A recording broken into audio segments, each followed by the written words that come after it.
around 9 p.m. your time. Mm. Like right now, what time is it? It's like what, 3 in the morning there For you guys, for you. for me, It's it's 6 p.m. 11, quarter past 11 in the morning. Oh, okay. So it would have been yesterday morning for you, Yesterday morning. or maybe Nah, yesterday afternoon. Yesterday I afternoon, 3 in missed the it. afternoon. Mm. So Sunday our time be Monday your time. So Sunday 10 p.m. Eastern time, Yeah. Eastern Standard Time. We're thinking about doing like you can't do political or geopolitical or talk about medical stuff. Things that'll violate Yeah. terms of service. But Yeah. we can go into like the whole mythology questions. We can just call it mythology because what one I person like might that. state as a fact, like if I believe in God and I believe in Jesus as my savior, someone might think that's a mythology. So it would basically be like a mythology Sunday or Yeah. speculation Well, that Sunday works. kind of thing. Works as long as some people get angry about that stuff, Like some We people did take okay it a bit last night. personally. It was We all did right. okay last night. Yeah, we did okay. Everybody got That's to good. say their say, and it was like I think it should be like that a little more often. Like let people. It's a good way to let people finish their conversation without interrupting. Practices Mm. patience, things like that. Well, that's the whole thing, yeah. Everyone's got different kind of beliefs Mhm. or about that. So whether someone's right or wrong, no one's ever going to know. And Right. and you can't really get angry at someone because they have a different opinion. Or they believe Unless something they that. unless they believe in a globe, then it's a different story.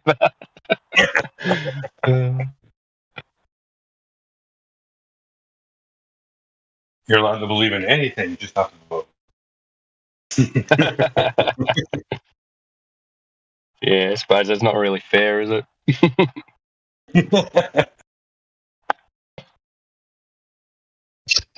You guys, just a quick note. The eclipse is happening tomorrow at 5 to 6 a.m.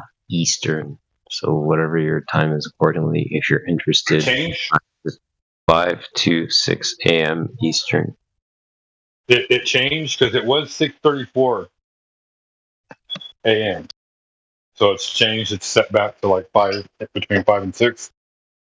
Well, I show it beginning at 5 and ending. It's going to last an hour, apparently. Okay. What kind of eclipse Someone is it, Kiwi? I'll DM Elijah. What kind of eclipse is it? Selenium eclipse. Really? Mm-hmm. Like a true legit selenium eclipse. I hope everyone's got their camera equipment out. We won't get it. We won't get it anywhere near it here. Mm-hmm. It's just in the US, is it? Yeah, U.S. and a little bit off the U.S. coast. Like, I don't know if Europe's going to get any of it either.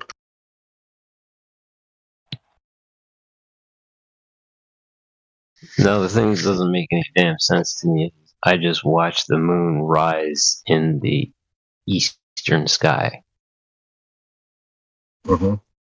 I don't see how by the time I get up in the morning, it's going to be over to the western sky, and then it's going to interact with the sun, which is rising in the eastern sky.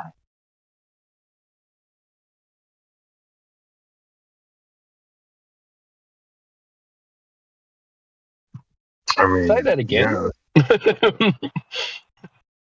So the moon itself just rose from the eastern sky. It's Yes. outside, full as ever in my sky, right? And then they say that the moon, that same moon, is going to interact with the sun that's rising in the eastern sky as well. So I'm just trying to. Tomorrow they should both be rising in the eastern sky.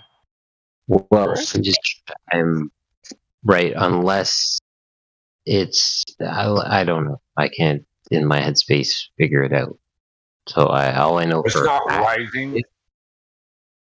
But all I know Sorry. for is the moon rose, and I just looked at it, and I'm like, yep, there it is, and it's full as ever. And I know because they say it's going to be at that location, so I know it's going to be in the western sky at 5 a.m. tomorrow morning when I get up. it'll be setting. So how does the moon and now the western sky interact with the sun in the rising eastern sky? Okay, so this is the way the I don't selenelian know. eclipse That's why it's the happens. impossible eclipse. Yeah. So like you know why the moon turns red, right? Is Please, the lunar eclipse goes. please explain it. Go ahead. Well, I mean, just in case, I don't know if you're trolling me or if you really want me to explain it, but I'll explain it just for anybody listening. I don't troll, buddy. I don't Okay. troll. Kiwi, you troll. Well, I don't. So you know what I mean? Like I'm taking your word at it for face value, so I'm just going to be genuine about it.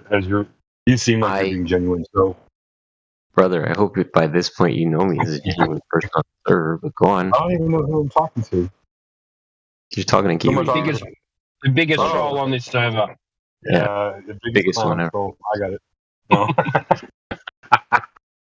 Anyway, dude. So a lunar eclipse is when the sun is shining down on the Earth, and the Earth is blocking the sun from reaching the moon. But because it's the light is bending around the Earth, it creates a red color because it's not getting the full light spectrum. Does that make sense? That's what the globe Earth model says. Okay, no. Wait. I'm a silver. You're a silver. We both know we're not dealing with a globe. Uh huh. So Uh-huh. how is this happening on our flat spectrum? In real life, I'm saying to you that I just identified the moon rising in the eastern sky, Uh-huh. right? And now I'm being told that tomorrow morning between 5 and 6 that the sun and the moon are going to interact. But I'm No. That's what you're missing. You're missing that. You're missing that. The moon is going to be setting tomorrow, but it's going to be a red moon, right?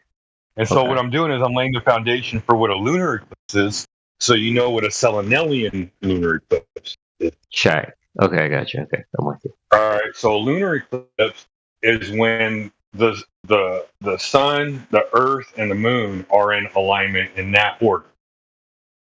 Right? Right, That's what the globe model says. right.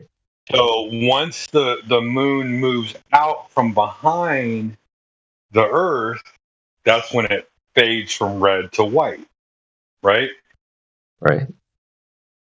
Well, a selenelian lunar eclipse is when the moon, a red moon, is in the same sky as the sun. And what's happening in that selenelian eclipse is the most impossible fucking thing you could ever think of. Excuse my language. I love being hyperbolic.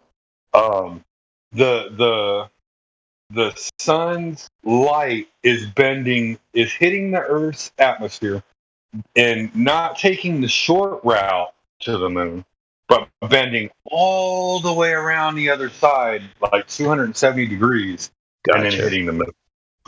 Gotcha. And that's why they're interacting. That's the Gotcha. interaction Okay. that's the Let's phenomenon that you're seeing. It's the light that's actually being casted on the moon, so to speak, Right. that is creating this setting. Check.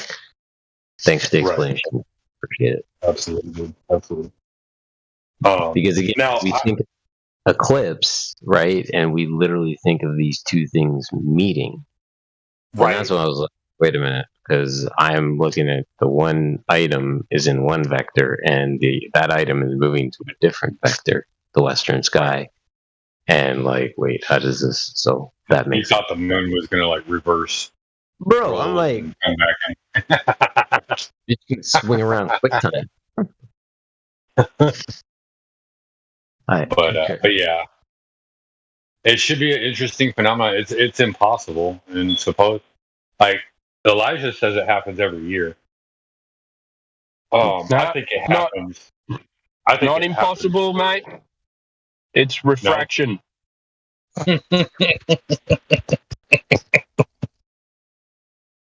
Man, That's why you see both of them up in the sky at the same time. They're refracting. man. All right. So basically, being able to capture the sun and the moon, if you have a clear sky, is the goal. Say that one more time. I misunderstood. You're capturing, at the end of the day, you're capturing the sun and the moon from your perspective, right? You're standing on this. In this instance, you're not only catching the sun and the moon in the same sky, but you're catching a sun and a red moon in the same sky. Well, yeah, you're catching the thing in the sky that's supposed to be, in the Earth is supposed to be in front of the thing that it's eclipsing, but both of them are in the sky at the same time. When you see a red moon, like the sun should be on one side of the Earth, and the moon should be directly opposite.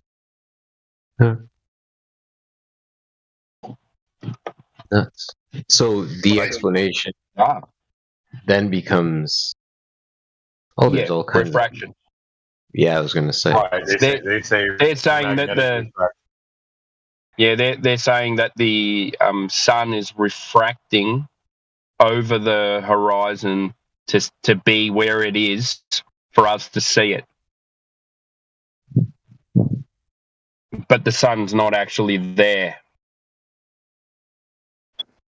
It's over the curve. Yeah, it's not in the same place.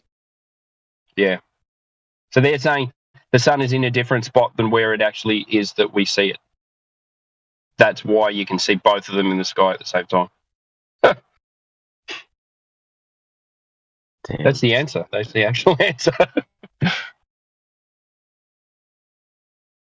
And level is curved. Like, it seems like they just make up the answers as the questions come up. Oh, we've got this eclipse where both things are in the sky at the same time, but one's supposed to be eclipsing the other. And oh, yeah, it's just refraction. It's not actually where it is. It's in a different place than where you see it.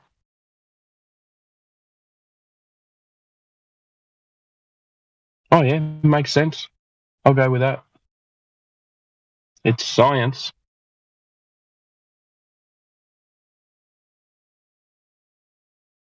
It's not even science, is it? Maths.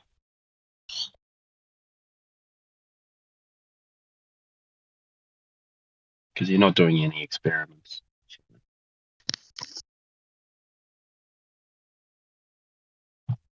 So maths, like squaring a circle.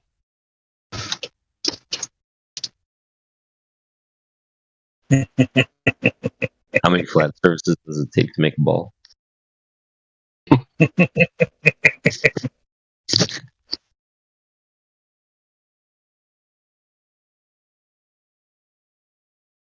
They're all flat surfaces, just locally flat.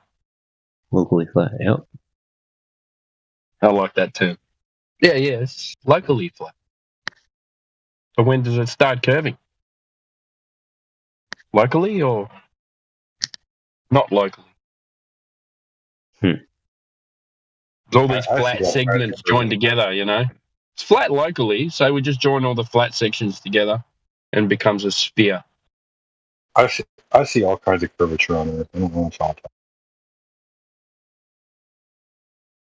Yeah, I see curvature at the moment. I'm sitting in the car looking at a hill. You know, like there's heaps of curvature, but it's generally level. Got to drive to the water.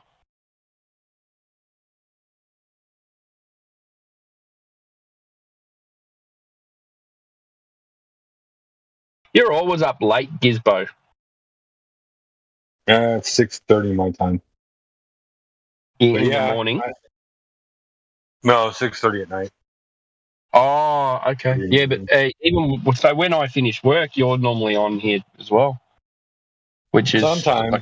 like 4 o'clock for me, 4 p.m. So what's that? That's 5 hours from now. So Like you were saying, 11. what time is it there now? I don't know, 6, 5 hours. It'll be like 2 in 11. the morning. Yeah. No, it's 11. 11 my time. 11:30. But I mean, like my brain don't shut off till like start shutting off until like 1:30, and even then sometimes really? it extends to like 3. Dude, Mate, I'm like horrible like that. And they're like, oh well, if you had kids, then maybe would you have a normal time? No, dude. Like, I mean, I literally function off of like when my daughter's here, I'll function off of like 3 or 4 hours of sleep every day. I have somebody here who wants to talk about flat Earth, dude. If you guys want to teach them. Okay, who's talking? This is my anonymous friend. Who's talking though? Who's the chemtrail? Yeah, chemtrail. Yeah. It's chemtrail. Okay. So, it's just real quick. Say hi, Joe. This is my friend. You don't even have to give us your name. His name's Anon. Anon? Okay. Yeah, for Yeah, anonymous. we know lots of Anons. He's pissed, dude. He doesn't want to talk to you guys because I'm teaching him really good. And he asked me, do we have any professors or really prestigious people in here? So do we have somebody on here? Is God Rockin' in here? God Rockin', bro. Do you want to talk to my friend? He asked for a professor. Guy. Oh, a professor. Just you somebody missed Dandelion. You missed Dandelion. She's a calculus teacher. Yeah, calculus teachers. I'm a builder. People in here, yeah. But you're gonna find a lot of engineers in here. A lot of engineers. All right, boys. Yeah, you don't really need a degree to measure something. He heard everything he needs to hear, dude. This is the first time I showed him the Discord, but I've been teaching him flat Earth for weeks now. So I'm sure he can hear us in like your car, or you probably have it on a speaker or something like that. Yeah, I'm in the car. So like just so this guy can hear what we're saying, basically what you're doing is you're appealing to authority. Like unless somebody has credentials, you don't even want to hear what they have to say. And basically you're saying that you're too dumb to even understand it. So I mean, I don't know what else we could teach you. That's really true. So they're pretty much saying you're not too dumb to understand it. Like you are. We're trying to teach it. All you have to do is observe, test, and repeat, and then boom, just like that, you're a scientist. So that's what we do. Everybody in here is a scientist. You can go out and build a rocket. You can go do a math problem. You can go and build something and make sure that it's level and see that it's level using lasers. Like these are all things you can do on your own, dude. You don't need anybody else to tell you to do it. I mean, there's YouTube channels out there dedicated to teaching you how to level something with a laser. There absolutely is. So, like to say, oh, well, like I'm not a scientist, so I don't understand. Well, then I guess you'll just do whatever. You'll just listen to what anybody tells you and take their word for it. You don't have to go out and make your own observation. Word. So that's what flat Earth is. We go out. What we want to teach you is to think for yourself. We don't even like whatever you want to believe. At the end of the day, if we teach you all that there is to know, and you're still a Glover at the end of the day, you refuse to be a flat earther. Fine, that's what you believe. But at the end of the day, like you're choosing to believe something that you can't verify yourself. But what we can do is we can show you things that we've verified for ourselves. You can go and verify for yourself, and basically it puts the entire globe model into perspective. Like now the globe model's on the hot seat. Like, oh, well, prove flat Earth. I don't have to prove flat Earth. I'm disproving what they're telling me about the globe is a lot. Yeah, they can't tell you anything about the globe. I already should, dude. I'm telling you, I do my best to explain it in my music. So he already understands all of flat Earth. He just wanted to meet you guys. Okay. Well, nice to meet you, dude. Go get your own account. Come in here and say hi to us, dude. Yep. Discord.gg/flat Earth. Join us, man. We observe level everywhere we go. We can't shake it. Always there. Everybody has it in common. The sensation, visual idea of, or no, visual observation of level. So I'm going to show a picture you can share with your friend. And it has to do with curvature, right? Like curvature is observable and measurable. And if this doesn't pique his interest in trying to find the curvature of the Earth, I don't know what else will, dude. This one right here. You can show him that. That one. Curvature. What's it say? Curvature is observable and measurable. Right? So here on Earth, there is no measurable, observable curvature. It's all level. Dude. Yep. And like you can see mountains and things like that. But over water, everything measures flat, everything measures level. And so if you have something in a certain distance that you can see, it's like 10, 12 miles away, you can see the banks of that shore, like then there's no curvature. You're like, oh, well, how come I can't see from California to New York? Well, the main reason why you can't see from California to New York is because there's mountains in the way.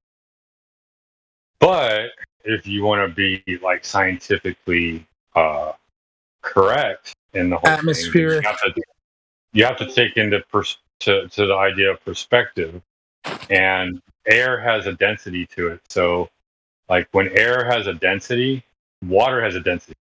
You can only see so far through water because of its density. Well, you can see a little bit farther because air is not as dense as water, but there's still air, or there's still density in the air. You know, oxygen has density, nitrogen has density, carbon dioxide has density, methane has density, carbon monoxide has density. All of these things floating around in the air have a density. And so just by that alone, it's going to distort how far you can see over a certain amount of distance. Now, based off of the globe model, from where you stand at your height, give or take, at the most you can only see like 3 miles out. But if you get a powerful enough lens that can bring some of these things back into focus, I mean, there's people that are seeing 10, 15, 25, 30 miles out. 500 plus miles with infrared. That's impossible. I don't know about 500 miles. I've seen 250. I think the Guinness Book of Record is 250 or something like that. With infrared. And infrared has even less refraction than the regular light spectrum. So what you see with your eyes, if you're using infrared, you can see even further because there's not the wavelength is more narrower. Somebody fact check that for me, please. Longer.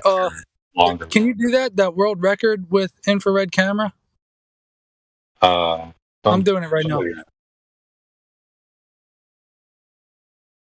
But big mountain in Russia, Timbo. Well, I mean, you can see why Russia invaded Ukraine, right, Timbo?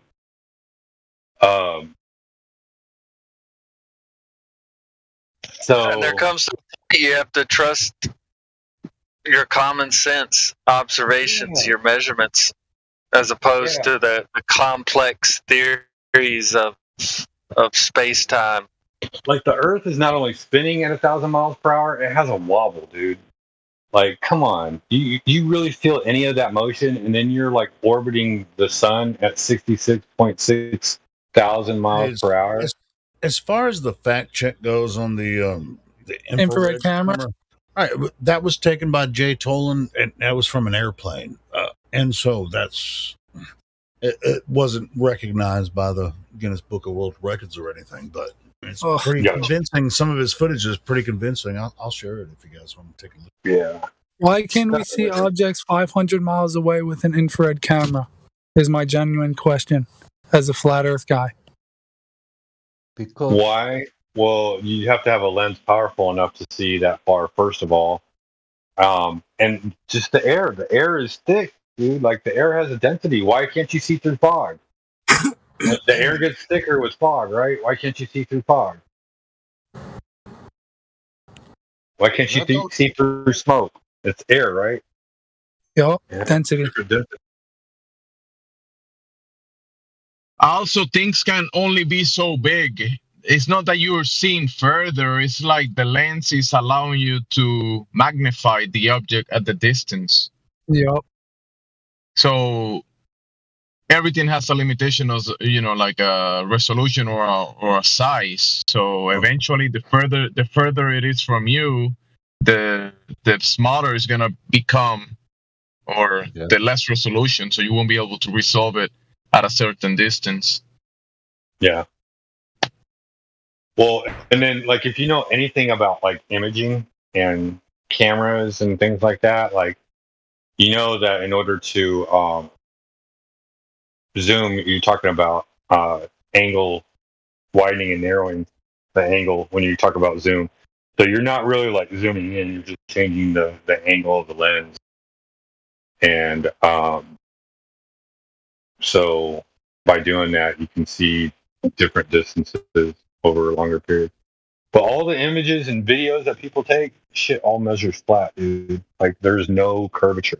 And even, like, Neil deGrasse Tyson says, like, at 130,000 feet up in the air, the Earth is still flat. It still looks flat. You don't see no curvature.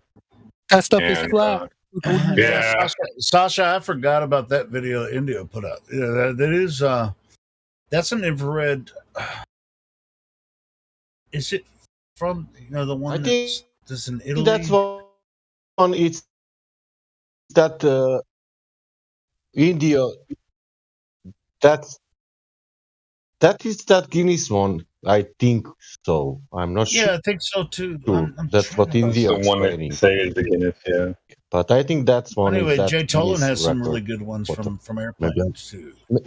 And then not Maybe to I'm throw it wrong, off of the but- infrared camera, Well, Jay but Tolan has Jay Tolan has also from the mountains, not only from the airplanes. If you go Yeah. to his channel, you can see also from He the has ground. one in Yeah. Southern California where you can see like I don't know, like 150 miles or something. Yeah. And then Oh. who was the dude? Who was the dude I was talking to just a minute ago? I forgot. Chemtrail and Anon. Yeah, chemtrail. So, and then for your boy, the third thing, the thing that he's gonna jump to every single time. Well, look at the stars and look at the planets in space and yada yada yada. Yeah, they're just lights in the sky, dude. There's no way you can go up there and verify all of that. Nobody has ever been to Jupiter to say that this is what Jupiter is made out of. Nobody's ever been to Mars to say that this is made out of. That Mars rover landing footage is ridiculous. I love teaching flat Earth, dude. This is like, it really just reaffirms everything that I tell them. So it's like when we're on the wavelength, the same wavelength, it really helps, dude. We're really a good team. So when you start thinking about, like, space and a vacuum of space, right? Like, you can't have air pressure next to a vacuum. It has to, like, air pressure has to be enclosed. Otherwise, the air that's in the area is going to move to the available space. That's called entropy, right? Second law of thermodynamic violation. It's a law, dude. It is a scientific law. You cannot change that. There's nothing out there that violates that law. And then you say, well, where's the container at then? We don't need the container to know that law exists. Like, you're going to tell me this is the one thing that, like, proves that violates this law? Get out of here. Like it would have sucked everything off of this planet. There would be no air, no life on this planet if we were in a vacuum. Earth not a planet. No. Planet, the word planet just means wandering star. That's all it Yeah. means. Yeah. Yeah. When people ask real questions, I give them real answers, dude. I just love teaching flat Earth because I bring it up, and then when somebody asks me a question, they're like, "Oh, how's it flat?" I'm like, "Oh, I'm so happy you asked." You know, I got all the time in the world. It's like, but then when it's like, prove the Earth is a ball, they just run away. They run, dude, as fast as they can run away. Oh yeah. Well, and that's part of what cognitive dissonance is. Your entire life you've been taught one way, and then just like in the Matrix, you know, you take the red pill or the blue pill. Well, as soon as we show you the red pill, it's up to you to wake up, dude. It's up to you to take the pill. When we show you the pill, you just have to take it. If you don't want to take it, that's fine. You go back to sleep. But I mean, the truth of the matter is that like every day we're refining everything, and we're making it more and more clear for everybody to know that the Earth is a flat plane that you're being lied to. And everybody out there that's arguing for the globe, their entire narrative is falling apart day by day. I mean, they got Professor Dave out there saying that if you subscribe to 8 inches per mile squared, then you're a con artist. Like, I mean, I don't know what is more divisive than that. Like, you're going to tell me that the math is wrong? Well, give me the right Exactly. math. Then. That's not our numbers. That's their numbers. Give me the right math then. What's the right math? I don't want to talk about that. Of course you don't, because I'm going to go out and I'm going to fucking prove you wrong. That's why. They can't talk about it. That's how their magic works. Let's flatten that number out a little bit. Let's make it 7 inches per mile squared or 6 inches per mile squared. You want to make it 2 inches per mile squared? Well, guess what? All right, I love you guys. I'll like see you again 150,000 miles all the way around, 200,000 miles all the way around. Dude, get out of here, man. The Earth, they say the Earth is 24,901 miles all the way around. That's their number. It's really simple to come up with the math. I mean, that's their numbers, and the math is simple. Somebody was saying they were leaving. They want to say goodbye. Who was that? That was Chemtrail. Chemtrail. Yeah, good to see you again. And his friend Anon, he didn't want to be like recognized. He kind of got a little like red in the face when That's he. All right. Maybe he'll come back in tomorrow or something. Maybe he'll. I told him like, come back here, dude. Come back. Hey, you know a lot of what's that? There's a phrase from a movie. Got guts, and guts is enough. No, we'll get some guts tomorrow and come in here. Right. That's fun. I can't remember the movie. There's a quote from a movie. I can't remember the name of the movie. I'll think of it. Guess what movie I just downloaded? I need to watch again now that I have fresh eyes. Baseball. I bet you there's a lot of truth in that movie. Yeah, I just posted a GIF from it. You see it? You guys were talking about the vacuum. You see it in the live stream voice text?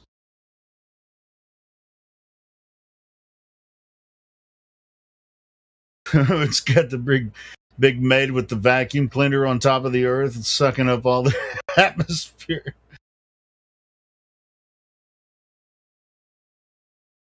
You not seeing it, Gizbo?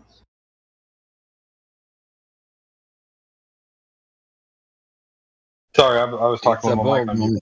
Yeah, I heard you. I'm laughing because that's exactly what the vacuum looks like. Yeah, it's the vacuum of space. Yeah, there's a lot of freaking jokes in there about stupid space.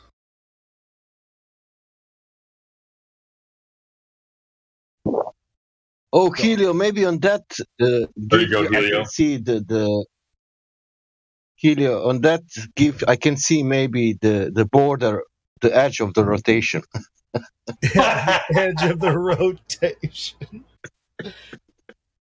Yeah, that one's from Spaceballs too. You like that? Well, one? They didn't say you did. Did you find the curve in the movie? Right. But they did say looking we for? found shit. Well, they were looking for something because they were combing the desert. It's something to do with Star Wars, I think. But it was hilarious.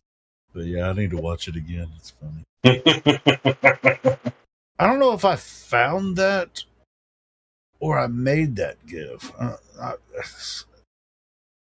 think I might have made that GIF. I made one with South Park. I just recently made one. Post it. Here you go. Boom.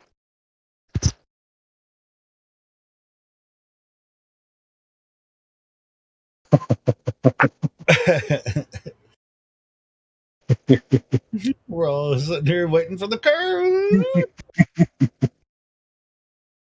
Show me the curve. Every once in a while, I get bright ideas. Cool. Yeah, I mean, it's just like I'll see a picture or a short, a short little video, and I'm like, oh man, I could just download that little video and then upload it to Giphy, and then just put a phrase over top of it. I can't even remember if I originally made that. Did you find the curve? We ain't found shit video or GIF. I think I did. Anyway, that would have been years ago.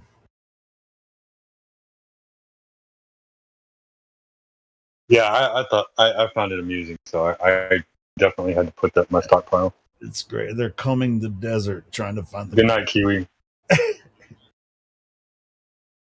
Did you see this? Did you make this, Helio? This is something that you would have found.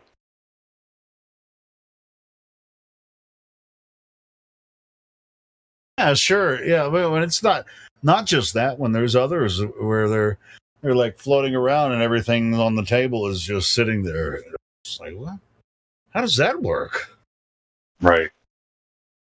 It's like vegetables or like can of tuna. It's like a glass of water. I mean, that's irrefutable, dude. Like, I'm sitting there looking at a liquid that should be fucking. It should be like moving and like you know how they're always messing around with water in their videos. Yeah, squeezing them out of washcloths, watching the water drops go across. The hands and here it is sitting in a fucking cup, a glass cup, just sitting there. Oh my goodness! But that's the Chinese. That's not American. That's because they're upside down. Oh, that is China, isn't it? Yep, it sure is.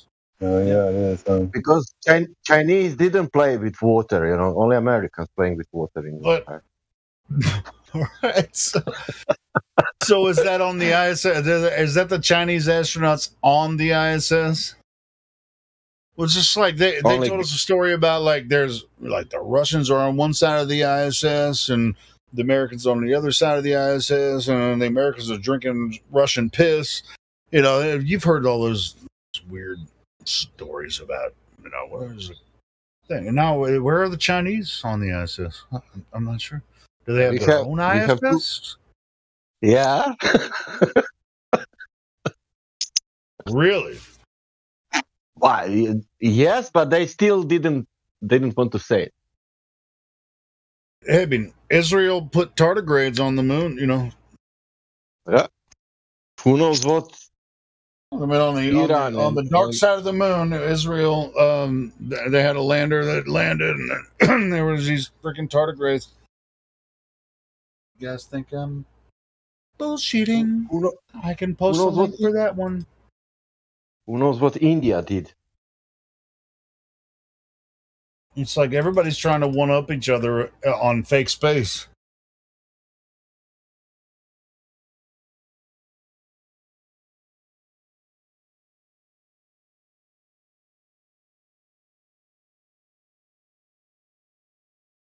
Raids on the moon is from Israel. Not only water. Why laptop is not floating? All right, Mr. Scientific channel. Over 1 million views on this one.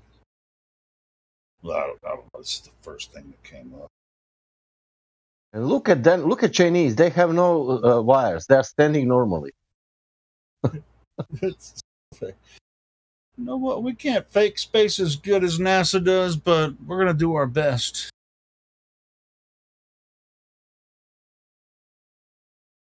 And NASA's not even good at it. You know, it's just like, I don't know what your standard is, but yeah, dang. It's like everybody wants space to be real so bad that it doesn't matter what they do. It's like, ah. What? You don't believe them? Of course not.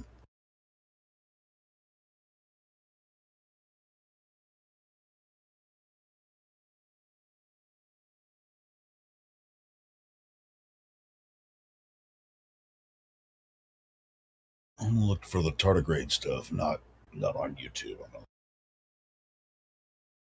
Which Google is YouTube, but I'm gonna find the article where they.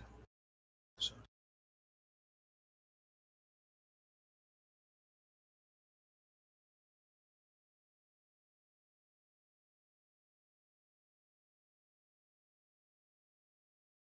Tardigrades on the moon. Israel.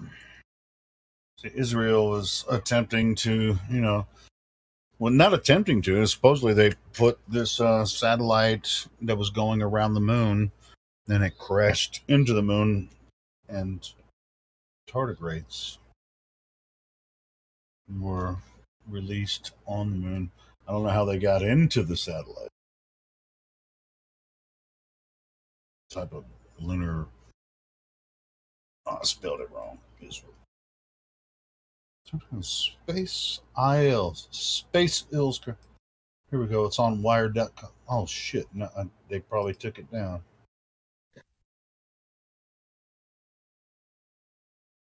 This one says tardigrades didn't survive. No, that was a different. Twisted Sifter. I don't know if that's an accurate news source. Israel lunar lander accidentally spilled tardigrades on the moon.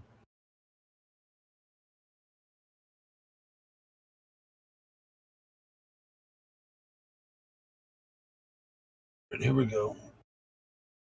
Otherwise known as. How about BBC? You guys cool with the BBC article about?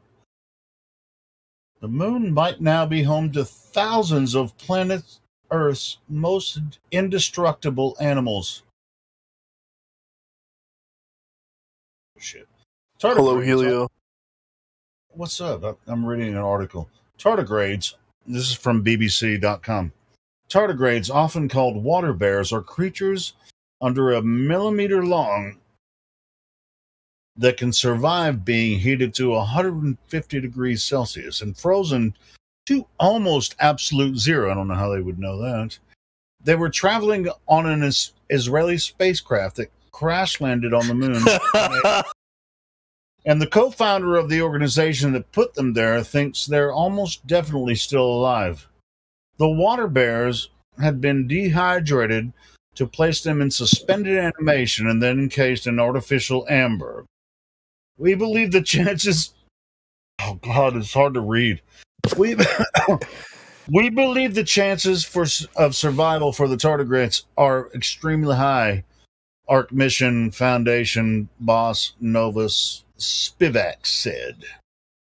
The Ark Mission Foundation keeps a backup of planet Earth with human knowledge and the planet's biology stored and sent out to various solar locations in case of a life-ending event. What the entire shit is going on here?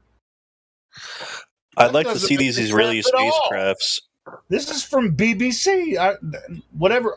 All that last paragraph made no sense whatsoever. The whole thing made no sense. No, sure. I mean, tardigrades are the toughest animals. They can withstand 150 degrees Celsius down to absolute zero. How can you know that? They call them water bears. That's what they call them. I mean, they said they're less than a millimeter, big, long. Oh, God. Now, let's see what these tardigrades if they exist on Earth. Let's see what they. Let's not talk about how Israel sent them up into. They say here's what it says in the BBC article. It said they were encased in artificial amber, but when I remember when there was this big deal about Israel unsuccessfully orbiting the moon. No, if it was supposed to be a success, why did they send these tardigrades up there encased in amber? I think the story was they intentionally crashed on the dark side of the moon and released these tardigrades on the moon. I just can't. What are tardigrades? Yeah, that's what I was about to get into that because they call them water bear. I think they call them water bears. But anyway, it's just a really small. Like I said, they're like less than a millimeter, and it's just there's no way they can ever prove any of this. Tardigrade. I'm not going to look up the moon landing where they claim that Israel accidentally landed they failed. That was the story. Failed to orbit the moon with their lander or whatever. Not a lander. I don't even know what they were trying. Tardigrade. Here's what a tardigrade is. I'm going to send you the Wikipedia article. Put it in live stream voice text for everyone. Yeah, somebody already has put. Yeah, it was old dude. Yeah, they call them water bears. But supposedly they sent this. The Israelis set up this satellite to orbit the moon.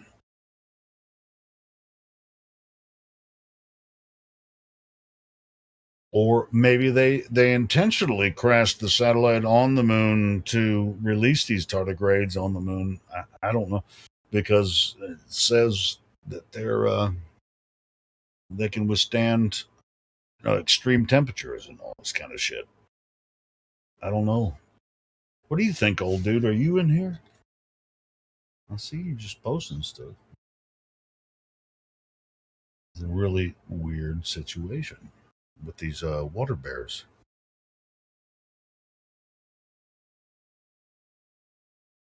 What does a tardigrade look like? Well, look at the live stream voice text. They're less than a millimeter long, so you're gonna have to zoom in on pretty hard to see what they look like. But that's supposed. Oh, those are parasites.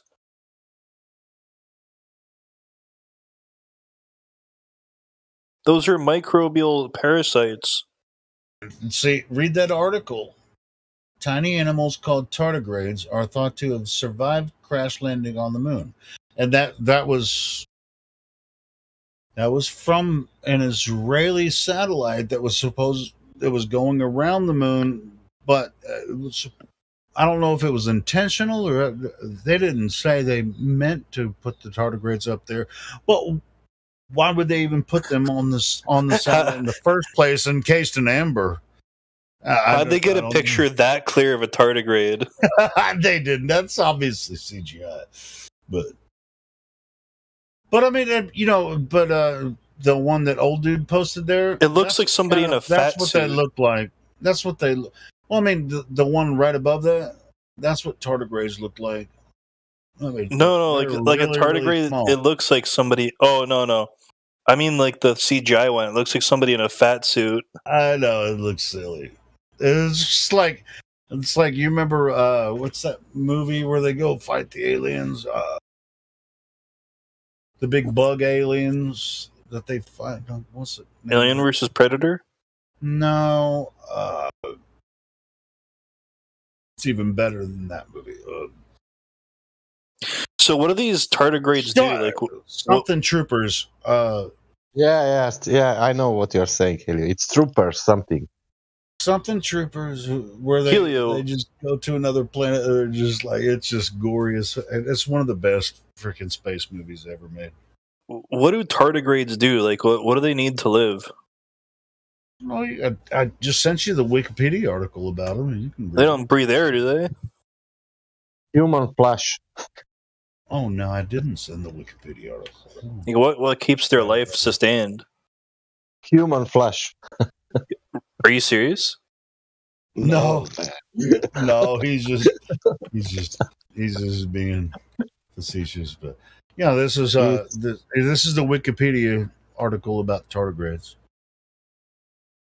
Let's see what they look like under a microscope. They're really tiny. They call them water bears or moss piglets, or a phylum of an 8-legged segmented microanimals. They were first described by German zoologists. You can read the article if you're curious about tardigrade. But this is what they said, that Israel sent these tardigrades to the moon encased in an artificial amber. That's the story. And I'm sure they're sticking to it, but I don't believe it. They send. Are you saying they send them with the purpose? Well, but they claim that they accidentally crash landed on the moon. And it's just like the whole. I remember when it happened, they were like, "Oh shit! Well, no, we accidentally crash landed on the moon," and then all this tardigrade stuff comes. It's like, why would you even put the tardigrades on? What do you? If they're encased in amber, what do you think they were going to do if they didn't crash land on the moon? It's the dumbest shit I ever heard of, man.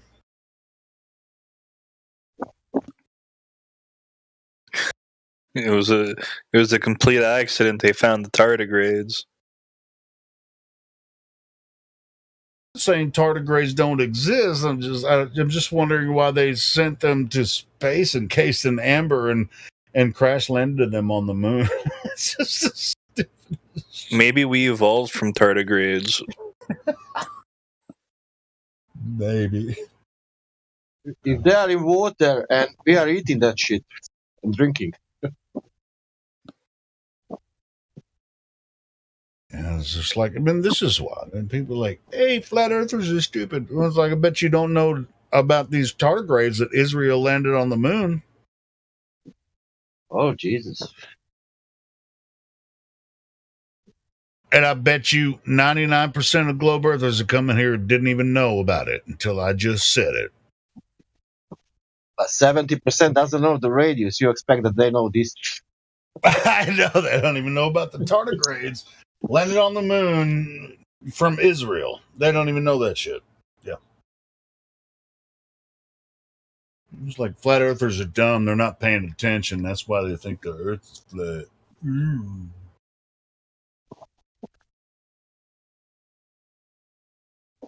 And by the way, the tardigrades landed on the dark side of the moon. Think about that. And on that point, I don't think it's going to hit me until about 10, 11 p.m. Central Time where I'm at. There's going to be a blood moon. It's going to be a freaking awesome eclipse. If I can see it, they've been...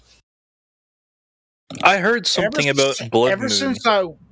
Yeah, it's happening tonight. Is the moon actually going to turn red, though? Yes. What? You're bullshitting me. What? There's no way the moon... You've never seen a blood moon before? Are you fucking with me? No. Can anybody here confirm this? Does the moon actually turn red? No, moon changed like a I don't know 50. Man, where do you live? Yes, it is part of the country. Red. It sounds like an American. I'm in Toronto. It's going to turn red because it's going to be so low on the horizon that it's going to be through the thickest part of the atmosphere, which is closest to the Earth. So it's going to be low on the horizon. It's going to go through all the pollution and all the air closest to the Earth. Yeah, so you should start looking. Red hue. Yeah, you should start looking for now if you're in Toronto. Right. Like within the next couple hours, you'll be able to see it. So it's not Revelations taking place. No, no. This is a common occurrence. Yeah. Did you know when the sun rises, if you're back and you're like in Kentucky or Kansas, you can watch the sun rise and stare right at it, and it's bright red because it's going through all the pollution, and it turns red until it gets up in the sky a little bit further, and then it's out. That's not. Yeah, check this out. That's not what we're talking about. No, I got this. Check this out. I downloaded the Eclipse where you're going to be able to see it from. It doesn't have the time on it, but this GIF right here, you'll be able to see it. And you should be able to see it in Toronto. Every lunar eclipse is called a blood moon. It becomes a red hue. It doesn't turn to blood red. Not every single one, but it kind of. Every total lunar eclipse is called a blood moon. They never turn any other color except for red when they're eclipsed. So you should be able to capture it. In Toronto, you should start looking for it now. All right. I'm not going to be able to see it for a couple hours. You should. Oh, okay. I see what you mean. It's like a brownish red tint. Yes, it's due to the. Yeah, I've seen that before. Well, it's going to happen tonight, so yeah, go outside and look. Okay. Nothing magical about it. It's just the atmosphere is got too many pollutants in it. Well, it's not the pollutants. It's well, it's part of it. It really is. It's close. Well, it depends. Hold on a second. This doesn't always happen just on the horizon. Yeah, this happens when it's straight up overhead, 90 degrees. So this has nothing to do with the atmosphere. Yeah, sure. Okay. Yes. Yeah, a harvest moon is orange, but yeah, you're thinking of a harvest moon, and yeah, they're kind of orange and red, but the eclipse, quote unquote, whatever that means, is kind of a brownish red hue. Sure, it always looks different. It was just like somebody said, all lunar eclipses are blood moons. No, that's not true. So, but this is a blood moon tonight, what they call a blood moon, and so yeah, it's going to be red if you can see it. You can see where you might be able to see it from, and that doesn't have a time stamp on that GIF that I posted there, but that's from timeanddate.com. And we were talking last night. I was talking with Flat Earth Dude. He said you can see the Selenilian, which. I don't know if you can. It depends on where you are and what might be in the way, but you know what a selenilian is where you can see the sun and the moon while the moon is eclipsed above the horizon from from one horizon to the other. So it's obviously not the Earth blocking, the light from the sun. That's not what causes the lunar eclipse. And that's what they claim, but that's so when Witsit said that like last month that you should be able to see the Selenilian on the East Coast of the United States. I guess that's what I'm saying. This GIF right here, I got that from Time and Date. If you watch the sun, you see the sun there on that GIF. It goes out. The eclipse starts in the morning tomorrow for me at 5 in the morning. It's going to be difficult to see. If the Selenilian happens, it's only going to be visible from certain parts of North America. It's going to be crescent, too. Helio, every total lunar eclipse is a blood moon. Look it up.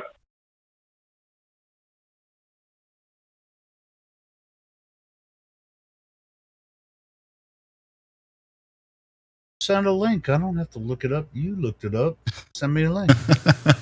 You're the son of a bitch. Dude, I do the fucking work here. Showing all these links, and then you're going to tell me to look it up. Send me what you check out my coat closet. Gosh damn it. Dumbasses. Everyone. Like including me. If every lunar eclipse is not a blood moon, then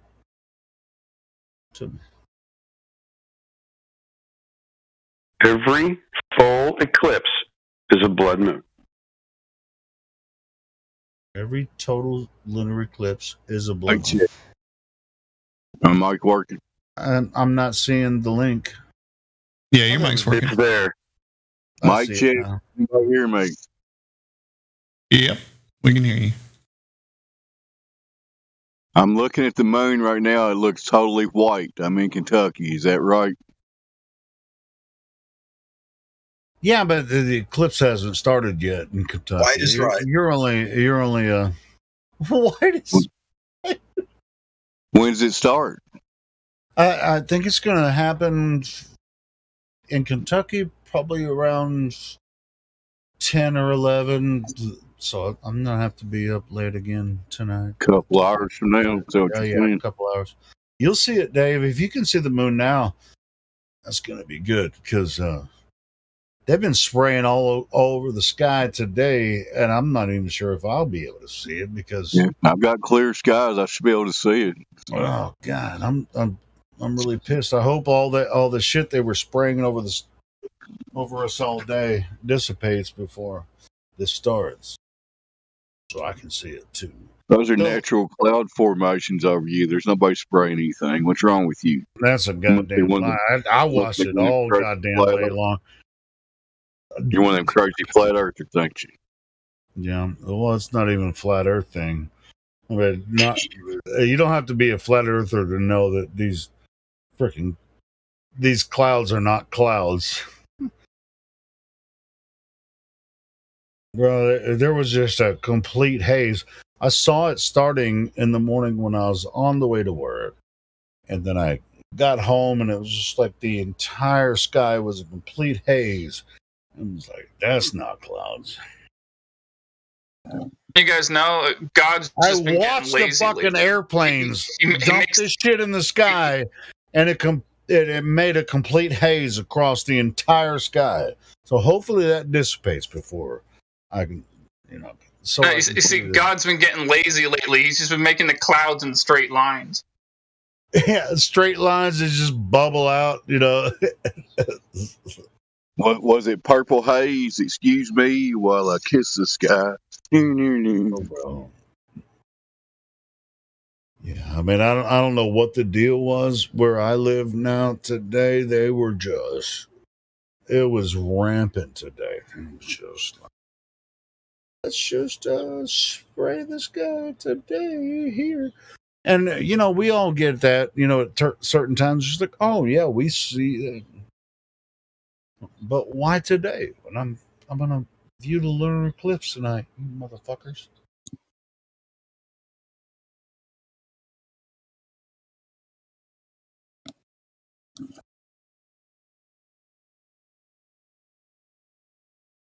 But yeah, I think in about 2 to 3 hours, it's going to start. And the last lunar eclipse I saw was a couple years ago, and it was like 5 degrees outside. I was freezing my ass off trying to look at this. Man, I was like, I'm going to stand out here as long as I can to look at it.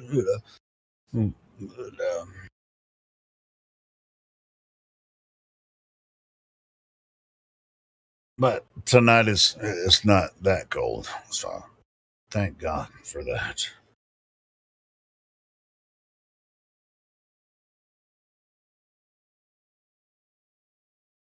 Yeah, all right, so I've got this article. It says what a blood moon is and isn't. In simple terms, a blood moon is another name for a total lunar eclipse, like the one taking place today. During a lunar eclipse, the Earth passes. I can't even say it. It's nonsense. What we see from the Earth Is moon slowly darkening and changing color over a few hours from bright white to an orange red. Hey, I ain't scared of their definition of it. Fuck it, I'll read it. The moon turns reddish hue when it's completely submerged in the Earth's shadow. Call us picky, but we wouldn't ever describe the color as bloody. The fully eclipsed moon actually becomes orange or coppery, like a penny. While most of the sunlight is indeed blocked, some rays bent around to the edge of the Earth and reach the moon's surface. That's colorful. Earth's atmosphere scatters the blue-green colors short wavelengths, but the orange-red colors, long wavelengths, reach our eyes. It's similar to a sunset. I've never seen a lunar eclipse look like a sunset.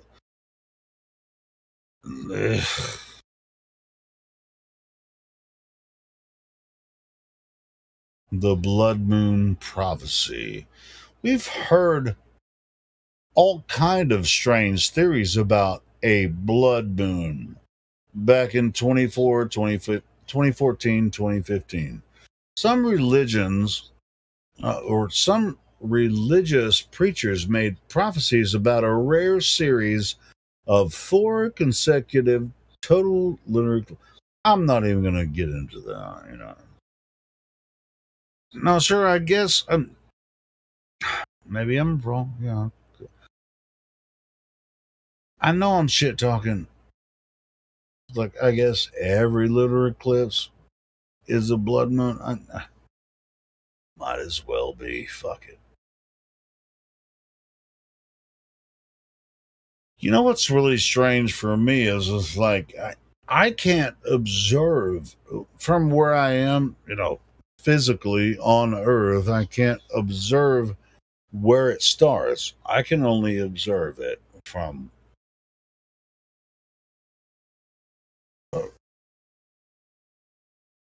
because I'm not. I live in a portion of the country where like there's a lot of shit in the way, where I can only observe it when it's high in the sky. So if I was high in the sky, I could see the whole thing the whole time, but I'm not in that position. But if these chemtrails, dissipate that they've been spraying all day, I'll be able to see it tonight. I know where it's going to be. It's going to be the same fucking place it was the last time that I saw it. But it's not going to be 5 degrees. It's going to be like 60 degrees outside. I can hang out there all night and watch that motherfucker.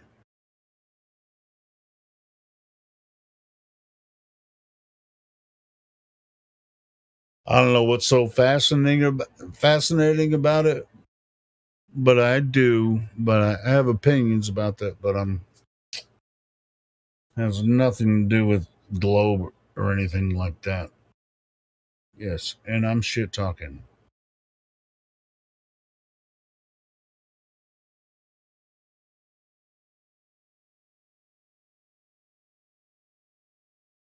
Also, I don't think that's a good argument. I don't think every single lunar eclipse is a blood moon.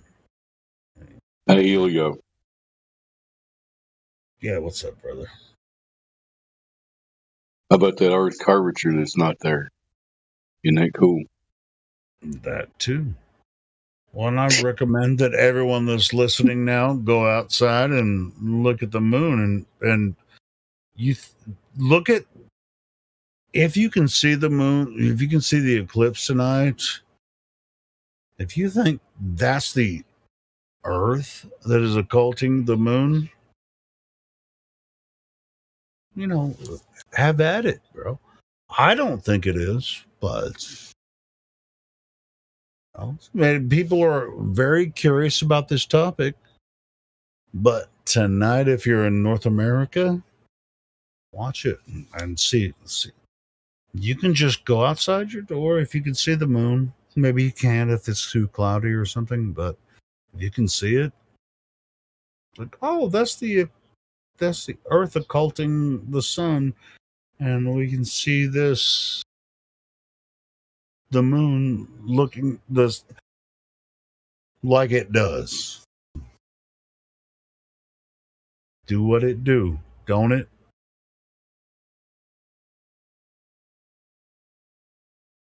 Yep, that's the thing about sky stuff. It just do what it do, don't it, Helio? It does. It does. No matter what we do, the sky stuff still does what it does. We can't do shit about it. Yeah, and so does Earth. And it's just like, you can't make Earth do anything other than it does either. You know, I mean, you could pretend about, this tardigrades, the Israel landing tardigrades on the moon. You can believe that if you want to, but there's no evidence for that. I would guess that probably like 90+% of global believers don't even know Israel even went to the moon, much less crash landed on it. Crash landed with tardigrades encased in amber. I just read the article from BBC. They don't even give a fuck. How's the amber even going to melt? On the dark side of the moon, the amber can't even melt, because it's a solid. Whoo! Don't even get me started on this nonsense. I could be wrong, but I think India crashed on the moon too, didn't they? I remember hearing something about that. Yeah, that's a possibility. Who knows?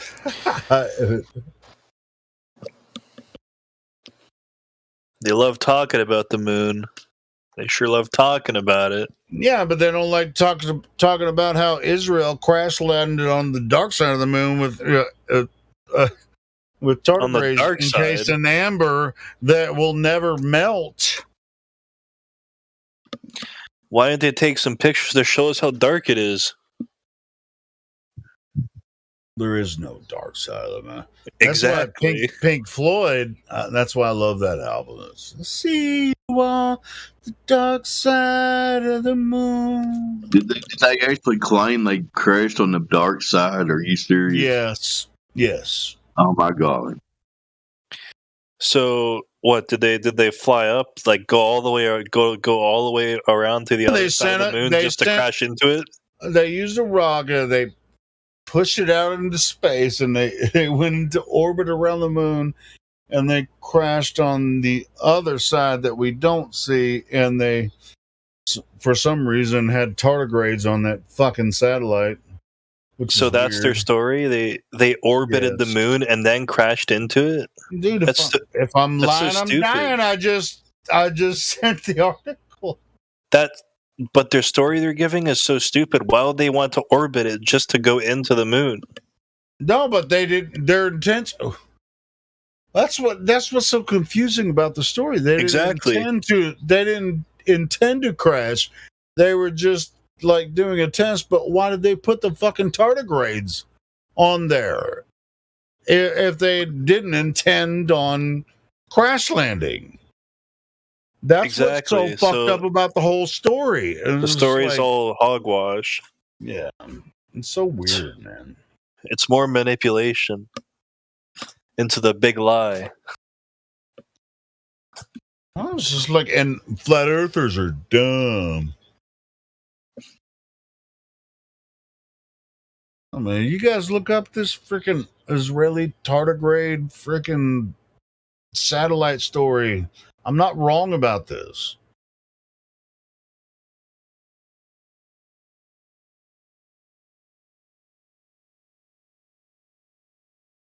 Sent the BBC article that talked about it.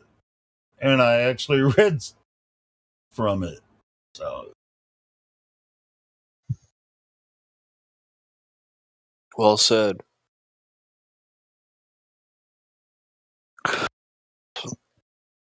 Oh my God.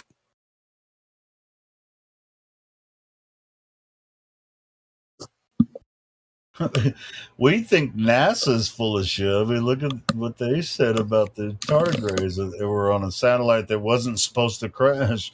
What the fuck? Why'd you even put tardigrades in amber that are going to land? Why would you even put those fuckers on a satellite? That's fucking weird. I guess I made my point. I'll show you.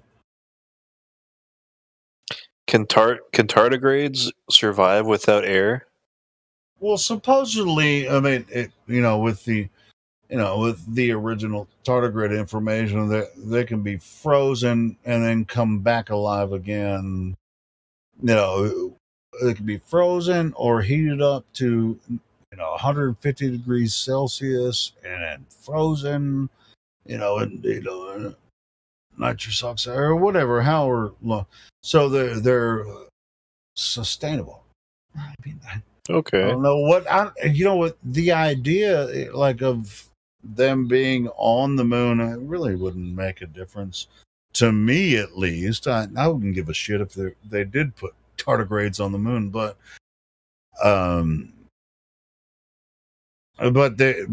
that article from BBC claimed that they encased these tardigrades in amber and put them on this satellite that they sent to the moon, and they claimed that they didn't mean for it to crash. It was presented as a failure, but they were like, "Hey, but we have these tardigrades encased in artificial amber." And so now we have life on the moon. I don't even know what the. So are these Helio? Are these the same things that they call water bears? Because at the microscopic level, water bear. Yeah, it's water bear. But they're tardigrades, though. It's it's what another. They're called water bears, but I mean, it's more of the slang. Right there. I'm not sure. No. Did you just come back in? But yeah. Hey, I just wanted to tell you, scroll I think, scroll you guys through would the live stream voice text. You'll see the articles I was posting. Yeah. I'm not full of shit. Yeah. No. I already knew about this, Helio. Like this isn't news to me. Oh, thanks. Thank God. I just want to say, oh, really? They said that? I was like, well, goddamn, they did. I just read half of the BBC article where they said they did it. Yeah, but I wanted to say, I think the next, if you guys would suspend your belief for a moment, I think I guess you don't need to because it's a movie, but like, I think the next movie coming out would be, like tardigrades crash land on the back of the moon. It's gonna be like giant water bears. They just evolve really quickly into these giant scary bears that are like you can shoot a gun at them and it won't do anything because they're tardigrades. And they're just like we'll go there with a spaceship and they'll like get on the spaceship and figure out how to use it and then come back to Earth and beat the shit out of us. Right. That's gonna be the next movie, guys. Bro. See, you know what's up. I mean, yeah. It's just like, if you said this to the general public, was Israel crashed Moonlander on the dark side of the moon with tardigrades encased in amber, and I mean, if you talk to the general public about this, they'd be like, "Nah." Hey, that's the funny thing is that the vacuum of space about it, and this is what Israel said. This is what America said. Like, yes, Israel did this. They crashed tardigrades encased in amber on the moon. Yeah, that's the thing is that the vacuum of space is the greatest fictional setting ever created. It's great for movies. No, but the movies are their fiction story. But if I show them a BBC article where they said, well, Israel did do that, then they're like, well, I still don't believe it, but I don't like Israel anyway. It's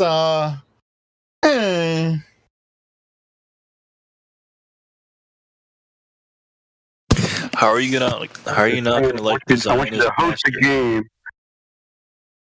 Mic check. Yeah, what's up? I want you to start this game where you bring in these absurd articles and we start to make a list about all the things that this propaganda reinforces, right? So space is real, space travel is real, the moon is a physical object, it has a backside to it even though we never see it. Like, you can just go on and on. All the things that are being reinforced using this propaganda, we should have like a game. How many things does this beg the question for?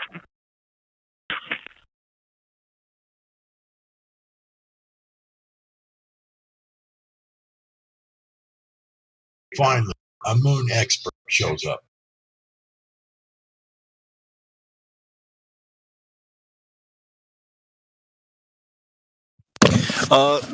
Have any of you, like, every day when you look at the sky and see the moon, in any of your life, have you ever noticed the color patterns that are supposed to bemark the craters on the moon? Have any of you seen those, like, in different spots when you look at the moon ever?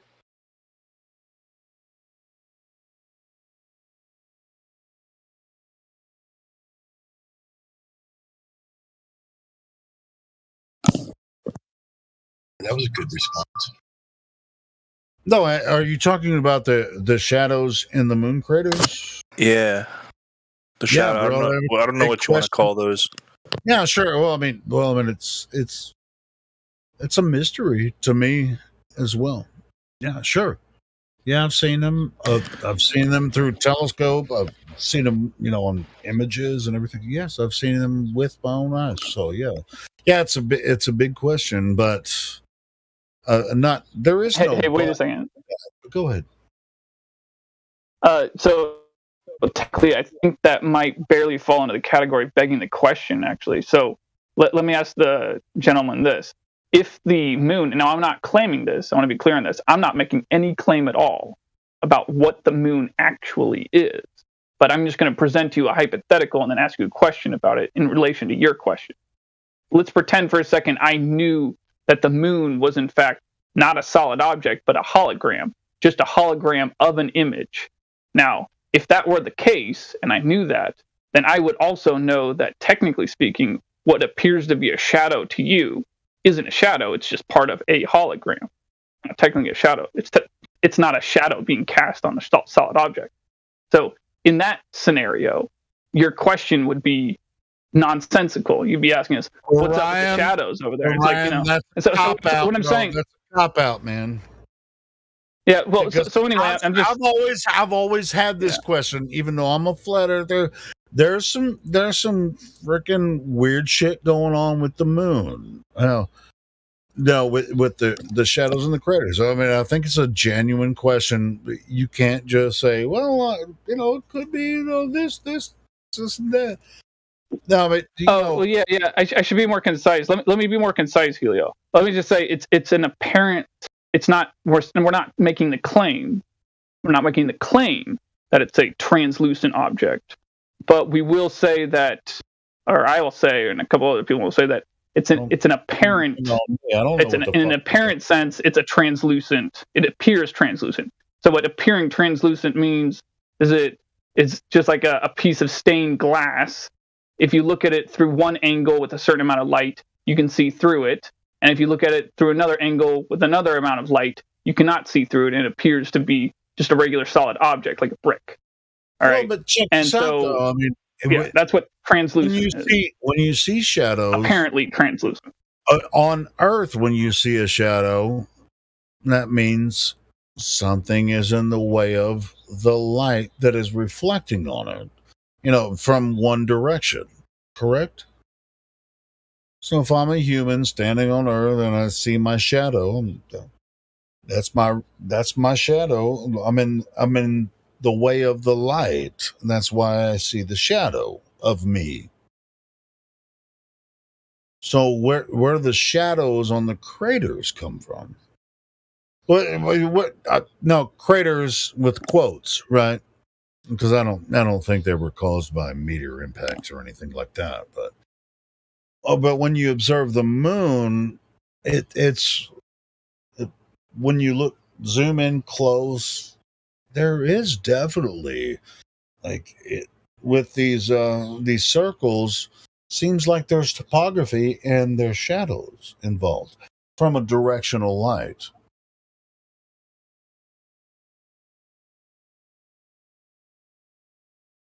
Just a question. Nobody's trying to say what it is or what it isn't.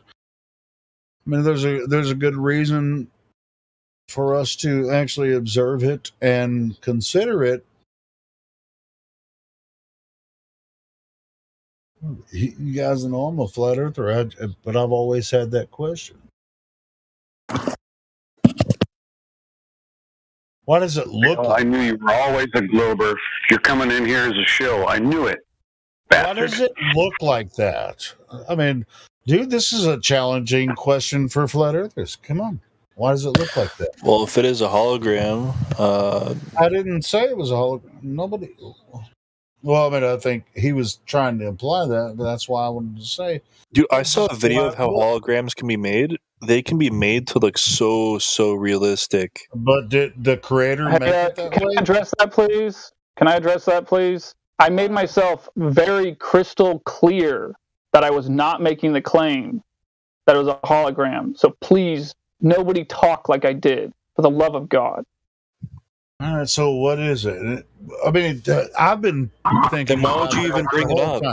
Now, as far as I'm concerned, Earth is not. I just brought it up because we don't know what it is. It's an unverified light in the sky. That's the reason why I brought it up, because it's an unverified light in the sky. You do not know what it is. I do not know what it is. There's a good chance that no one knows what it is. There's a good chance that it, in fact, falls under the category of something you cannot find out what it is if it falls under the category of stuff that's outside of the closed system that we live in. We know we live in a closed system. It's on the outside of that, you're never going to know what it is. Yeah, I know. I agree with you. Nobody knows what the moon is, but they're just because of these shadows on the surface that are caused by apparent topography on the moon, and there's directional lighting and everything. That's just like that. It looks like there's topography on the moon. All I'm saying, and I think that's what he was getting at too.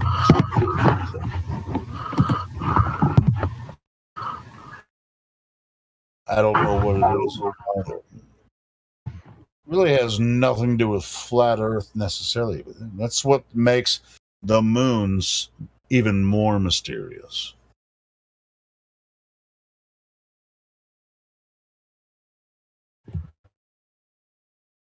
Like, you can't even say whether the moon has topography or not, because there is apparent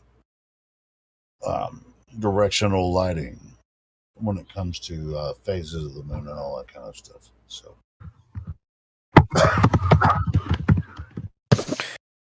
we should try to go up there and see, dude. You first. How you gonna do it? I'll ask NASA for some advice. Maybe they'll set me up in one of their green screen rooms. Yeah, good luck with that.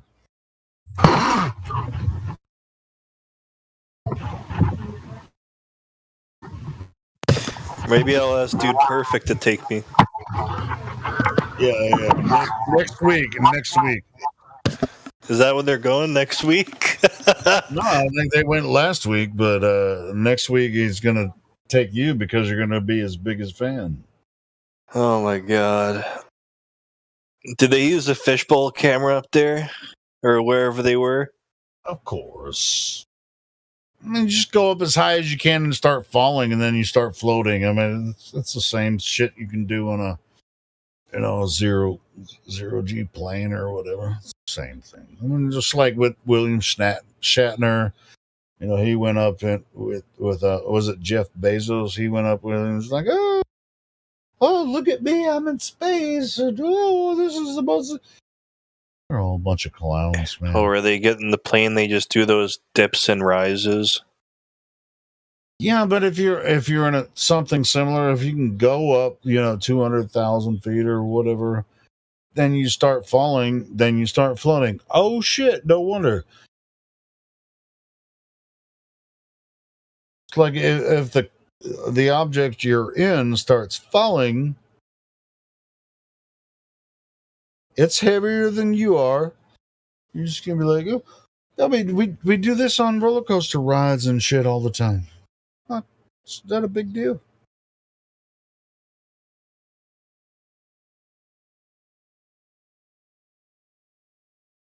But if you're gonna go in a rocket, how fast do they claim that rocket's going? Some of the G-forces you have to train for it, but you really have to train hard to be able to stand the G-forces to actually. I think for really high-powered jets, you have to be able to withstand like 6 or 7 Gs. Yeah, and most people pass out way before that. Yeah, so some people will hit like 4 Gs and they'll just black out. Yeah. They're done. Yeah, it's pretty crazy. Yeah, it's like fuck you. I ain't even trying that shit. I don't think I want to try that either.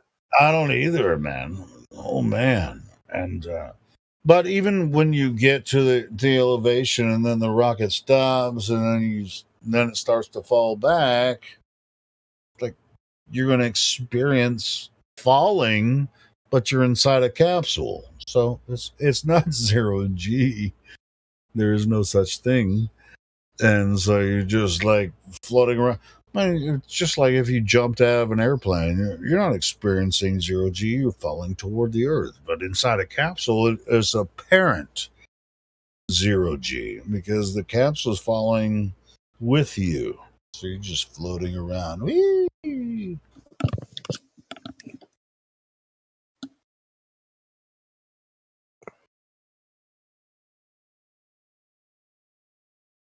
You think that would feel different if your capsule is completely made of glass and you could see all the surroundings as you're falling? No. Well, I mean, especially if you've been on, if you've done, skydiving and stuff like that. No, it would feel the exact same. I'm scared of heights. No, I just haven't done it. I mean, I'm not a rich man. I've never done skydiving, but I would do it in a heartbeat. I'm not scared of skydiving. You would do that? Hell yeah. I'd skydive. You wouldn't even be scared? No. I actually want to, but I just can't afford it. Heights scare the shit out of me.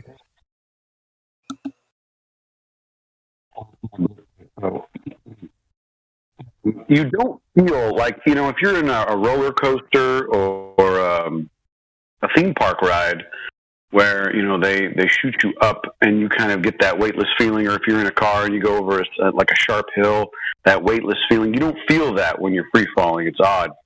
So it's a different sensation altogether. You feel like, quite frankly, you're falling. And so it's kind of hard to describe it. I don't even know if you could call that 0 G. I think they say it's very close to 0 G, but officially it's not.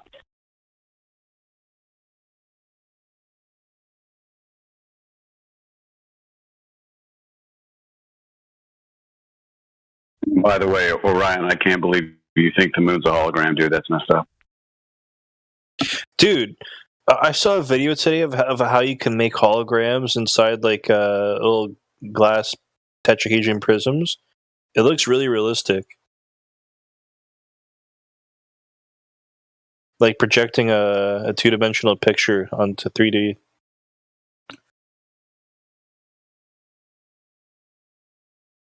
What now? Like you said a prism or a? Yeah, they made like this. It's like I don't know. It's not glass. It's like plastic. Like some sort of plastic material.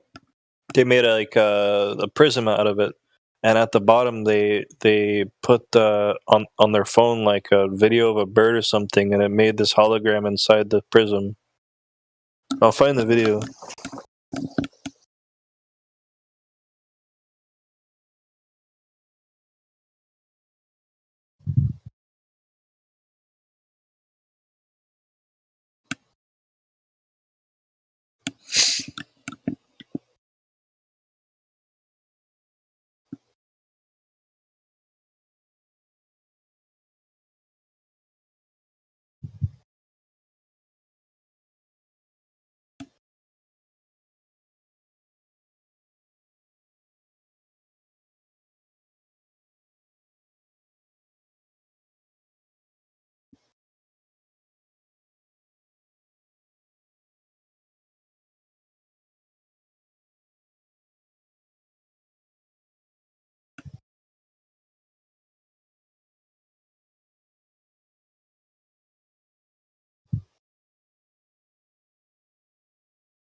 Hey, what's going on, guys? Mic check. Is anyone talking? Hear you clearly. Welcome to the server. How are you doing? Good. What's going on, man? Yeah, nice, man. Yeah. I was just chilling out here, just about to make an announcement that destroyed the Gem Panda server and killed off all the globe heads in the Earth Awakening server. Oh, good. It's a Japanese torpedo never worked on a globe by Mr. Thrive and Survive, Richard. Do you know the guy? Mr. It does ring a bell. Oh yeah. He did another one back in 2017. Submarines prove flat Earth.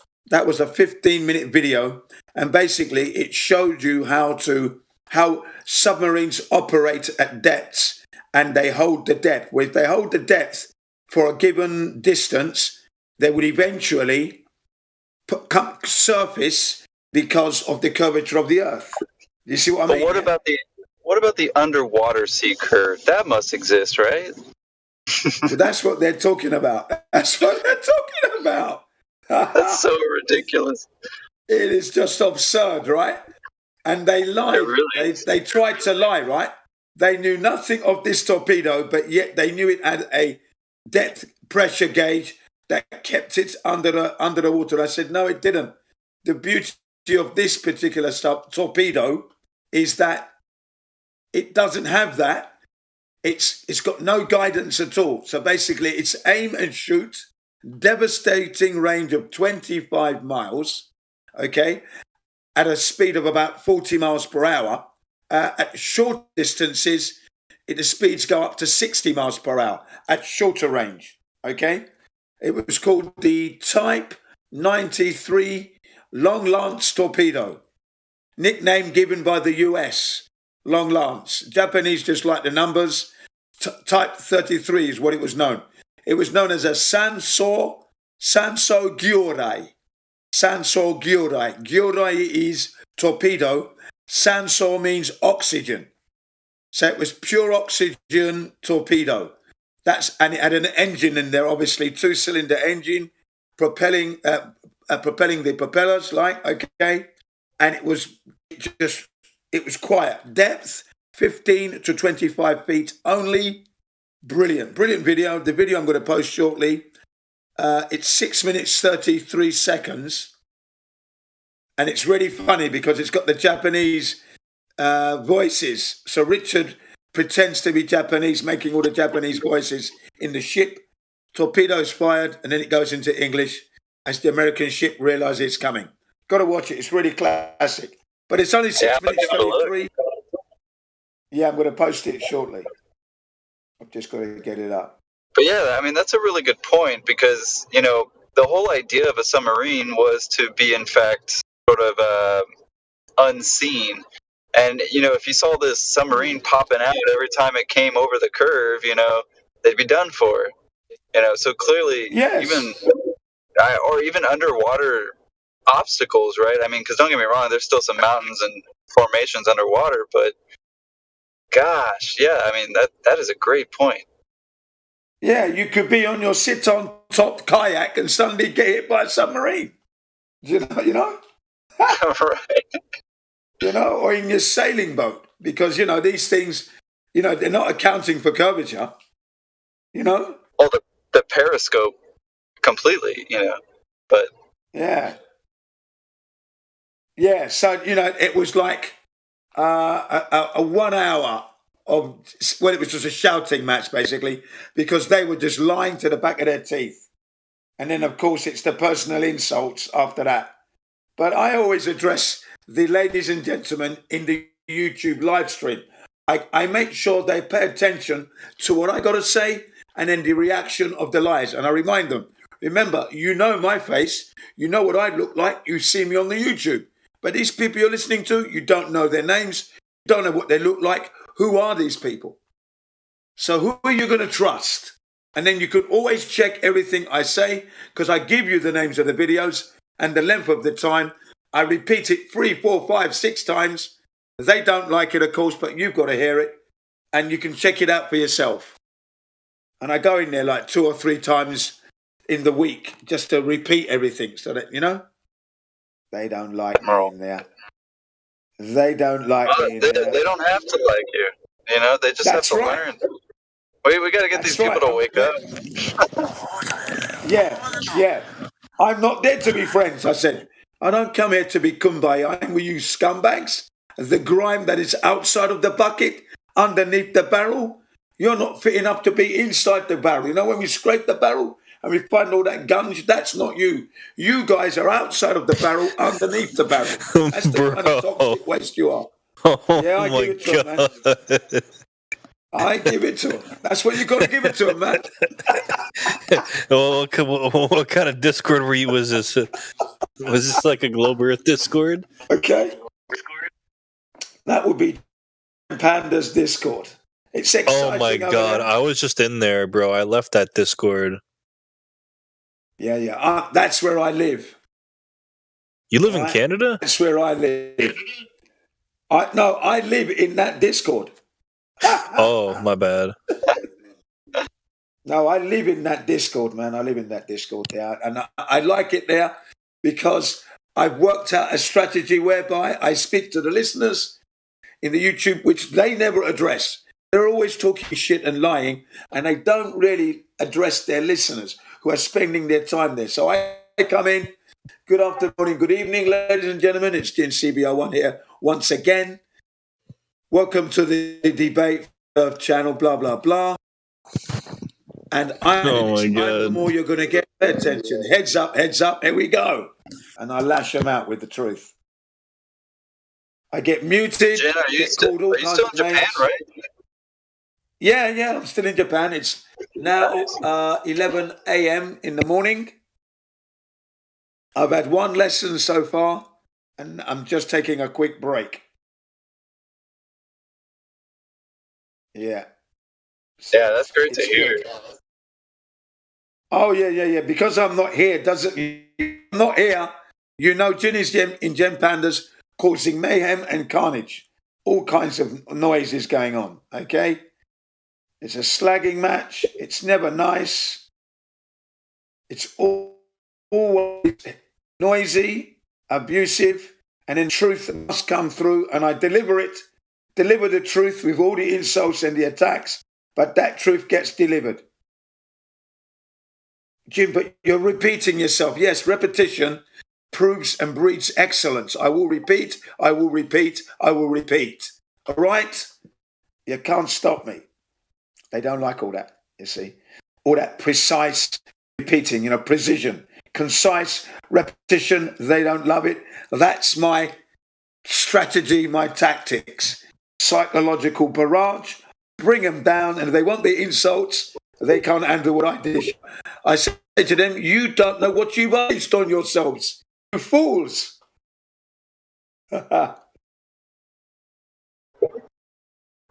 Yes. But yeah, that repeat, that concise, because, I'd even argue, Miggy can be kind of repetitive, but at the same time, he's actually just hitting home every single time in a nice, honestly, in a nice way. But, some people are like, oh, man, are you going to move on to something else? And it's like, no, man, this is the argument, right? Where's the curvature? We know that there's not. I mean, how do you think we feel asking you the same question? You still haven't looked into it. But I'm optimistic. I really think everybody can get this information. It's not hard to figure out. It's just a matter of getting past that ego. And for some people, they need that reality check. Like, oh, here comes Jen. He's about to flat smack me. Maybe I should actually, take some advice. Yeah, take up the information, check it out. Look at the information and look how it destroys the globe. Now I've posted the video, okay?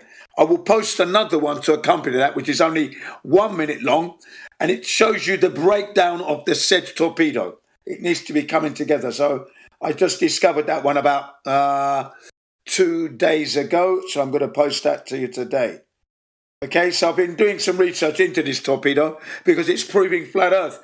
The torpedo was made in the 1920s and it saw action 1933 to 1945, totally obliterating American and British ships because of its range and its stealthiness.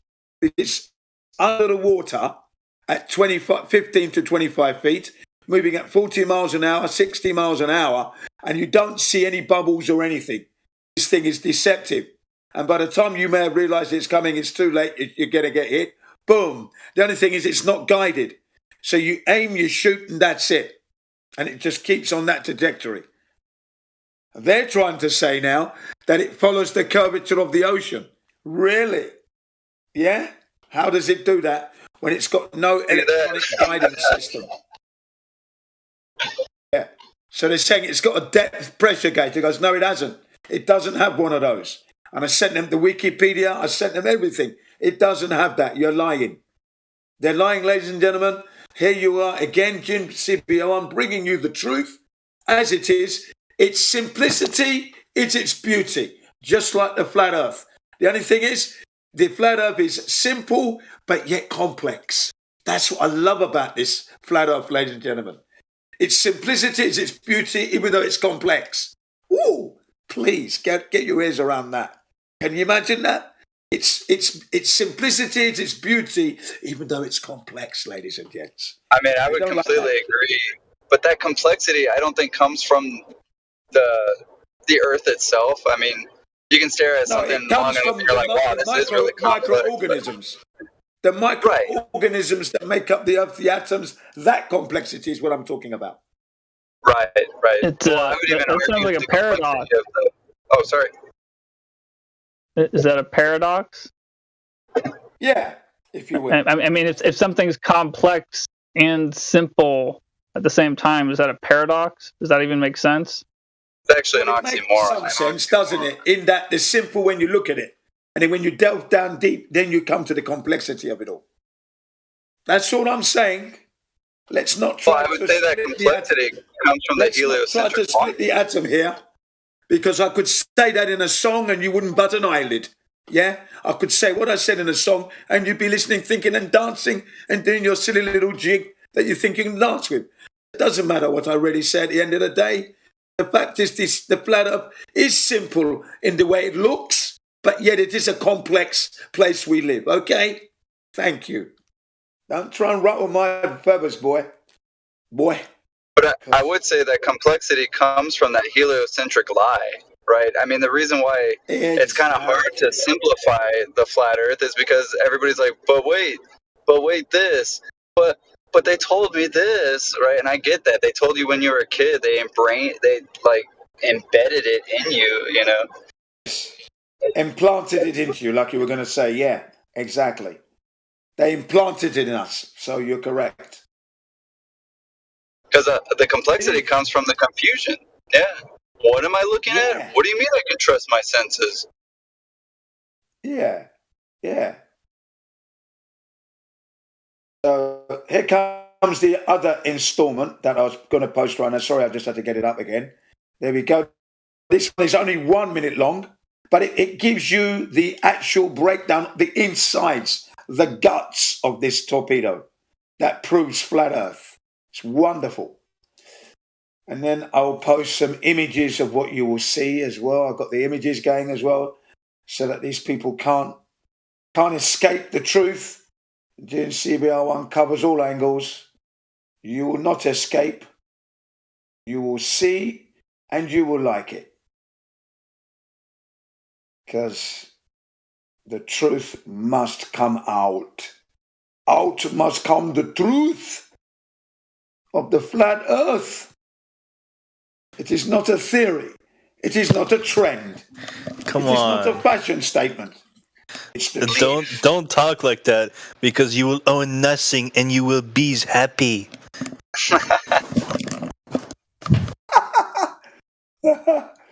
That's right.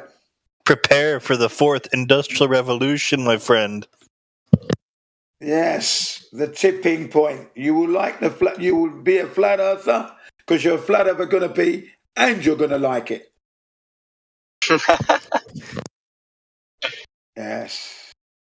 And then you're going to be kissing our hands and thinking of all that lost time. Yes. But remember this, you'll never be in a position of trust if I have anything to do with it. You will never be in a position of trust. You don't know how to rationalize. You don't know how to analyze information. Nah, you're not fit for that job. Not whilst I'm living. Sorry. So, what job will those people get then from you? From me, they had to have a job. It'd be all the heavy hard work cleaning out the grime and that shit. Get on with that. There's a lot of integrity. When you're finished, then you can be out of job satisfaction. Yeah. Because that's the most important job, all that grime. Get it going. Yes. Just imagine if no one come to collect your rubbish. You'd be swimming in your shit. So the dust man is a valuable man. Get in there. Here's your toothbrush. 1 inch by 1 inch cloth. Get going. Yeah, I'd be a real bad sensei I would be. You better believe it. What the fuck? I've been shouting at them like this. Maggots will come to attention. Attention! Maggots will move to the right in 3. Right, turn, move, check, 1. Let's go. Left, right, left, right, left. You're a maggot and you always will be. Left, right, left, right, left, right, left. Maggots, halt! Bro, are you okay? Stand easy, maggots. Yeah, that's what I do in their service. When they get me angry and that, I just slag them off because that's all they are, is maggots. Yeah, man. You don't know me, boys, when I'm in there. I am giving them hell. You don't want to know me when I'm in that mood. I do want to know you when you're in that mood. You sound like a funny guy. Yeah, I marched them around an imaginary drill ground, giving them drill as to how much maggots they are. Double time, maggot, double time. Shut up! No one's giving me talk to speak. Shut up! A double time! Left, right, left, right, left, right, left. Left, right, left, right, left, right, left. You horrible little shitbags, you. Scum on a bucket. You know, give it to them. Yeah, man. Only the anti-flatter. They have to mute me. They gotta mute. Gotta mute me, man. They haven't got a choice. And then I apologise to the ladies and gentlemen. Sorry about that, ladies and gentlemen. I just have.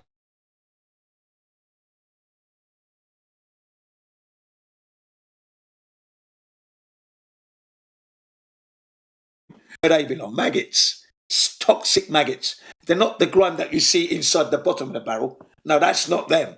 They're not that. They don't have that privilege. They're outside of the barrel underneath. That's the grime, you know? Yeah, that's where they reside. Maggots that they are. You mean the straight up shit? Yes. That disgusting slime, grime, maggot shit. Outside that toxic bucket, that's where they are. Outside of that. For me, it's the one that know that it's already flat, and then they're still gatekeeping, trying to go, well, we can't know. It has to be a ball, and it's just that anti-flat Earth mentality, because that's something kind of new, or at least when I was waking up. Yeah. There weren't these people that were trying to discourage you, and now there really is, and that's just, I think you're right, kind of maggoty, if that's a word. Yeah, it's a toxic maggot individual. They're in limbo. I'm not taking that. Remind them. You know, when I was having a discussion in the Earth Awakening channel yesterday, and they're all trying to talk about they know what the sun and the moon are. Because you don't know. You have never been up there. You would have to go there to confirm your hypothesis. You can't confirm it here. That's BS. What you've done is you speculated, you've assumed, you've presumed, you've got your hypothesis. Okay. But it's not, you do not know the sun. You cannot make that statement. No human being can make that statement, only the Creator. So stop lying. That is the integrity of your position. If you've got any integrity, if you have a single shred, you know you've never been up there. Yeah. You don't have to go up there. We've got these, what's that color spectrum, and then have this machine that can read the gases. Excuse me, gases in a vacuum. Yeah, crusposcopy, that's it. Now, gas in a vacuum, no, that doesn't work in a vacuum. Sorry, that hasn't. You would still need to go up there to confirm it. You would need to do that. So you know, not second hand. So you haven't been up there, shut up, you don't know. That goes for you as well, mate. You ain't got a clue, you haven't been up there. Well, nobody knows what the moon is. I don't know. It's just something we've named. We see it operating above our heads. We see it doing its phases. That's all we know. What is it? We don't know what it is. We speculate that it's a self-looming. That's what we see, you see. That's it. But what else can we say it is? Nothing else. Get out of here. Yeah, but we went to the moon. Say what it's not. Yeah, we can say what it's not. Yeah, of course we can. We can say what it's not, and even then we still it's kind of like speculating anyway. Right. But at least the thing is, we're not so arrogant to be going around saying we know what the sun is, we know what the moon is. Oh, you're the creator, are you? You made it then. But what if we could go to the sun? I go, go ahead. Go there, bring me back the information, and then I would follow you. You show me how you got up there. Let's go together. Come and show me this shit. Thank you. Go ahead. You know, they just won't have it. But I ram it down their throats. I open their jaw like King Kong and ram down that integrity. That's your integrity. Yeah, eat that. Like spinach. Eat it up. That's it. Run around. Eat that. That's it. Sometimes you've got to be brutal with those who don't want to see it. Turn their head round, put it in their face, open the jaw, ram it in. The truth. And you go, eat that. That might do you some good. How do you like them apples?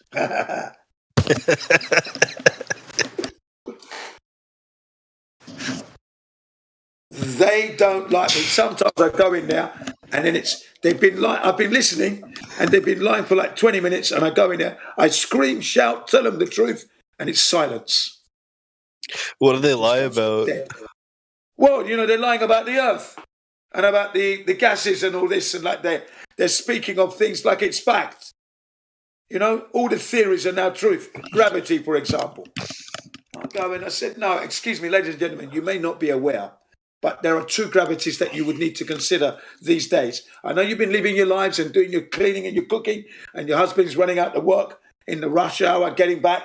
So you haven't had time to, it's gone way over your head. But let me just help you along. I'm sure you're at school, you remember Sir Isaac Newton from Britain, yeah. And then you know Einstein, right. Well, Sir Isaac Newton totally disagreed with the theory of gravity because he couldn't prove it. And he said it was absurd that mass would attract mass for no apparent reason. You know, he said it was an absurd idea and he did not want his name ascribed to that theory. In his Principle of the Mathematics 500-page book, didn't prove gravity. So 106 years later, we have Einstein coming along, and he now uses the terminology of the special relativity, the bending and warping of space-time fabric. Work that out when you drop your pencil. How are you bending space-time and the fabric of space? I mean, it's just a bunch of crazy words, isn't it, ladies and gentlemen? But what you must always remember is that they're theories which are unproven. There you go. It's as simple as that. Now you can get back to doing your laundry, doing your dishes, doing your cooking, and your husband can go back to work. All right? It's that easy. But these guys speak of it like it's a fact. It's real. It's been proven. It has not. Can you tell me why society has pushed Newton's why they ascribe gravitation to Newton if he did not want it to be ascribed to him? Well, that's how they push the deception. We can go back to as far as Copernicus. Copernicus didn't want his so-called model idea theory hypothesis released because he hadn't proved it yet. But upon his death, it was released. 1543, the heliocentric model. He hadn't perfected it yet. He hadn't proven it existed. He wasn't ready to release it. Okay, so he kept it caged and sheltered under the pillow. As soon as he's dead, they removed it from his pillowcase and revealed it to the world. Kepler, whoever it was, I've forgotten, is it Kepler or Ptolemy or whoever he was, stole his ideas and pushed it out there. So even Copernicus didn't want his material released because he couldn't prove it, but yet they released it and they credit him for producing the heliocentric model. So it's a deception, isn't it? Man's ego gone out of control. It's the grand deception. I never knew that about Copernicus. Yeah. So what happened to Isaac Newton? Sir Isaac Newton happened to Copernicus, Nikolai Copernicus. Same thing. He didn't want it released. So that's why it's the whole big thing about the grand deception. They have to keep us invested on the globe, you see. So who do you think are these people who are orchestrating this then?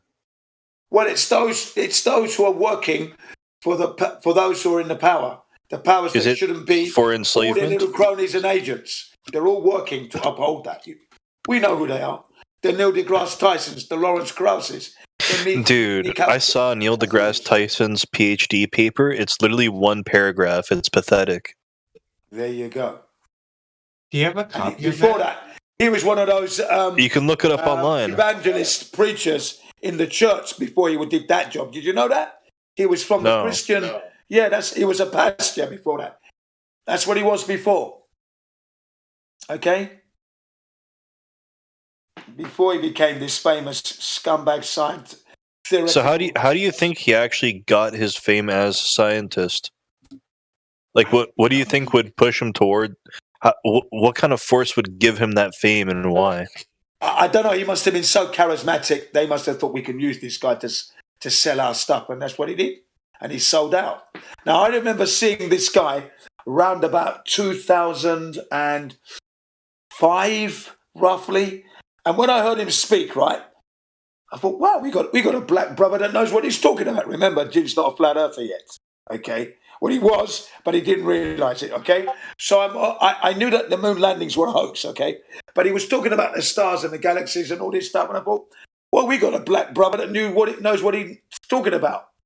Then there was a anniversary of the moon landings, and he was the MC, the number one MC introducing everything.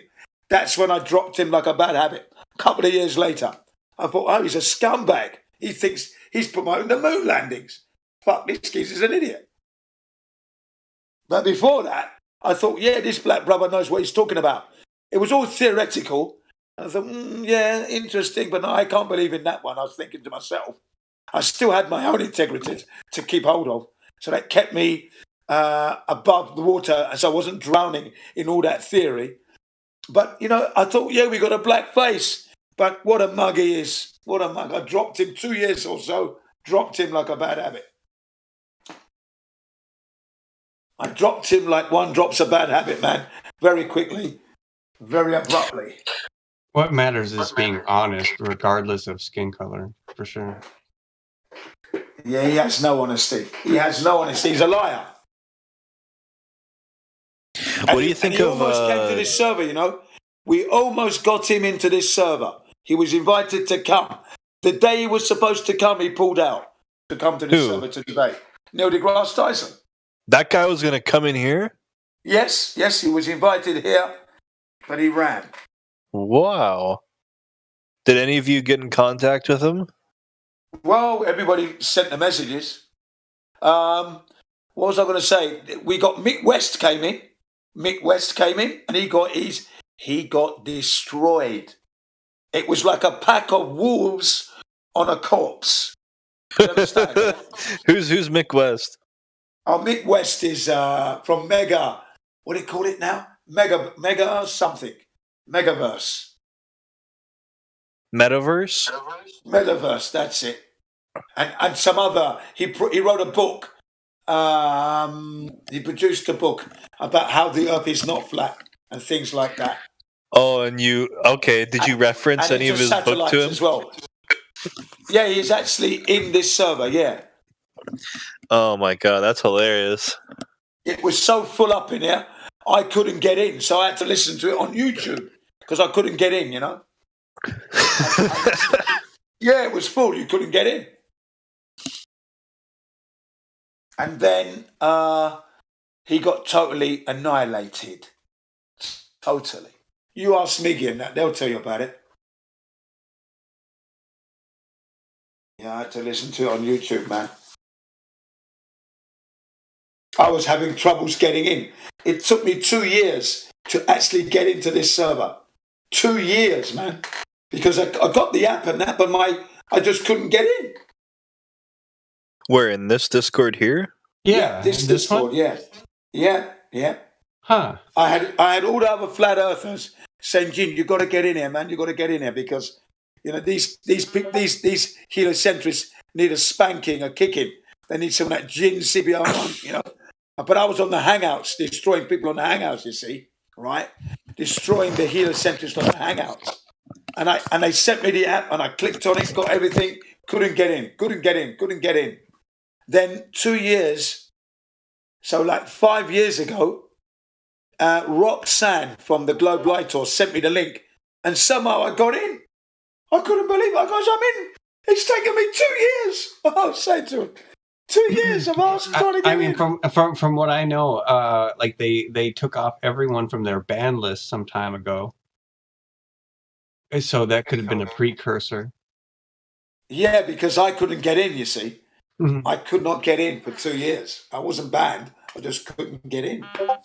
Somehow the app, even though I downloaded the app and that, and I got it from a friend's link, did all the procedure, couldn't get in. Fuck, but what's going on? Bloody hell, strange. And then Roxanne sent me the app. Boxing Day kind of thing, Christmas time. Got in, and I was in, and I've been destroying people ever since. But then I've since moved on to other places as well because I do my rounds. It's like I'm a flat earth guard kind of thing, and I go to all these servers, with my long stick and tap on the doors. Bang, bang, bang, bang. Yeah, flat earth truth. Yeah, get out of the way. Good morning, ladies and gentlemen. Sure. Yeah, Yeah, I've got to do that. Wake them up. Remind them. Do you ever yell at them? Amen. That's all I do. Why so aggressive, Jim? You're toxic maggots. That's why. Shut up. Who gave you permission to talk? Stand up. You know what I mean? And then it gets really bad with Jem because me and Jem is the nemesis. I'm saying you need to make me a mod here because we haven't got anyone protecting the flat earthers. You mute us to death. That's not right. So you're going to have to make me a mod. That's what I said to him, And everyone's going, yeah, Jim's got to be a mod, the flat earthers. Where's my mod status, Jem? I'm your number one opponent. Yeah, come on. Got to balance the scales, even it up. It does take a balance. YouTube are demanding it. Yeah, but he won't do that, because if I get mod status, I will definitely be sorting that server out. Right, you maggot, you're muted. Next maggot, you're muted. Right, this maggot, release. Any one wrong word and you're muted again, maggot. There you go. Because that's what I'll be doing. Jin CBR1. How you doing, buddy? How you doing, sir? How you doing? Long time no hear. Yeah, it's good to see you here. That'd be God rocking. Yeah, man. Good to see you here, brother. Yeah, I posted a video that would be right up your alley. Because I think Richard from Mr. Thrive and Survive. Do you know Mr. Thrive and Survive? Flat Earther. Oh, he's done a lot of awesome stuff. Yes. Oh yeah. Where did you post it? I'm going to post it again. I'll post it again for you. Just wait a sec. Okay. Right. He's a man of your intellect. That's why I thought you would have known him. Okay. That's why I thought because the way you articulate the flat Earth is very similar to the way this guy Richard has been doing it all these years. Okay. That's why I thought you would have known him. But I will post his material for you just now.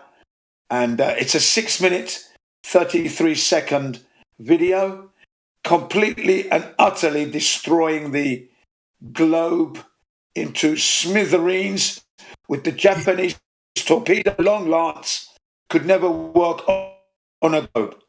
He does it in prior to his channel being taken down. Yes, like you do, yeah. Very quick, very concise, very karate judo type, styly. There you go, there it is. I have posted it. You've got it. Thank you. Can you see it? Yes, sir. Yeah, you want to bookmark that one. The one he had before that was Submarines Prove Flat Earth. And that was back in 2017, 2018, 2017. He released that one, which I kept. But since his channel's gone down, that video's gone with it. So obviously, he's replaced it with this one. The man is amazing. He's been doing a lot of material for a lot of years. Richard from Mr. Thrive and Survive. Really good. He goes to all the Flat Earth conferences. He was there at the very first one. He was looking a bit plump then. He's since had a stroke or two. Now he's into Keep Fit. He's slimmed down. I've congratulated him on his turnaround. Okay? He's looking very fit. He's actually in that video. He's promoting some health stuff, which I wouldn't advise anyone to actually use, actually. But obviously he's making his money. No, you do better to just eat natural food from nature, do your exercise, and that will see you good. Don't buy man-made products. Go out and eat the real DNA of nature. Fruits, vegetables, berries, nuts, meat, fish. Okay? Get it raw as best you can. What, not McDonald's and Burger King and KFC? Yeah, I mean, I do eat that stuff occasionally. I do eat it, yeah. Don't knock it. I can honestly say I don't hate McDonald's. I hate all those three I just named. The only thing I like is pizza. Okay, yeah. I don't knock pizzas. Well, it's better to cook things for yourself, to be honest. Yeah, I do like seafood pizza with basil. Love it. With raw basil on top. Nice. And then McDonald's doesn't serve food. Well, you're right. They serve old garbage. It serves something. I used to eat, like, when I was 17, 18. Well, let's have a look, get this right now. When I was 18, 19, when McDonald's moved to our area, lunchtime, you could see me eating 2 Big Macs, quarter pounder with cheese, apple pie, fries, and a chocolate milkshake for lunch. Very easy. And I did like the McMuffin without the pork. Loved those. You know, with the egg and that. Yeah, I used to love the McMuffin. Yeah. I almost got it. Yeah, go ahead. Are you talking about Mickey D's? Yes, Mickey D's. I almost got a job working in McDonald's, okay, on Tottenham Court Road, Warren Street, right opposite the Warren Street station. My only thing was I was feeling a bit embarrassed because I got the job. I actually got the job set to start, okay, but I went for another couple of other interviews at restaurants, okay, and I didn't want my friends to see me working at McDonald's. So I got another job down the road at the YMCA hotel restaurant called Clouds. That's where I ended up working. Clouds Restaurant. As assistant chef / dishwasher / potato peeler and chopping and everything else. But I was assistant to the chef. And then I actually, you know what I did? I cleaned the kitchen out and the grill because it was all brown with hair on it. I cleaned it so you could see the silver, and then I was honored with making the breakfast. The chef honored me. He goes, "You can do the breakfast, Jim." You showed some dedication in that's for sure. Yeah. So he gave me the honor of doing breakfast, making the breakfast, because I can do a great breakfast, man. Yeah. And he gave me the honor, the chef. He says, because I made it clean. He goes, "What have you done here?" It's, because it's all silver, shiny. And I wire brushed the grill down because I just didn't like the smell of burning carbon all the time. It's just not good. Not in the kitchen. Fuck. I want to smell food. So I did it. Yeah. It took me 2 days to get it done, and I did it. But that's the military side kicking in again, yeah? Because you got to keep your kit clean, everything. the stove, the works, everything, you know? Yeah. So I just used some of that military training in there and got it done.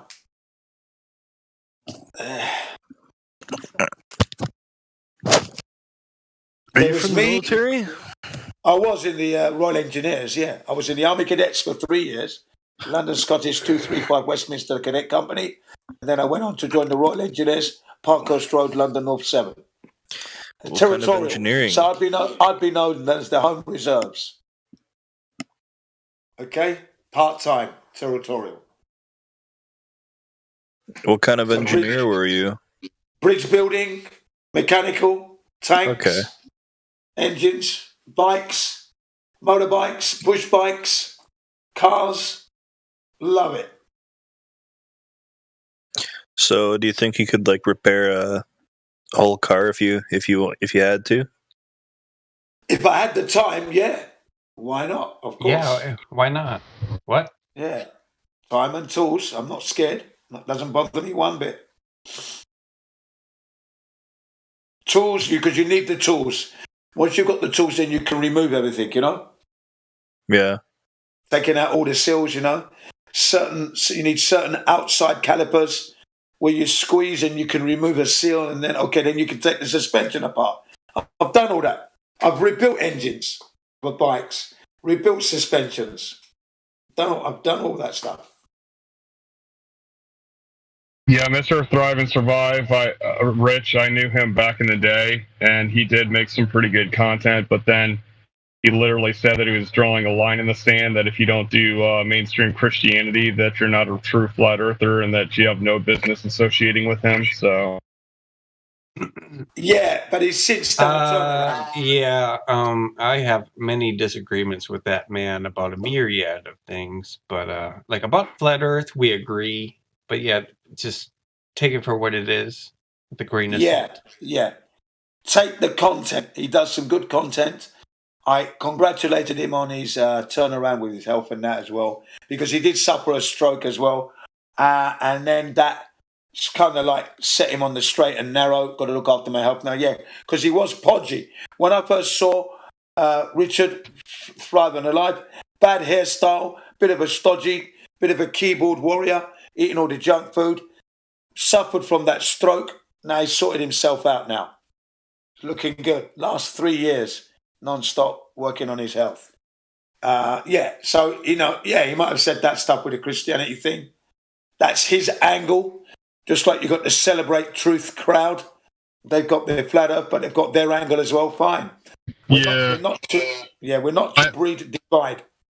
Yeah, I know these folks, like, from back in the day. I went to all the conferences, and I also know the guy who did Celebrate Truth, and he wasn't, even though he is a Christian himself, he was never like, you have to believe like I do or you're fake. You know, he's never drawn the line in the sand like that, so. No. And he's since gone back to his normal self. Obviously, he wants his subscribers to come back, and he's got a good following. Channel went down, lost a lot of material because he says, I'm not bothered. If YouTube's going to do that, good. He's going to be moving on to BitChute and Ruskin and all the other stuff out there anyway. So he'll be floating from the other platforms to and from it. So Rockfin? Yeah, Rockfin. That's it, yeah. He didn't bat an eyelid when he lost his channel. Didn't care. You know, it is what it is, he says. We'll carry on, though. And that's what it should be. Yeah, if you type in Mr. Thrive and Survive, it says Flat Earth Examined, I think it says now. Yeah, that's it. He's got a new channel. Yeah, he's had to put a new channel up because his other one went down. But if you type in Mr. Thrive and Survive, that's what shows up. So his channel still comes up. Yeah, it does come up, yeah. Because he got it back, but material lost. Yeah. He has Thrive and Survive rebooted, and he has Flat Earth Exposed. So he has two channels. Yeah, nice. And that's what I'm dealing with the Flat Earth Exposed stuff. And his material is pretty good. So God Rockin, get into it, man. He's pretty good. I say he's of your intellect because he's very quick and concise when he starts delivering it. And that torpedo was just, I've been looking into it all the way now. That's going to be my weapon of choice when I go into Jet Pandas. It was already the submarine anyway. I was always using the submarine. Not many people use submarines proof flat Earth, so I was always using that. Loved it. So Jen, have you heard the interviews of the subject matter experts on Mark Sargent's channel?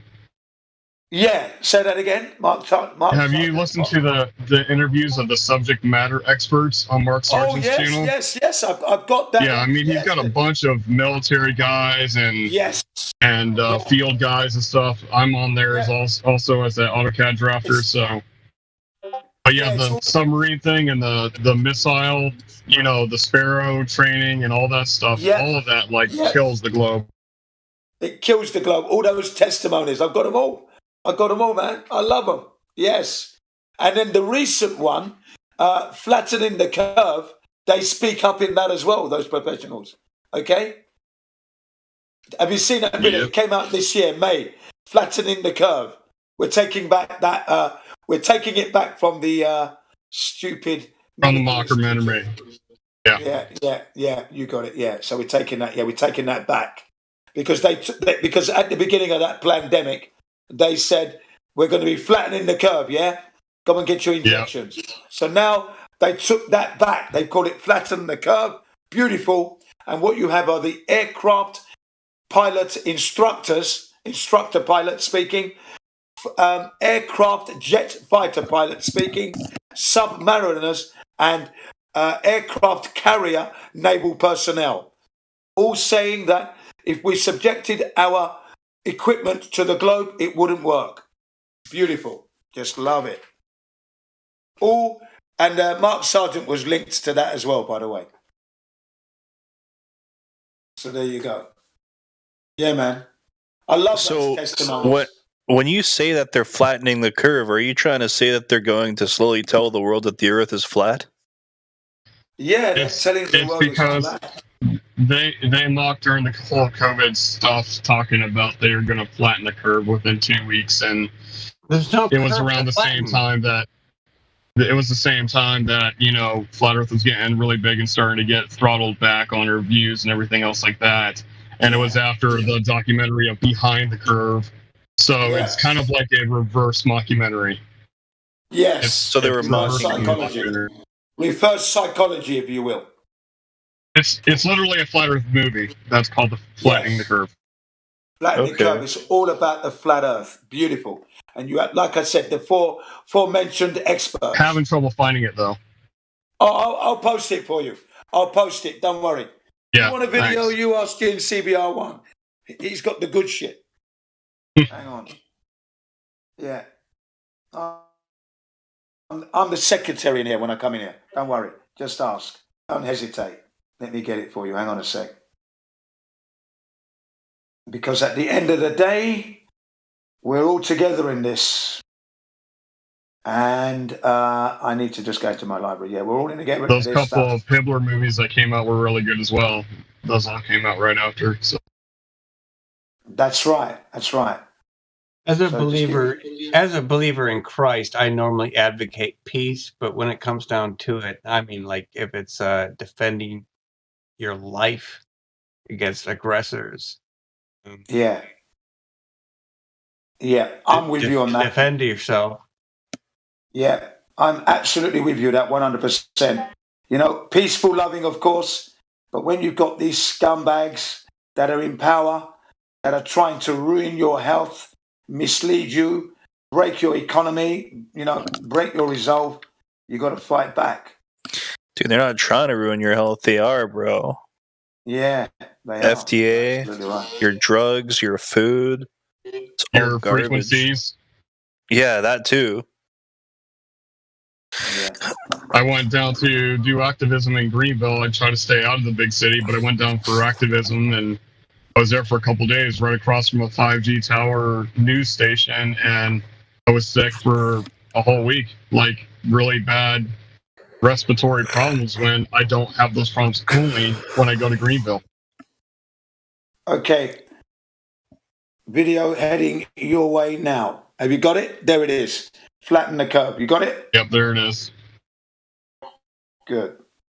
That is a fantastic video. An hour and a half long of precision.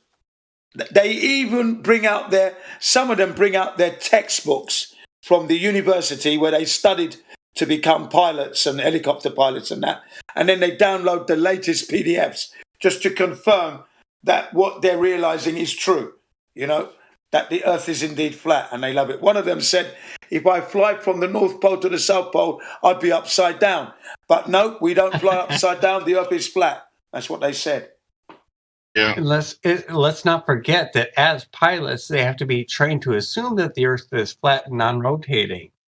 Absolutely correct. Yeah. I will post those documents right now that you mentioned. Yes. Yeah, military documents as well. Yeah. Yeah, let me get those documents over to you right now. Hang on a second. Like a good secretary that I am here, I can get that done. Hang on a sec. Yeah, let's get that The done. man with the information, that's all. Yeah. We got to have all this stuff. You see, we got to be able to fight. Don't know how long it's going to last, but whilst I'm here, every punch is a killer. Every blow is a knockout blow.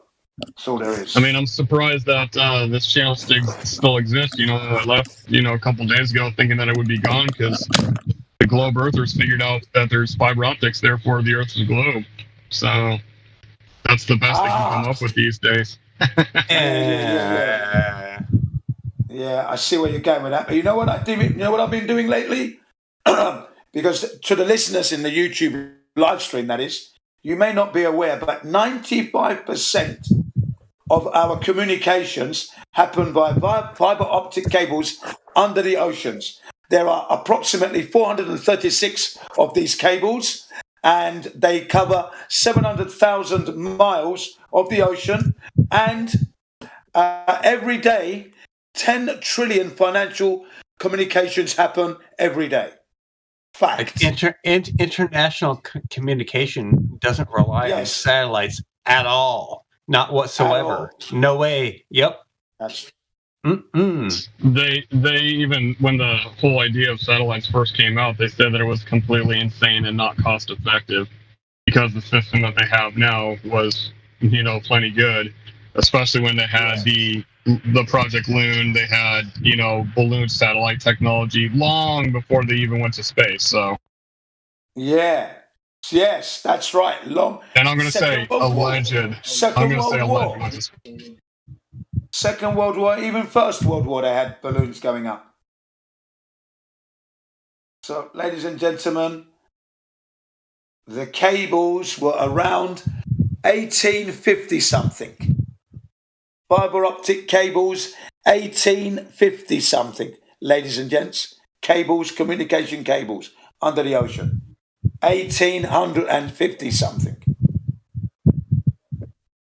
There you go. So yeah, we don't BS you here, ladies and gentlemen. We uplift your lives. We give you the information that will release you from that ball and chain known as the heliocentric model, and you will be a helium balloon that you'll never come down. What it's all about. Bringing you the truth to uplift your lives. And when you realize it, you'll never vote again, and that's the beginning of the revolution. The minute you realize that you're being devalued by the governments, you will stop voting for your devaluation, your demise. Why would you go and vote for your demise? Why would you do that? In good faith. For me, I haven't voted. That's right. No flat earther should be voting. No voting. What's that? That's right. It's all manipulated. I mean, I saw it years ago, back in 2008, how easy it was to swindle elections. Correct. Oh my God. It just, I won't have anything more to do with it. That's right. That's right. I've never voted in my life because I never saw anything worth voting for. Never saw it. So I can proudly say I have never voted. I've always been that revolutionary. Always. Well, why would I vote for my devaluation, my demise from the government? What the fuck am I doing that for? Nope. And all I could always hear was complaints from those that voted. Nothing but complaints. I said, well, you fucking voted. Now fucking sup it up. Yeah. Yeah, no flat earther should be. Okay, like check this out. Okay, when Obama was elected, right? He had 60 million people vote for him, yeah? Yeah. And then Joe Biden, years later, somehow had 80 million vote for him. No. Wow. I mean, Joe Biden, less charismatic, less, not even a quarter of the charisma of Obama. Yeah. He got that many votes. Fuck off, man. No, it was all manipulated. It was all. Of course it was. Of course it was. Of course it was. Let me post again. I say votes. What's that? Like, there are no votes. That's correct. They just tell you they're lose no choice. I had to go yell at my grandma and grandpa in the graveyard. You know, like, why did they vote for him? Exactly that. Of course not. I knew there would be no change. And then there was that controversy about his birth certificate and him being born in Kenya, not in the United States, not in Hawaii. And remember, Hawaii is not legally a state of the United States. It is not legally the 50th state because no legal document signed by any native Hawaiian exists. DC does not belong. Washington. Yeah, but Washington DC doesn't even belong to the United States. It's the owner. It's the owning corporation of the United States. There you go. That's why DC stands for District of Columbia. It's not the United States at all. It's all crazy. It's crazy, yeah. So Hawaii is nothing. It's illegal occupation, what's going on there. And the United Nations has recognized it. So they're fighting for their sovereignty. They've been doing this for 20 years or so, 30 years, trying to get it. But they're still working at it. But there you go. Yes, Hawaii is not the 50th state of America. No legal document exists. And remember, Bill Clinton, I think in 1992, I think it was, he apologized for the overthrow of Queen Lukalani at gunpoint by those scumbag American, spineless, yellow-belly cunts that did that. Yeah. Now they're homeless on their own land. Well, anyway, I mean, here in America, we basically have like a Trudeau government, like in comparison with Canada. Yeah. Yeah, like they don't represent the people at all. They haven't at all for years. It's just not there. Of course not. Of course not. Your cattle to be injected with. That's all. To be injected. Your cattle. They'll be branding you next. You what? They're trying to bring it to that. That's for certain. That's only for those who, give up their authority. That's for those who believe the nonsense that those things are happening to. It's the same as any country. The power is given to, given to them, not taken. Yeah. Now, you can still be free. Still be free in your mind. If they're tracking our cell phones, does that make the cell phones cowbells? Yes, they do. That's right. Well, I mean, sometimes you track your tags in their animals, so they don't lose their cattle, Yeah. I've just posted the short. Yeah, but these ones we hold on to. Okay. Can't leave home without it. Sorry, Jen. Sorry about that. No problem. I've just posted a video there. It's 50 minutes long. It's by James Collier. It's the vote scam, the stealing of America. It's a 1997 video. You will like it, the old-fashioned interview style. I love that. Okay, from the 90s. And James Collier is basically with his brother, Kenneth Collier. they spent 25 years proving that the elections were rigged. He actually says that the American citizen is the dumbest citizen on earth. So gullible. But that was in 1996. It's all better now. Right? So he highlights that.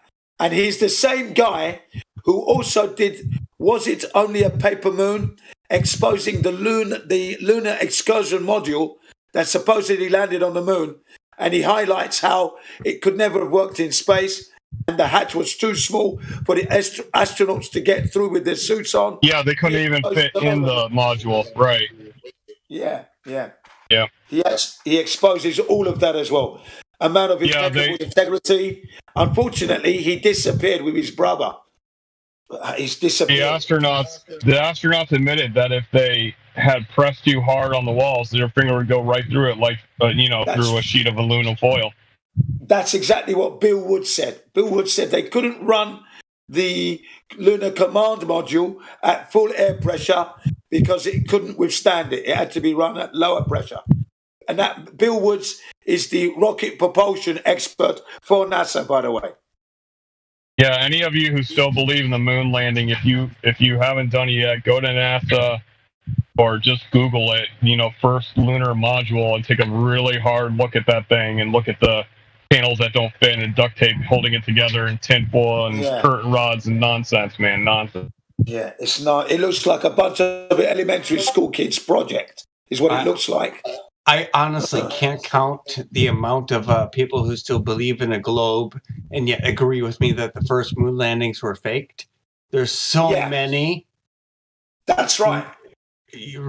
Seriously now. Yeah, you seriously want to give them a slap. But wake up. It's a hoax, the moon landings. So why are you fucking believing in the globe then? Come on. Silly. What kind of bloody cognitive dissonance is that? That's a new level of cogdiss, isn't it? New level of cognitive diss. It's like, there's been at least a dozen times where I've encountered people who still believe in the globe where they're like, oh yeah, the first moon landings were fake. And it was really a genuine connection. Like, yeah, they faked it. So, like, how much more reason do they have to fake the rest? And they're confronted with that, but they still don't want to stop believing in. Yeah. You know what I think, though? Yeah, you know what I think? Sometimes I think they're agents. They're trying to keep you on the globe. So they'll agree with you that the moon landings were a hoax, but somehow the globe is still real, and they try and lure you back to their way of thinking. I just said, look, mate, from when you cannot measure that curvature with the latest nano cutting edge technology, and you wanted to tell me one Greek and two sticks, Eratosthenes, 2,500 years ago could do it with no technology? Sorry. No, that doesn't add up. It will never add up. The globe doesn't exist. Sorry. That's unacceptable. And recently, I've been attacking the Indians because India is the Johnny-come-lately to the space program. You got the Johnny-come-latelys. Let me give you the list of the Johnny-come-latelys. We got China. We've got India. We got Saudi Arabia, would you believe? Saudi Arabia reckons they've got a probe orbiting Mars. It's on its way back now, obviously, if not already returned. Okay? But that's Saudi Arabia. I mean, what an insult. Saudi fucking Arabia. Okay, anyway. Next, we got Israel. Yeah, that was a joke. I watched that video. Right. Israel one. That was hilarious. Yeah, right. They were one and done. Yeah. And the recent one to come in is New Zealand. I've joined the fold with Elon Musk. Yeah, you're right about the one and done thing because they're like, oh, it didn't work, so we give up. Right on, Terry. Okay. So now we got India. Okay. Now listen to this. Okay. India is trying to tell the world that they've got 2 satellites orbiting the moon on an elliptical orbit, one called Chandrayaan-1 and Chandrayaan-2, and they're currently working on Chandrayaan-3 as we speak, right? But this is a country, ladies and gentlemen, that recently there was a bridge that collapsed last week. A bridge collapsed. But if you count how many bridges have collapsed in India since 1977, the number is astonishingly frightening. It's 2,130 bridges have collapsed in India since 1977 to 2017, and one collapsed. But they gotta go to space. But they reckon they can go to space. So I said, no, don't lie to me, India. You keep making that nice Indian curry, you know, the chicken charavrazi, your keema naan bread, the onion bhatias, yeah, chicken mughlai, yeah, chicken korma, chicken tikka masala, Rogan Josh. I love that food. But don't tell me you are going to space. You are a lying little Indian. Bloody lie. Yeah, I was just for giggles, I was looking up India Space Agency, and it says on August 11, 2021, India's Space Agency ISRO launched its Earth observation satellite. So why don't we have any Earth observation, from their satellite? And the other one is how India's program humiliates NASA's budget because they built a rocket for only $2 billion. Yeah, I saw that one. I laughed. Yeah, I saw that one. And then the guy in the Indian restaurant that I used to go to, right? I haven't been to an Indian restaurant now for like 3 years, but I used to go to, right? He was trying to be proud of India. He says, look, show me a picture of a real satellite first. Yeah, you got your smartphone? Yeah, okay, yeah, go ahead. Show me a picture of a satellite. And he's showing me all the that's CGI. And Jack, last, I don't mean to cut you off, Jen, but like Jack last week, showed how NASA receives more than just $52 or $53 million a day. Yeah, it's called the, oh my gosh, I got to look up the term. I'll be back. Yeah, they're getting 67 They receive so much money, it's like they don't know what to do with it. Of course it is. Yeah, so government gave them 21. This is 2019. They gave them 21 billion from government funding, and then they got another 400 billion in other financial acquisitions, including supported by the U.S. government. Yeah. Wow. Yep. Wow. It's insane. It's a tsunami. Yeah. So on the mainstream, on the front page, they're getting 21 billion, but then they get another 400 billion on top of that in that same year. Wow, what a super cash cow. Wow. Fucking hell. This year the budget's 23 billion, by the way. $67 million a day. Fucking hell. That kind of money. And they are doing shit. That's as bad as the pharmaceutical industry. Because in 2019, the pharmaceutical industry in the US, just from the US vaccine program, they earned $50 billion.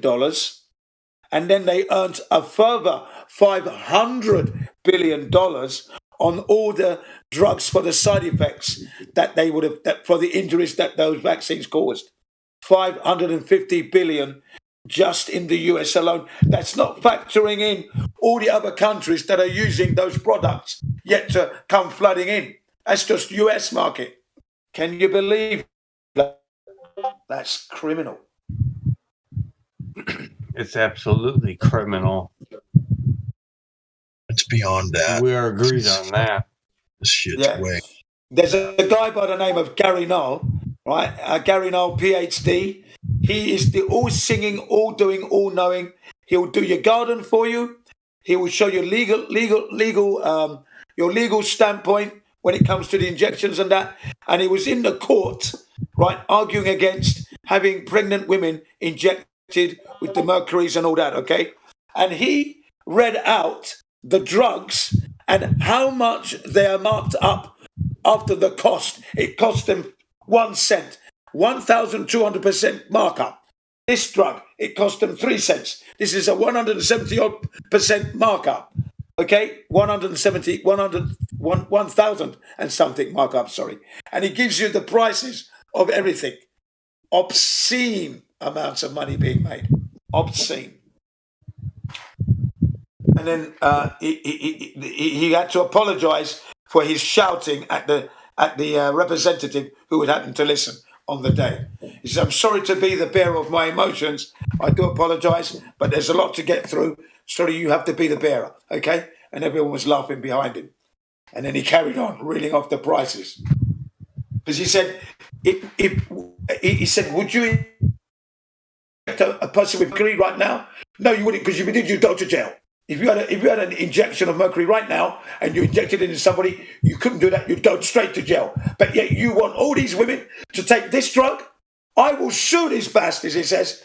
Don't mess with me because I have the finances and the legal power to do this. I just loved that guy when he was giving it to them in the courts. All right, so I just pulled up. Yeah, go on. Yeah, I just pulled up another article on NASA talking about how the agency significantly benefits the U.S. economy. The agency commissioned the Economic Impact Study to better understand how the U.S. economy benefited in the fiscal year of 2019 from America's lunar and Mars exploration efforts. The study found that the agency's Moon to Mars exploration approach granted more than $14 billion in total economic output and supported more than 69,000 jobs nationwide in the fiscal year of 2019, even though they didn't do shit. There you go, ladies and gentlemen. They didn't go to Mars. We can't go there. There are no probes running around on Mars. And if you look at the pictures that they give you of Mars, you will see these rodents looking like marsupials known as lemmings in the photographs. So now there's life on Mars because you've got the lemmings there. They're clearly in the shot. Okay? It's all filmed on Earth. A place called Devon Island, just north of Hudson Bay, Canada there. You've got all those islands at the top. Right up there, Buffin Island. There's a place called Devon Island. Right there's where they're filming all this. Jin, wait. I don't mean to cut you off, bro. Sly Sparkane is back in the live stream voice text and not in the voice chat himself. Well, why don't you come in, live Sparkane? Slimeball, why don't you come in and have a proper debate? I got up early this morning, and it was about like 9:15 or so. And not long after, it was like an hour after, I saw Sly Sparkane posting in the live stream voice text. He's been doing it all day, and he still has yet to actually join the live stream. Why don't you get Isaac calling you out, you yellow belly? Lying in the belly of a snake, Sly Sparkane, aspartame, Sly Sparkane, toxic waste. Why don't you come and join us? Come and get some real debating coming down. Come and show me how you prove the Earth is a globe. You sleazeball scumbucket. Get in here. Get in here. There you go. You think somebody's going to want to have a conversation with you after you called them all that? Come on, Jim. Come on, man. Get his ass in here. Remember, he's been doing a hit job on us. I'm not here to be his friend, but I can have an amicable debate. I can. He's not even worth the insults. He's been trying to prove the globe for 8 years. Good job, Sly. Next. Yeah. Is there any notes please? Are actually curious about this subject and want to have a real conversation? Click the link and come in here. Back to you, Gene. Yeah, get your ass in here, you yellow belly. You yellow. You see, he won't come in because he's scared. He's frightened. He really the amount of integrity in this server can smell and the adherence. Yeah, the amount of integrity in this server and the adherence to the scientific method, we outstrip the universities out there. This is the 24/7 flat Earth university here. That's what this is. Yeah? That's why they won't come in. This dude is literally trying to postulate pseudoscience as real science, and he doesn't want to answer up for it. So nuts to him. There you go. He won't come in and have an amicable, decent debate, one-on-one, and answer the questions that we will put to you. I mean, but he'll still get children to believe him, right? You know, just like they do with Santa Claus. Yeah. Why do you guys think that these guys still want to debate objective reality? It's just silly, isn't it? There is no debate to objective reality. The water is not curving, the globe is done. Back to you guys. Ladies and gentlemen, you know that the water never sticks to the exterior of a ball. You knew that when you were a little baby boy, baby girl, playing in your little bathtub with your mum and dad. And you pushed the ball down and it shot back up, hit you on the head, and it was as dry as a bone, wasn't it? Yeah, do you remember that? And then when he span it, the water just flew off, as you well know. Yeah. So how could that be happening on this earth? You know, the earth that you never measured, you never confirmed, you've never experienced that globe. You know that globe we're talking about? Yeah. So you know, ladies and gentlemen, you know the integrity of your position is that you've never seen the earth as a globe, ever in your life. Not even from the window of a plane, because Neil deGrasse Tyson says, you're not seeing curvature from that height. All that stuff is flat. Okay? That would be 120,000 feet up, 24 miles up, ladies and gentlemen.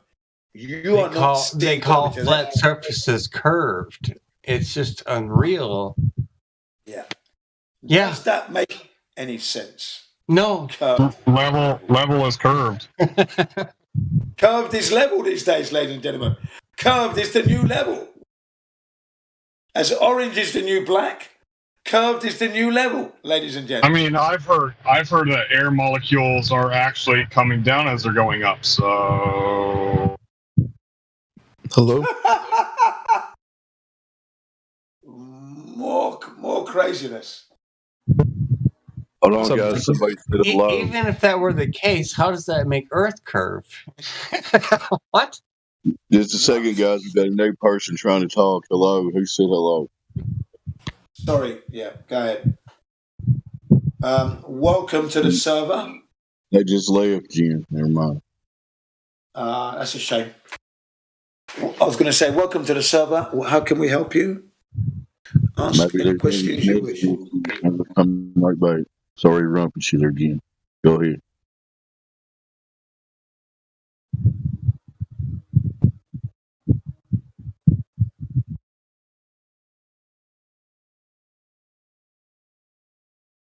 Back to you guys. You were talking about water curving or some other stupid silly shit like that. Go ahead. Please, situation. Oh, and we don't have any Is demonstration. that you guys still here? Of water curving. The visitor? Aside from waves. No, they haven't come back yet. They haven't come back yet. I'll let y'all know if we. Is our guest still in? They're not here, Gene. Can you hear me?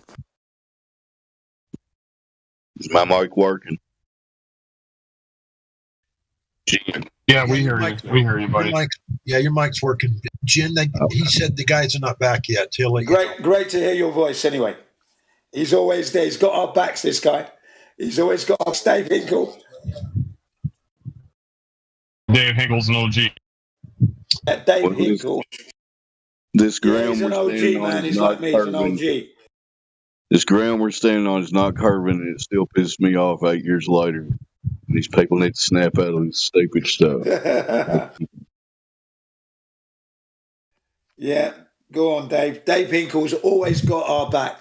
Pushed out a lot of content back in 2016, 2017, 2018. He was pushing out that content like nobody's business every day.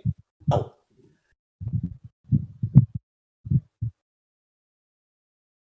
Like a breath of fresh air. You know, it was like a security blanket because, you know, Dave was there. Click on YouTube. There he is. All right. 3-4 videos. So I pulled another article, just because I was looking into supplemental income of NASA, and lo and behold, on July 30th, 2020, it says that Senate pandemic relief bill offers $1.5 billion for NASA. So I guess NASA was suffering with their $23 billion that they needed another $1.5 billion from pandemic relief. This is just daylight robbery. It's robbery. They'll scam every up. It's just sick.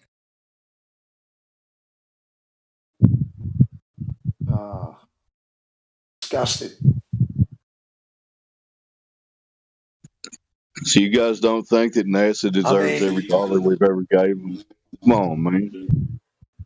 I mean, yeah, every amount of money is for the betterment of the world, allegedly, Can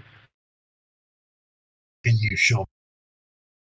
The spending package introduced in the Senate this week would provide $1.5 billion in supplemental funding for NASA, although the agency leadership says the exact amount of the money the agency needs to cover its costs remains to be determined. For pandemic relief? Yet, when you analyze their lives, they're shitty lives. I don't think what they think is a good life is a good life. They don't live. I mean, it's like when you give money to a crackhead and you don't see any return on it, and you just keep giving money to the crackhead, because he really needs. Yeah, that's exactly what it is.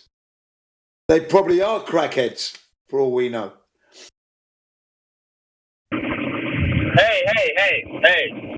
Hey, don't talk about my mom like that.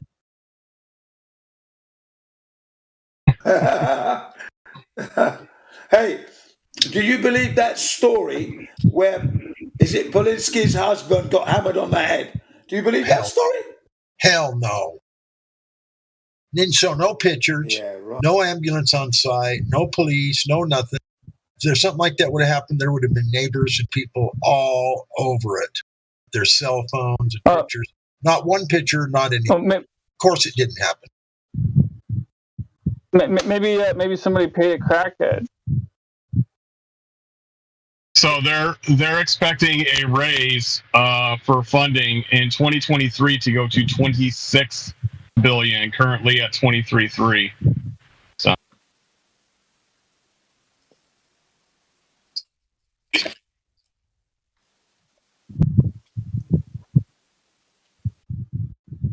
Can you imagine the backlash? I believe that story.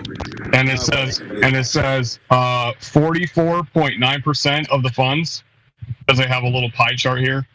They claim that nearly 45% of their funding goes for human space flights.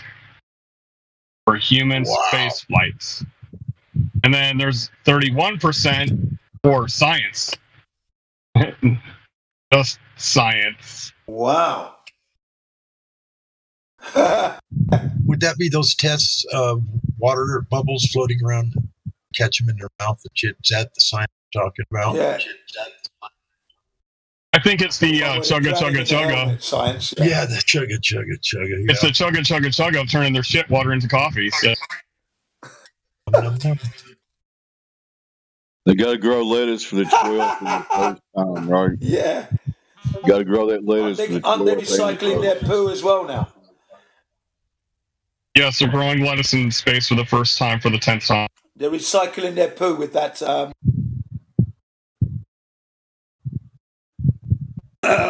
with their $23 million toilet.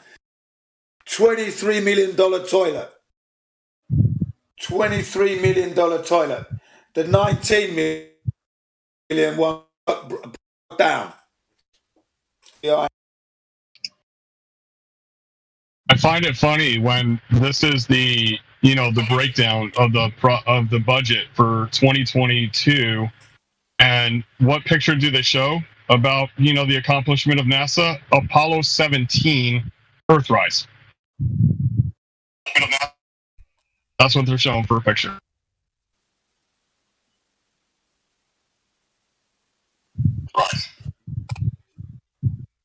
Wow. a question. It's kind of off topic, but it's information that would be very useful to me right now. Does anybody know where, like, you can just walk up and pitch a tent in Florida, sleep there, like, without having to, like, register or anything? I'm pretty sure everything's closed right now. I'll probably just sleep in my car. I mean, 75's got a lot of truck stops, so I've definitely stopped, at a truck stop and slept in my vehicle before. And they usually have night guards and everything else. That's what I was going to tell you, Jay. Sleep in your car before you can take your kids somewhere you don't know. Sleep in your car. Discord's been acting out lately. Excuse me. Discord's been acting up lately. I don't think you can hear me, can you, Gina? I can hear you. I can hear you clearly, sir. Okay. I don't think you could earlier, but it's all good. Any new people on here? Not yet. I'm looking. It's a bunch of globe deniers that are in here. What's wrong with you people?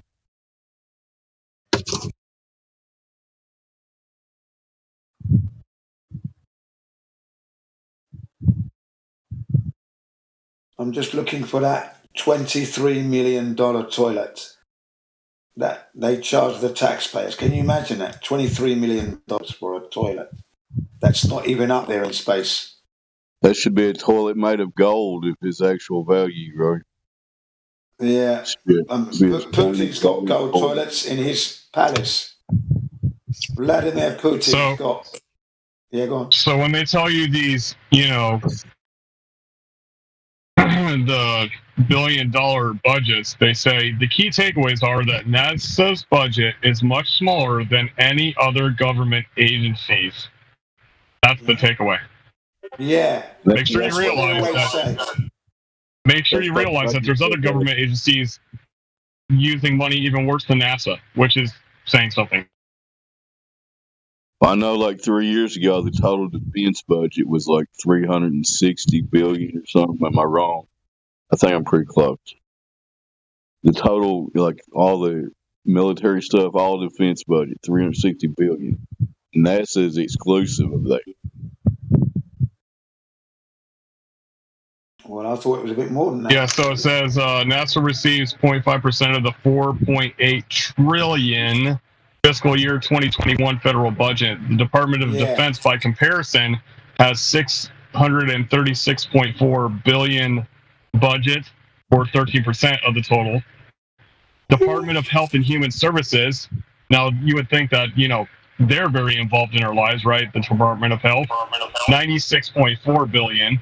Department of Veterans Affairs, $105 billion. Department of Education, $66.6 billion. Isn't that funny? The Department of Homeland Security, $49.7 billion. Department of Housing and Urban Development, $47.9 billion. And Department of State. Education was 66.6. Is that what you said? Yep, 66.6 billion. Yep, for Department of Education. Interesting number. Yep.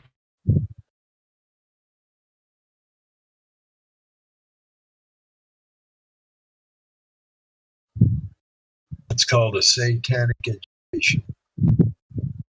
That's your tax dollars well spent out there. If somebody's listening, needs to hear that.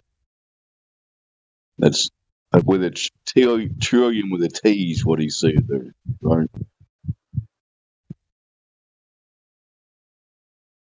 Yeah, where's that $66.6 billion going to education? Because I heard America's education is pretty bad, so don't know where it's going.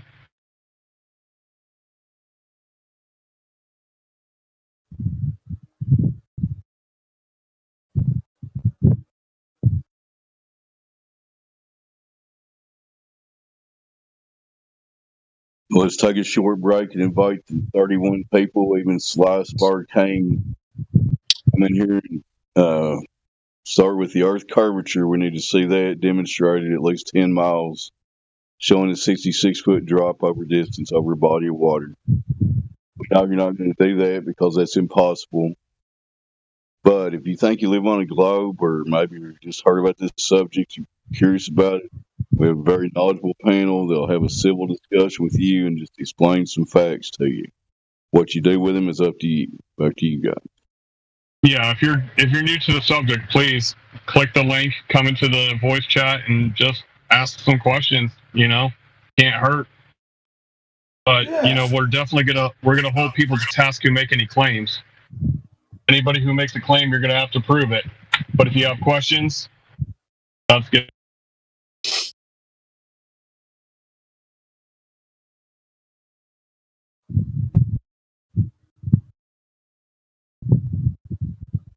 Damn it.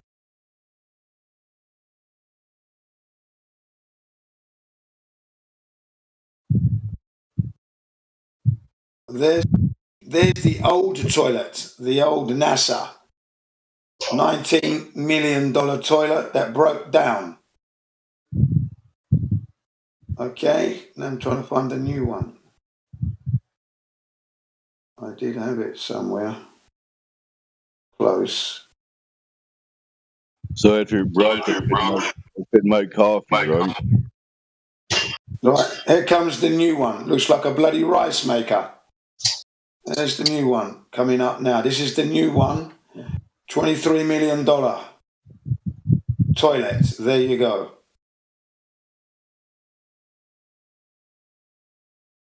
Note the penis is inserted into that hose, but also the women have to use that as well.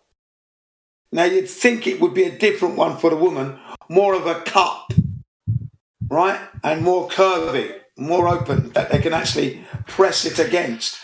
But they'd have to aim into that hole. How can women use that? How can you say in any good faith that that's hygienic? And you wouldn't have a hygiene problem. Don't forget, it's supposed to be no gravity, folks. Like, how does the bladder even know? How does the bladder even know which way to go? How does it even know? Exactly, and this new one is worse than the previous one.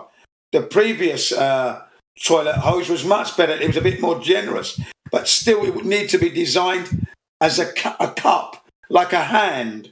So you put it in, and then you can, like what the pilots use to cover their face when they're up in high altitude. The thing they cover their face. That's what they would need to put over a crutch, something like that. Just to let people know in the audience, though, is we definitely don't believe that anybody is traveling in what's called outer space. In fact, that's a law of nature called entropy. You can't have air pressure next to a vacuum without a solid barrier. So there's nobody going into a, entropy law breaking vacuum of space. That's nonsense. Absolutely. But we're just highlighting how lazy they are with the design, because anybody with half a brain can see that is not going to work. That's going to be totally. They can give me a couple $1 million. I'll design them a toilet. That's fine. Yeah. Do you know what? I actually tried to get the price of the toilets that they have in aeroplanes, because that would have been sufficient. Because you can have it when you sit on it, that you're covered and everything's vacuumed away. So yeah, that toilet would have been much more sufficient than the one that they put on the ISS, and it wouldn't be anywhere near $23 million. Anywhere near that. Wouldn't even be $1 million.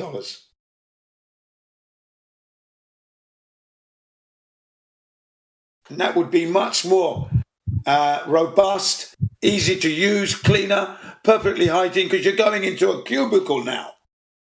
And now you're going to sit down on the thing properly, right? And then there's a little flap there'd be a little flap that comes over, and then you do your business, and you hear that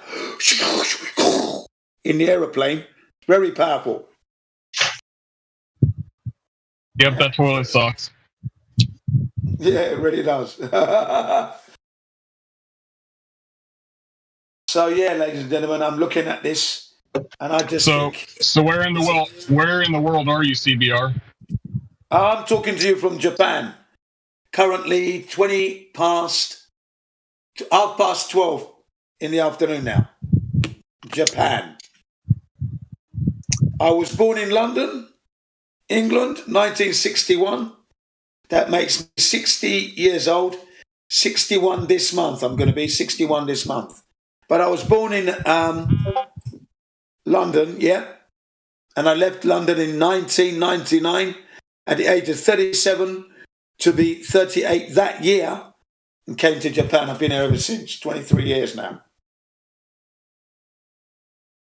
So what do you like about Japan?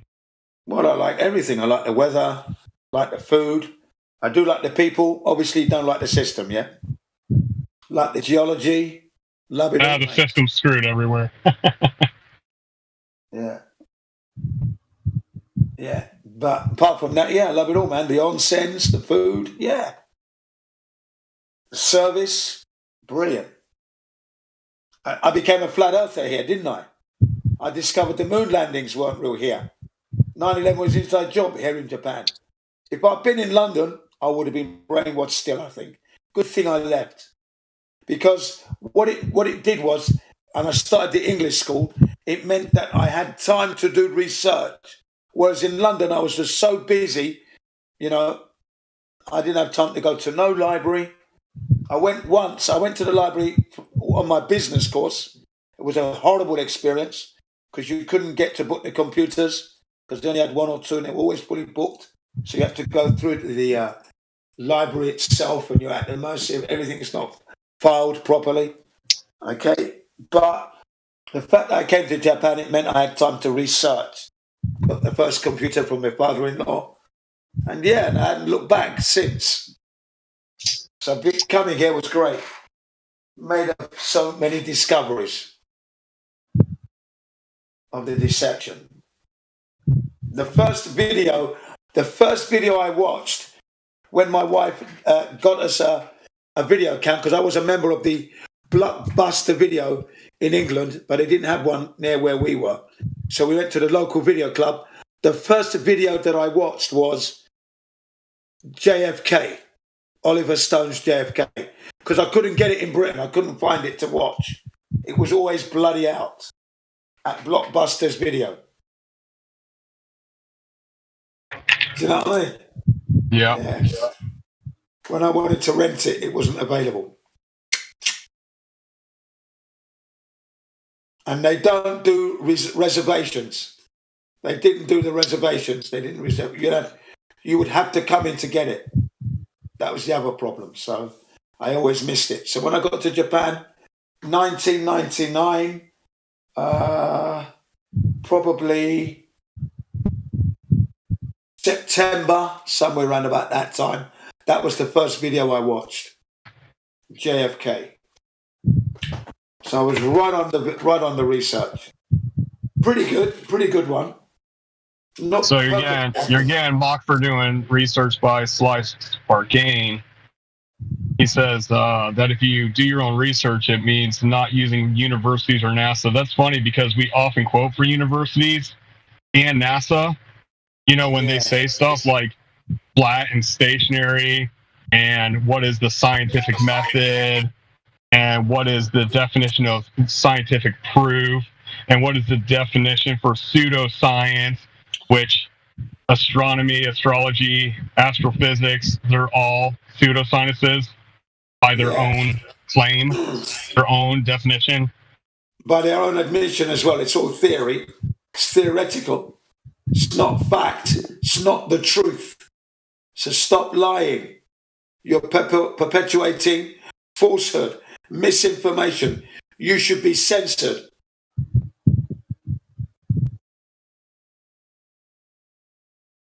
And beliefs is the enemy of knowing. When you know something, you don't have to carry the belief for it. You know it. You carry the knowledge.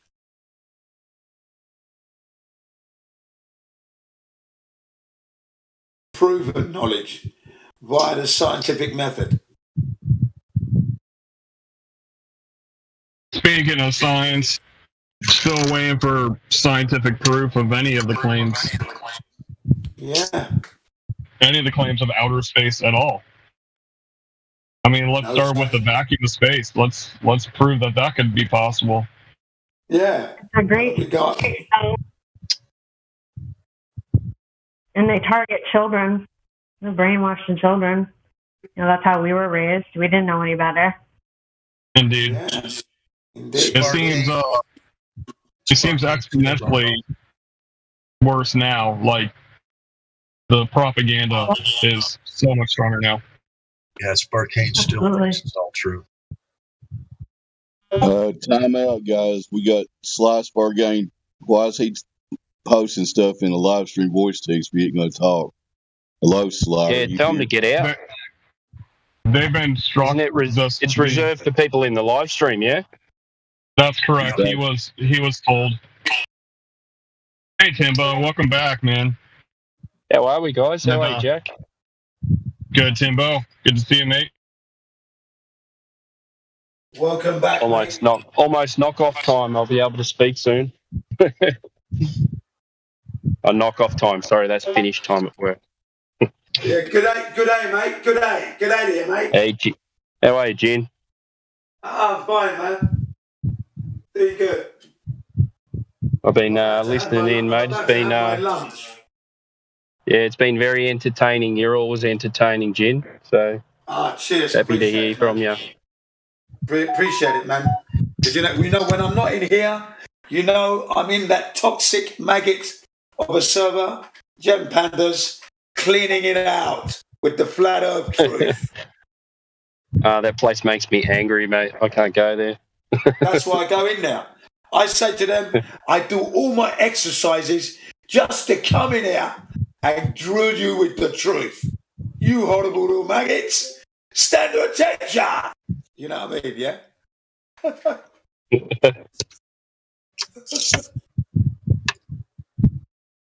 Yeah. It's been one steady, solid barrage since Christmas of last year, and then New Year's Eve hit them hard, New Year's Day hit them hard, and we've been hitting them hard ever since. Well, Jen, I got to give you a big pat on the back. I admire you for being a soldier of truth, and I couldn't put up with that level of sophistry that you put up with. But good on you, man. Oh, yeah, because I hit hard. I hit them where it hurts every time. They mute, okay, when they've got to unmute in the end, and it's exactly where I left off. If you repeat it again, you're going to get muted. I repeat it again, I'll get muted. I say to them, I operate under my standards, not your standards, Jen. My standards, yeah? It's my standards. Yeah. I don't care if they're mute. As long as you get that truth to the listeners. You see, I address the listeners in the YouTube chat, live stream. That's who I'm talking to, number one. I'll take all the insults to deliver that truth. Hey, Jen, I'm curious. Do you have any fellow flat earthers in there with you at all, or are you on your own most of the time? In recent days, I've been on my own, but no. We've had Chemo in there. We've had Merle in there. There's been other flat earthers coming in from the Geo server as well, occasionally. But in recent months, I've been on my own. I don't mind. Jin, the one-man army is what I call myself in there. Take them all on. Bring it on. You ain't got niche. Can you imagine Jin with his shield and his flat-top baton? And I'm just taking heads down, man. Bang, yeah, boss. Yeah, shut up, you maggot. Keep quiet. Where's that curvature? Bang. How comes it's, with today's latest cutting-edge technology, we can't measure the curvature? Boss, 7 years in the making, those Brazilians. Smacking the jaws of getting it. You understand, yeah? And then I say, yeah, I'm just off to go and do my exercises. Stick around because I'll be back when I'm pumped up. 61, pumping up still. Yeah, love it. I say to them, I live to exercise, to come here and tell you about the flat earth truth. That is why I'm existing at the moment. Okay? Yes.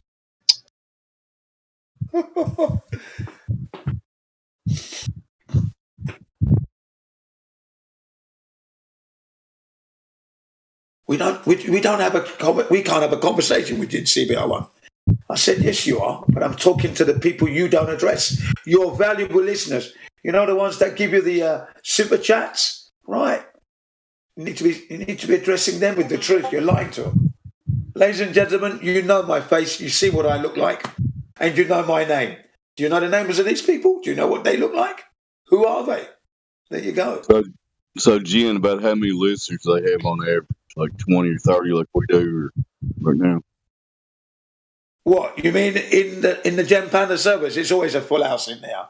In the YouTube chat, like in there, how many listeners are in there? Well, in their YouTube chat, they probably have about 20 to 30 people.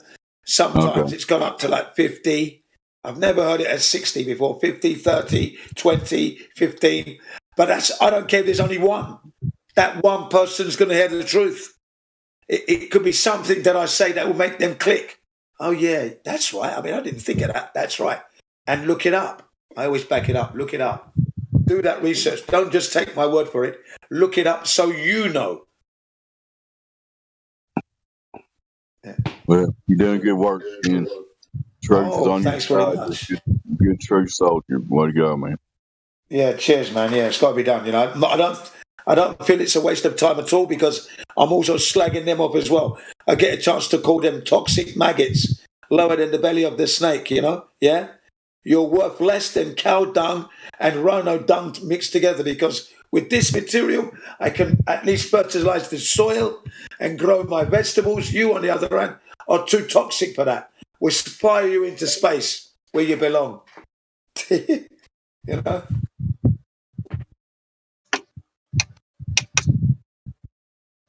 Yeah, but you talk over everyone, Jin. Yeah, well, I haven't finished talking. That's why. When I'm finished, I'll let you know. And when you say you're upside down on the globe, down under in New Zealand and Australia, they said, you've got the mentality of a child. I said, yeah, that's right. When an 8-year-old can understand that fact, I've reached the target because they're the future. Okay? There you go. And then there's another server called the PLS. No. PLM. Sorry, yeah, PLM server. In there, they like to call you a rapist or a paedophile. And I say to them, when I'm talking to kids that are like 3 years old, babies, girls that are 6, 7, 13, we're up to 100-year-old people I'm talking to. So, you know, you can't call me a paedophile there. That's silly. You know, these are the people in England. You know, they've got some paedophile problem going on in England. Now, if you're talking to teenagers and that at the age of 60 and you're communicating with teenagers, you're a nonce. You're a paedophile. Crazy. I said your stupid, baseless claims is not going to stop Jin CBR1 because I've already said that I will communicate from the baby at the goo gaga language to the elementary school kids, junior high school kids, universities, house husbands, housewives, people who want to go on holiday, the senior citizens, 70s, 80s, 90s to the hundreds. So I'm going to talk across that whole spectrum of age spectrum. You're never going to stop the truth coming out. Sorry. So you can call me a paedophile. It's your loss. You have no evidence for that. Silly, isn't it? They're desperate to not hear the truth come out. But anyway, I'm going to have some lunch now, so I will be back. Hope I haven't bored you. It was great being here, but I will be back. I will be listening. I should go on mute. All right, Jen, enjoy your meal. Thank you very much, Dave. You too, man. Enjoy your rest. Got here, Jack. Here. Doing a good job. Yeah, took off. No, I'm still here, man. Still here. No, not you. I'm talking about Jack. You can go ahead and eat. This is the 24/7 Flat Earth Discord live. The best place on earth to talk about Earth. Maybe you're listening in YouTube, you're curious about this subject, feel free to join. Got a full panel of knowledgeable people here. Have a civil conversation about the subject of the shape of the earth. He may have been taught that it is a spinning globe that exists in nothingness. That is not correct. We have evidence. If you'd like to discuss this, come on in. Who wants to talk now?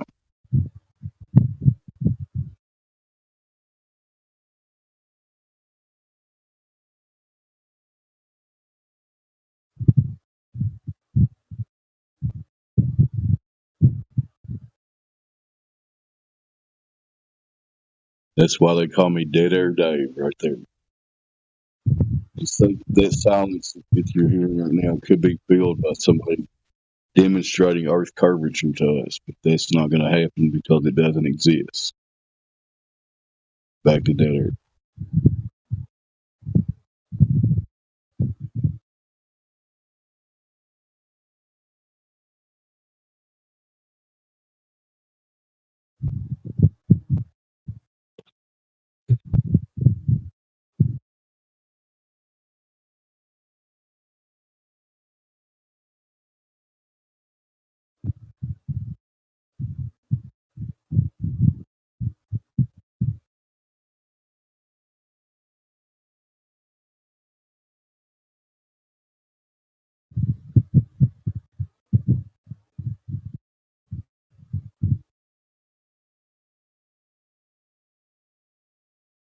Anybody want to hear the latest from Conspiracy Music Guru real quick? Just 5 minutes.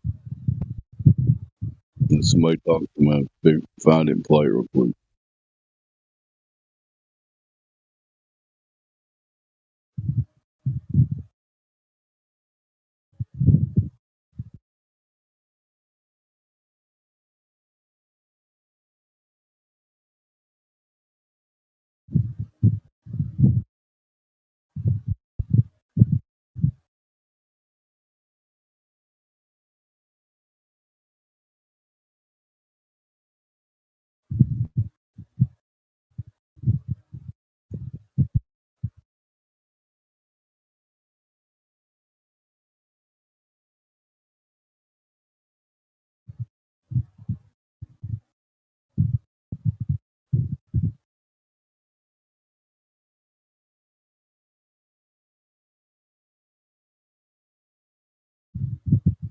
There's another DJ in here. My laptop scrolls up.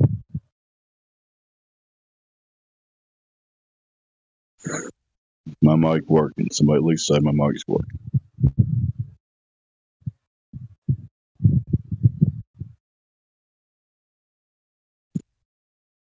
Yes, it's not. Mark's good. Well, thanks. Appreciate it.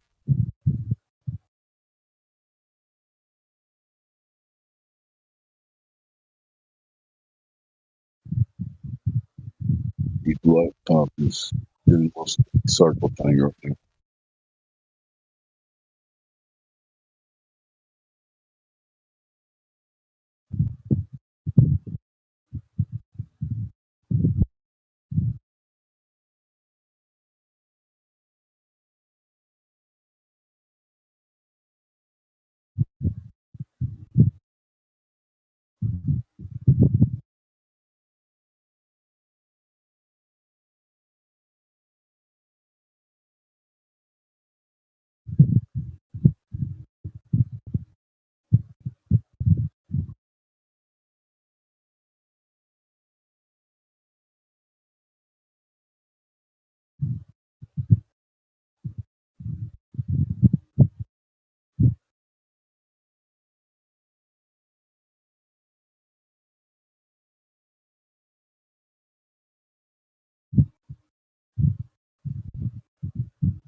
Hey, Satoshi.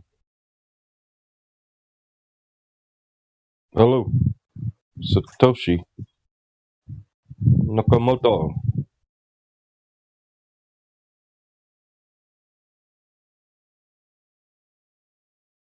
You there? Must be AFK, I guess. Satoshi, Quad or Timbo talking to you? Which one of you is it? The E12. Yeah. Okay. How's the things in the land down under? Yeah, okay. Have you seen any Not too women bad. blow and men plunder? All the time. You feel the thunder. You better run. You better take cover. You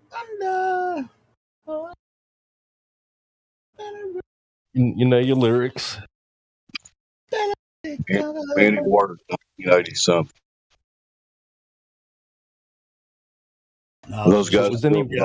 I was listening on live stream, when everything was dead, and I heard Satoshi. I didn't want to mute, because it sounded like he was sleeping. Was he hot micing? He was hot mic. It was sounded like he was breathing into the microphone, so I'm thinking he was probably sleeping. So, Well, Helio, my laptop froze up. I was going to play Why Do You Trust These Liars? Conspiracy Music Guru's last one. You play it real quick? video. I can't post it because my laptop's froze up. All right, let me hit it. It's on his channel. One of his channels is the last song. the stack. I was just Play that song real quick, if you don't mind.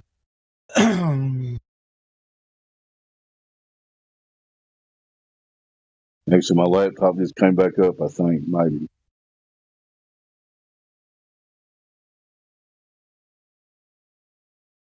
I got it.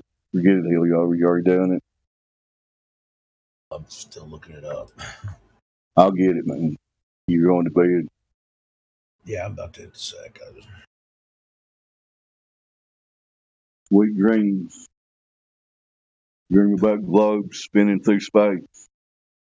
Dude, I have the weirdest ass dreams. I don't even know where they come from. I don't think I've ever dreamed. I don't dream about globes, though. I don't think I've ever dreamed about a globe either. I dream about all kinds of weird shit, but nothing about globes.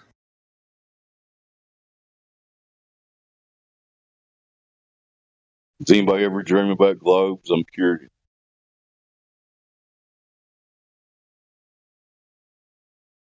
Guess not. Maybe Neil Armstrong dreamt about the globe. Maybe Jim Panda and those guys dream about globes. I bet those guys probably have some space dreams. I dream about globes blowing up, burning.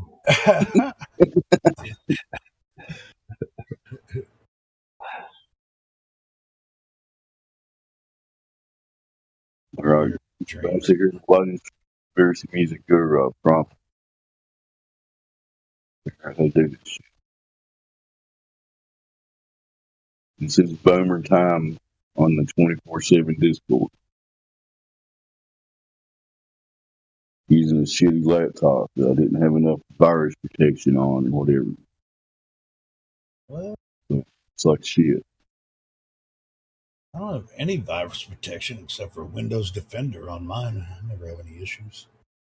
I had that for a while until my subscription ran out. I think you have to subscribe to Windows Defender. I think it comes with Windows.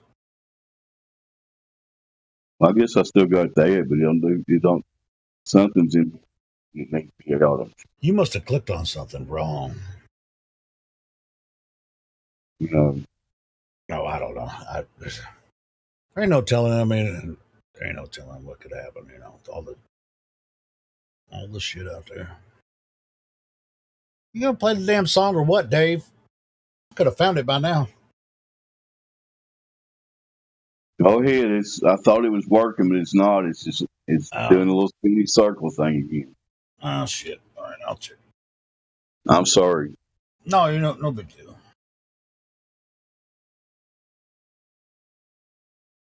So what's it called? Why do you trust these liars? Is that what it is? Yes, it's his last one. Written by Jeranism and Oh, Chris. yeah, I think I heard that the other day. Yeah. Jeranism and Chris Crum wrote it. You know, Don't Follow Crum, that guy. Yeah.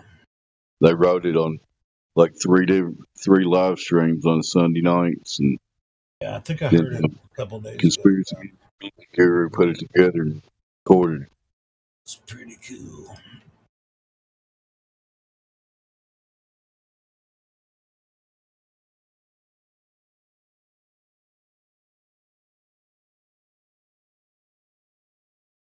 Oh, shit.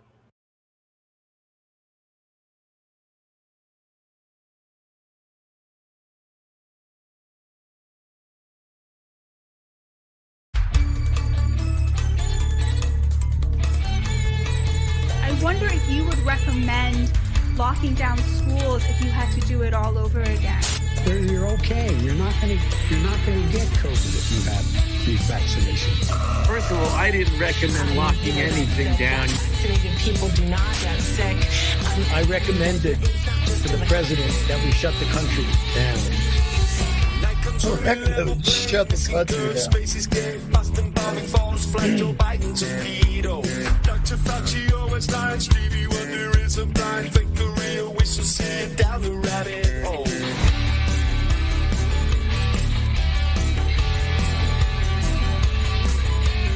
Bilderberg's fake by Mike Obama, huge down bar at the Kenyan guy has your wife identified. Warp speed vaccine, J&J, ultra genes might go. Kiss your sweet ass goodbye. Why do you trust these liars? You must be discerning, cause the world's not turning. No more astronauts on wires. This world is making it know, and now it's time we expose it. Health Department, NSA, CDC and TSA, IRS, CIA, and NASA is a crock. SpaceX, Space Force, space is clearly fake, of course. Devon Island is Mars, Elon Musk is launching cars. Einstein was a queen, 2 more weeks of quarantine. Jussie Smollett fake attack, George Floyd swallowed crack. Said he couldn't breathe at all, overdose on fentanyl. ALC and Alex Stein, my big booty is so far. Why do you trust these liars? You must be discerning, cause the world's not turning. No more astronauts or wires. We are sick of these clowns, let's get the circus shut down. Bin Laden in the sea, Robbie Parker smiling. Epstein didn't die, flight logs are classified. California communist, Houston tops the list. Mask your kids, stay inside, for your health formaldehyde. You're the feed bugs, World Economic Thugs, Klaus Schwab, Castro, his son Justin Trudeau. Psychos, the elite, Bill Gates attacking me, biotech, Moderna, Pfizer, AstraZeneca. Trust these liars, you must be discerning, cause the world's not turning. No more astronauts on wires. This world is making it know, and now it's time we expose it. 9/11, no planes, another dream, another day. Building 7 falling from the plane they're calling. Nanothermite concrete, passport found in the street. And Lucky Larry Silverstein, wounded like a slot machine. Shanksville, Red Pill, Rumsfeld, it's up. That's what hit the Pentagon. Where is all the footage gone? Trust these liars. You must be discerning, cause the world's not turning. No more astronauts on wires. We are sick of these clowns, let's get the circus shut down. Climate change, MSN, selling fear on CNN. Moonshot, spacewalk, Alfred Dalton. All the astronauts who died have a twin still alive. Challenger, master plan, Buzz Aldrin is drunk again. We have moon rocks, petrified, that sucks, yeah they lie. The rockets fly, CGI, planets no, CGI, the ISS, RBS, it's Earth flat, actually yes, not dinosaurs, yes, of course. I can't take it anymore.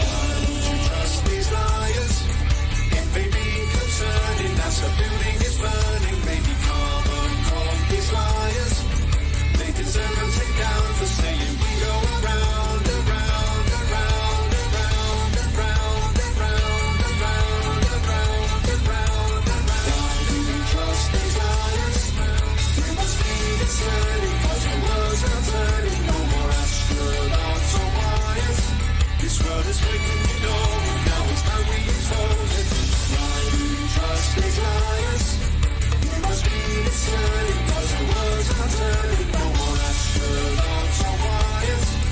Smell is making me know now it's time we close it.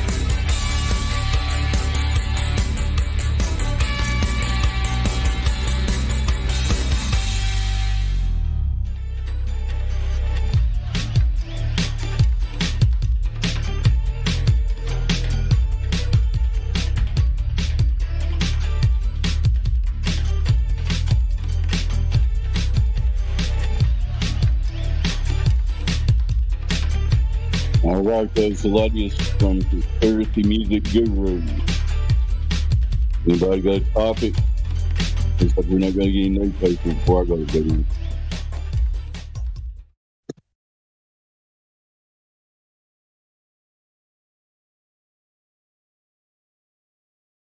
Shout out to YouTube chat one more time. Got to be somebody sitting there thinking about clicking the link to join.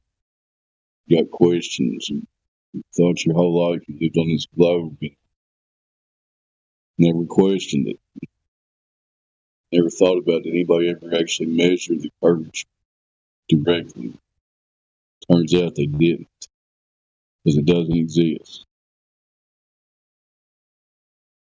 Click the link, come in. I'll be up for another little while. There's always a panel full of people here to answer your question. We're not here to convince anybody of anything. We have information to share about what you've been taught about your reality. If that matters to you, is it going to matter to your children and your grandchildren and the next generation? Massive groups of people have been deceived about the very nature of where they live. And to us, that's pretty important. So if you want to discuss, come on in. Back to Dead Air. This has been Dead Air Day. If somebody's got a request for a song, I'll play it.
I'm trying to get that song to play in the bot, but we're having technical difficulties. Give me a second.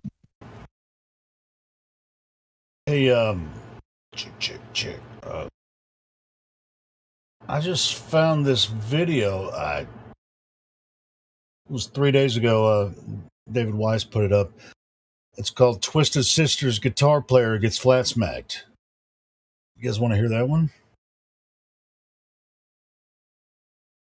If you want to, go ahead and put it on.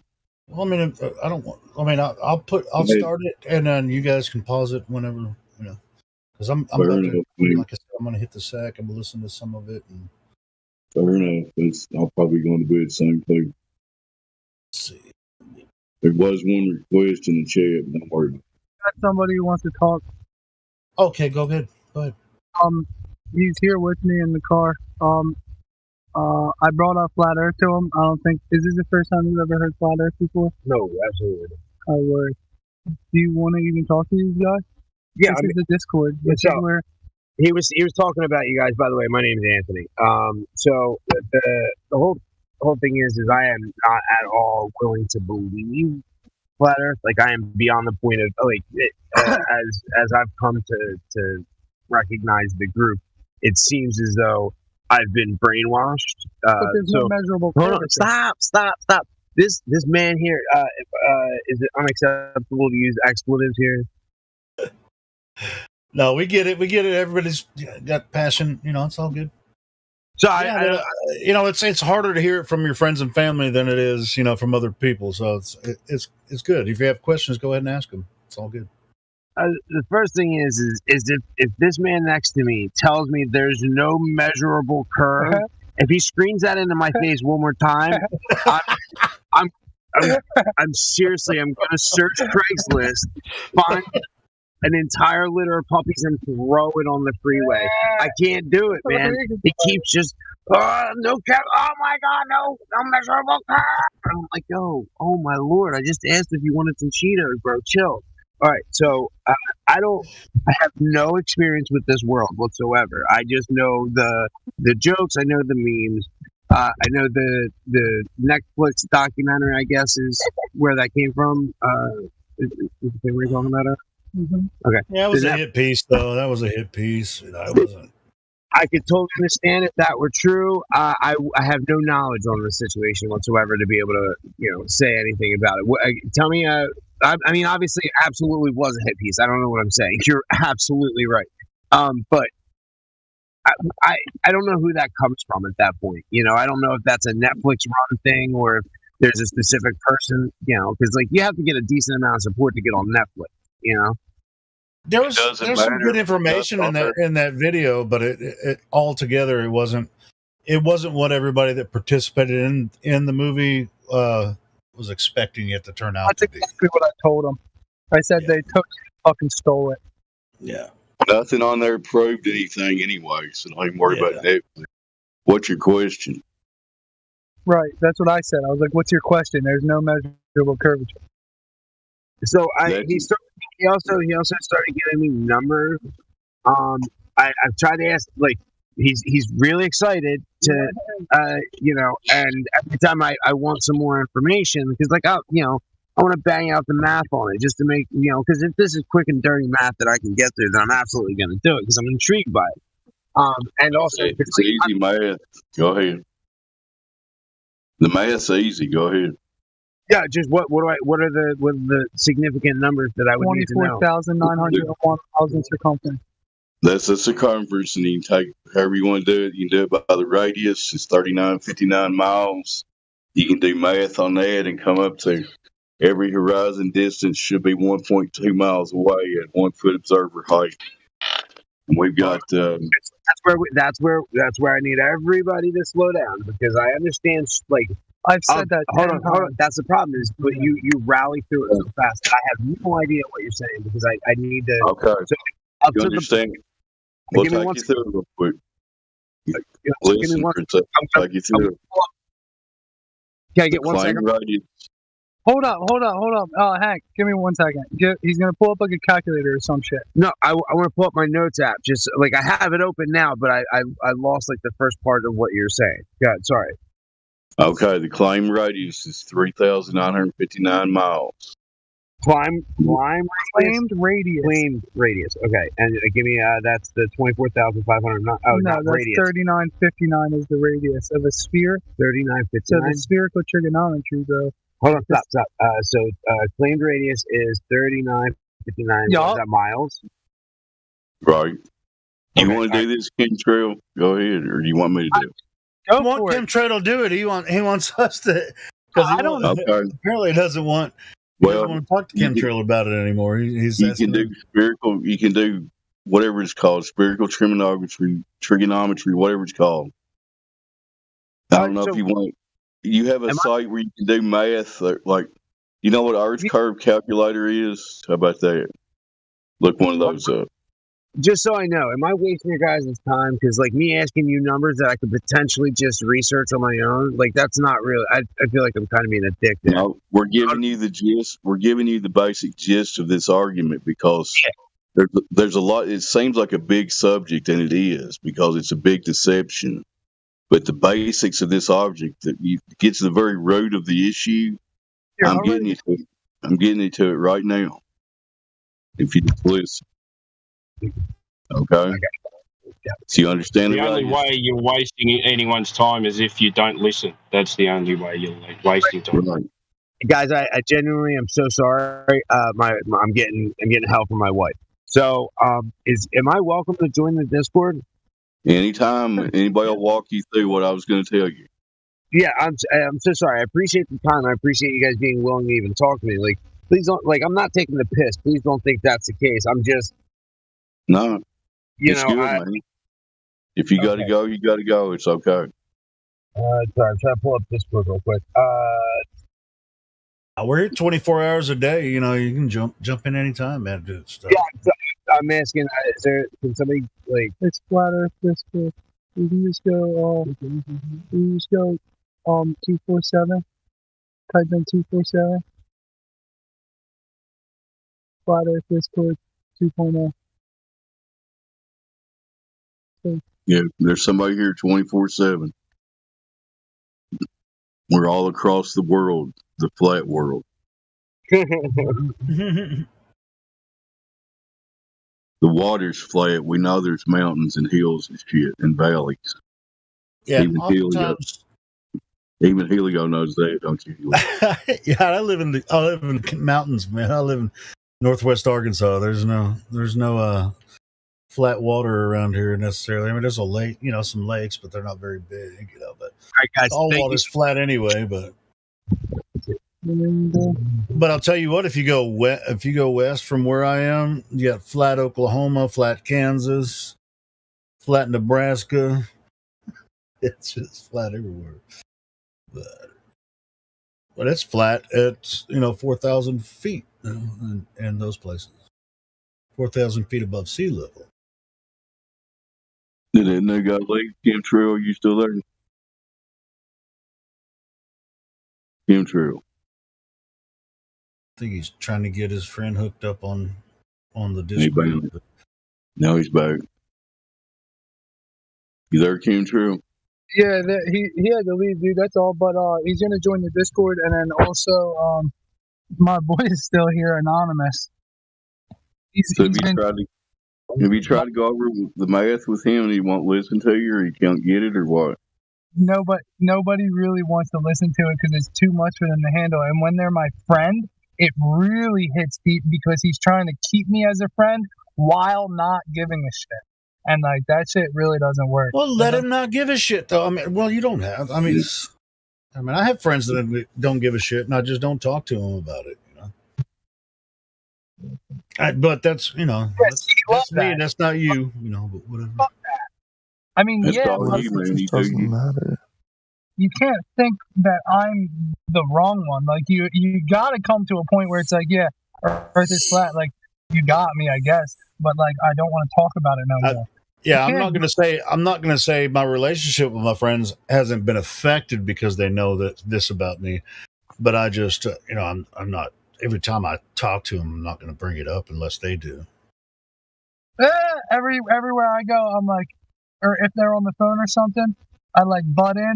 I'm like, hey, do you have time to talk about the Earth and how flat it is? And they're like, shut up. So I'm all about it. That's all you, man. If you want to do that, that's all I know. I don't give it any sleeping time because nobody deserves sleeping time, bro. Now's not the time to be out there just dicking around. Like, as soon as I learned this, bro, it's like life or death. I have a feeling shit's gonna get pretty weird in the next few years. So yeah, I mean, hey man, it's So that's how I treat it, dude. Well, it's just like all day today. As soon as I woke up this morning, I was on my way to work. Chemtrails all freaking day long, and I got home from work and I'm looking at the sky. It's just a big haze, and it's none of it's clouds. None of it. It's like I'm wondering if I'm gonna even be able to see the eclipse tonight. You know, it's like crazy. Like that's my name, dude. Is because I wear it on my sleeve. Like this is like Flat Earth Autopilot. That's my name. Like I wear it on my sleeve like really bad. My Cash App. Like when I go to the church and they're like, "We want to bless you. What's your Cash App?" And I'm like, Flat Earth Autopilot. Hey, do you think there's any agnostic servers where everyone just goes around not knowing anything for sure? Yeah, all the gamer servers, yeah, pretty much. Gamer servers? I'm just guessing. I'm not a gamer, but I don't think they give a shit about it. I think it'd be fun to join a server where we just all say, I don't know. That's pretty good. Go raid something and tell them, hey guys, we know that you're completely oblivious to everything, but the Earth is not a ball. That's like what I do. I walk into the room whenever. So I'm sitting in the living room and my boys walk in. I'm like, Earth is not a ball. You know what I mean? That's me. Chemtrail, I think he was saying the opposite. It was like, is there any place where people don't really have an opinion and we don't have to talk about anything? No, they don't have an opinion, and then we go in there and run in, and we're like, hey, wake up, everybody. That's the new VC verified y'all are talking to. Yeah, that's what I was saying. Yeah, that was Seer. He was asking that. That's what I think he was saying. Like, is there a place where... Think too deeply. I'm going to mute myself. But if you come in here, Seer, you came into a Flat Earth server, so I mean, that's not really a question. Yeah, I know where I'm at. I know. Well, so what shape do you think the Earth is? We don't go to those servers unless they're curious about talking to us. No, I was just wondering if one like that exists. What shape do you... Probably there's thousands and thousands of servers where they just talk nonsense all day. They don't really care. Helio, I'm trying to ask him a question. What shape is the Earth? Who can say? I don't know. I've stopped really caring, honestly. There's good evidence both ways, but I've just stopped caring. What's an example of good globe evidence? Doesn't really... What's that? What's your best example of good globe evidence? Oh, I don't know about that. There's good evidence on both sides. That's none of my concern. That has nothing to do with me. But you just stated that there's good evidence on both sides. So what is the good evidence on the globalist side? I've heard things here and there about both sides, but it's not really any of my concern. So basically, you just don't care, right? Yeah, pretty much. You don't care if children are being lied to where they live. It doesn't matter to you. Oh, not really. Okay. Saying you can find 100,000 Discord servers where people just don't care about this topic or yeah. I mean, as long as they're Christian, I think that's really all that matters in the end. Christian. Yeah. You say as long as they're Christian. As long as you got that right in life, everything else doesn't really. So if you're not a Christian, then just get out of the way. Or what do you mean? Might want to get around to it eventually before you kick the bucket. All right. So if you kick the bucket before you become a Christian, it's your fault. Pretty much, yeah.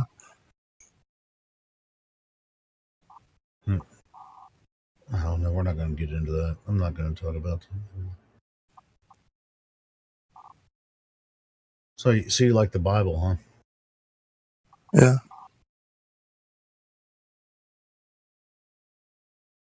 Is there any in the Bible? Does God talk about how the earth was created? Yeah, it does in Genesis. Okay, so matter of fact, I think the first verse of the first chapter talks about creation of earth, doesn't it? Yeah. What's it say? In the seas and the firmament. Well, in the first chapter, first verse. In the beginning, God created the heavens and the earth. Yes, I've seen the models depicting the land separating the waters below from the waters above. Sure. Well, is there any globe involved there? Like outer space and globes, spinning around the universe? And as a matter of fact, think about it. Earth was first in that description, right? Earth came first. Yes. Okay. Where's this solar system that they keep speaking about in the Bible? I don't know. Because the sun wasn't created until the fourth day. What was it? It was a list of verses all throughout the Bible, I believe, beginning to end, of everything concerning flat Earth, and I looked up many of the references or verse scriptures, and they speak to indicate a flat Earth. And then there's two paths to take there. Is it literal or figurative? And that's kind of a dangerous area to enter with personal translation of the Bible, leaving it up to mankind to translate. Well, does it say that the sun was created on the fourth day or not? I don't remember what day that was exactly. I do. It was on the fourth day. Sun, moon, and stars created on the fourth day. Okay. So Earth was first. Sun, moon, and stars, fourth day. Cool.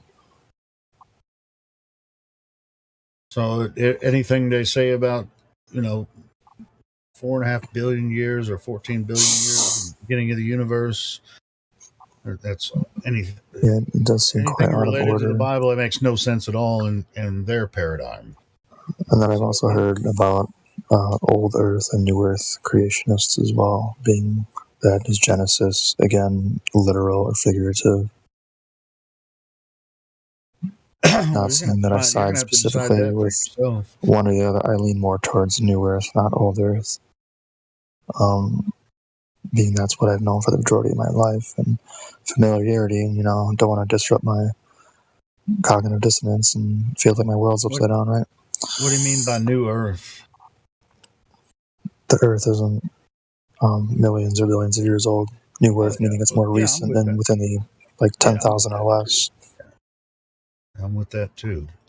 I don't know about the how many years it has been. It's almost impossible to tell. But yeah, if you go by the Bible, yeah, it's less than 10,000 years. If you want to take a lot of that literally, yeah. There's no shape necessarily involved when it comes to Earth. It's Earth, and it's not just the Bible. Most of ancient cultures, all their writings depict the Earth in a similar fashion. It's not a third rock from the sun in the solar system, spinning around the universe. It's Earth. It's where everyone came from. They all have similar creation stories and stuff. So it's not. It's that's a good way to look at it. I grew up as a Christian myself, and I never bought into the evolution theory and all that kind of stuff. I never bought into that. No. I can see where they can draw it from, but there's a lot of missing links. I mean, it was a good idea, good creativity points, but even with that growing up, I still thought the Earth was a globe until about 7 years ago, when I came across this information Interesting, man. Something came to my mind a moment ago about projectiles hitting what appears to be dome. Do you have any other instances of that you've seen? Talking about like rockets. Yeah. Shooting like the Go Fast rocket. And the video for that. And then someone would describe it as, it's hitting different layers of the atmosphere and producing some sort of gas-like glow. There's all kinds of things. I think you might have seen that. You probably saw the Go Fast rocket video, and that's what you're... What I have seen, though, with my own two eyes, and impeccable timing as well, is the whatever 50 or more satellites from, I believe, SpaceX, as it was announced. I pulled into my driveway one night and I looked up in the sky and my friend's like, "Hey, look at that." I'm like, "What?" I said, "Holy shit. There's this pile of white specks in a huge long line flying at blistering speed across the sky." I'm like, "What is that?" Yeah, but you know how the size of each of those little objects that was coming from that, what is it called? I can't remember the name of it. Well, there were objects, whatever they were, in a group of 50 or more flying across the sky. I saw it with my own two eyes. They weren't orbiting Earth, though, because you wouldn't be able to see them if they were orbiting Earth. They'd be too far away. I don't know what they were, how far away they were, what size they were, but... You have to understand what low Earth orbit is and how far something has to be away to be in low Earth orbit. So Did you get to see them? Yeah, well, I saw them on video on YouTube. I heard it announced maybe like a few days earlier. Not that I really pay attention to it. I just see the news or whatever. And then a couple of days later, I just turned it on and I saw it. I'm like, was it Skynet or something like that? Is it? I believe it was SpaceX. Well, it was SpaceX rocket, but there was a name Mr. for Musk. the project when they dumped all these little supposed satellites out, and they were a string across the sky. But they're definitely not in the low Earth orbit. You wouldn't be able to see those things from because low Earth orbit is about 250 miles. You wouldn't be able to see them from 250 miles away.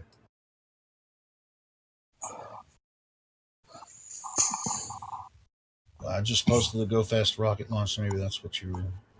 Where do they launch them from? I think they launched this one from Arizona, and it didn't. It was a private. Well, it was a publicly funded but private launch. It wasn't like trying to go to space. It was just shooting this rocket as far as they could go. I think they went 70,000 feet. That's how far. I was talking about the quote-unquote satellites. I know, that's what I'm saying. I thought it was like 71 miles. Or was it 60 miles? Talk about a rocket? I don't know. I think it was over 60 miles. Some estimates say 68 miles, some say 71.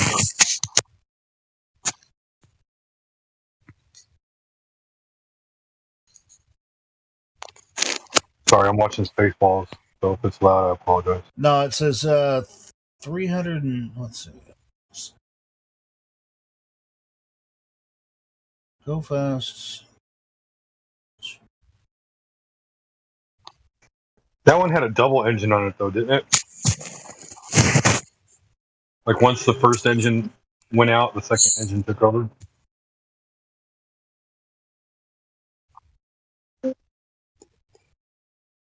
Is there any way to get a weather balloon higher than the height they usually pop at? The first, it says 60 over 62 miles. Yeah, it went almost 70 miles. It was launched, I think, from Arizona.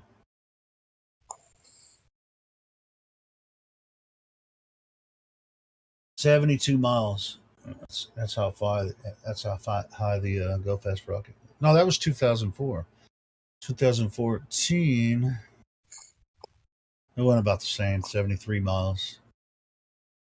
top speed of 35, 80 miles per hour. That one, that video that I just posted, that one went 73 miles straight up.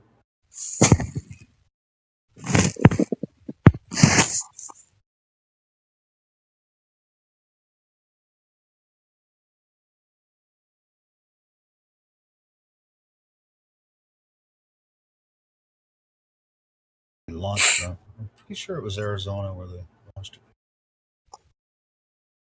It's pretty cool. It's pretty cool footage. Once it reached a certain point, it just stopped immediately. See it with the camera. You can see it kind of drifted over, and you can see the moon in the background.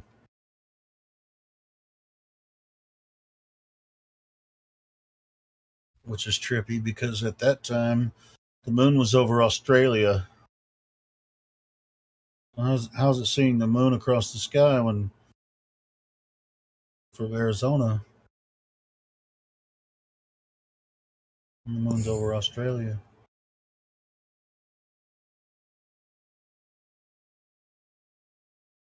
So what exactly are the air quotes planets? Exactly, or what? What are the planets? For signs and for seasons, just like the Bible says. So they're out there in the heavens? Up there? Yeah. I mean, we're not able to go and find out what they are, despite they claim they put a rover on Mars. I think that's complete nonsense. I don't think they did that. I think they lied about that, just like they lied about the moon landing.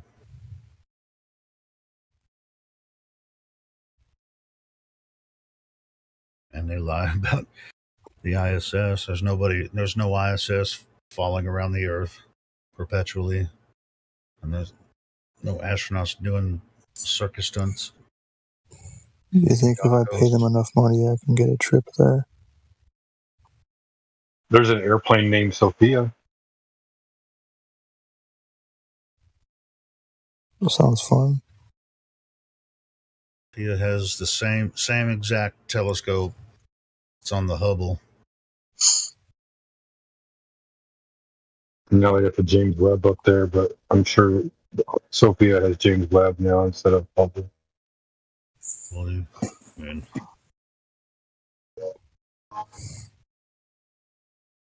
Yeah, as far as the planets, Mars, Venus, Mercury, Venus, Earth, Mars, Saturn, Jupiter, or Jupiter, Saturn.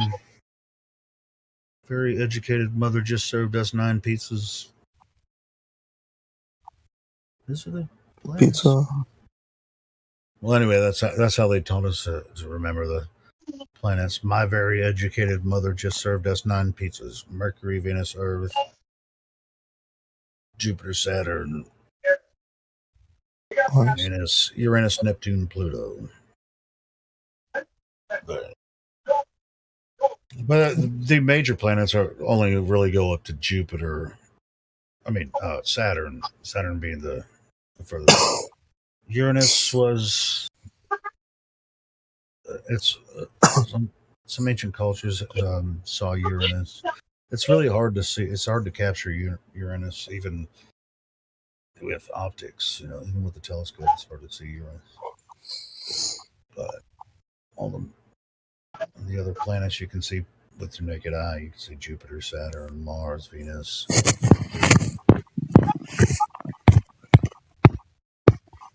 Which I don't see. Think about the inner planets. If Mercury and Venus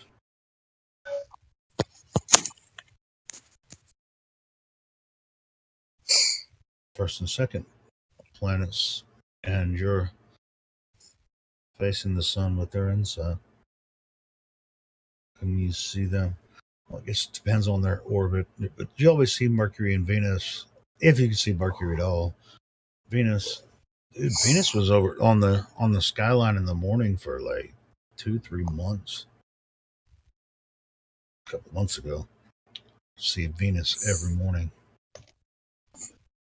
Did you see, Helio, how it's the same size like Earth when you look? The same size as Earth? No, I didn't see this. That it was the same size as Earth.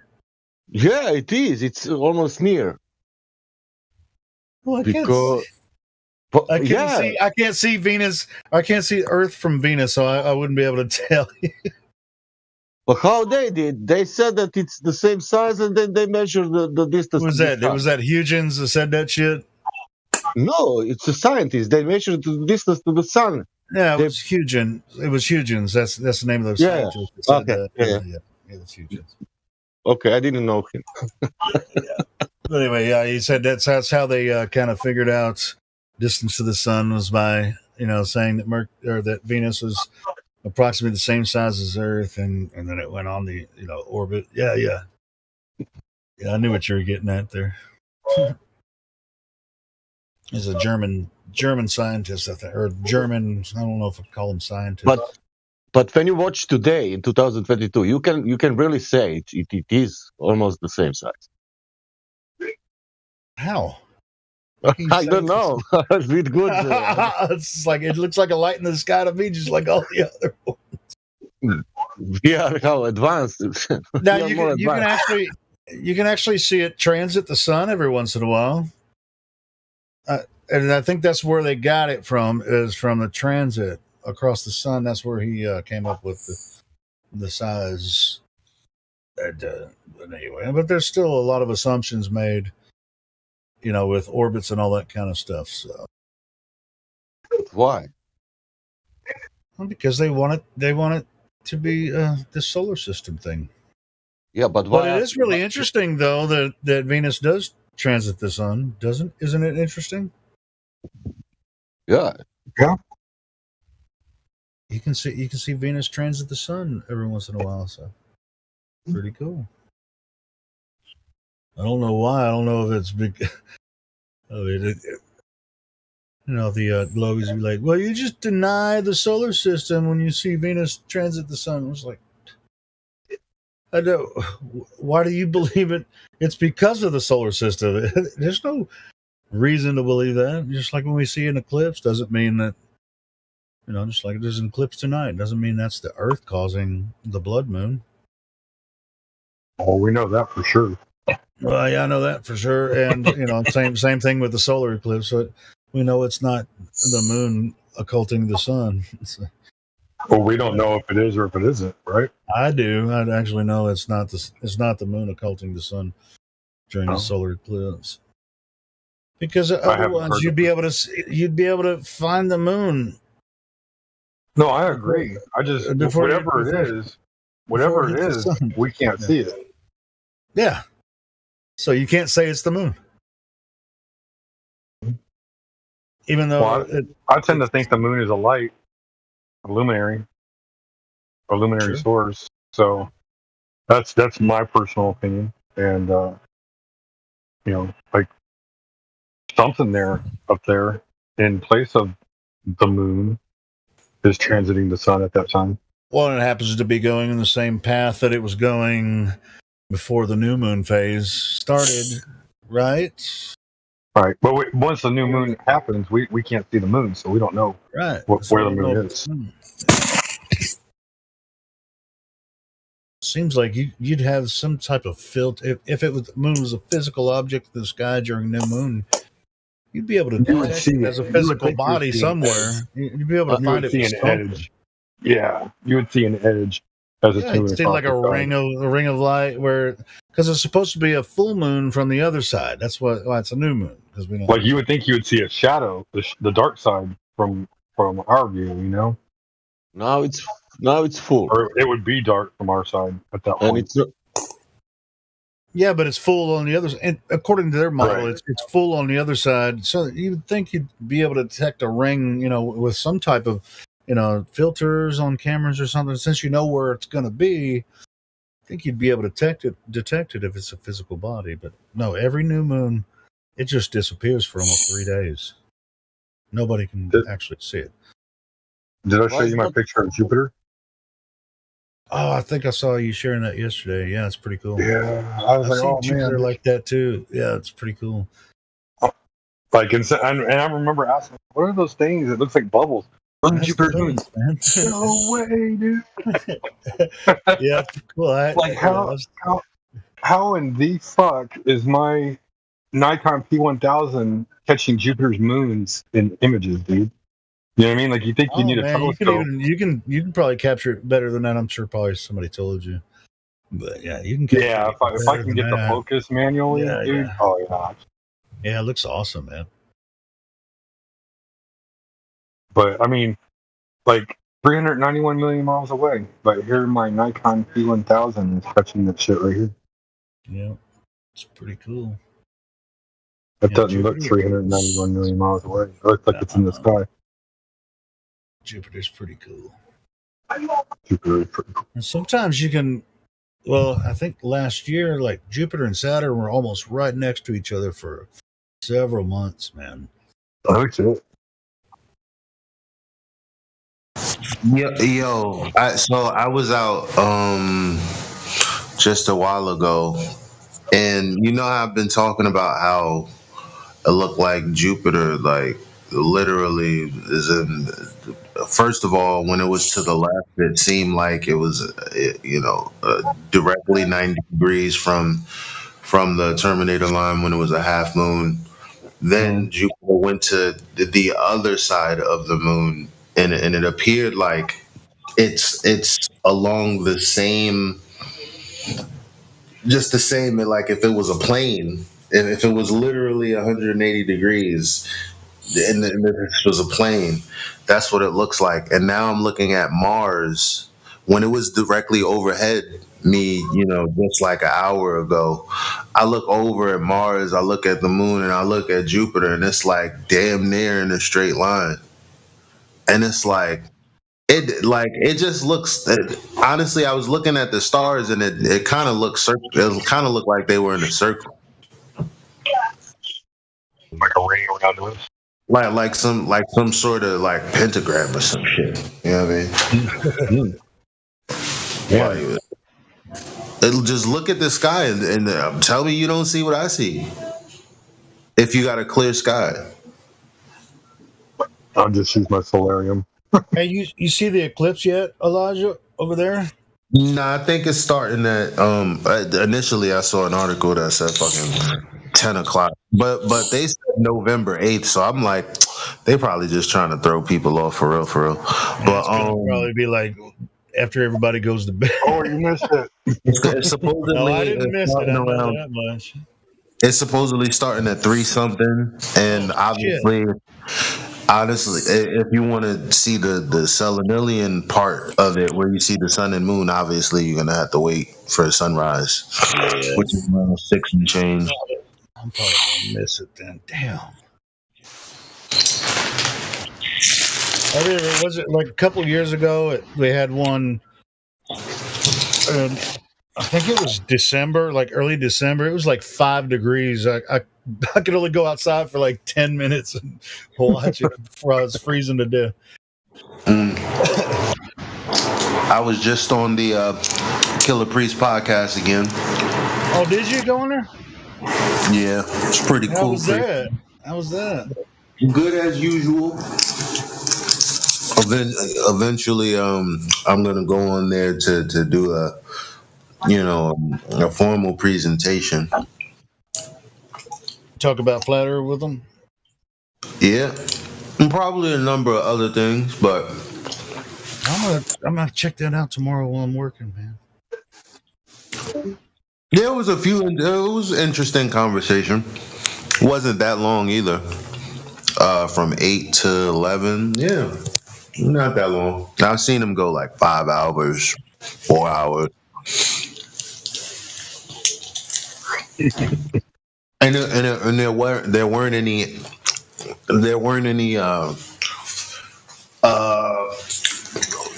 I'm not saying there weren't any Globers, like, because I don't know what Killa and the woman that came, what their stances are. But like the other guy, Rasul, anybody who would have been kind of interjecting with like globe earth points, they weren't there. Like it was just completely a flat earth show. On top of Jesuits are doing this and all of that stuff, you know. I remember that one show that David Weiss, I think it was David Weiss, went on there, and that one dude lost his mind. Started talking about the skin of the apple and shit. Whoa, wow. He was out of his mind. He was out of his mind. Yo, and fucking, what's his name? From Grand Nubian, that was there. What's his name? Lord Jamal. He said, "I got to get the fuck out of here with this trick knowledge. I can't do no more." Oh man, yeah, some people just can't handle it, man.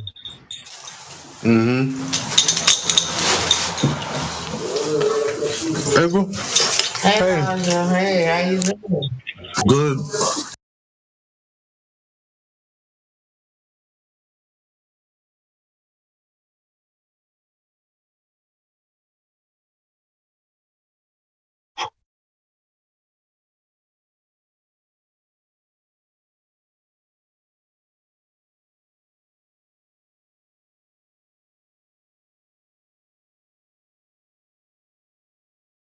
See, we're not all a bunch of idiots sitting here talking about things that don't exist. We're more interested in what's going on in the world than most people.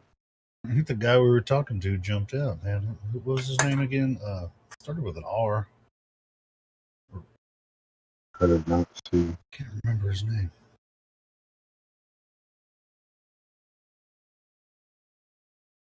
Reese or something.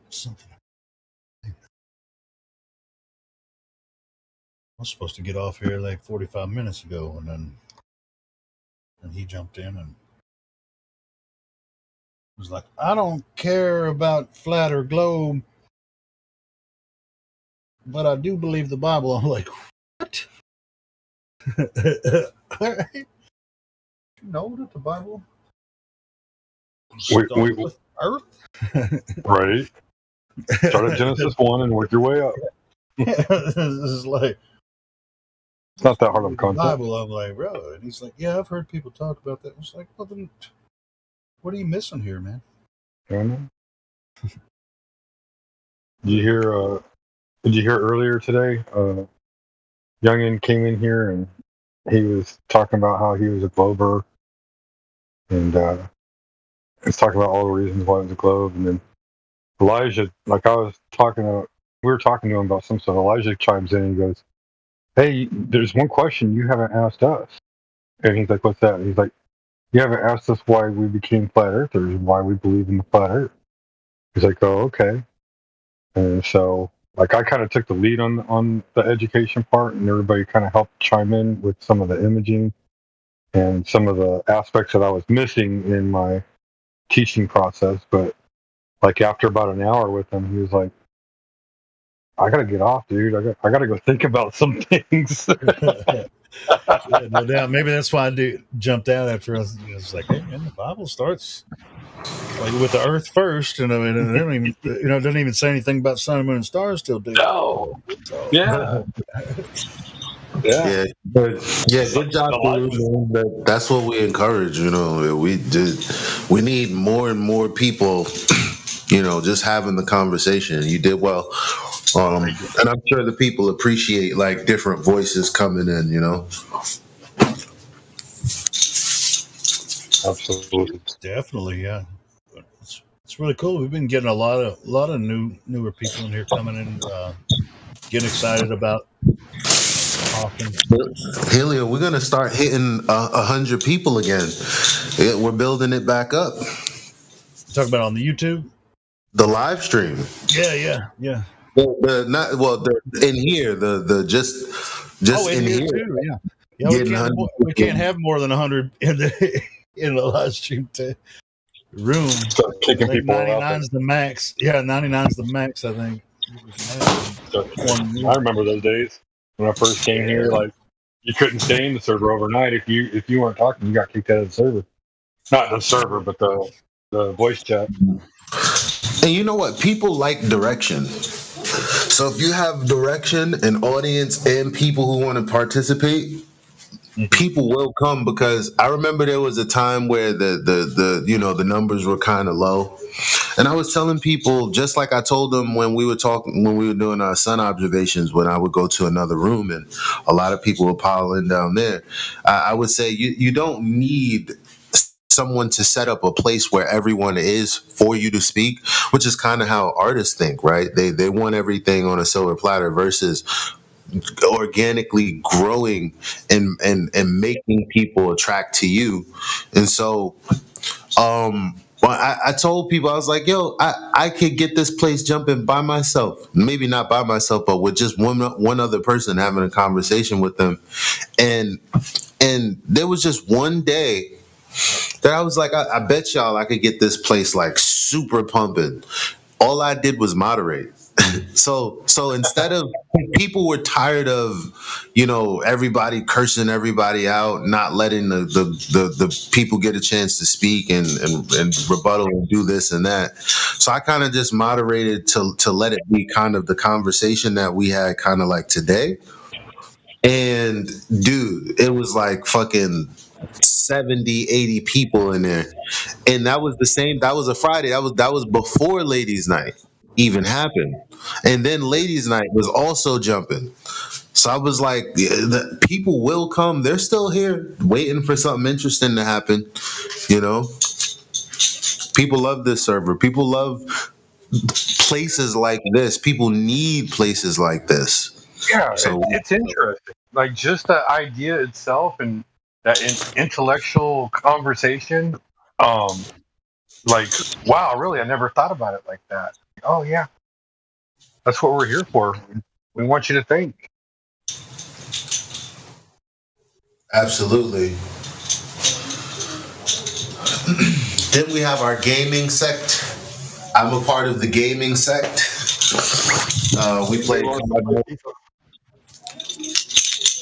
and I'm definitely gonna log into the new season. But it's like, the more numerous we are, and the better we are, the more we have opportunities to reach out.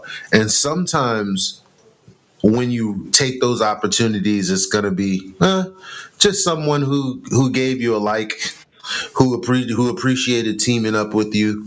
Sometimes they're gonna open their mic and they're gonna go, flat earther, huh? Okay. I'm open-minded. I'm not opposed. But we won't say anything. We'll just game. And then there are people who want to ask questions like, do you really think the earth is flat? And then we have the conversation and they go, man, I'm not going to lie. Out of all the flat earthers I've talked to and all the stuff I've researched, you are by far one of the most knowledgeable. And when they say that, it's because they come from a place of Google, TikTok, YouTube. They haven't met us. And that's why I say we're very important in here, because, we, like Mickey would say, like, we've been through the fire. We've been forged by fire. Okay. And you can tell the amount of dedication that we've put into this subject. You can't microwave this. Some of us have spent years trying to figure out what people are saying, what the rebuttals are. Is there rebuttals? What's justified and what's not? And other people can recognize that. Even just, globe earthers, the reason that they're not into this is because you have other people that don't have enough information. We have enough information. So the more you guys get the confidence to go out there and talk to people about the same stuff that we talk about all the time in here, that's when you'll realize, wow, this person really looked at me like I'm somebody special, when really all I'm doing is trying to help them with information. And I just want you guys to all experience that. That's all. No, thank you for that. Like that's, like I said, that's the second person in the last 4 months that I've interacted with since I came back into the server. that I was able, because of y'all's help, able to get them to think about like what they're doing. The first guy, he was a surfer. I don't know if any of y'all are here for that, but he's a surfer in Ireland. And it's like, perfect, dude. You know all about water. Then, yeah, I'm pretty. I wouldn't say know all of it, but. And I was like, well, you're always on the water. You like to be in the water, right? He's like, yeah. Like, have you ever been up on your board looking out into the ocean? Say, damn, that water is flat. And he's like, maybe once or twice. Wait, what do you mean? What are you saying? I'm like, it's flat, dude. Like, go out there and look and see forever, and it's flat. And so we talked for a little while longer. He's like, man, I gotta go, dude. I gotta go clear my mind. Yep, that's how it always happens. And I haven't heard back from him since. That was like 2.5, 3 months ago. But I guarantee you the dude's thinking about it. I hope he comes back, and I hope he remembers the conversation.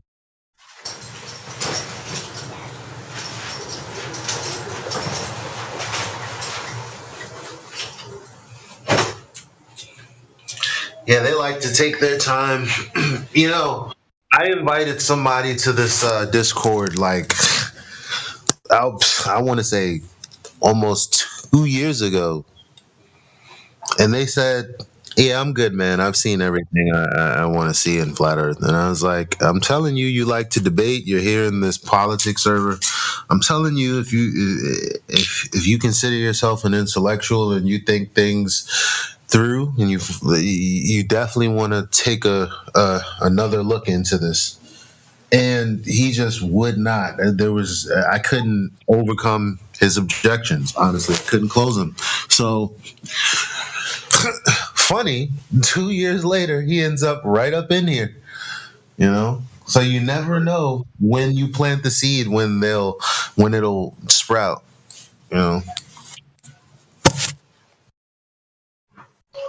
We just want you to be intellectually honest. Like, come on, dude.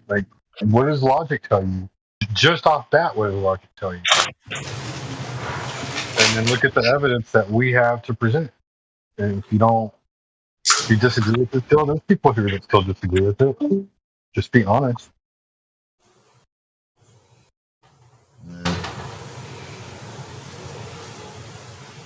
I know some people here like want people to learn the truth and wake up.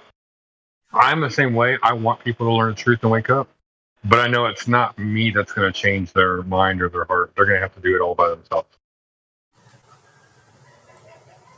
Right.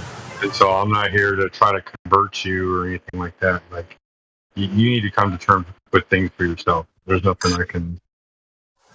I can say what I'm going to say, and then it's up to you to decide whether or not it's worth its weight.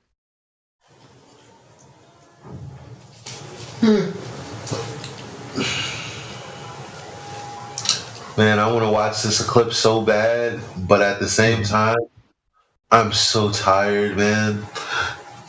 I think my body is getting over. I'm in withdrawal from sugar. I've been eating a ton of sugar, which I know is bad. I don't know why I even do that. Like, other people, they may have a piece of candy, piece of chocolate here and there. Might get a milkshake. Like, once I get on my sugar rush, it can last for a month, 2 months, 3 months of me needing to get packs of M&Ms, sweet tea. Also, the food that I eat has to have like some kind of honey barbecue. Like, that's a very bad place to be in. I encourage anyone who make sugar. If you can, make sugar something that's more like a privilege rather than an everyday occurrence. Because honestly, the stuff's not good for you, man. In the long run. Jesus, man. So now I'm sitting here fucking tired, hungry, because I'm not filling up on sugar, but also I'm associating the burning in my stomach with hunger. No, hunger is when you begin to feel weak, you get a little mild headache, and you're like, all right, You know that you have to eat. It's kind of like in San Andreas. It's exactly like that. Versus, you can wake up in the morning, your stomach could be on fire, but you can have a ton of energy though. It's like your body's process of working itself out, just like when you're doing crunches. You ever thought of that? Yeah. Like maybe your stomach is supposed to be burning because it's trying to get rid of all the junk that you consistently, So anyway, I'm getting over that, and I am like really low on I have energy. It's just it doesn't last. Like I need a nap. Like it's gonna take a couple of days for me to rebalance. But I don't want to miss this. I know if I go to sleep, I'm not getting up at 3. I know it. I know it for a fact. If I could just make it.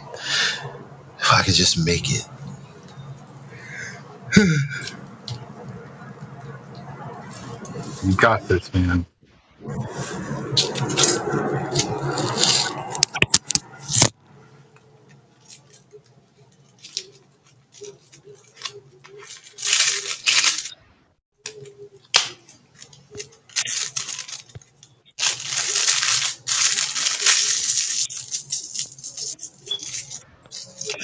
Yeah.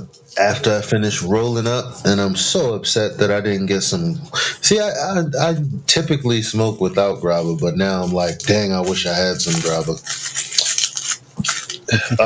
Grabba is basically like crushed up tobacco leaf. Gotcha.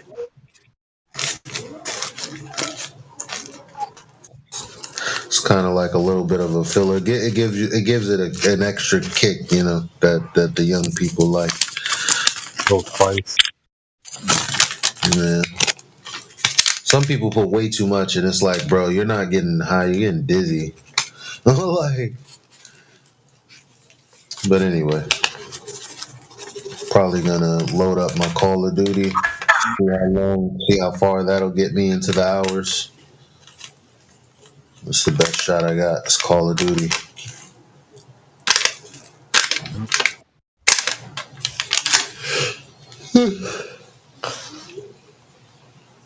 I kind of let go of Call of Duty for this year.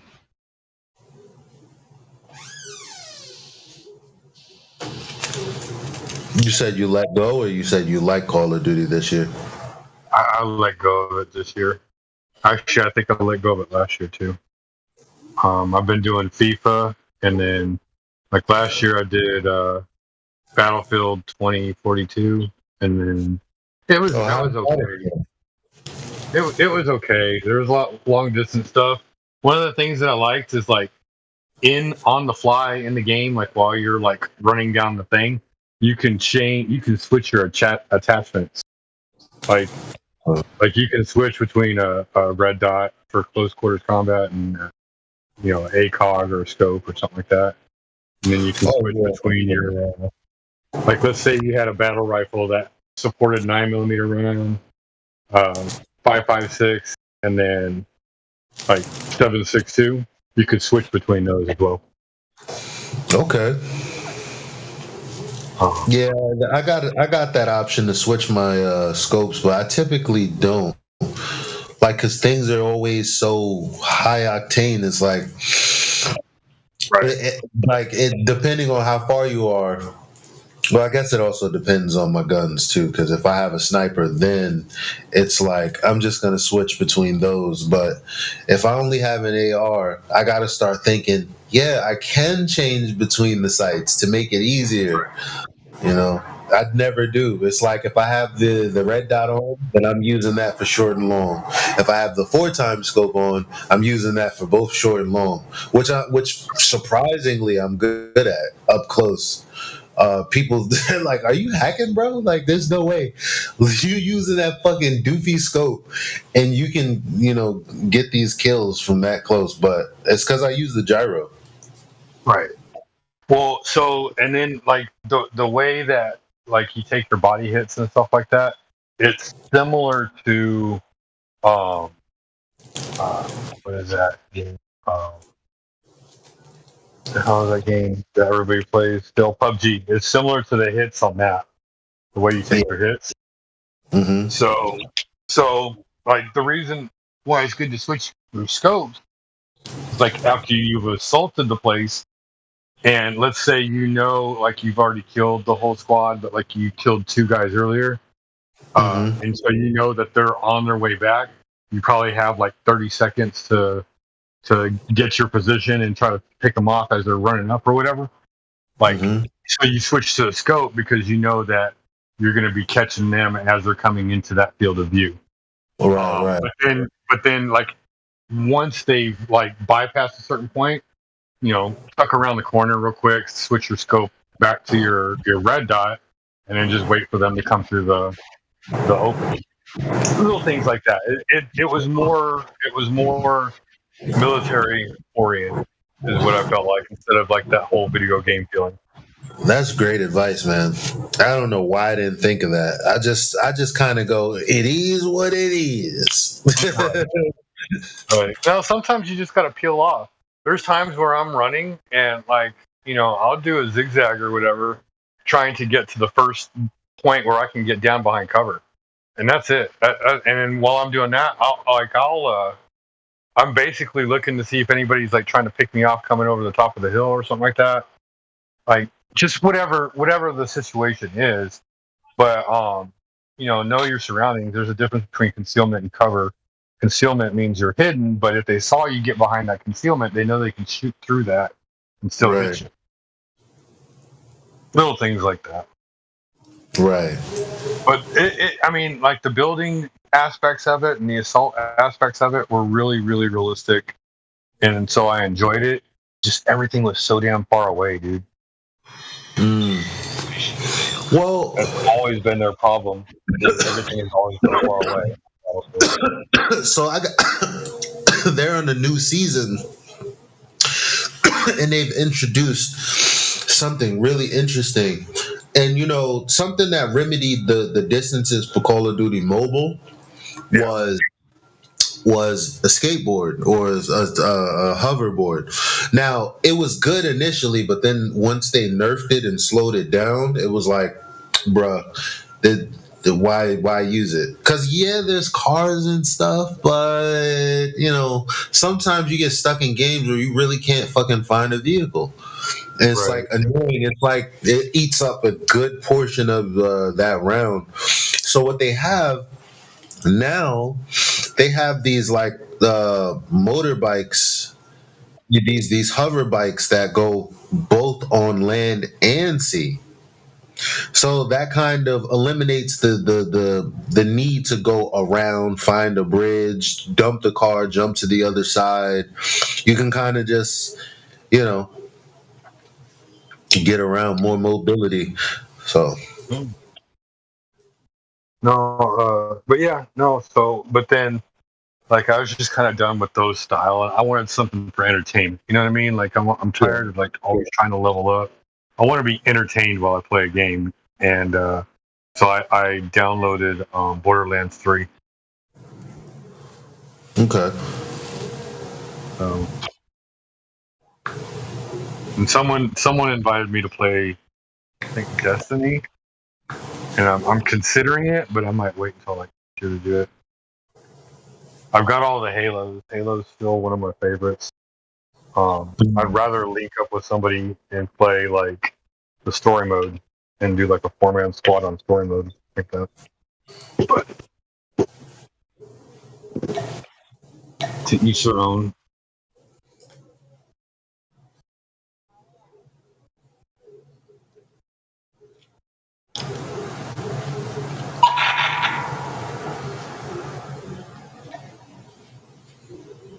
But and then I play FIFA. I tried NBA Live or NBA 2K, and I just felt like I was constantly doing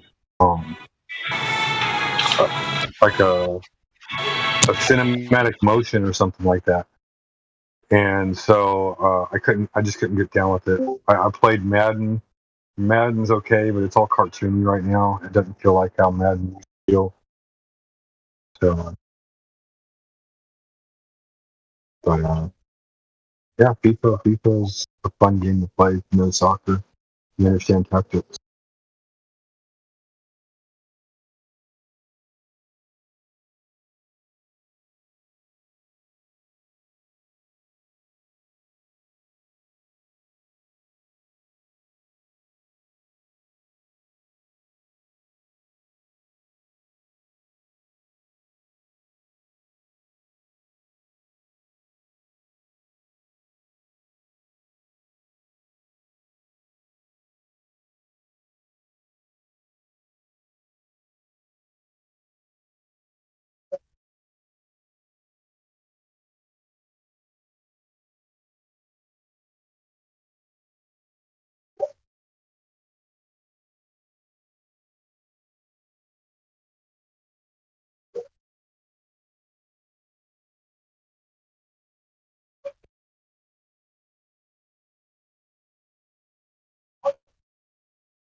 Oh, if anyone's in YouTube land and you've got proof of the globe, you're welcome to come on in and talk about it.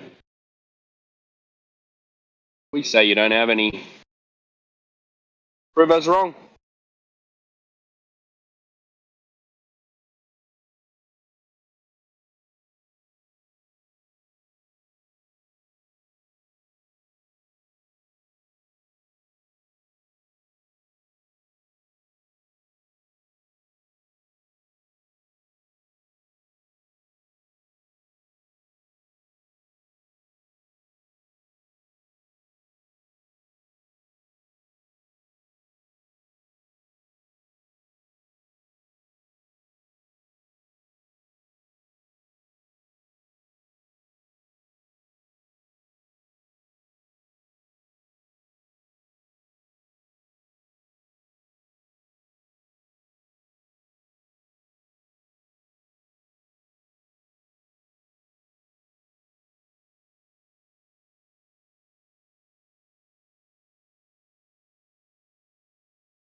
the SpaceX thing, or who's that? I get them all confused. I think it's NASA. Yeah, I heard about it. Some kind of new mission or something. Fucking can't wait to look at the CGI. Okay, can I do my images, please? Yeah, please go ahead. All right, thank you. So this is just the original image, right? Right.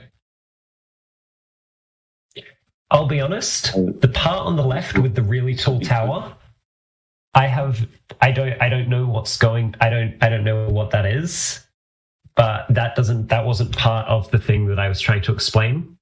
So I've just kind of sliced it off because just ignore it, and it helped me think. So in this one, oh, hold on. I'm going to post something I can't explain. Image 3. So there's 2 red lines, right? Mm-hmm.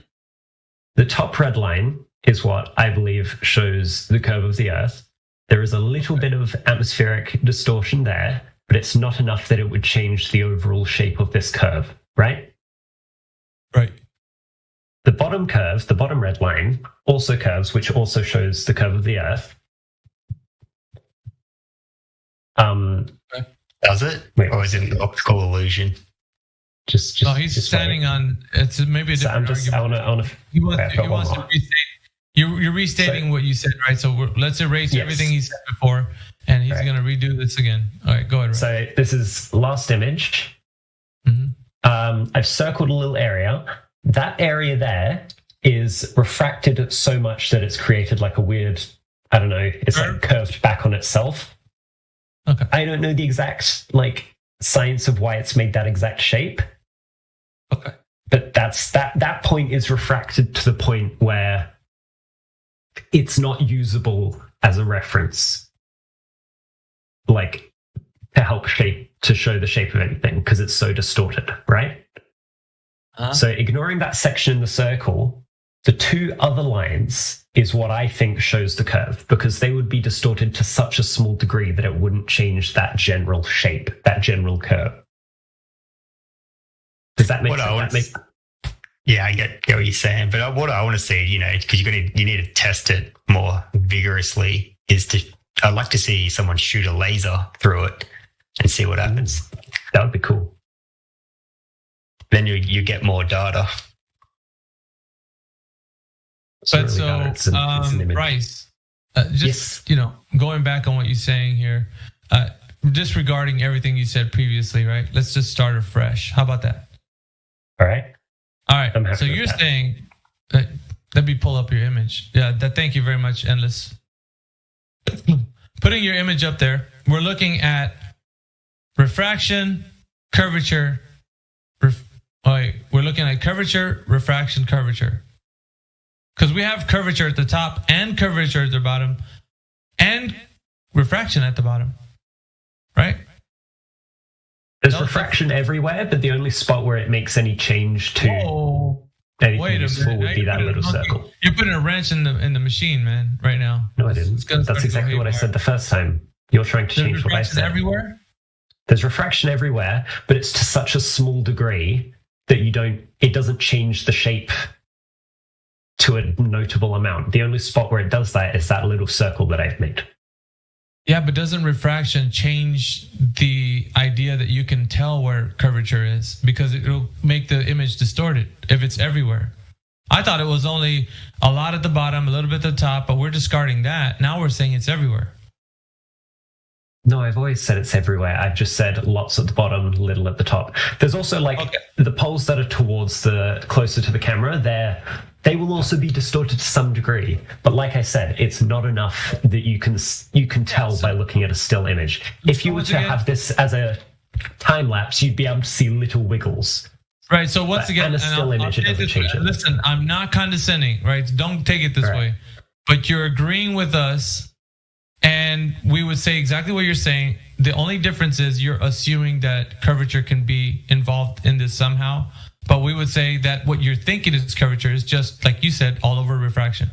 So there isn't any possible means that the idea that you're assuming is just the fact that you have a biased view on it. But just like you said, refraction everywhere, lot at the bottom, little at the top. That's fine with us. It's an optical phenomena. But you're stating that it's curvature, and it's not. It's just an optical phenomena. So once again, you're agreeing with us. There's no difference. I disagree that refraction could create that illusion. You're restating it in a way to kind of support a point, but like I said, you're just assuming. But because of the fact you understand reality like we do, then you would say it's an optical phenomenon taking place, that therefore it could be curvature and it might not be curvature. So you're just rolling the dice, hoping that it could be landing on curvature. But it's an optical phenomena. It's an optical phenomena overall, so you can't really know. What is the it in it is an optical phenomena? Well, didn't you just say refraction? No, but what is the it? What is being distorted here? Other than in that little circle. I'm saying everything except for that little circle. It's all over distorted. You said it's all over distorted. I'm agreeing with you. Yeah. All right. So this isn't something we can resolve, because I'm saying we can't resolve everything in the image isn't distorted to a degree that you can tell, but you're saying it is. That's not something that we can really prove. So that's not really something we can continue with. If it's noticeable, then yeah, it's happening, right? But if it's noticeable, then it's not noticeable now. That's what I'm saying. So, okay. I get where the confusion's come from. I get where the confusion's coming from. I'm not repeating what you're saying. You're saying all over refraction. We know that it's happening, so it's noticeable, right? Now you're saying it's not noticeable. It's noticeable in the tiny circle that I drew. I'm not saying it's noticeable everywhere. This is okay. I think I know where the confusion is. Okay, I know where the confusion is. Everywhere, right? But not to a degree that we can see. So it's happening everywhere. But not to a degree that we can see, so you can effectively ignore it. Yeah, I mean, no, it's not noticeable. I'm literally saying it is not noticeable except for that little circle. Then how do we notice that it's happening everywhere if it's not noticeable? Refraction does. You said refraction is there, but it's not noticeable. How do you know that it's happening if it's not noticeable? Because refraction just happens when light travels through air. Anytime, everything you see is refracted in some way. Okay. But it's so tiny, it's such a small amount that you do not notice. The only time you notice is when it's extreme, like in the tiny circle that I drew. Bryce, that's a contradiction. If something's happening and you don't notice it, then you won't know it's happening. That's pretty simple, right? We don't know that refraction exists because we see it. We know that refraction exists because we know how light works. You just finished saying that at the bottom it's heavy, at the top it's light. So we do notice it. When I say at the bottom, I think I need to clarify. When I said at the bottom, I meant at the bottom where they're really far away in that little circle. And then at the top, above that little circle, those power lines out there, at the top, those are barely distorted, not to a degree we can see. Then we can't say it's happening all over. You can't say that because you don't notice it. All right, fine. We'll say it's not happening all over. It's only happening in that little circle. I'm just stating, Bryce, that it comes to the point where you're going to have to say that you can't notice it. Then all right, I agree. We can't notice it. We can't notice it except for in that little circle. All right. So that's what we're going with. But wait, what about all the other photos? Like, you just can't base your whole thing off this one photo. Like, what about all the other photos that kind of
Hey, y'all, what's up?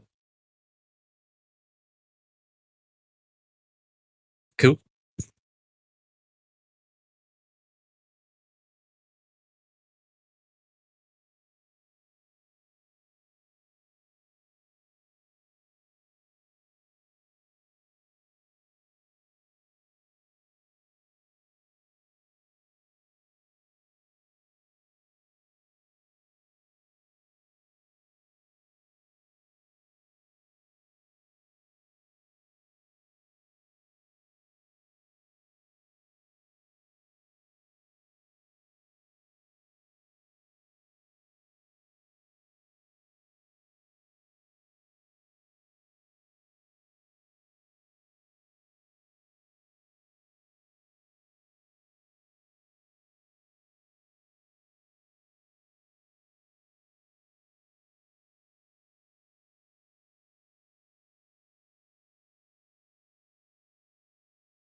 Well. What do we have here? A very, very quiet panel. That's cool. Okay. Hey, everybody's out watching the eclipse that hasn't started yet. Oh, okay. I get it. It's going to start in about 2 hours, I think. Cool, man. Trillion, 0 believe in flat Earth. Well, that's a really, really big rush. You're right. 0 believe in flat Earth because we know it's flat. We don't have to believe. Sorry. You better be sorry. Well, I saw Mongo being posted in the text, and I was like, I better join. That's me, baby, Mongo. Did a great job with that kid today, man. Thank you. That was pretty sweet, man. It took a while to get to it, man. It took about an hour, a little more than that, maybe.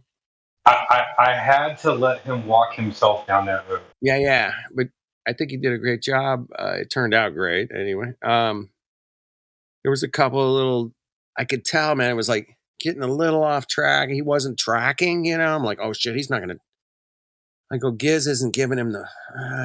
He's no. Kind of confusing him a little here and there, but it was still tight. But it was like, oh shit, maybe he's going a little too far. But once you guys got to the horizon and said, okay, do you understand what that is? And you guys played that video, and it explained what the horizon is, right? Right. I had to beat it into the ground, though. You know what I mean? Like, I had to give him that aspect. Like, look, you see the legs on the oil rig, right? I had to make sure he understood that he was seeing. That's where I thought you were like confusing him a little bit. I was like, oh shit, maybe he should just talk about where's the horizon. But I had to let him walk himself into it. I had to let him undeniably say, yeah, I see the legs. Now where's the horizon? What do you mean? Yeah. I mean, I didn't get it at first. Even I was like, oh shit, I don't know if I would have gone there. But then after you finally got there, I was like, oh shit. And then even he was like, oh, wow. That was some epic shit. He's like, I gotta go, dude. I gotta go think about something. So I thought it was a great listen, man. I was like working, and I'm like doing all this shit while I'm listening to you, and yeah, like I think this kid's, at least he's hanging in there. Yeah. But yeah, I think Elijah was right when we talked about like you can't trust the T and blah blah blah. Like we kind of like threw him through a loop on that, and it was hard to get him back on track on that. I think it was like how do you know you see a sphere? I don't think it was Elijah. It may have been any one of us in there, but somebody said, "How do you know what you're seeing?" Then, like you don't know what you're seeing, and we kind of all like agreed on kind of that principle. Like one person said it, but we were all alluding to it. Like, how do you know you've seen a ball unless you can go and verify it? But yeah, no.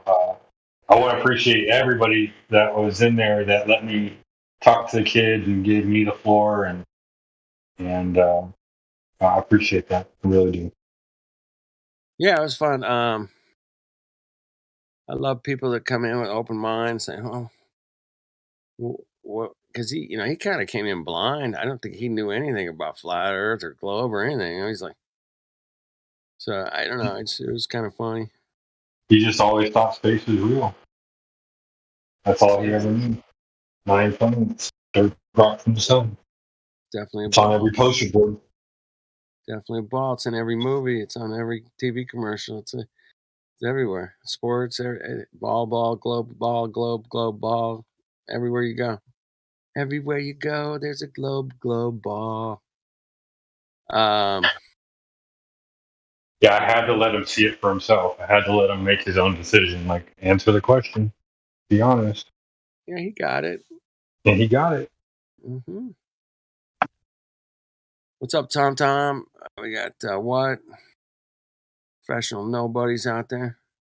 Yeah, I appreciate Timbo coming in there. Sasha, you did a good job. I don't know if you're in there, but Elijah was jumping in. Elijah was jumping in. Elijah did the best. Like he got this on track by saying, "Well, you never asked us the important question. Why do we think it's flat?" Yeah. And that just kind of went the right way. I guess Elijah was at work, man. There was a shitload of road noise and fucking sirens and fucking wind, and it was hard. He had a lot of mic, background noise. I think I need to go and record that one day. I need to save that video once he cuts it. It's stationary and the moon stars. And then go in there and watch it. You remember about what time it was at? Yeah. It was around noon Pacific. So 2 or 3. Yeah.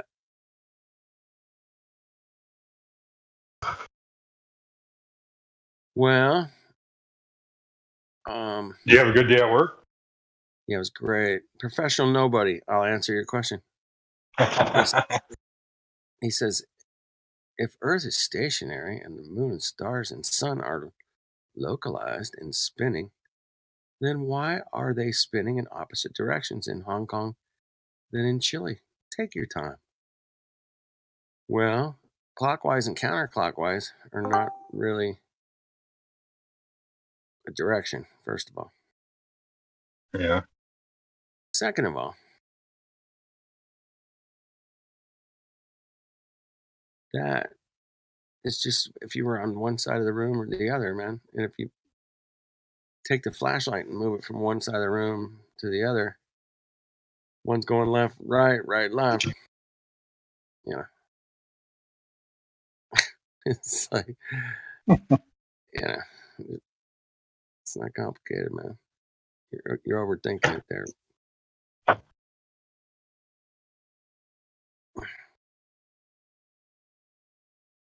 Clowns. We're clowns. I love it when people call us names. Just clowns. Hey, you got something to bring, man. The link is in the description. Come on in. This is an open forum. We're not going to kick you out or anything. You can come in here and call us clowns and retards or whatever you want to call us. It's fine. Bring your evidence for curvature. Yep. That's all we're asking. You can call us whatever you want. Just bring your evidence. Bring it on in here. You want to show us a video or drop us a link, you got to come into the live stream voice text and live stream and put it on the line, man. Bring us this evidence you got, man. I mean, you can sit there and tap with all your If I had evidence of the globe, I would bet the farm, dude. Like literally, like I would go out and take out loans just to fucking place in Vegas. Just bring it in here, man. Just shut this server down, man. I want to go back to watching and playing video games and you know. We're changing lives, dude. We are changing lives. Scratching my balls on the couch, man. So yeah, come on in here and give us the evidence, please. Yeah. Oh, am I begging? Now I'm begging. Oh my God, stop it. I can't make this shit up, man. No doubt. Can't make it up. Are you begging? Are you begging the question? I'm begging the question. Please. Bring the curve. Bring the rotation. Bring your radius. If you got to go to the stars, bring them on in here. Whatever. Yeah. A bunch of shit you can't verify. We know that because you've never been. Show us that laser test, that curving laser. Mm-hmm.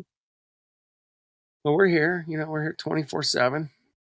Take your time coming in here, professional nobody. Take your time. We're here, man, all the time.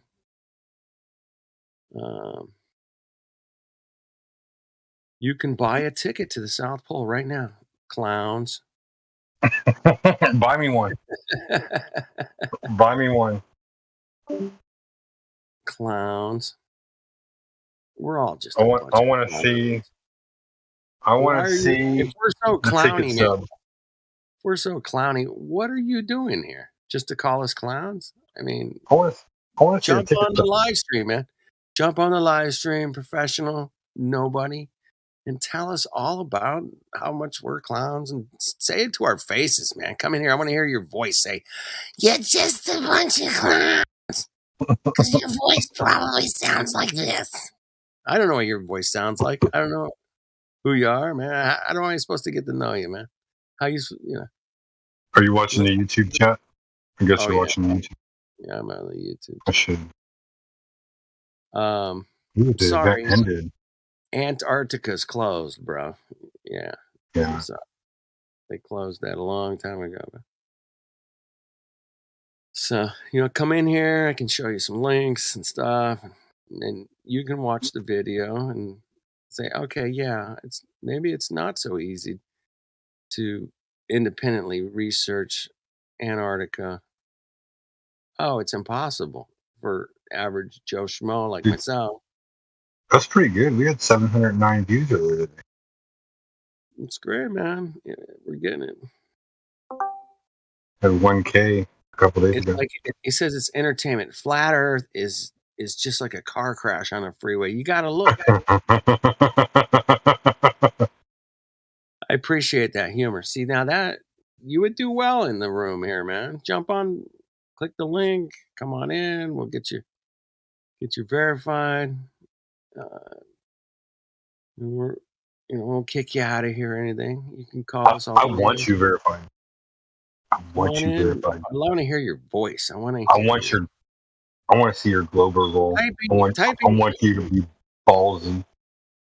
Typing in the chat versus hearing somebody's voice is two different things, man. I mean, you could take somebody's expression totally out of context when you just type it into the chat, man. But when you hear my voice go, "Hey, Mongos, come on in here," you know that I'm like joking and having fun, But if I type that in the chat, you guys are like, you might get offended. 8,000 to 17,000. Yeah, you got an extra,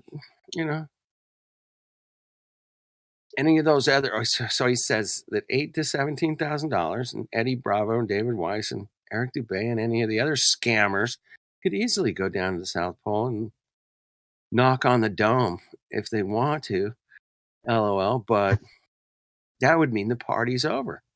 Well, why don't you go down there and knock on it and take some video and get back to us, man. Say, look, dude, no dome, bro. I walked across the entire continent and there's no dome, man. I went to the other side. I got off and I ended up in Canada and I'm like right here, wherever the fuck you end up. I don't know. Why don't you do it? Yeah. Gas pressure without a container. End. Bye. Bye-bye. Or fly over it. You know what I mean? Like hey, I was fly over it. Well, I was thinking, man, if I win this lottery tonight, that I'm going to buy a 747 and we're going, man. Okay. I don't know. Who thinks there's a dome there, man? I just said you have to have gas pressure without a container, man. You sure 747? I mean, we don't need something that big, do we? Who thinks there's a... Did I ever say there was a dome? You're the one who's bringing this up. Get a C-130. Yeah, or C-141. No. I'm getting the 747. I might get a 777 if I win the. I get the 777 because it's like double decker. We could park like 500 people on that thing, and we can go. And we'll just go everywhere, man. We're going to go north, south, east, west. Yeah, we're going fucking southwest, southeast. We're going to go around the globe fucking 27 times, okay? Because I got $1.9 billion, bitches. I'd be all over that shit, man. Like, who wants to go with me, man? My treat. Let's go. Hey, I'm watching Spaceballs and I saw the vacuum of space. Oh, isn't that funny with the vacuum cleaner? They're just making fun of people that believe in this space shit, man. It's so funny. Well, this morning I got up. Miggy's going on about this fucking Mongo Dude, perfect, huh? Dude, perfect. Oh yeah, that was a big deal today, dude. Oh, shit, right? And Fucking, that was fun calling him out. And it was totally a jab at flat earthers. It was 100%. And you know, the guy was like, you know, is the Earth flat? He goes, oh, I can verify it. It's round. Mm-hmm. Someone made a note. They did an outtake. No, they did an outtake. They asked him, so is the Earth flat? And it cuts. Yeah, it does cut. Mm-hmm. And I thought that was interesting. But I also made some other interesting notes, like when the rocket went up, it fell straight back down and landed literally feet from the part that it took off from. So landed on the same platform. So there's no Coriolis, there's no spin. Yeah, Right. 100 and Straight up, straight down. No Coriolis, no spin. however high you went. The ping pong ball. 200,000. The ping pong ball went straight up. Yeah, there's a lot. Yeah. Yeah, it was basically a vomit comet. Yeah, that's it. Yeah. And it was just a giant vomit comet. Went up. It floated down. Oh my God, we're floating. I went to space. I'm an astronaut now. I went to space for 12 seconds. I'm an astronaut. I went to space. No controls on board. There was no controls anywhere on Look board. how round it is. Look how round. It's so round. Oh my God, it's round. Yeah. It looked like a giant dildo, and they were ramming that shit right up you Glover's asses, letting you know that's fake. Fish Island fool motherfucking buying that shit. Fuck off. That just pisses me off. People buying that shit. And then you got Neil deGrasse Tyson saying, you can't see the curvature. You don't see the curve. I mean, you got, which one is it, man? You fucking Mongos, pick one, man. Is it round? Can you see the curvature from 200,000 feet or not? Based off of the size of the Earth, you only went up like 2 millimeters. 2 millimeters. You got 2 millimeter grab ass Tyson, and you got 2-inch Bob the science guy. Okay, which one is it? I want to see those two in the ring, man. You got the 2 millimeter versus the 2-inch. Which one is it? Pick one, man. You guys pick.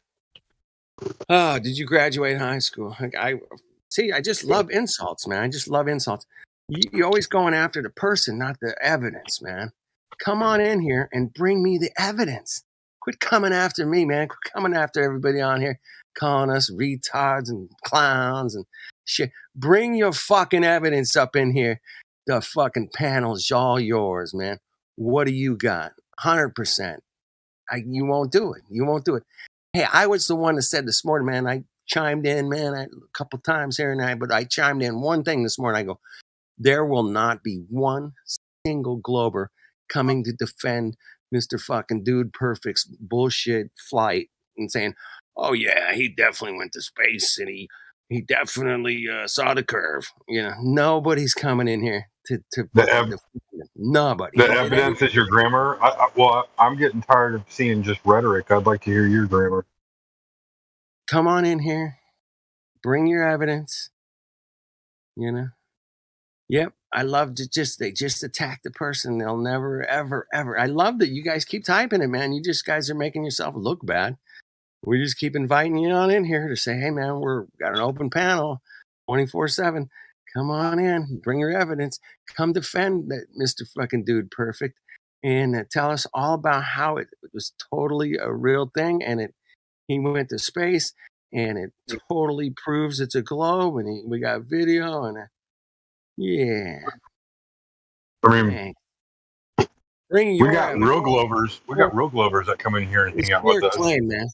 It's your claim, man. Your claim is the globe. Where's the curve? It's your claim, not ours. Man. We're just sitting here with our toes. 5 layers of the atmosphere called. I think that's a 5-cheese lasagna. Might be a 5-cheese pizza.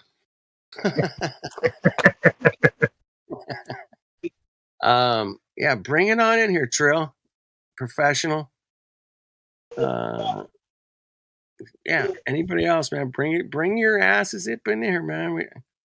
I got like an hour, man, hour and a half. You can have the whole floor, man. Explain to us how Dude Perfect was totally went to space. Come on. Nope. Nah, nobody's ever coming in here to defend that piece of shit video. Well, you know what? What really gets me is like on Facebook, all these science groups are taking shots at flat Earth, and if we try to defend flat Earth, they ban us. I mean, it's messed up. Yep. And we don't ban anybody unless you're just a rude asshole. Yep. Unless you're just a belligerent piece of crap that doesn't deserve to be in Discord. I can't Probably ban should be. anybody. I don't have the perms to ban anybody. I know it's kind of a free for all at this point. Like there's no mod in here. There's no mods. Or is there a mod? Yeah, Elijah probably. Elijah might hear it. He is trying to stay up. He's probably got that. But anyway, he's probably. It's getting late where he's at. He's trying to stay up for to see the clips at 3:00. I'm not saying I'm triggered. Wow, man, you guys are like. I am. I'm triggered. All they do is attack us, never attacking the arguments on microphone, man. They just sit there in their little cubicles, man, and just typing it out like fast as they possibly can.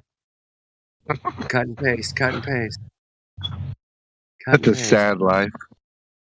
All right, well, Trill, man, come on in here and bring us it confirmed the Earth is round.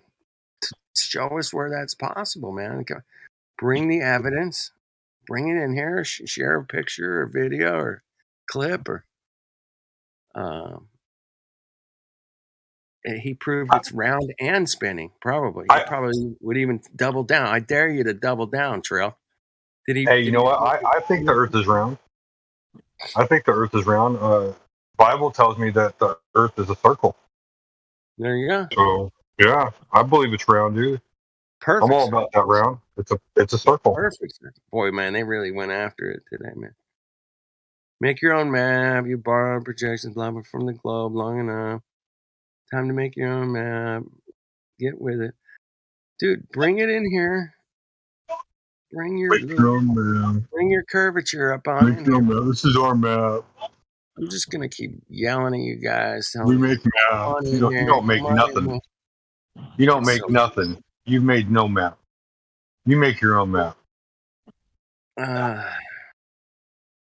Dude, I just want you to come in here and go, hey, we can see the curvature from the ground level, as you guys have claimed, as Bill the Science Guy claimed, as many other people say we can see the curve from the ground. There's a horizon. That's the beginning of the curve.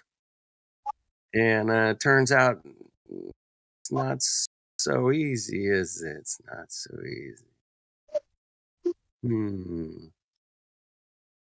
Anyway. We want you to come in here. Come on. Attacking the person again, not the argument. Attacking the person, not the argument. What an old trick, man. Why don't you try something new, like pick up a microphone and come talk to us, for fuck's sake. Wow, it gets old typing it. You guys are retards and stupid, and you didn't go to school, and all that shit you're not bringing any evidence to the table, man. You're just attacking me or anybody else on the panel. And it's sad, man. It's pretty sad to see you guys do that. It is fake and CGI. You haven't shown us shit. We have actual real photos. Real videos. I think Robert Simmons confirmed it was CGI, man. Yep. What's your point? He admitted it. The blue marble, man. It's fake, or it's Photoshop because it has to be. It has to be fake because it has to be fake. Even Elon Musk, it's real because it looks so fake. Again, attacking us. It's getting old, man. Yeah, I got all kinds of pictures of flat Earth, dude. What do you want? How many you want? Like 5 million of them. Jesus. Have you been outside? Have you taken a photo without a fisheye lens? Yeah, it's flat, dude. It's Matter of flat. fact, I've got 1 million photos of flat Earth. No doubt about it. All you got to do is go to Getty Images and type in Horizon Water or There you Water go. Horizon. There you go, Water Horizon. Here, I'll even post it in the chat for you guys. You mongos. They're in the live stream voice text, which you have to join the server. There you go. Come on. There you go. Join the server. There you go. Go to Getty Images and look up Water Horizon. You can see all the flat you ever want to see. All right, I'm done with the YouTubers. You guys can come in or don't. I'm just laughing because somebody's actually named Mongo out there for you, dude. Really? Yeah, Jamongus. That's a Mongo if I ever saw one. Let's see one. Well, I got all kinds of them. Dude, people love me, man. I don't know what your problem is. Go ahead, Jamongo. Here, let me post it again, Jamongo. Yeah. Just for you, posted it again. Well, Character There's your flat Earth right there. You have to believe in Disneyland space. You're the one lying to all your friends and family. You're the one that's sad. Sorry. Like, I don't even need to My have family pictures of loves flat Earth. I can just go to Getty Images. Getty Images is verified imagery, right? Yeah, totally, 100%. Well, we've come in here and straighten us out, man. Tell us how we're wrong. Tell us how it's a globe. You can verify it. How can we verify it with our own, with our own two eyes, man? How do we do it with our own two eyes? How can you prove to me with my own two eyes, with my eyes, hey, man, if you can see across this and that, and then this is definitely a globe. And we'll call it a day. We'll be out of here. We'll close the server down. Call it Funhouse Music, Bigfoot Channel, whatever you want to call it. I don't care. And we'll we'll be gone, man. We gone.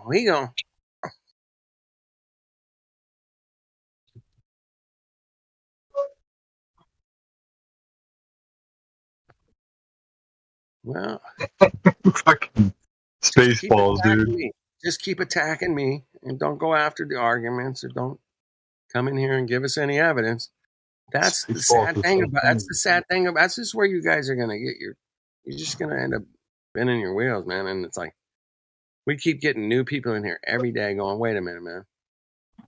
What is this they told us about the curvature and the exit velocity and escape velocity and the speeds of the ISS and the sun and the moon? We're shooting around this, they're going this fast and that fast, and we're blazing through space all the time, and then all the stars look the same every year."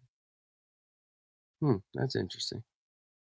I know. After the Earth travels, We travel billions of miles a year, and 940 trillion kilometers, dude. 940 million kilometers. It was 940 million kilometers.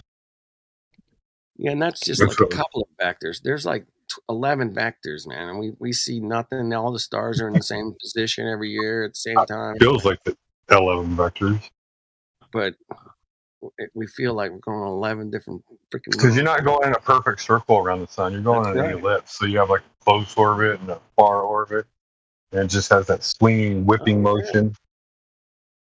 You got Coriolis. How can we demonstrate any of that? Any of those motions, man? How can we feel them? Where do we feel these motions? Well, I hope I hope they say Foucault pendulum, because that's my favorite one, dude. The Foucault pendulum, like that tells me right there that right there at that location is the North Pole. Everywhere on the Earth that you do a Foucault pendulum, those are all North Pole. Right. Mm-hmm. I could be wrong. I like your thinking there. It's It's pretty solid, man. It's interesting. So yeah, come on in.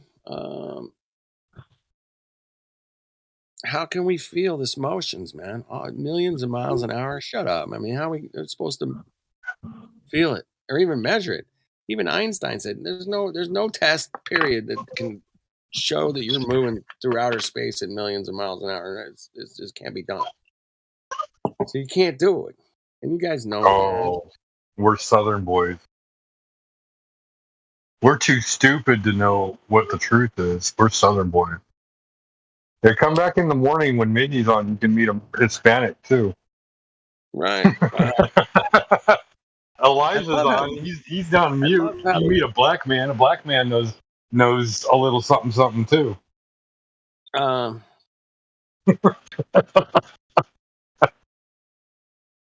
What are you gonna say hi to Timbo? I don't know if Timbo's here. Can you hear me? Is Timbo even in here? He's still in here. Timbo's from Australia. He'll tell you the Earth's flat. Yeah, I mean, well, I'll tell you, you can't feel the motion. Hey, You take those pictures tonight, Donato?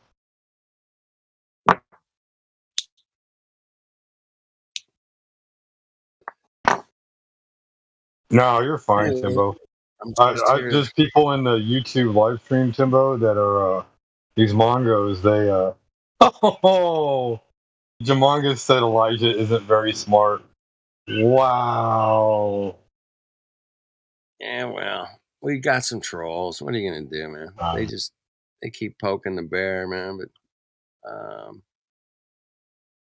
But they won't come in here, so they're just cucking it up in the chat, man. Good luck with that.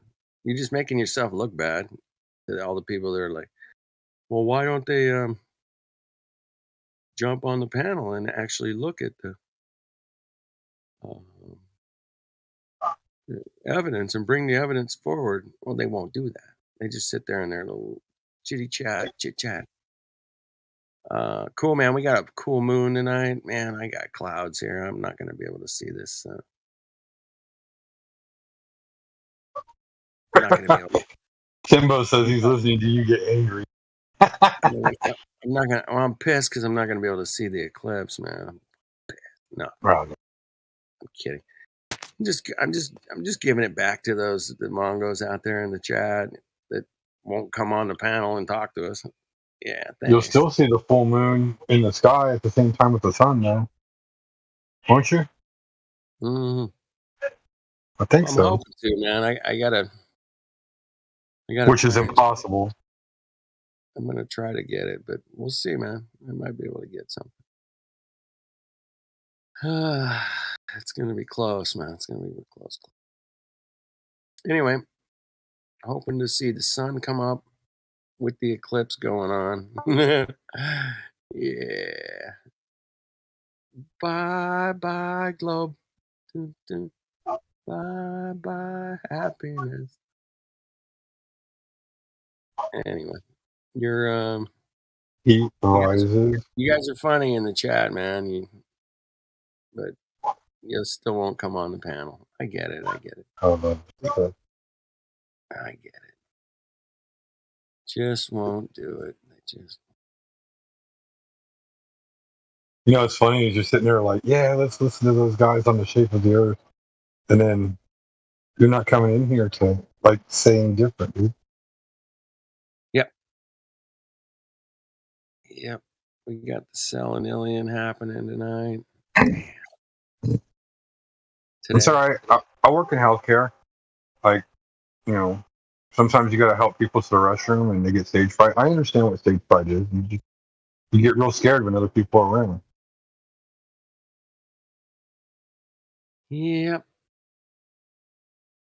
But, we're just a couple of retards hanging out in here, man. So it should be a piece of cake for you to come in here and go, oh, listen, you dumbass flat earthers.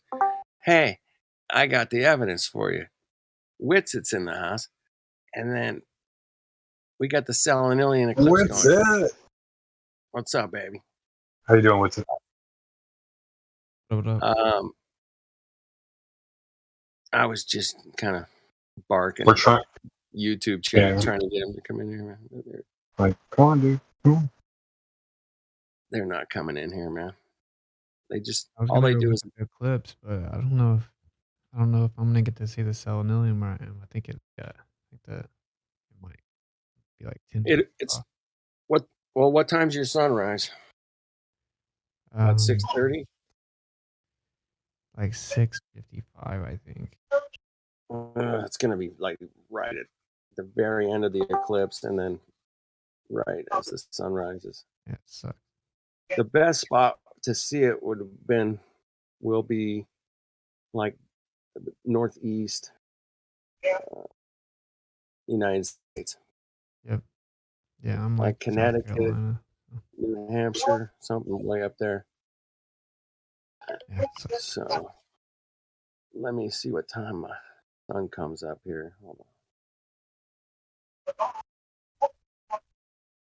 My sunrise is at 6:17, and the eclipse is over at like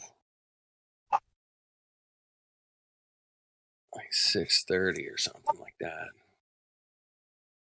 I don't think I'm going to be able to see it out here in Southern California. Anyway, fun stuff. Hopefully somebody will get it. Somebody will get it. Somebody will have it live. I guarantee, like on YouTube live stream or something. But will they spin the camera around so you can see the sun and the moon and the eclipsed moon at the same time? Yeah, that would be good. Surely we So get we've a been flat up- Earth video out of this. So we were talking about the Dude Perfect video this morning. Did you happen to catch that? Yeah, we cover on Globebusters. Super lame. Okay. Yeah, we were taking a few clips out of it, but I didn't catch Globebusters, man. I had some family stuff I was doing, but Yeah, they ask him, so is the Earth flat at the end of the video? Like, why are Right. you asking him? That was the whole purpose of the experiment for them. Yeah. well, it was a dig at the flat Earth for sure. Yeah, I 100%. mean, it's like if it was just a genuine thing, like he would have just laughed, right? Like answered it all seriously and like stuttered and started like being all jittery. It was super weird. And his brother was like smiling and scratching his nose and kind of trying not to laugh. And then there was a cut there. I didn't notice. Dude, the whole Gizmo thing was noticed cut that so there was, much. It was crazy. it was cut up, right? Yeah. I think that they But may I have like really gone up somewhere though. Like they say they float for 4 minutes, but they never show it. So that's the lie. I mean, you could send something straight up, and then it could just come down for a second, and then you could float for a minute or two. You know, so it's like, yeah, who knows? Like, if you notice, when he let go of that ping pong ball, it went straight up in the air almost immediately. And so that tells me that he was starting to fall. Of course, at that they're point. falling. That's the whole thing, and even they'll admit it. If you pin them to the wall a little bit, they'll be like, "Well, yeah, we're just free falling. We're not really in space. This isn't really 0G. I mean, it looks like 0G, but we're just free falling like a parachute or yeah." You ever used the lens corrector on the horizon, and it's completely flat. So Mhm. like, he calibrated it with the shots lower in the video, where he's like just like 100 meters maybe off the ground. Right. And he calibrated it. He's like a professional, right? So like he knows exactly how to calibrate it. And so honestly, it's like flat Earth evidence. Like if they really did go anywhere close to 60 miles, which me and Bob think that 60 to 70 miles is where you can't go up anymore. If they went anywhere close to that and then it's just completely flat, because that's what it was when he put the lens corrector on, it was just a flat horizon. So it's like low key flat Earth evidence. It's funny. That's fine. Yeah, I mean, he didn't like doctor it to make it flat. You know, like he calibrated the computer program, applied it, and it was like, bam, perfectly flat.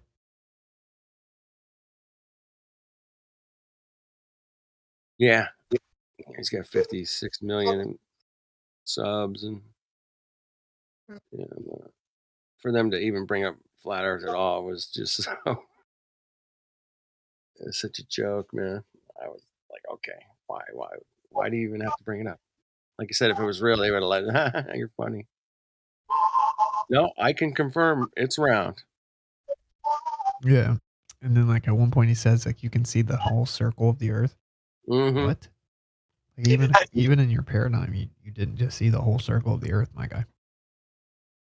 So we were talking about it this morning, and I chimed in for a minute, and I was like, there will not be one Glober to come in here and defend that all day. Not one.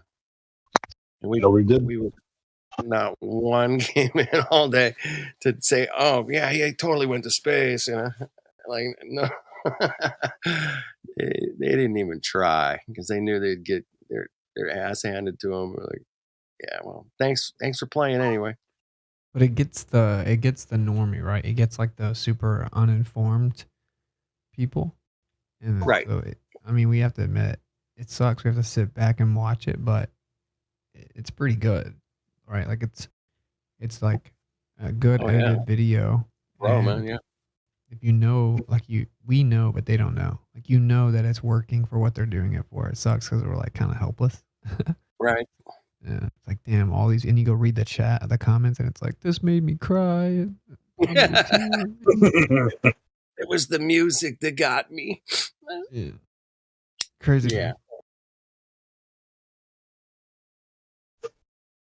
It was the music. Yeah. Like the anti-flat earthers don't even bring it up, you know? Like they know they're going to get destroyed. Like Dave Weiss was trying to say he thinks it's all fake. And I'm like, look, I don't think we need to say that. Like if it's real, it doesn't matter. You know what I'm saying? So like it could have been faked, but right. It also could have been real. Like it doesn't need to be fake.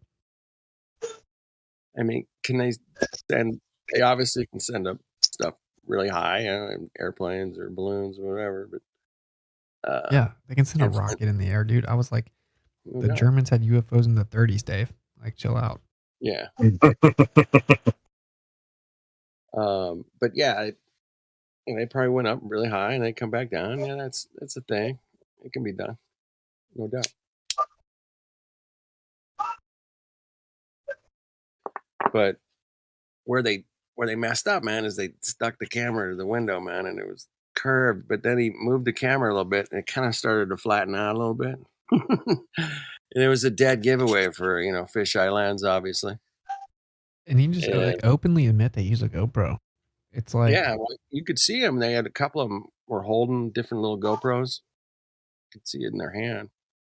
Yeah, like he talks about the GoPro, and then it shows the GoPro box and stuff. But it's like, I don't know. Like, it's funny because really anyone that really like looks into it at all, it's evidence that the Earth's not a ball. Because it's like, why would you have to lie and shit? It's like, if you floated for 4 minutes, why would none of these rocket launches show the full 4 minutes of people floating? Why do we only see like 30 seconds? Like, if you floated for 4 minutes, why not show the full 4 minutes? Right? I mean, 4 minutes is a decently long time, and then they never show it. No, Matthew, are you going to defend Dude Perfect and his seeing the globe? No, I didn't watch this video yet. I saw that it posted something, but I haven't seen it. Go watch the video, then come back. Tell us where they went wrong. You have the link? I can look it up. Yeah, just type in Dude Perfect. And of course, tonight is Globe Proof Day with the Total Lunar That's Eclipse. right. It's Globe Proof night. We're kind of waiting. It'll be starting here in about an hour from now. Yeah, and we'll check it out. I think the most interesting part is about 3.5. Dude. Yeah, Selenilian eclipse happens pretty much every time somewhere on Earth. So tonight's no exception. I was talking to Eli, and he said if it's not cloudy, he may be able to see one because it's happening right at sunrise for him. Right. Yeah, it'll still be partially eclipsed, and the sun will be above the horizon at the same time. I think it'll be still in the full eclipse phase for him if he's in New York City. It would, yeah. Not where I'm at, which sucks because I was staying up. I have my P900 charged. I mean, I could still go look at it. I have a mountain that's like 10 minutes away. I mean, I may still go just to check it out because I guess this is supposed to be like the last one till like 2025 or something. Yeah, March 13th, 2025 is the next one predicted. Hey, I that's filmed the last one and it was fire. I was in Gatlinburg Mountain, so I don't know. I really wanted the Selenilian because like we don't have enough shots of it. I'd rather play tag with traffic than like debate an anti-flat earther about the Selenilian eclipse, but like it's just cool to show people that are actually honest. Because like I was talking to them earlier about it, and I'm like, what debunks the globe? Like, how's it predicted way in advance? If it's because of refraction, which the variables that cause refraction constantly fluctuate. Oh well, whenever it's at that height, it doesn't fluctuate that much, so it's pretty much always the same. I'm like, oh, so it's always being lifted, and we never see the real sunset ever. Yeah, you never see the actual sun during the sunset. I'm like, okay, so every single time that one of the bodies is close to the horizon during an eclipse, we get a Selenilian. Yeah, you would do it every time. I'm like, we don't though. We don't. He's like, just ignore it. I'm like, okay, how much does it raise up? Well, it's like a half a degree below the horizon, but it lifts up a little bit above that. I'm like, okay, what about when we see the moon like 3, 4, 5 degrees in the air during the eclipse? How does that work? If it's just it's a predicted value of refraction that's consistent and it always happens and it's like 0.5 degrees, then how is the moon 3 degrees above the horizon during the eclipse? He just tapped out. Wait, so you're saying it's 5 degrees above the horizon during a Selenilian eclipse? We have some eclipses where it's like easily 3.5, yeah. And the sun is up or it's dusk? Yeah, it's sun's up. Sun's up. Yeah, that's more than I would expect. Yeah, I mean, it literally can't be explained on the globe, Matthew. That's the whole point.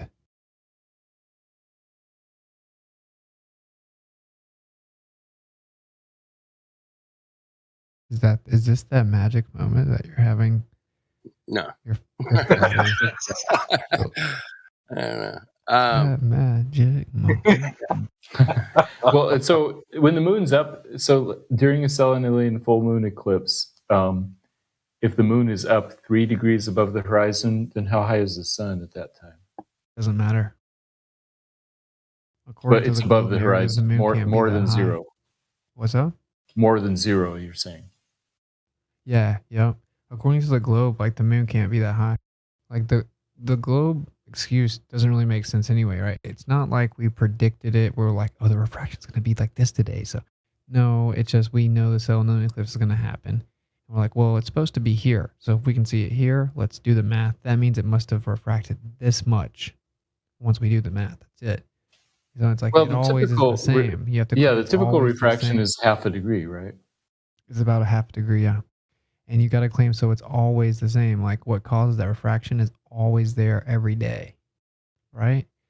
The problem. Well, yeah, I mean, sometimes there and sometimes not. I mean, a little bit more or less than half a degree. Well, they were claiming that like you've never seen the real sunset ever. Like every time you see a sunset, that's not the real sun. It's always like a half a degree below the horizon already. Right. Yeah, which is obviously just so stupid, but. Really? Why? I mean, assuming the Earth is a globe, that makes sense. Well, it's not that it makes sense. Assuming the Earth's a globe, that has to be the case. Right? It doesn't make sense because what we know is like what causes refraction in the real world changes all the time. It wouldn't be the exact same every day. That's ridiculous. Right. So the question is, how much does it change? But yes, I heard you say earlier you were tired of debating that particular topic. Oh, So I yeah, don't need yeah. to like start a whole thing. But It's all good. yeah, it is. I was just trying to explain like where the Glober taps out is when the bodies are way too high in the air because their whole narrative crumbles at that point. Yeah, I mean, we'd say refraction doesn't affect things that much above 20 degrees. That's why ancient mariners didn't shoot the stars below 20 degrees usually. I would think that the ancient mariners would use the sun and the moon mostly to navigate. It's a really easy one. Like something else that's when you get too close to the horizon, like there is truth to the fact that you're looking through the most thick part of the atmos. So what it does is it obstructs what you can see. It obstructs it. Like when I take time lapse of the star trails, the stars, they do not intersect the marine horizon over bodies of water. On a globe, the ocean should be curving, blocking the stars in the sky, right? Like in theory, if the curve wasn't there, you'd see way more stars. It's the Earth that blocks it. With a time lapse of the stars, they never hit the horizon. They always disappear up above it. So that makes because they're pretty dim, and the horizon. There's lots of atmosphere right at the horizon. You'd have to say that, but then So what that means is that the atmos and perspective can make the stars disappear as if there is a horizon, because it's all a perfectly cut off line. So the whole narrative that you would have to have a curved physical horizon goes out the window. It's almost like I feel bad for people debating it with me now, because it's like, I don't know. It's like it's been too long, I know all the end games. There's no rebuttal. What I effectively have trapped any baller into admitting that you would get the same effect on a flat Earth. Sure, but sort of rhetorically trapping people into certain things isn't the same as like finding the truth. Well, when I say trap, I mean a lot of anti-flat earthers have developed a talent to be Weasley. You know what I'm saying? But when I say trapped them into, I mean back them into a corner where they must concede, as opposed to drowning the conversation in sophistry. Did you ever debate Roland My Boulder? Who? Roland My Boulder. He has a different name on your server. Sisyphus. Sisyphus. I called him out one night, and y'all talked about it, but then he kept he's like, I need someone to mute you so I can talk when I want to. Yeah, nah. That was the only time I ever talked to him. Figures. I took him on one day. We were just chatting for a couple of hours, but I heard he used to be really. That was so funny. Do what? So I heard he used to be pretty chill. Yeah, he was pretty chill, and now he's gone. Dude, he straight up went to Whitsit, and he's like, I want to debate the fuck out of you or some shit like that. I'm like, whoa. Yeah. I was like, whoa. Yeah, he was like, I hate you, basically. And I'm like, why do you hate me, bro? I've never met you. What's up? What did I do? He's like, I don't know. I know you. I'm like, well, I don't know you, man. Like, what's up, bro? Oh, that's creepy, man. Creepy, man. The one time I showed up in Whitsit server. No, it wasn't your server. It was Geo's server. Yeah. The one time I show up there. I think he had a buzz that night. I've never seen him in there. He had a bit of a buzz, so he was just like, let's go, Yeah, he don't come around here anymore. No, he don't. I haven't seen him in forever. He chills in Gamma Pandas. I mean, yeah, Jim's a lot. All right, Matthew is all over the light rays being straight. We got penumbras and anumbras and shadows and sticks and Matthew. Yeah, I don't understand. It's as if some people don't understand three-dimensional geometry, and how these eclipses work on the globe model. I understand that you don't believe the globe model, but they work and make sense on the model. Well, can you show in real life like an object casting a shadow like way smaller than it like that? Sure. You take a basketball outside at noon, hold it up high, like maybe 10 feet, and then look at the shadow. It's not going to be way smaller than the basketball. Not way smaller, no, but it's going to be somewhat smaller. Well, the radius of the freaking shadow of the last eclipse was like 70 miles. Right. Yeah. That's way smaller. Yeah, same thing with the basketball. You keep lifting it higher and higher, and eventually the umbra disappears. It's just because the sun is not a point source. Obviously, shadows are larger than the objects for a point source. If you have like a single LED light, then the shadows grow behind whatever object is casting the shadow. But because the sun is actually pretty big, like a half a degree, that's how you get those fuzzy edges.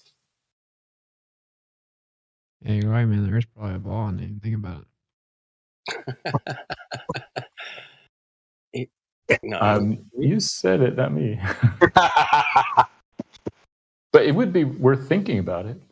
The Earth being a ball? Yeah.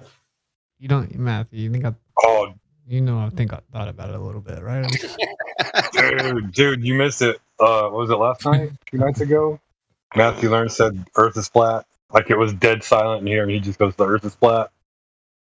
Somebody has a soundboard, and it has a clip of me saying that from the video. It's a good one, though. It's pretty fun. Hey, well, I was convinced. Matthew, can I give you an intellectual honesty test? I think you can pass it, bro.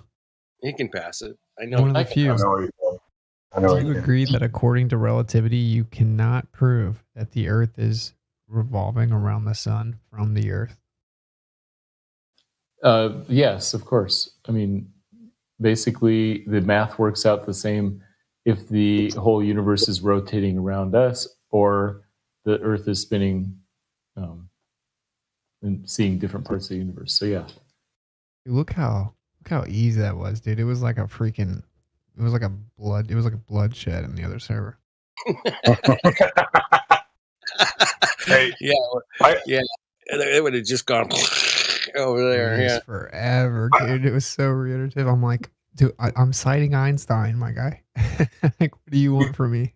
I'm going straight to the priest. You got to hear this one though with it. Hey, Matthew. If NASA came out today with all of the documents proving that the Earth is flat, showed you pictures of the dome, showed you all the experiments they did, said we were lying to you, we're sorry, we've been stealing all this money from you. Here's all the evidence. He'd be Would you believe it? 100%. No, I'd call them a bunch of liars. I don't think he's lying too much either. Like, it's hard to conceive of that, right? So it's like they can't really answer that.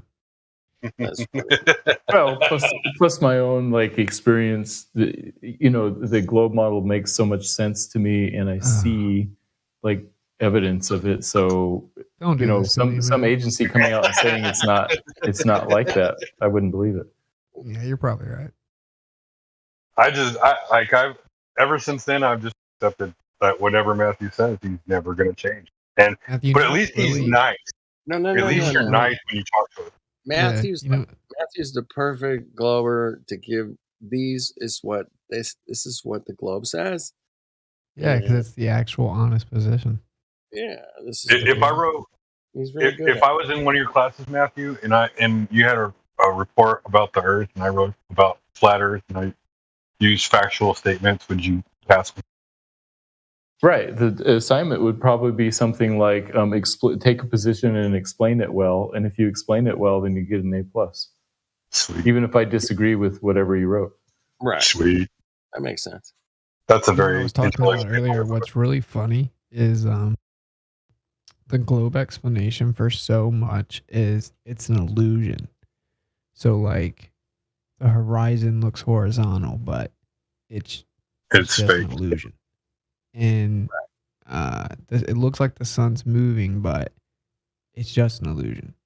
And it looks like we see way too far, but that's just an illusion. And it looks like the horizon is way too far, but that's just an illusion. And it looks like the sun and the moon are both above the horizon during the solar moon eclipse, but that's just an illusion. And whenever we did Michelson-Morley, it looked like the Earth was stationary, but that was just an illusion. It's like everything is just an illusion that tricks you into thinking the Earth is flat and stationary. When you fly a plane, it'll appear like it's completely still and flat, but that's just an illusion. It's really weird, right? It's like because what they claim, Michelson-Morley is like the most extreme case where it's like, yeah, well, the light going against the revolution of the sun had to travel further to get to the receiver, a greater distance. So it took longer, but time slowed down. And the apparatus you used to measure the distance that it traveled that was greater, it physically shrank, but you won't be able to tell that it shrank. It'll look the same. So even though it went further and took longer, it's just an illusion that tricks you into thinking that it went the same distance in the same time. Like if you it's so convoluted, it's hard to even say succinctly, but it's I mean, I don't have any problems calling illusions illusions. I mean, if you fall asleep on a Japanese bullet train and you wake up in the middle of the night, it's hard to tell if it's moving or not. I mean, it may feel like it's still because it's so smooth, but that's just an illusion. So illusions are illusions, and things that aren't illusions aren't. You think time slows down, Matthew? No, you know what? All of the relativity stuff with that, I'm a little bit more skeptical about that kind of thing. Let me ask you this: if you're on a Japanese bullet train and you fall asleep in the middle of the night and you wake up, it feels like they're not moving. Like, is there a pressure gradient as it gets closer to the outer source, the outer environment, or are you enclosed? The pressure inside the train and outside is going to be pretty much the same because they're at the same altitude. I'm not sure what you're asking. Well, I mean, you're not going to feel like the wind whisking over your head, right? Oh, right. Yeah, you wouldn't feel the wind. That's right. I don't think they have windows that open on those trains. I don't think so either. I mean, you're enclosed. You're I like the enclosed. coin test.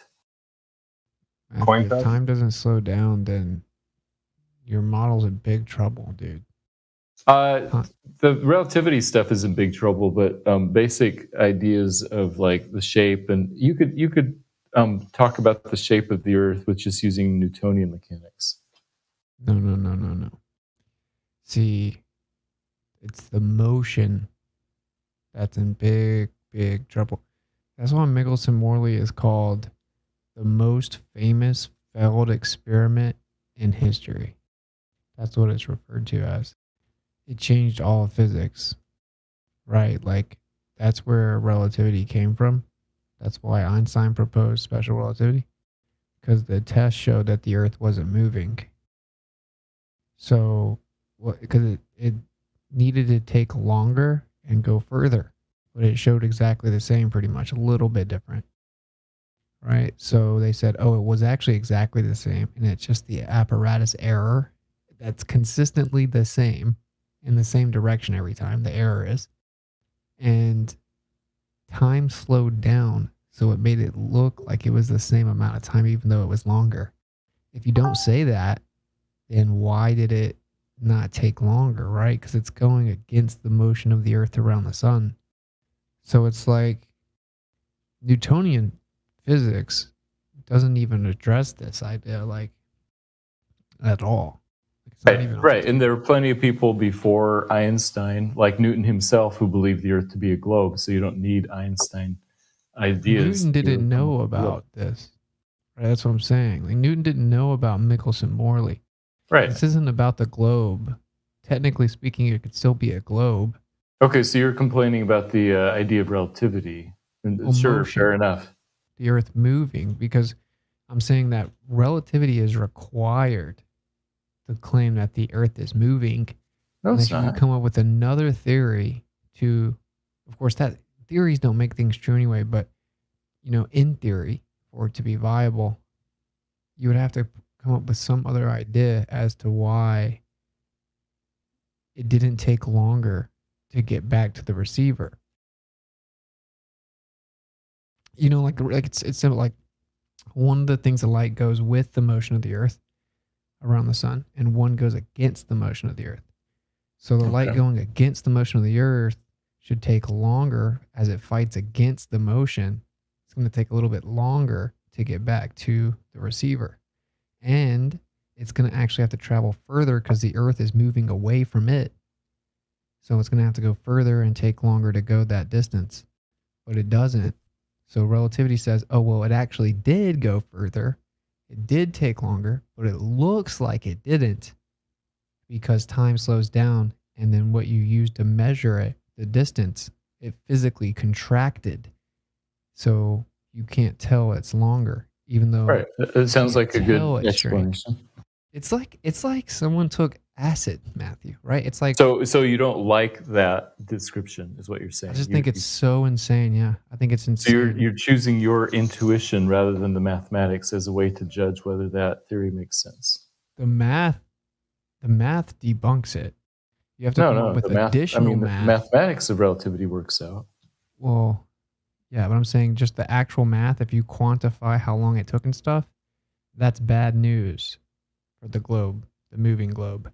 You have to come up with a new additional math called Lorentz contraction to fix the math. So the math fixes the other math. You know what I'm saying?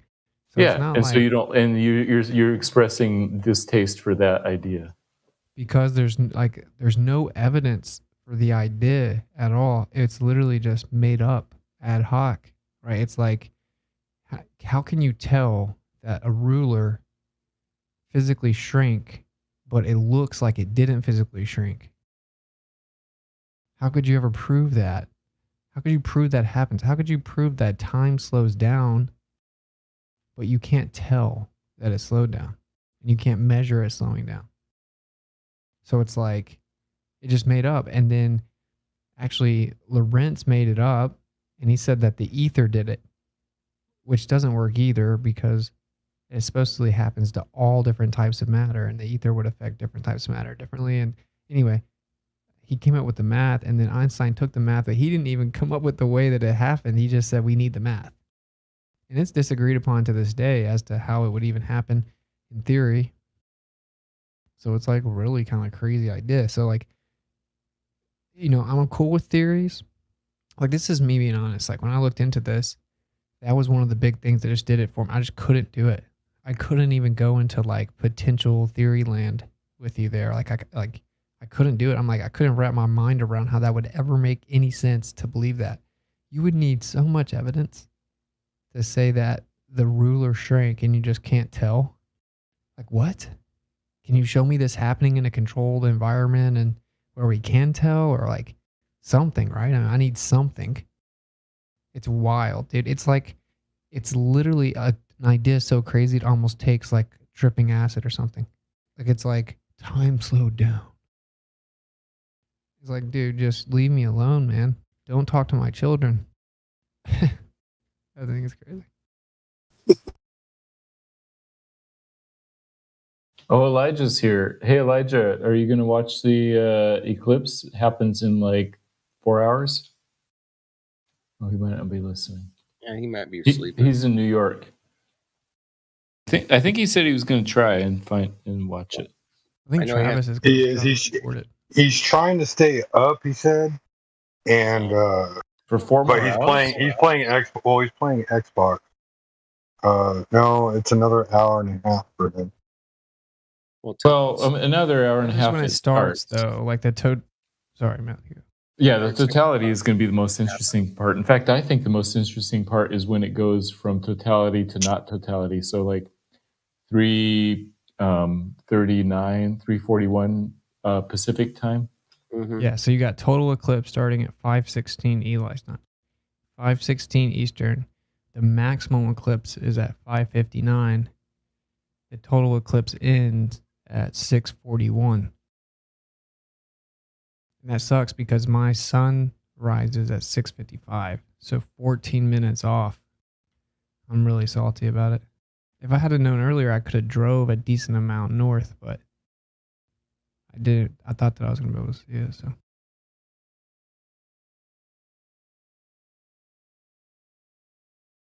Eli, you better not fall asleep, my guy.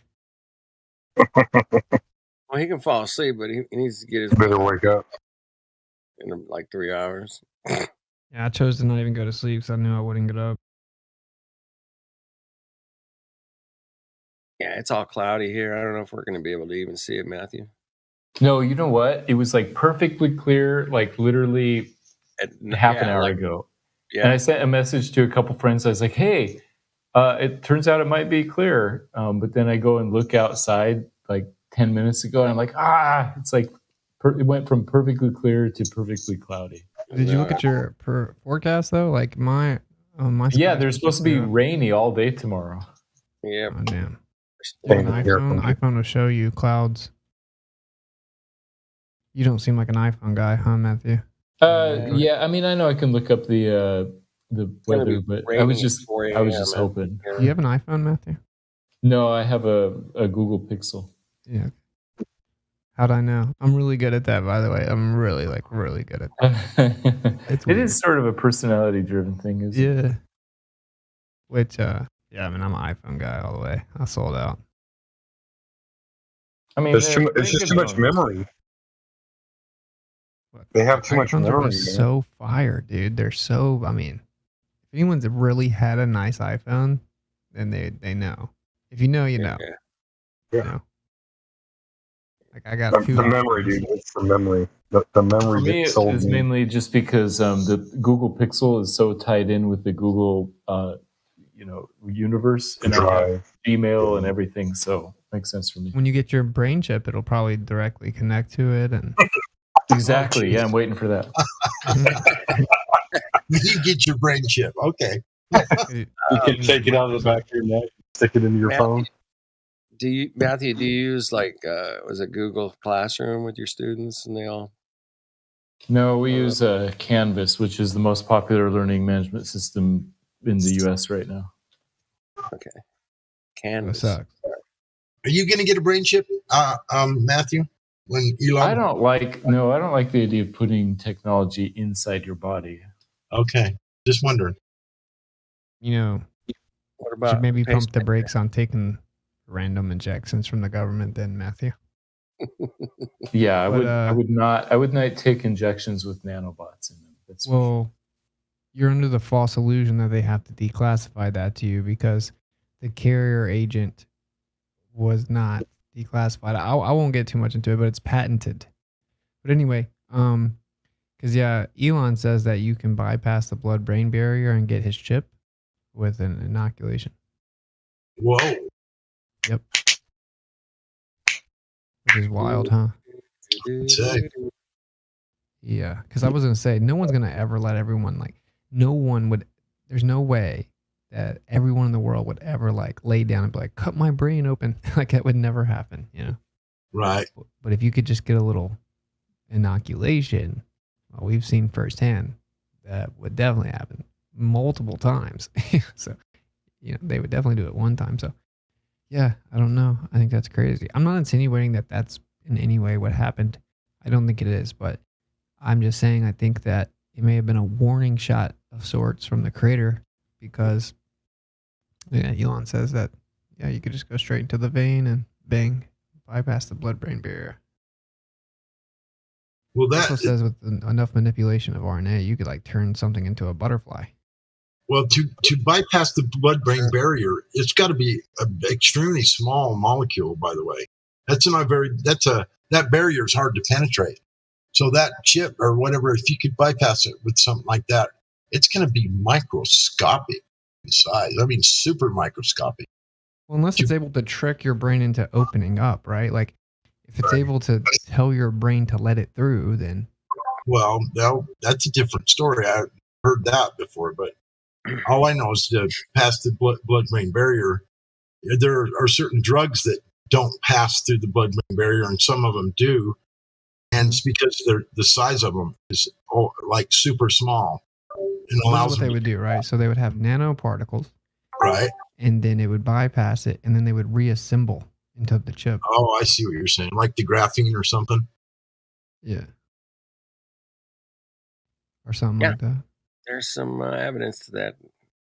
Yeah, I mean, you can watch it reassemble, like graphene specifically, but I don't know. Supposedly he's going to start rolling those out in 2023. I don't know.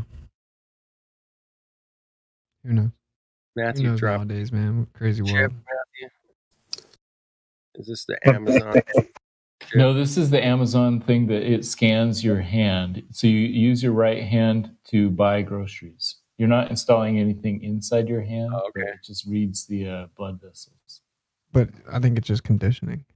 Yeah, it's baby it's very slow baby steps, just turning the heat up just a little bit more. And by the way, if you want to be part of the space race, what is a Space Force deal, you got to do this and that. They're going to just, suck people's, lives into a computer with it and probably eventually transmit, fake people to their families, pretending they're probably going to go so far. Shit, they can fake going to Mars. And just steal your family member, and you'll never see him again. You'll be talking to their digital version. That would be assuming that's to make digital versions of people, which I think is impossible because human beings are immaterial aspects. We have an immaterial soul, which can never be duplicated. Not if you give it up. Have you ever read Revelation? Well, you gave it up. My guy. Revelations No, 18:23. yeah. I made a rap song. It's not really all that great, but in the rap song it says 18:23. Revelation read, nations get deceived, medicated means generate disease. 18:23, pharmacy decree, patients get deceased, illumination leaves taken by the beast. Because that's what it says. It says that the light in your body will flee from you and you will no longer hear the voice. So that would be obviously alluding to your spirit. That's demonic as hell. Amen to that. And you can lose it without getting something in Planet Witsit. There's plenty of people that have lost their light with not getting anything installed. Maybe they could get it back, right? Like, I don't know. Right. Yeah. Right. No, yeah, you're right. They can get it back. Yeah, if you do the mark of the beast, that's the point of no return. Yeah, you'll never get it back. Yep, that's right. And he says you'll no longer even be able to hear the voice. It's like you know that inner dialogue in you? That's called a consciousness. You won't have that anymore, my guy. Maybe it does something to their heart because the heart is where it at. Our brains are our motor skills. The heart is really where your emotions come from. Maybe that's what it does. Maybe it infects something that we don't understand yet, or changes a portion of your makeup or something. Because why is it that you can't turn back? It's like you're signing something away and there's no repentance after that. It's crazy. It has to be a pretty clear conscious decision for sure, I would think, with that. Absolutely. Yeah. You won't be able to see people selling their children to the mark of the beast that they can't be convinced into it. Yeah. Yeah. Like, I'm trying to think just because we're talking about like the next one I say is 1984. Should have read George Food Supply. No, 1984, like the book, obviously. Knocking at the door. Should have read George Food Supply absorbed. Wonder what's in store. Like a little play on words there with the food supply or whatever. And then 1984, fighting to explore what's beyond the shore. Censorship is war. Better bring your sword. And then I said, better than veteran. Don't want to let him in. Ain't got a choice but to let him in. But anyway, Matthew, you should listen to my song, man, and really focus on the you're first spitting one. the raps. Good for you. So 1823 it says, "In the light of a lamp will shine, and you know more." What do you think that means? Like, well, it's actually been proven that when people have spiritual experiences, their brain lights up like a Christmas tree. I don't like that analogy. Like Christmas trees suck, but like they light up. And Department of Defense was working on something to target what they call the VMAT2 gene or the God gene via inoculation to eliminate this or to control it under the guise of fighting radical religious terrorism or whatever. But anyway, yeah, I think that, you don't know what I actually think? Anyway, I can invoke my physics interpretation, which is that everything is light, including matter, and matter is nothing more than low frequency light. And I think our spirit is the higher frequency light inside of us, right? I think that's what it is. I think that we have light within us. We have a piece of the Creator. We're made in the image of Yah, and it's going to go. You're right. What all matter is light. It's just you're right. You're absolutely correct. So Yeah, I think I actually think that, matter. Yeah. I agree that there is a stronger connection between energy and matter that we don't understand very well yet. So I agree sort of in the broader principle of that. Well, But I so would when they think say that- energy and mass are interchangeable, like they're not entirely wrong. Like, so, in my opinion, but either way, yeah, I think the light, you have a light within you, man. I think it's your spirit. And, So why wouldn't you just take that verse literally, and the light of the lamp will shine in you no more, to mean like an actual light? There is not going to be light in, I don't know, shining in the city. But it's going it to be says dark in the inside city. you? It's talking about. Because in you. It's talking about a person, not a city. Yeah, and you will know. It's talking about you. It's You talking and about you the and beast, you. right? So and it says the merchants were great men on the earth, and for by thy pharmakia were all the nations deceived. Right? It's talking about the mark of the beast. And the false prophet is the one that talks everyone into getting the mark. So your merchants, what is it talking about? Who's you? It says the merchants were the great men on the earth, and for by thy sorceries were all nations deceived. So who is it talking about when it says thy? The merchants. It's talking to the merchants. It's describing what the merchants did. The merchants used pharmakia to deceive all the nations. Wow. The merchants being like the elites, or I call them Elites. They believe in El. And you know what's so funny is if you look into Atlantis, the Atlanteans, and then you look at all these stories across the world, it's all about these merchants.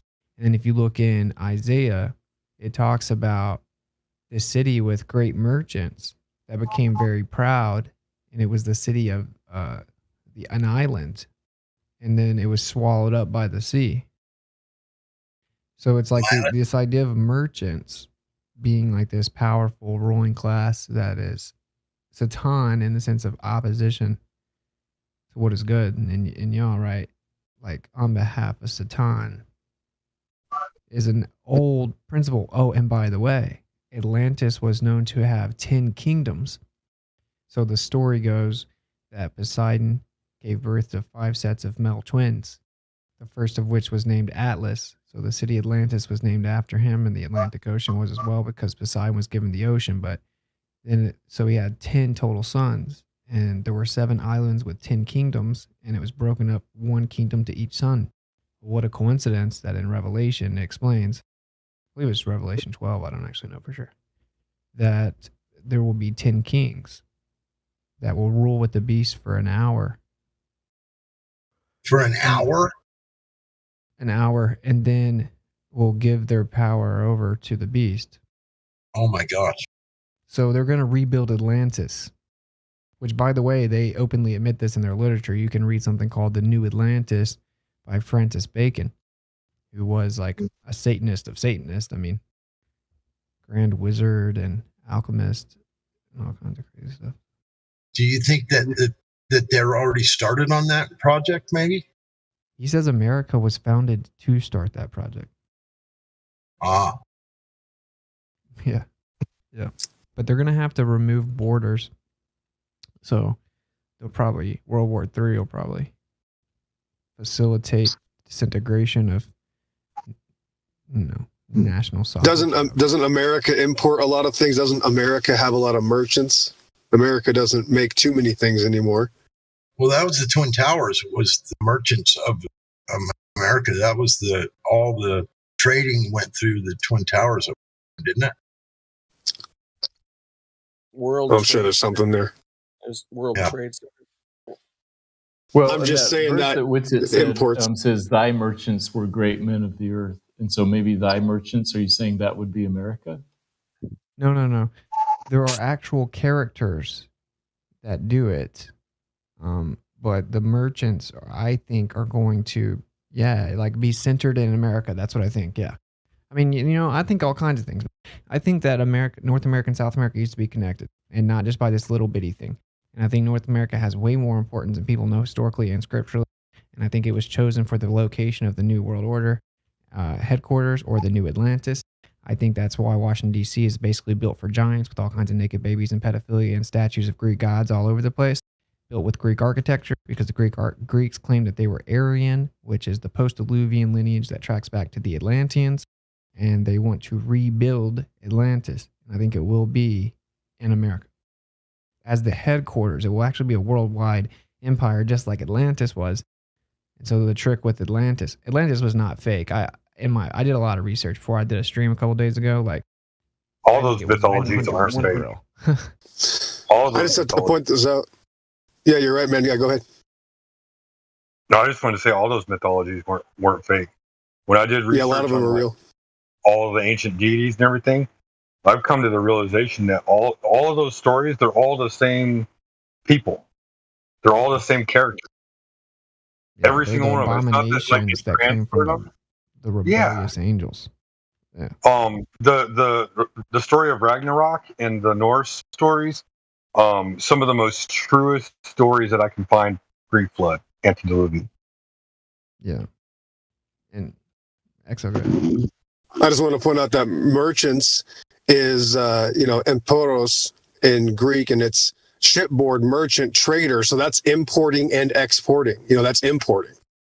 That's really a detailed word there. And that just makes sense that America, that's all we do now, right? That's all that all these countries do. We get everything from China, India, and whatever else, you name it. I mean, it just has it screams it. It's just amazing. Yeah. Like America's clearly like the world power of the world. So, like, culturally speaking, right? So. That's right. All the influence hitting, our cultures. Like, you probably have a little bit of German background. I think you mentioned, like, everything's changed. But America's music even goes to Russia. Like, why do kids in Russia? Why are they rapping? Where do they get their influence from? From America, right? Same thing in France, right? Why did, American, even like metal, stuff go over to like the Norwegian places? And like, it's just weird. Like, America literally, like, tentacles influence the entire rest of the world, even to Africa, South America. You can't name a place that isn't in. They're listening to some kids listening to some military guys on post in the Antarctic region right now, not from America, listening to American music. Like, that's just how it is. Yep. And they like seem to all learn at least some English so they can kind of keep up with the culture and stuff like that. And it's also like, it's one of the most like beautiful pieces of land, like coast to coast, right? You have like all kinds of different land here. You can see why they would maybe choose this place. And I think it has historical importance as well. And it's clearly lined up to be New Atlantis, man. You know what I'm saying? Or Babylon. Maybe you would call the whore Babylon. I don't know exactly. Yeah. Yep. I like that. What historical importance do you see? I don't know. I haven't fully figured that out yet. I'm still waiting for it to kind of be revealed like that. Well, they were already coming over here, Witzy. You're right, because they probably spent 1,000 years destroying this place before then it was populated. They had the ships, even from the ships mentioned in the Bible that Paul was on, were much bigger than the Nina and the Santa Marina, the Pinta. Just the size, having 150 slaves on a ship. Do you realize the size of that ship? I mean, this is 2,000 years ago. The Romans were already coming over here. In fact, here in Arizona, they found Roman swords here, which is commonly known for decades now, right? Artifacts like that, shit from Europe. That's 2,000, years old. And that's what we have found. What do we not know about? How about all the caches of, Superstition Mountains all the way down to here to Mexico? There's an Ask God Rock, and I'm sure you've talked to him about it. Thousands of locations of so-called gold that's hidden.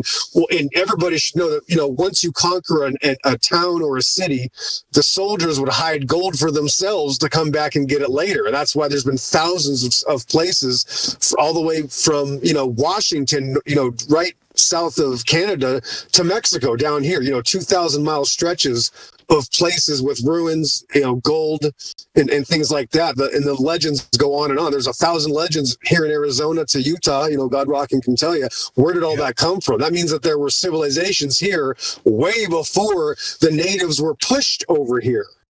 And it just goes back so far, and we'll never know until we get out of here. Yeah. Well, check it out. These cities that were over here, the infrastructure that would have had to have been in place to even build one of those buildings, all the material had to have come in by train cars, had to be, they had to have roads or semi trucks, or I don't know what they had, but I think it was trains, because they found that those trains and train stations buried in the ground. I think they were ancient trains, and that's how they delivered the material to those ancient buildings that we found over here. The infrastructure that is needed just to build something like that is massive. You can't just put those materials thousands of years. on covered wagons and horses. You got to have real infrastructure to bring that kind of material into building like I think that. it goes even further than I think it goes back thousands and thousands and thousands of years. It could. The ancient texts say that they could move things without touching them and stuff like that. And I don't think they're lying. But one example, I'm really big on Atlantis because I think that's the main key, because they want to rebuild it. And so I can prove to any normie, right, that the mainstream story doesn't work. For example, there's a story written by the Mayans. So they say that when the main city of Atlantis was swallowed by the sea, 60 million people died in that city alone. And what they claim is that, because that's, if you track Atlantis back, you'll get ATL, which is no coincidence, abbreviation for Atlanta. And you have to get to the Western world, actually, to get it. That's where you track the etymology back to. It's the Mayans. And they use that same symbol for the deluge or the flood, right? No coincidence, because this is the antediluvian, real fast. So what's crazy is the Mayans wrote about how before they were civilized, there was a guy who came from the water, came from the sea, and he was half man, half fish. And he wore a fish on his head, a fish hat, like the Pope still wears. Anyway, he came and he told them about language. He taught them language and how to read and to write. They didn't even know how to cook food. He taught them how to cook food with fire. He taught them how to manipulate metals. He taught them how to do agriculture, and he taught them how to have a rule of law. And he said, "Now follow all these, and I will return." And then he never came back. That same story is told in the Babylonia area, so that's the Eastern world. Same exact story. Guy came from the ocean, came out, was part fish, and told them all these things before they knew it. Same story is told all the way in China. Japan. This is told all over the world. How does that work in the mainstream narrative? How do we have architecture that matches all over the world, and they all say that people came from the sea and taught them all kinds of stuff? There's supposed to be a city underneath the sea too. They talked about. I'll stop talking so much, but then there was 15 civilizations that talk about how one of the stars or two of the stars from the Pleiades, which they're called the sisters, right, came down and hit the water to start the deluge that sunk Atlantis. And this is all over the world. Over 15 different civilizations talk about this, Orion, Pleiades, stars from the sky hitting the water. And it doesn't work with the mainstream story, because there's no way they would all have the same story, right? They couldn't. They said they didn't have international communication or transportation. So how does that work? So we know for sure we've got to figure out something else, because what they told us is not true. So we should go straight to the scriptures and figure it out. That's any real truther would do that. You would figure out, I can't prove the Bible wrong. And the more I look into the Hebrew and the Greek, the more right it becomes. And it told me about history. So let's go check it out and let's figure out what's going on. And it's pretty obvious. There was a one world civilization before the flood. Yep. You know how many villages and cities along the Mexican coast and the South American coast have got names that match up with Atlantis? Little villages and stuff all along the coast. There was a video a guy did, and he exposed all these little towns and villages all through Mexico and South America. They're named after the city of Atlantis. Yeah. And the mainstream trick is to tell you oh, someone thinks they found Atlantis, and they want you to think it's this one little area. It wasn't. It was a one world civilization, but it had a bunch of different satellite or sister cities everywhere. And it had a typical archetype of architecture that they used, which was concentric circles. Some argue actually that there may be concentric circles of land that go out of the Earth. If you've seen some of these like speculative flat Earth maps or ancient maps, right? And that the whole thing may have been Atlantis, and that was what was described by Plato, which is sea gravel, what who knows, but he gets his information tracks back to Egyptian priests who say they get it straight from the Aryans that track back to Atlantis. And then if you've ever seen the North Pole map, that may have been the center hub of Atlantis. Then the polytheistic story is that the Atlanteans became more and more debased of mind as they continued to intermingle with men. What a coincidence. God taking women as wives and then becoming less and less divine over time. Sounds familiar, huh? And then Zeus called all these gods to the center of the earth. That's obviously not talking about a magma core. And that's where they planned on how they were going to destroy Atlantis for rebelling. Now, obviously, the truth is the creator caused the flood and punished them. And then, the watchers deceived mankind to take credit for all things that they did not actually do. And I think that's where you get the idea of Olympus, the mountain of the gods. I think that there's an area in the center that we cannot access in our material body. And I think that's kind of the whole thing. And that's what all the stories say, that these entities came from the center. And you can go all the way up in the center, just like a vortex within a magnetic field. And you can't go in there in your material body. They came and they looked out on the earth. There's obviously a location you can see everywhere on the earth, all the kingdoms on the earth, right? That's what happened to the Messiah. And They came out and they were looking at the women. They were supposed to watch over us and protect us. And they were like, you know what? Actually, what I'm going to do, I'm going to go take the women. I'm going to deceive them, and then I'll be praised as gods. And it's just, I know it sounds crazy, maybe, to some people, but it's like, it's like the only viable explanation to all the stories matching. All those mythological creatures, I've even gone out on a limb. I'm comfortable with even making this hypothesis that there was a lot of genetic manipulation going on back then. So all those mythological creatures were real. Yeah. Hey, all the ancient Indian cultures, Aztecs, American Indians, they all had they had 6 directions on their compass, man. They added up and down to in their world. They had an up and a down. Interesting. I found that out today. Look, I'll drop this little video I made. It's 2 minutes long. I made it as a trailer for my Atlantis stream, and it's pretty crazy. It's got a lot of stuff I'm talking about in there. You don't have to watch right now or anything, but it's like, it's just a little trailer, but it has a lot of the maps in there, and it has a lot of the depictions, and then it also has these depictions of what I would consider the Watchers, and they're clearly denoting that they manipulate genetics. Like at the I even think mark and stuff like that. I showed those cave drawings. I just wanted to say those cave drawings that you see in all these little caves all over the world. I think it was from the survivors, and they had to do from the flood, the survivors of the flood, and they were just doing whatever they could to pass the time. They were telling the story of what was going on before the flood. Logical. Really taken back by like everything was destroyed. The God of the Bible killing everyone. Yeah. I'm like, it's like go kill every man, woman, and child, and even the animals. And I'm like, what is going on, right? And then I found out this part of the story, I'm like, oh, genetic manipulation, like abominations, like they broke the natural order. And then the creator's so merciful that he's like, you made your bed, you're going to lay in it, but you can live or whatever, you're going to suffer your consequences.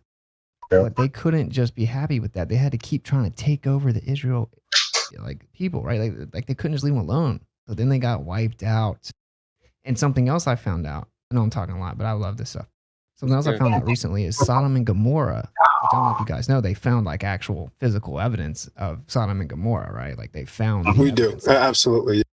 So this is interesting. Like the angels, they tried to approach the angels to have sex, right? Well, when I asked in Sunday school what the hell that was talking about, I didn't get any answers really, but seems to make a lot more sense if you realize that they were trying to get the angels to create more Nephilim, to make more demigods and giants. They were like, please sleep with our women and give us more giants and gods or demigods, what they would call gods, right? So all of a sudden it makes sense, and that's actually it. Dude, the angels that left their estate are directly compared to Sodom and Gomorrah, or the vice versa, the sexual immorality. So how does that make sense? Why are the rebellious angels compared to Sodom and Gomorrah? Oh, because that's what they were doing, and that's why they tried to approach the angels to get them to have sex. So, I don't know. It's like the more I look into it, the more like all of it begins to make more and more sense. It's hands down like the most incredible compilation of information in the world. Yeah, and I'm thankful for everybody here. Like I've met so many, not just you, Witsit, or other people in here, but because of the information that y'all share from other channels out there. Like I literally have, I don't know, man. Like I could have easily been 10 years behind the curve, and I feel like I'm almost caught up on a lot of things. So thank you. You got red pilled, man. You got red pilled. Dude, when I came to Flat Earth, it was like almost instantaneous. Like it just all made sense. Well, for me, it was the last lie. Like I knew all the other lies that were going on in the world, and when I found out that all the deities were the same deities, they were just different names and different religions, but it was the same characters. I was like, holy shit, it's all true. What do they all have in common? Oh, the Earth is flat. The Earth is flat. No fucking way. Man. And then it just all made sense. Yo, if I'm talking too much, you guys just let me know. No, you're fine, man. No, you're doing good. Kind of like just kind of blown away, actually, a little bit. Something else that's very interesting that I found out was, so they found, I think a bunch of the stuff's under the ocean. And like, I think a lot of the advanced one world is still under the ocean. And that's why you see a bunch of UFO activity in there and blah, blah, blah. But anyway, they found these really complex alloys deep under water in the ocean. And according to mainstream history, they did not have the ability to make these alloy metals, right? It was 80% copper, 20% zinc. Well, you don't just walk around and find some zinc. You have to refine it, right? Through a very particular refinement process out of like stellarite, or whatever it's called. And so how did they have these complex alloys that long ago? Now, the dating's a whole thing, but they're dated, thousands and thousands of years ago. Seemingly, they actually are very, very old. So how did they have these complex alloys? That doesn't make sense. Oh, well, if we go look at what the Greek people said and all these other people said, like the Greeks have a god that taught them how to manipulate metals. So it makes sense that they have complex alloys. Huh? I think most of the zinc comes from Europe. Did you know that? Mm-mm. Yeah, even still today. But you have to get it out of cellarite, right? Like right. Yeah. It's crazy. And of course, Ancient Aliens has taken a bunch of this stuff and they're trying to spin a new story on it, right? Because last thing they're going to do is say, yeah, go look at the Bible. Absolutely. That's the number one way to get them away from the Bible. That's what this outer space religion is about. That's all they can do. They have to, if there's anything at all, giants, aliens. Giant flood, aliens. Every single thing that's biblical has got to be alien. Yeah. What's crazy is, look, be still, ye inhabitants of the isle, meaning island, thou whom the merchants of Zidon that pass over the sea have replenished, and by great waters the seed of Sihor. I don't know if I'm saying that right. The harvest of the river is her revenue. The harvest of her river is her revenue, and she is a mart of nations. Do you know anything about the Isle of Rhodes? What's it? The Isle of what? The Isle of Rhodes, where I think Helios came down. Supposedly his home, he was like a cave out there. I don't know anything about it. I'd have to actually go there, explore in order to figure it out. Just wondering if you've heard about it. It's like Isle of Rhodes, Rhodus. Last bit of Little Gravy, I'm going to hit you with. I'm sorry. I'm just like, I want to say it all now for some reason. Is Matthew still in? Oh, Matthew left. The truth was getting too real. No, he should be here. He took off. Oh, he did? Oh, man. I was hoping to I part of me feels like it's possible he's salvageable. even though he's dude, I believe dabby. Oh man, well, good luck with that one. Likes a He's a good genuine I think person. everyone's salvageable. Yeah. Oh my gosh, bro! Could you imagine spending 15 to 20 years lying to students and then trying to pretend like you're going to change your mind? He's the last one, bro. We'll get some Satanists out of Jim Pandas that switch over first. Maybe so. Because he's already for them, like the Bible's super fake, and if they ever had a spiritual awakening, it could maybe 180 people. Oh yeah, they could get shocked, but he has so much pride in his history, right? Like, I'm a teacher, I'm smart, and he's lied to thousands of people. So after all those years, could you imagine trying to I mean, he even says that God had to speak to Job because Job wasn't smart enough to understand reality. Like, he goes so far as anything possible to make us know that we can't really take the Bible literal. And we're talking about not just 5 or 6 or 20, hundreds of times. He says, oh, well, the Bible really doesn't mean that there. And then, so we can't trust our Bible or our eyes. And like you said, everything's an illusion, right? I mean, they literally have to say everything's an illusion. Like you said earlier, we can't trust the selenium. Everything's refracted. Everything is just bonkers. And we can only believe, of course, the imaginations of men. I just can't ever see that person even trying. It's like they just reject the truth. It's frightening to me. Well, he just ran away. Like, he was asking questions. Well, I don't know if he was like, oh, Austin's monologuing. I think he maybe didn't want to hear like how real maybe some of this was. But who knows? Well, he asked me. Did you see what he asked me above? He asked me. He's like, really? How come it's not in the history books if the Greeks discovered America back then? And I dropped that link about the Greeks, writing about America in the first century. And then I think he left after that. As I'm saying, this makes people uncomfortable, man. But it's like, yo, this as a truther, right? Bias against religion aside, because I agree with you. Trust me, I'm standing right beside you. We are on the same team about how religion sucks, and that's even mainstream Christianity for sure. Yep. But I'm the biggest. This is just it's crazy. It's like it's one of those things, man, where if you're a truther, once you really bite into some of this and you don't listen to other people, it's like, oh my gosh. I came across this book, you may have heard it, and this is the occult know a lot of this. They say they have the 7 sacred sciences, and one of them is geometria. That's measurement of the earth. That's why there's a G in the Freemasonic symbol. You have arithmetic, mathematics, all the subjects that we're taught today. They believe that Adam, before the fall, had this sacred understanding. He maintained the knowledge afterwards. Of course, Gnostic means to know. So that's their Gnostic beliefs. And then it was passed down. Then you have Cain. Then you have Enoch, the evil Enoch from Cain, who wrote tens of thousands of texts talking about the 7 sacred liberal sciences. And anyway, so they say right here, if you've ever heard of the Secret Doctrine written in 1888, so the Secret Doctrine, 1888, Blavatsky, states that the earth is a re-embodiment of the moon. And they claim that the first root race is called the self-born, and they inhabited the imperishable sacred land, the center, in my opinion. Now look, they invert a lot, right? So they're not right about everything, but they are right about some things. Like, there is some truth in what they're saying. Just like they say, oh, this dude was a god. No, he was a rebellious angel, right? But there was something that was real. Right. Same with this, I think. And it says, so it furnished the shell into which the living monad or indestructible spark of the eternal flame entered, blah, blah, blah.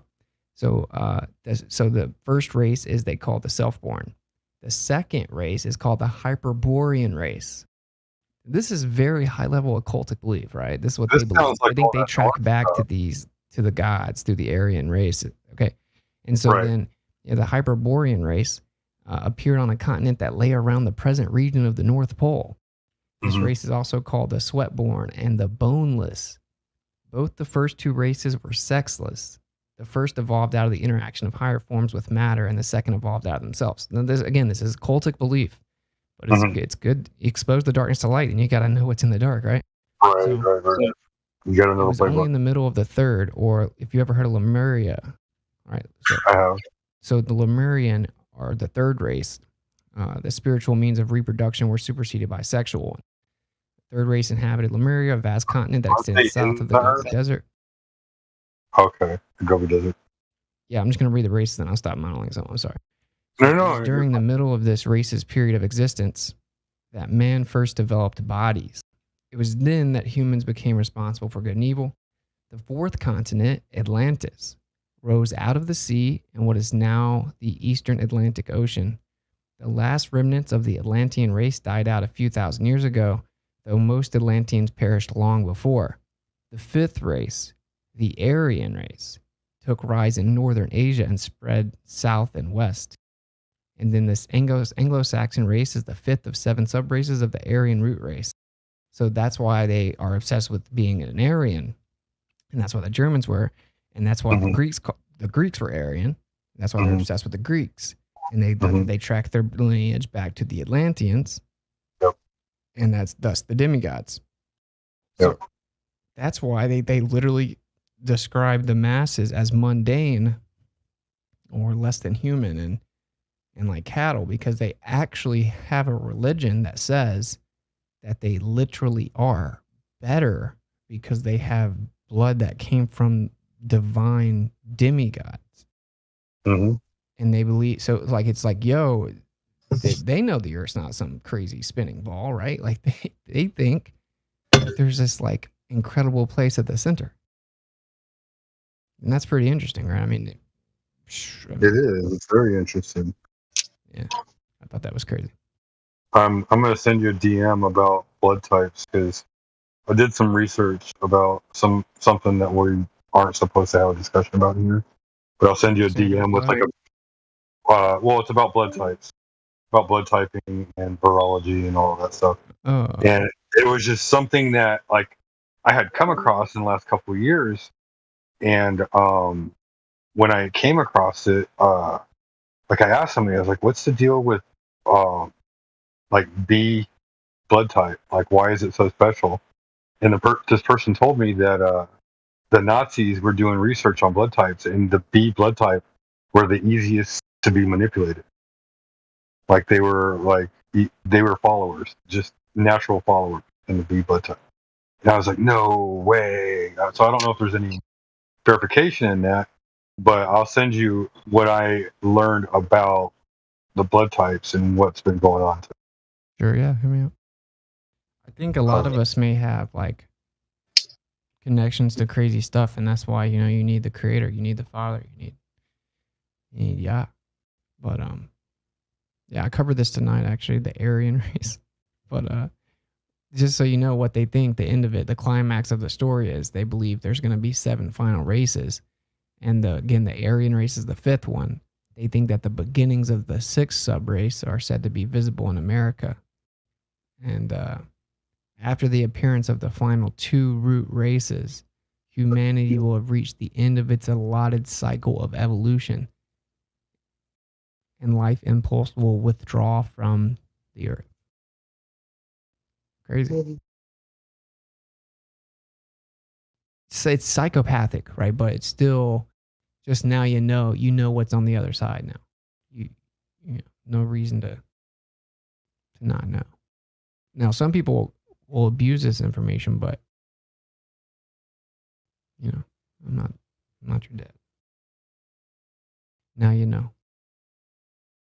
I wonder how much of I hardly ever bring this guy up. I care about Moshe and Joshua, and of course our patriarchs. But looking at Admiral Byrd, you know, we get his excellent interview, his 15-minute interview, which is very interesting, but not too worried about it. But talking about these people he met in the journal, which his son came forward with, how much of, you know, it was this modified? Did they make up this story? Is it all BS? But it's interesting that, you know, like he talks about, I find the animals the most interesting. Like he talks about a woolly mammoth, you know, he sees a woolly mammoth, that kind of, I see an elephant, right? Things like that. Not too crazy, but just enough to put you on edge, right? Like why? And then of course the blonde people, these tall, Aryans. Like, what is with that shit? All these legends from the 40s of seeing these Foo Fighters, what's they called UFOs back then, following their bombers, over Europe, with which there's tons of footage.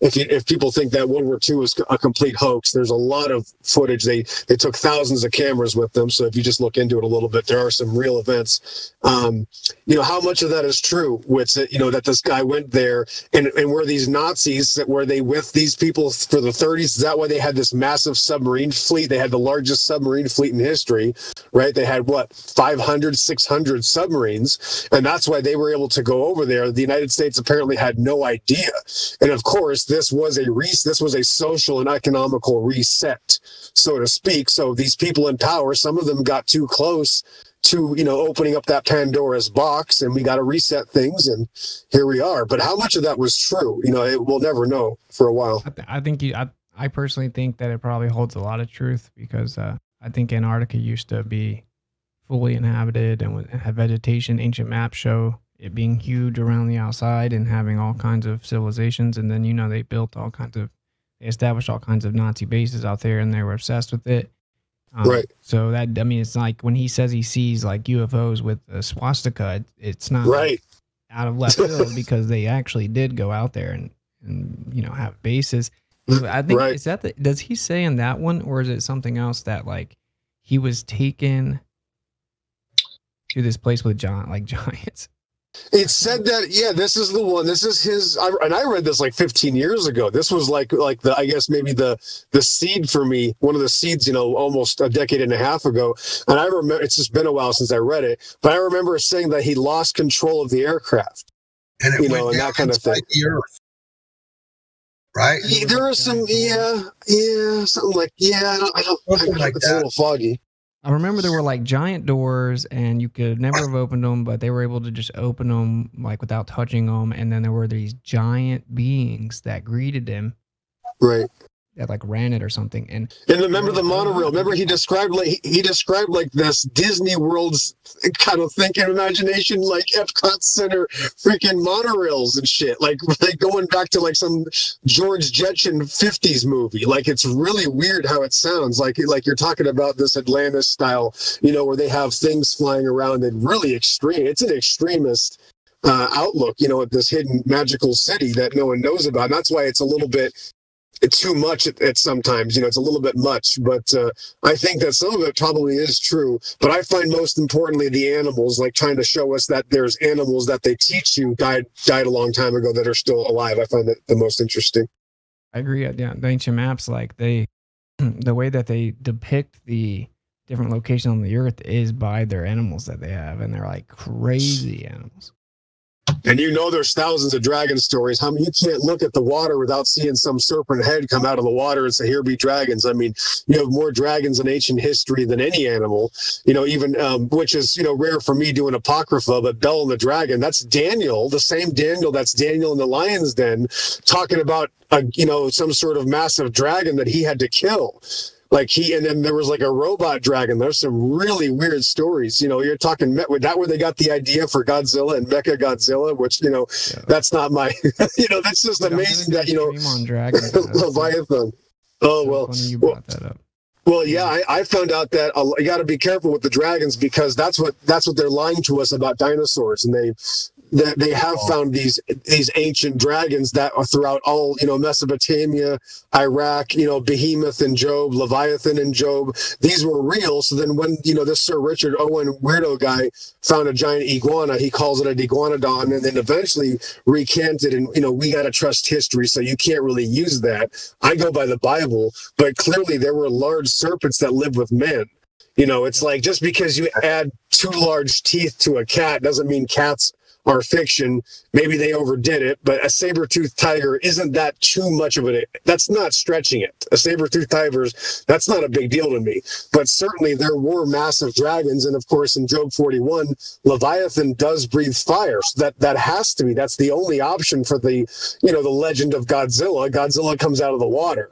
I mean, What's duh. really crazy is I've come across information that the seraphim, that one of the types of angels, are like reptilian-like, and they have like feathers or something like that. And then yes. So that's what I think it is. They came down, like some rebellious angels came down. They literally were like reptilian-like, and then they, of course, bred with women. And that's why Well, they were the evolved with serpent different. is the number one icon in religions across the world. It's not even close throughout all of time. That's The right. serpent, yeah. Right, that's why in Satan's alternative name, Satan's call sign is the dragon, right? Now, when God talks about the behemoth dragon, the one that eats grass and has a tail like a cedar tree and has bones as strong as iron, has the forces of the navel of its belly. When you got to be careful here, because when he's describing behemoth, he's bragging about behemoth, and he also says that this is the chief of my ways. So we know that our Adonai made behemoth because he is bragging about that behemoth dragon. Then remember this. Go all the way to the beginning of the book, the very first page of the Bible. The very first direct animal that's named is the dragon. It's Genesis 1:21, and God made great dragons. They changed that to whales. So, of course, the Hebrew word is tanin. That's not whales, that's dragon. Wow. Yeah, so this is a big deal here. So not only is God bragging to Job, look at how amazing my creatures are. The unicorn is a rhinoceros. Most of us know that by now. They talk about this ancient rhinoceros that was bigger than an elephant. Well, that would be a unicorn. I mean, my goodness. I mean, if you want to talk about an unapproachable beast of the field that has a 10-foot long horn on its nose, yeah, none of us are going to get close to that. Yeah, and it's not going to happen, right? So that's a real creature. Behemoth is clearly, he's bragging about some sort of serpent-like, people today would call it a long neck dinosaur. I don't think that's how they look. They probably looked a lot more amazing than what they show us on Jurassic Park. I think that's trash. We know that they were real, but the way that they depict them is wrong. So this is where the lie meets the truth. The Twilight Zone here is, yes, they lied about them, but some of them were real, and all I need is one, right? That's where the black swan really is. All I need is one dragon to prove that dragons are real. I don't need 20 different kinds, right? Like, who knows if a Triceratops is real? There are stories of 3-horned large dragons in Europe, but that still doesn't qualify. That's a story. That could be a giant Jackson chameleon, right? I'd have no idea. But when it talks to Behemoth, it talks about Behemoth and Leviathan, that's where you can sink your teeth into that, because that's scripture. Again, Leviathan being so fierce that no man could even challenge it. The scales are so tight that air does not pass in between them, and it again breathes fire, right? So that's God bragging about his animals. So we know that not everything is an abomination, right? There still are killers that God makes, right? Like a great white shark, the kitty cat. A kitty cat is the best killer. You got to, we got honey badgers, bears. So not everything is an abomination. Sure, they probably mixed creatures. Who knows what they did? But I think some dragons were literally the beauty of God's creation. I put all my money on that. So what I think is, like, with the seraphim, like them being separate, there are good ones as well, right? Like, it's like we think maybe if we saw it, we would think we'd be scared and stuff, but some of them are just mighty. And like the way like Leviathan is described, it's basically like to show how incredible the creator is, like what he can make, right? Where it's like, yeah, you just take this in, my guy. Like this is how powerful my creation ability is. And it's like he's like basically bragging about it, And I think that there are ancient depictions of dragons all around the world for a very particular reason, and a lot of them are depicted as the ruling class, right? Like as if it was their leader. And so these would be the rebellious ones.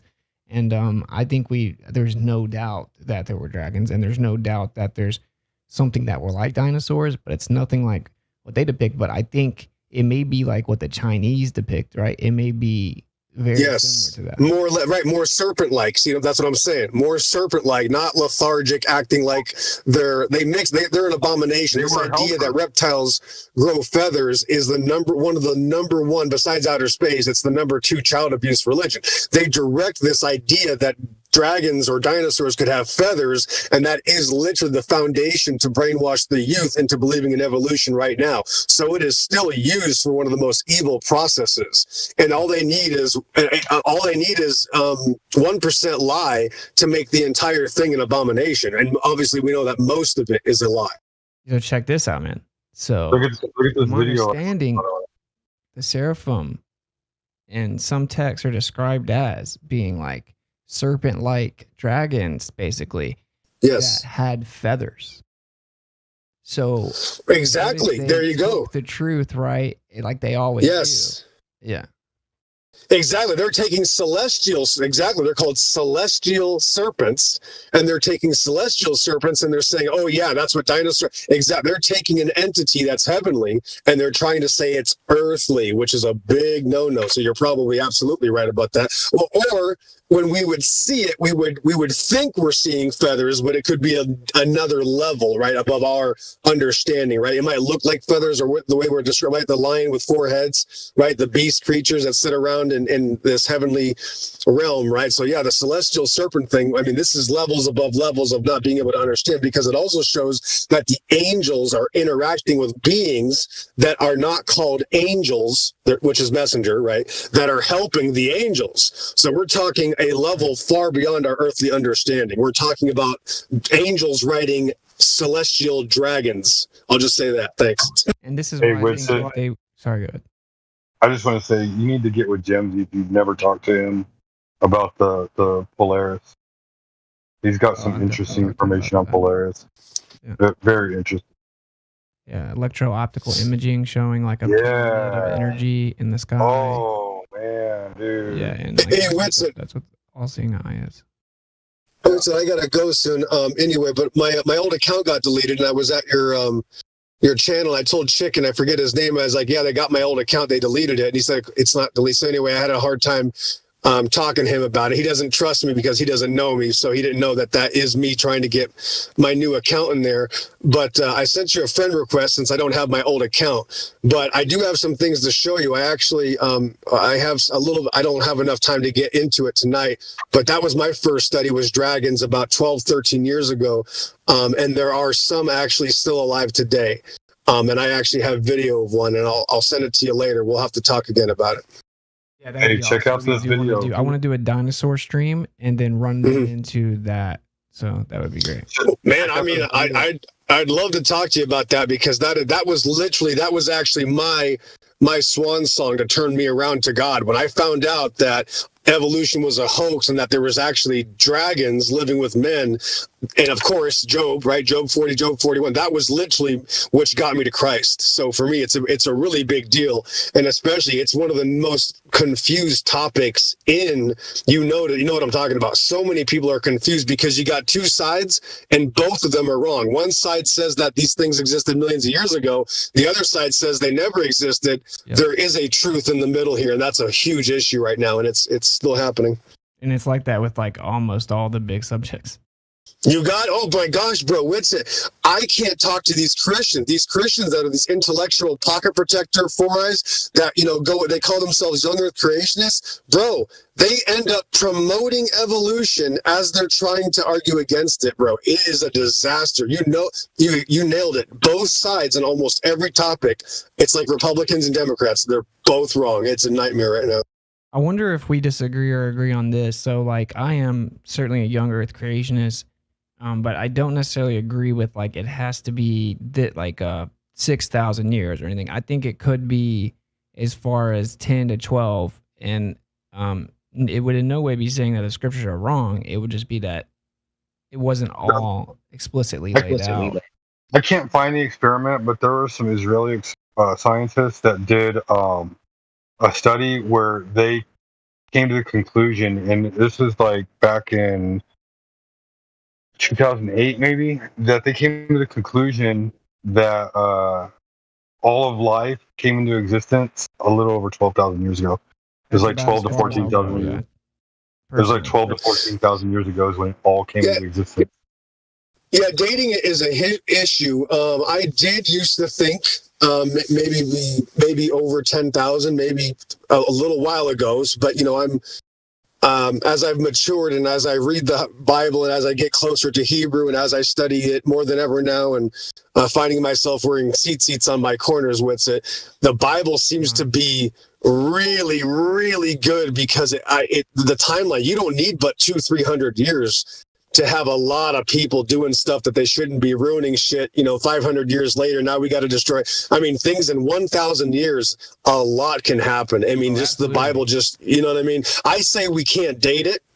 But I would also notice that the Chinese and Hebrew, because we can't trust history.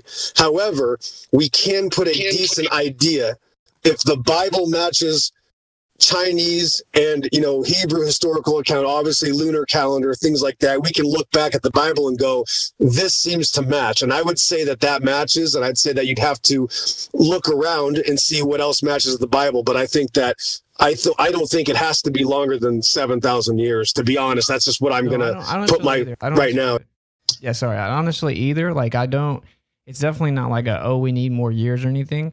I just don't exclude the possibility that it's more years, like just because there's a decent amount of info to suggest it, but I'm still looking into that. But the guy I forgot his name, but he's like the famous Christian guy that is always cited for young Earth creationists. He made like a really dope... Ken Hovind, right? No, it was like a guy before him that like wrote a book that's like, it's very famous. I forgot what it is, but Chuck Missler, maybe. I don't know. I'm trying to find it right now. But on the back of it, he ironically on the back, he also says that it could go up to as far as 10,000 BC in his opinion. He's like the most famously invoked guy. But that is obviously, I'm not appealing to that guy or anything, but that's what I think. I think it could be as old as that. I'm not too interested in doing it. Like, I'm not too interested in saying it's this old, but I was just curious what you thought. Well, look at this, Witz. And how about this? So when Cain killed Abel, right? And this is Genesis 4. And God goes, "Where's your brother?" "Oh, I'm not his keeper." "Oh, wow, the blood cries from the ground," right? And all that, and that's just crazy. And God puts a curse on him, and he says, "Well," and he banishes him from that part of the land. And Cain tells him, "But I can't go there because they will try to kill me." Well, not only does this prove to us that they were already inhabitants out there. Now I'll explain this later. We don't have enough time. I'm already overshooting everything. This already shows that there is a civilization out there away from Adam and Eve's family with Cain and Abel. This also shows that they got their instantaneous information. How would they already know? God had made a judgment on this guy, and he's saying, "No, God, I can't go out there because they're going to kill me." That means God told everybody. So the amount of progress that early civilization could have made with think about it. We have Enoch walking with God. We have these men walking with God. Things were completely different, right? We have Enoch living, 360 years. We have these people living 900 years. They were advancing so far beyond what we could even think about, right? Could you imagine how advanced a man must have been, a Methuselah being 800 years old, and what he could have done, and how the civilization, how a leader like that could progress? Obviously, everybody was using the knowledge of good and evil to reproduce now, so everybody was eager to make babies, right? So I just think the fact that Cain said, "No, they are going to try to kill me," shows you that instantaneously all the information was spread out. That means people got information from the Most High, unless there was some sort of telepathic communication going on. I don't know what else to call it. Yeah, I think so too. I think that's why they didn't have to write so much stuff down at the very beginning. And I think that well, I think they spoke. You got it. They spoke equally with the angels too. The angels lived among them. They walked with them. They were all speaking freely amongst each other. Well, that's a good point, Witz. They're so smart. What would you need to write something down? I just gave you a list, honey, and you're not going to forget it, right? I mean, the level of intelligence of these people would be far greater than anything we could comprehend. And you're right. Why would they need to write down anything? Yeah, and not, bro. Just to telepathically and shit like that. They had the full context, right? Like, we're over here trying to piece it together, like in the age of great deception. But they had the full context. They had the full setting. They understood all of it. So like 800 years coming from that position of knowledge and wisdom would be like impossible to grasp what they would do. No, you think it's like 30 or 40 years for the average person to really get it in life and understand the basic functions of life. And you have another 700 years to master it. That's what I'm saying, bro. You're like 70, you're a baby. Right. Enoch walked. Listen. Enoch wasn't figuring stuff out by himself. He walked with God for 300 years after his child was born. Bro, if I guarantee if I were to walk with God for one afternoon, I would never recover. So 300 years? Oh man. Yeah, it's insane. It's insane to think. Like, yeah, I think that it's a beautiful time to be alive. I think that we're piecing back together what has been removed, and it's exciting though. I think it's cool. But yeah, like when I traveled the United States, what I found out was these hybrids and these giants and these demigods, like the hybrids of animals and humans and stuff, is literally in every major city, and very, very expensive architecture. Like the for example, Philadelphia, the famous Rocky Steps. Dude, when you go to the top of those steps, what you don't see in the movie is that there's nothing but hybrids all over the place. And yeah, I think it's just like paying homage or whatever, you know, and that's the big secret. It's like they know how we live in like the craziest movie. We live in like Avatar on steroids. And it's the craziest movie to ever exist is what happened on the earth. And no movie could even get close to it. And then they got everyone just jabbed up, atheist, nihilist, thinking life sucks and there's nothing but Snapchat. And it's like, yo, dude, just like getting a glimpse of what happened is insane, in my opinion. So I think it's pretty cool, honestly, that we live now, though. Like, I think it's cool to be like in the time where we're like really needed. You know what I'm saying? So I think I'm gonna go back to the Bible real quick because I got to go real quick, but I got to point this out. So obviously, it says Adam knew his wife Eve, right? That's Genesis 4:1. Knew his wife Eve, and then she bare Cain, right? But actually, it's Genesis 3:20, which is before 4. You got to be careful here. I know this is complicated because people always get upset at me. She was already the mother of all living in Genesis 3:20. So before she had physical sex, they were already producing. Yes. We don't know how. It's not. There was no baby. That's what we have to assume. Tonight, XO. Did you really? Oh, I've been trying to show this to people for about 5 years, and people are finally. There's only a couple people that I run into that don't get mad at me, right? That are Bible, but yeah, this is Genesis 3:16, right? It says your conception is going to be multiplied. Well, you can't multiply by 0. Then it says 3:20. Then it says 20. He called her Eve because she was the mother of all living, not going to be. Already was the mother of all living. So when they fell in the Garden of Eden, everybody that they had already produced fell with them, and that's who Cain's talking about. Who's they that are going to kill him? These people that existed before Cain and Abel existed. There's no other option. It's right there, clear as crystal. Now you don't have to worry about a preeminent civilization. Now the genealogy issue's fixed, the inbreeding issue's fixed. It's right there. Okay, cool. Well, that's interesting, right? Because I guess you've probably heard of another attempt to explain it, which would be like the idea of a gap between 1:1 and 1:2. Right, which is not true. Yeah, that doesn't make any sense at all. Yeah, but it's very clear because it's in Genesis 3. Isn't that funny? It's in the 3rd chapter there. Genesis 3, it shows that Eve was already the mother. It says she is the mother of all living, not going to be. And then the very next page, Adam knew his wife. Wait a minute. That's the first time they had physical sexual relations. What's the tree called? The tree is called the tree of knowledge, which you're going to love this Hebrew word for knowledge. Watch out. The tree of knowledge of what? Good and evil. And Adam did what? He knew his wife. What's the tree called? A tree of knowledge. What did Adam do? He knew his wife. So there it is right there. That's what the tree of knowledge of good and evil was about. And the word knowledge in Hebrew is pronounced doth, like death. Yeah, thanks. So the word doth literally is a way that we say the word death. So the tree of knowledge was the tree that led to eventual death. You can't make that up. That is pretty crazy. So you would say that it was just Eve that was reproducing pre-copulation? We don't know. We don't know because obviously she was producing right before 4 because she was already the mother. And then what was happening to that offspring? Remember, it was nothing like it is now. Was she, and how was she? We have no idea. Was she popping out 2?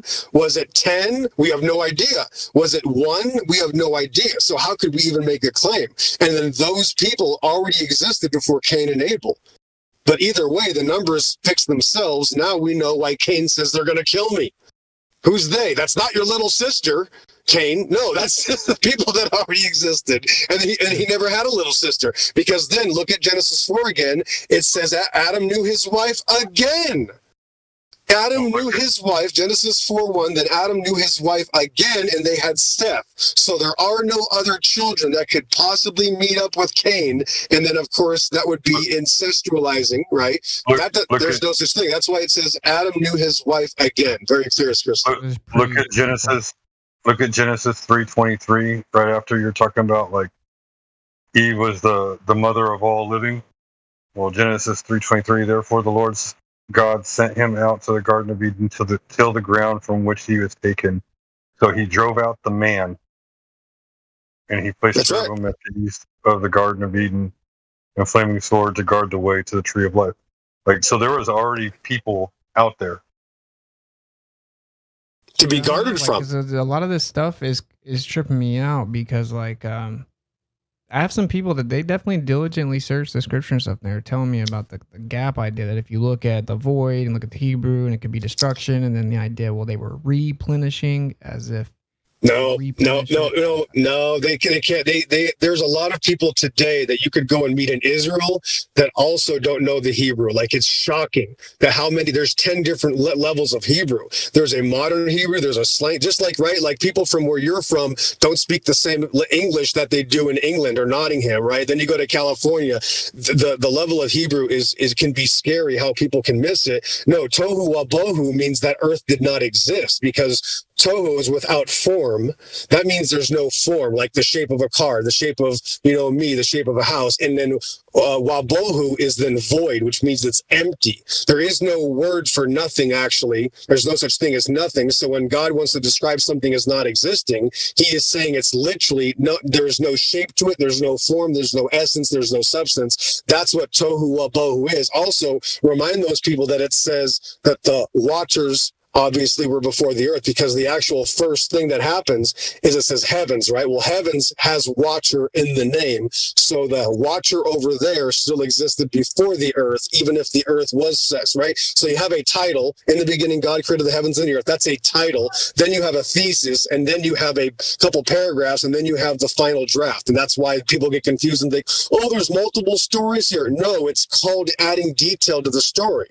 It's just exactly how we write newspapers. So it's the most confused thing ever, though. And thank God they are. We would be bored if we all agreed. But no, it's right there, clear as crystal, that she already gave birth, or not physical birth, but she was conceiving somehow in a way that we don't know before the fall. Well, yeah, and I definitely agree with that. I've heard, of course, meaning mother of life, and someone tried to tell me the theory, which I do not hold to really anymore as even possible really too much, but they was trying to tell me that she was basically named that because now she had the burden of being the only one that actually gave birth or whatever, and before that there was a whole different realm of how you could reproduce, and it wasn't even limited to only Eve. And then because people go all over the place, but I will say I invite people to at least try to look into it, because I know that a lot of stuff's missing from mainstream Christianity. But then with the void thing, I guess from understanding is like the Hebrew word could mean different things, and allegedly one of them is because I haven't looked into this yet, but is like destruction or something like that. But what do you think about the replenish part? Chaos. Yeah, chaos. To replenish the earth. Yeah, chaos would be the other topic. Also, when you see the letter mem, which is the M, right? It also can have it actually has a meaning of chaos, like it has the number 40, right? And it also means chaos. So remember, you're not just using wabohu, you're using tohu wabohu. Just like when you combined two words, it's sometimes, even in English, will specify a new meaning when you combine the two words. So we must remind them that it's not just tohu or just wabohu, it's tohu wabohu. So now it's without form and void. Like I'm saying, like you don't exist at all. Or no, literally, when we say like, nope, you're not even close, no form or shape, right? Like, that's what we're literally saying. We're literally saying tohu wabohu when we say, like, that has nothing to do with it. You know, no shape, no form, no relevance. They're literally saying it does not exist at all. Replenish would be to replenish. That means God is plenishing. Very easy here. You're going to like this, Witsit. God has plenished the earth. Now he's asking Adam and Eve, when you use everything up, replenish it. It's that easy.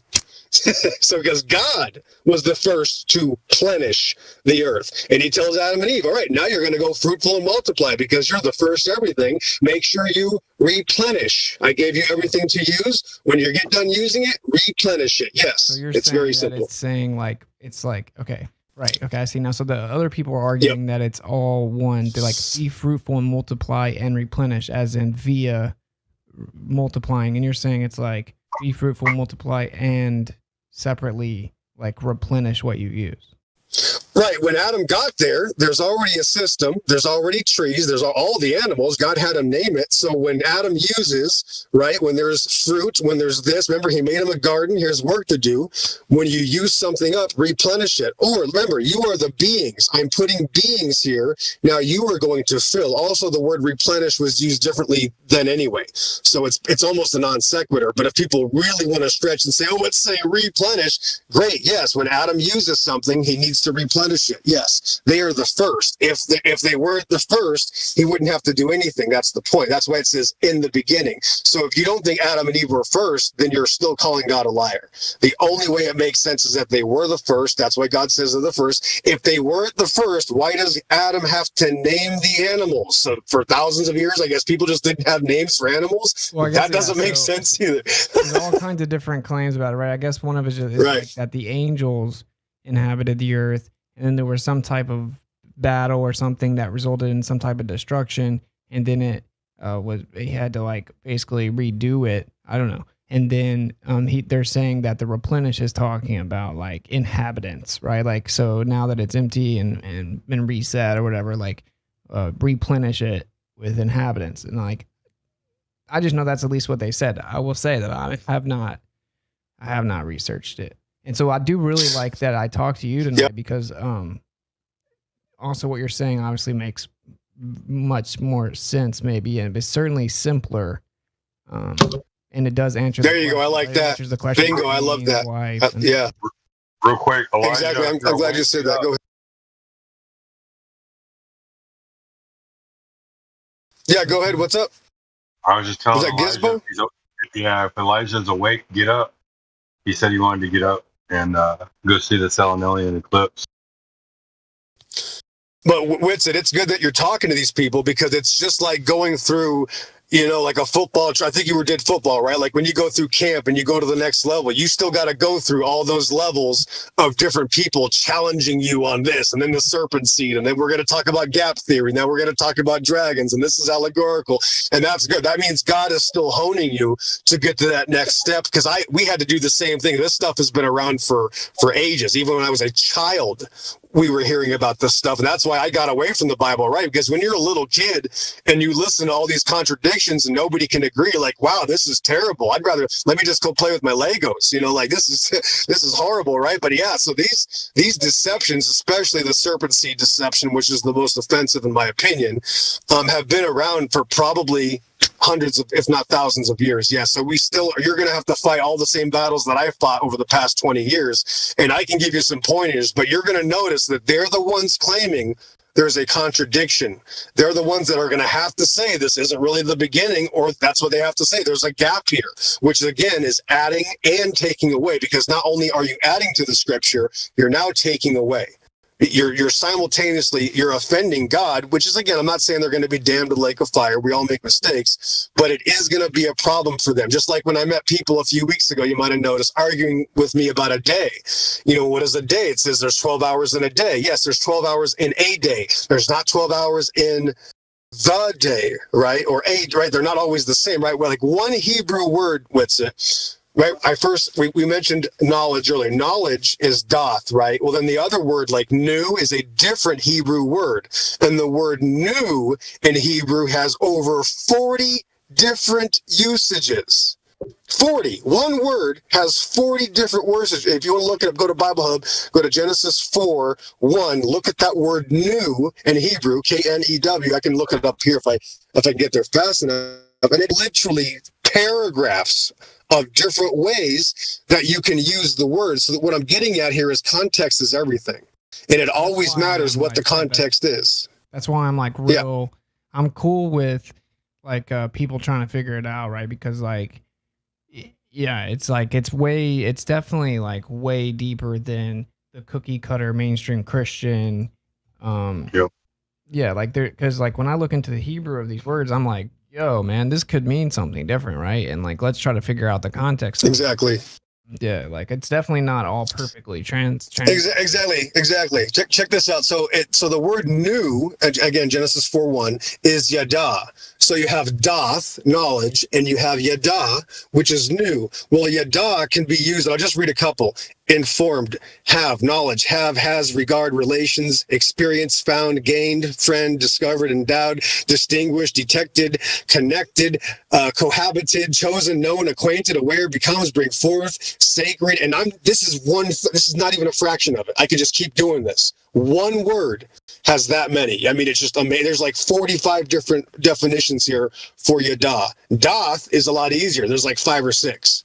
And even that, compared to an English word, when I say I'm running, my truck's running, the refrigerator's running, my nose is running, that's nothing compared to a Hebrew word, right? Like yada. So yeah, it gets really tricky, bro. And it takes years. Like God just doesn't want to hand us a cheat sheet. He wants us to go through, maybe 5 or 10 or 15 years of study. He wants us to earn our keep. So don't think, unless he gives you a miracle, he shows me that he wants me to work for it. So it might take some time. It's going to be like a battle. It's going to be like, hey, next year you're going to have a new battle, next level, and you're going to just continue. It's never going to end till we die. Literally, we're going to always be doing. Yeah, like I like it. I think it's cool. Like I think that's what's so beautiful. I would even go as far as to say I will never fully know all of it. Like exactly. But I would love to try, and I very likely will I will change my stance. Right, like I will grow and be like, oh, never mind, I think this is what it is, and then I think that's okay. Like as long as that's what we've done, sincerely searching for the truth, You got it. That's what we've done. I mean, 6-7 years, for me, almost 8 years ago, Witsit, when somebody, a couple of friends of mine, were talking about the outer space deception. It was one of the greatest things ever to finally be able to put all those puzzle pieces together that the Lord has been giving you, for 20, 30 years. And then you're like, wow, here's the entire portrait. And then I admitted I was wrong. To admit you were wrong it's like you've now reached another level of trust with the Lord because you've lost yourself. Remember, Jesus says, if you try to save yourself, you're doomed. And if you give yourself up for me, you're saved. And that's what you're doing. So as you're growing and learning, you're giving yourself up. And that's also a form of repentance. And it's a form of honor. And you're obeying Elohim. Instead of obeying your own thoughts, right, or men's thoughts, you are literally now growing in Christ. You are literally going to God and saying, you're right, I'm wrong. And then he rewards you more. Then boom, all of a sudden now a year later, you're like, wow, right? You thought you would hit a wall, right? Like, probably 5 years ago, you're swimming in things that you never thought about. And then 5 years later, you're like, wow, I thought I was high up, 2-3 years ago. And the normies are still way back there. And that's how it's going to be impossible to teach some of these people things because they don't want it. They want to save themselves. They want to save their own personality, their pride. Their pride is more important than maybe the truth or a relationship with God. Remember, they couldn't hide God. They had to hide us, right? They hid you. 20 years ago, you couldn't have the relationship you had with God because of why? My people are destroyed for lack of knowledge. There it is. Yeah, and I know.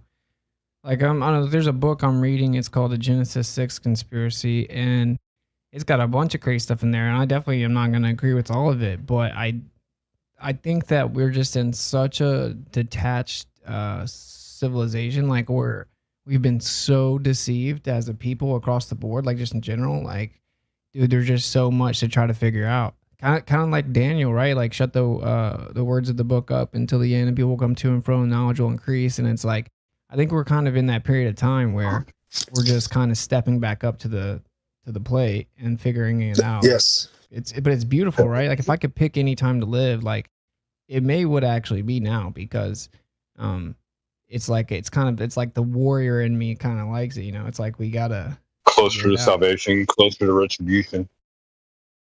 Well, the purpose also and being able to fulfill, you know, God's orders is a real big deal. You know, what did he tell Joshua? But that's it's a level now that this sort of the last 3 years have shown you that there is a separation happening, and this, you know, for most of us started a while back, but things are being escalated and fast forward at a level that, you know, it's almost like you can tell the minutes are going by much faster than what they were. Yeah, I think so. I mean, what's funny is it's like just the Bible always just like gets verified over and over. So funny, but you know, they say we had like the shortest days ever recorded in 2020, and I think again in last year. So it's like it seems like the days may literally be getting shorter, like literally getting shorter, but just by a little bit, right? But still, right. I want to point out that you know, King Solomon in Ecclesiastes tells us basically, and I'm just paraphrasing off of memory, but the more you know, the more painful it will be. And of course, one of the most wisest men that ever lived. Also, his dad was pretty, you know, smart too. King David in Psalms is where a lot of secrets are that were right in front of our face. You know, we never knew. I'll just read this out of my memory before I leave. So this is, you know, where I'm getting at. It says right here in Psalm 24, the earth is the Lord's and the fullness thereof, the world, and they that dwell therein. For he hath founded it upon the seas and established it on the floods. And 99.9% of the world has no idea about that verse, Whitson, and we didn't have a chance to know.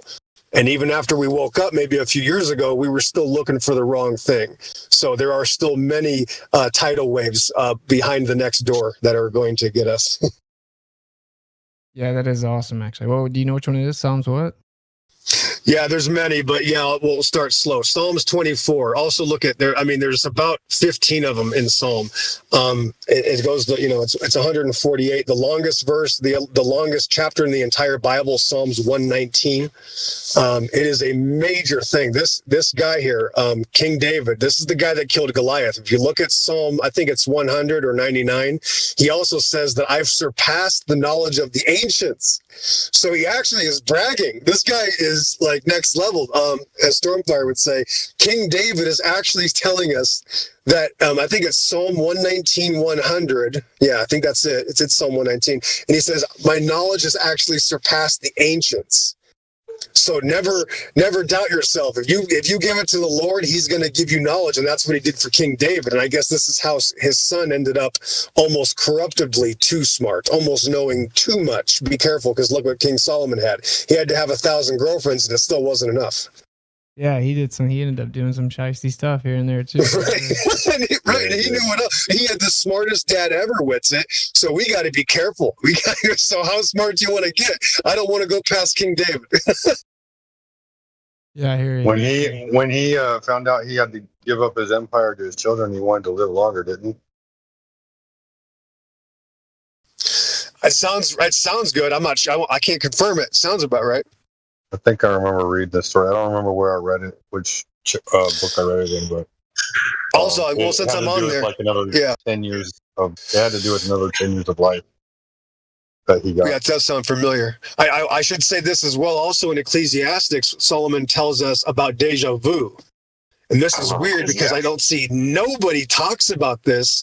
But deja vu is obviously not a biblical term, but he tells us that what's already happened has already it's what's going to be has already happened.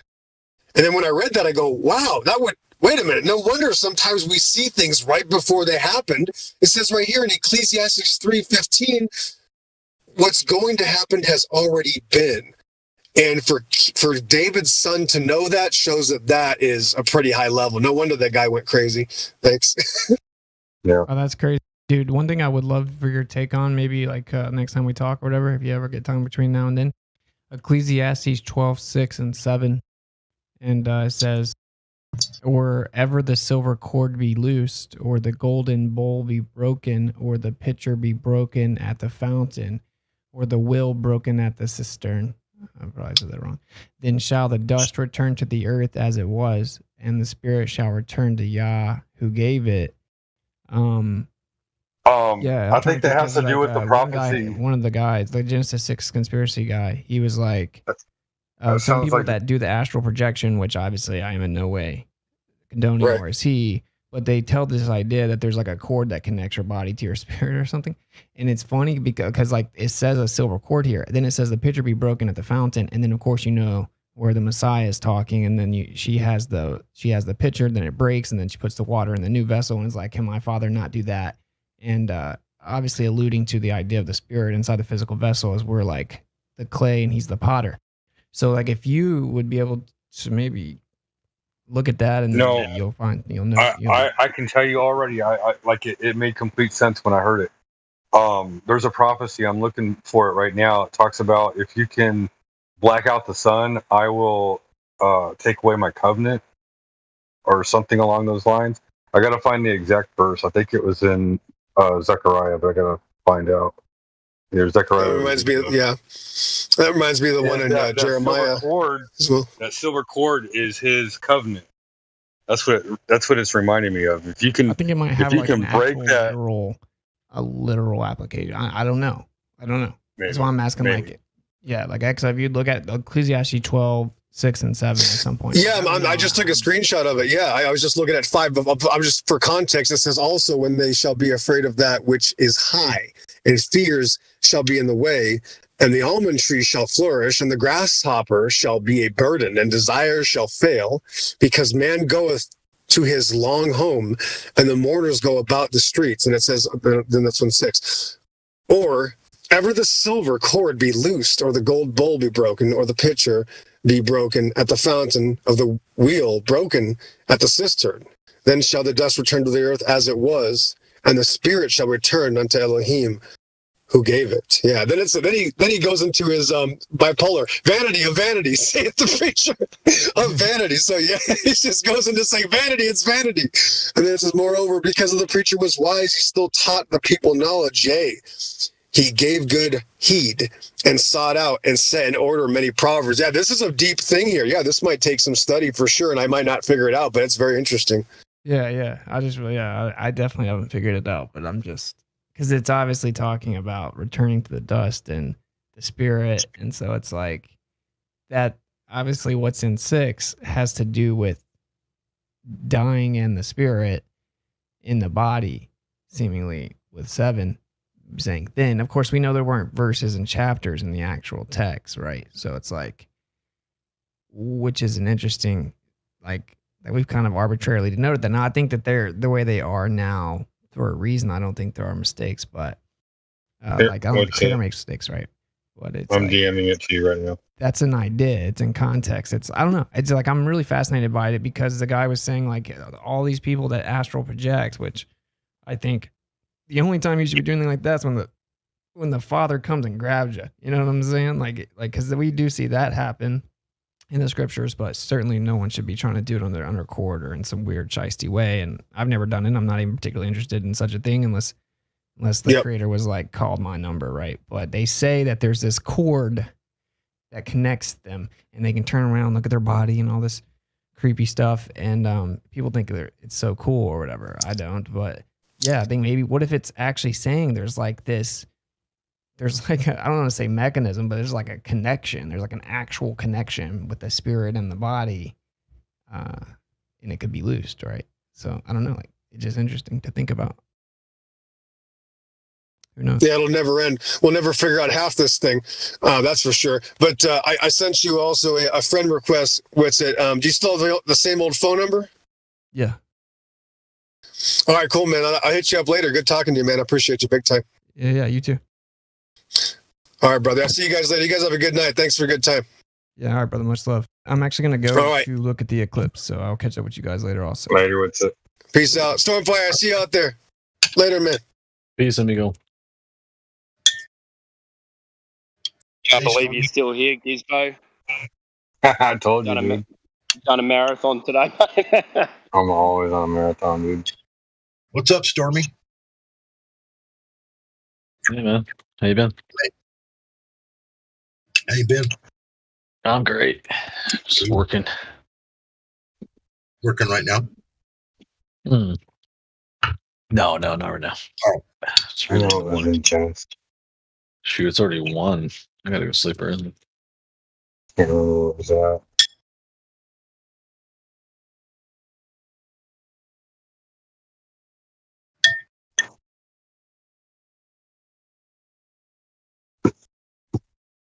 Well, that was an interesting conversation. It was interesting dialogue. I don't know how people memorize chapters from the Bible so easily. You just read it over and over again, man. It's not necessarily that you remember the words word by word. It begins where, like, if you really read the actual words in the Bible and you read the story for what it is, don't just glance over the words. My rule was, if you read the words, read every single word, and if you don't understand it, read it again until you understand it. And then if you still don't understand it, just move on to the next part. Maybe you'll understand it later because it wasn't meant to be understood right now. But by then, you understood the story. You knew the premise of the story. You had it memorized. And so from that point on, you always had a reference point when to go back, what to look for when you're doing your little searches and stuff. And then you just read over and over again, come back and read it again, and read it again, read it again. For 2, 3, 4 years of that stuff. I mean, kind of hard to forget. Which Bible do you reckon is the most accurate or most complete?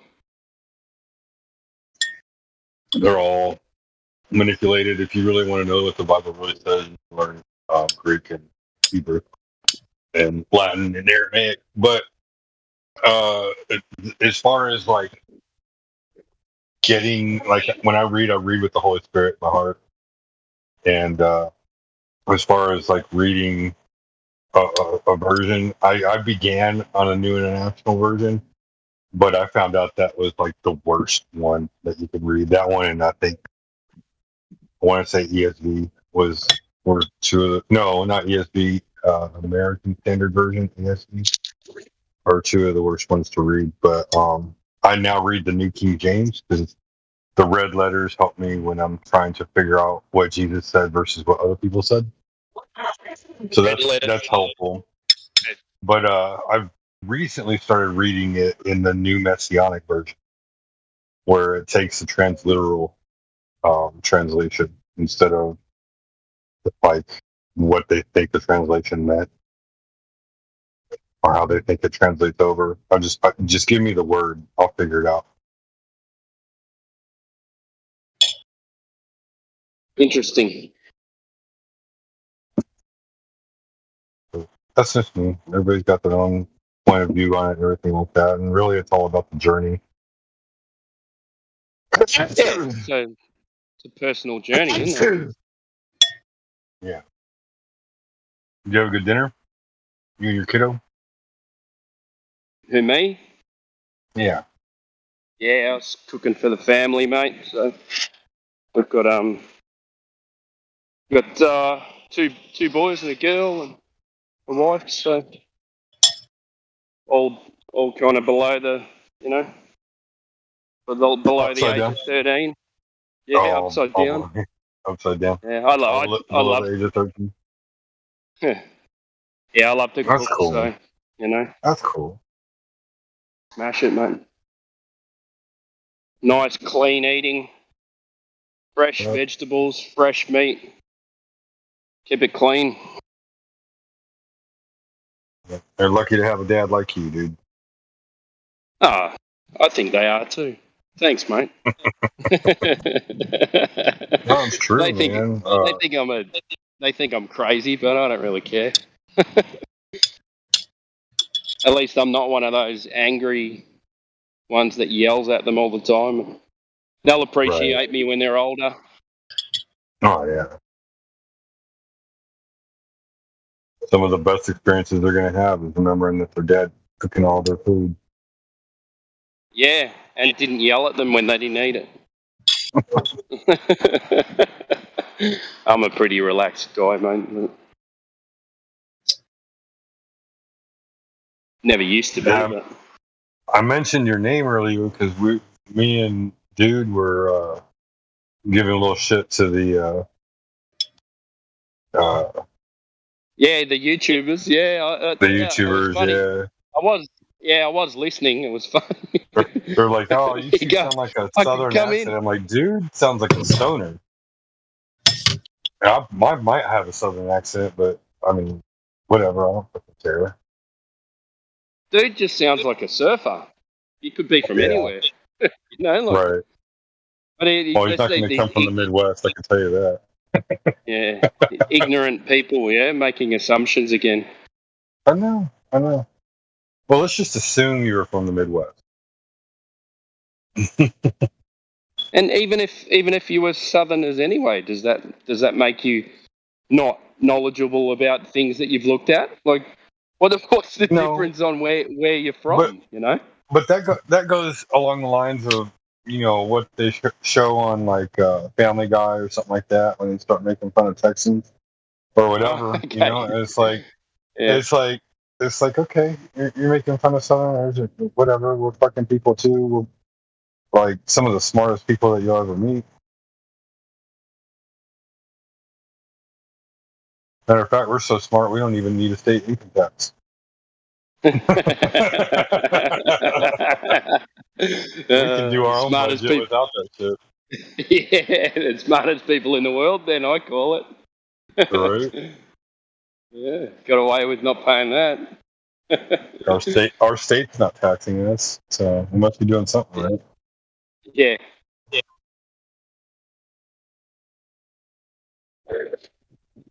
Well, yeah. Shit. I said, well, maybe they should come back in the morning when Miggy's here and they can talk to a Latino. Yeah. Or Hispanic. And then if they're lucky, maybe Elijah will pop in, talk to a black person.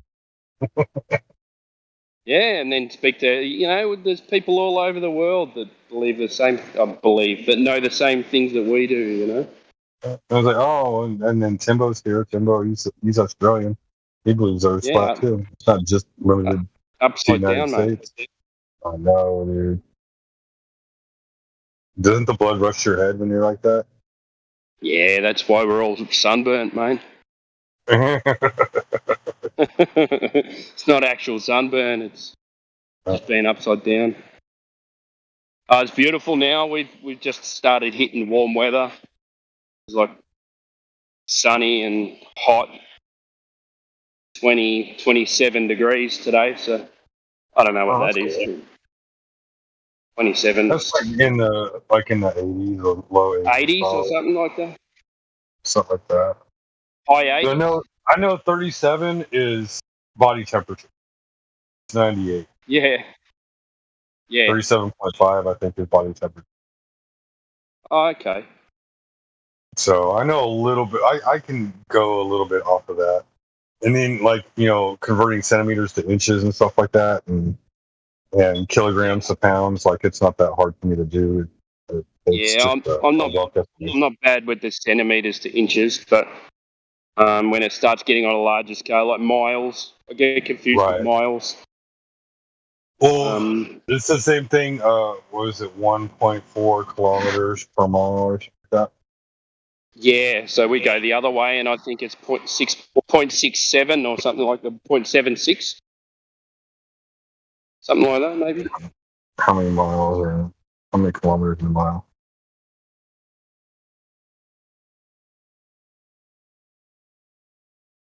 Yeah, 1.6 kilometers in 1 mile. Yeah. I'm out trying to find a new running route. Sick of running the same track, so I'm out with the dogs, trying to find a new running route with a few hills and stuff like that. There's hills everywhere here. But run behind the curvature. Yeah. Go running over the curvature. This physical steer edge. Yeah. Look at that. He physically went over the horizon.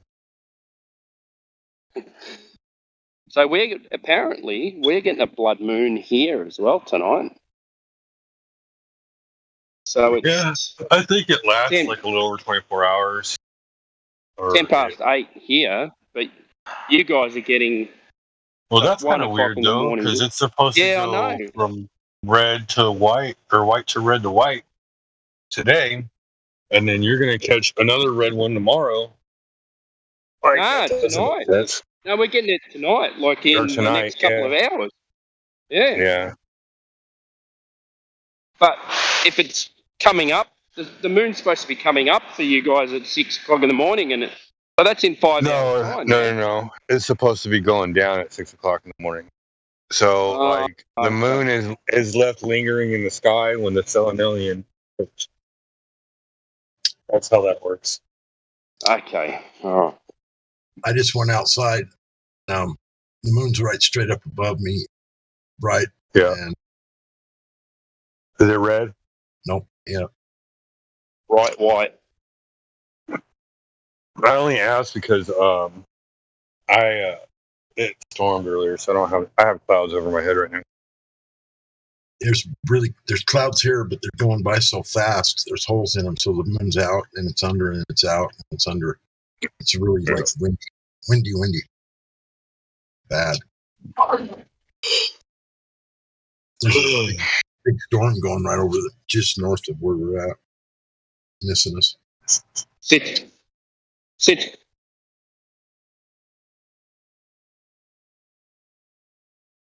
But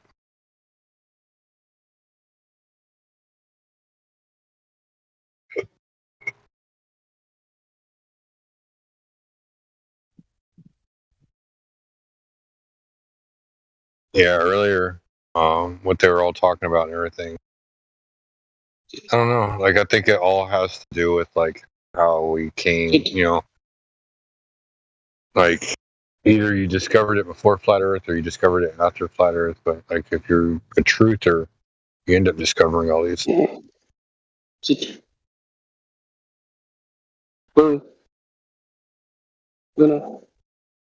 guess we need to get back to the Flat Earth. Why it's not going anywhere? I know it's stationary and non-rotating. That's right. Flat. Won't be hard to find. Look at these dogs, Gizbo. Huh? That I just posted the dogs in the live stream. The one on the right's an Aussie breed. Like they're both. So one's a border collie and the other one's an Aussie breed called a Coolie. It's got like one blue eye and one brown eye. Mm-hmm. They're like maniacs. Mm-hmm. They just run and run and run. I like the one on the left because it looks like it has a yin yang sign on its face.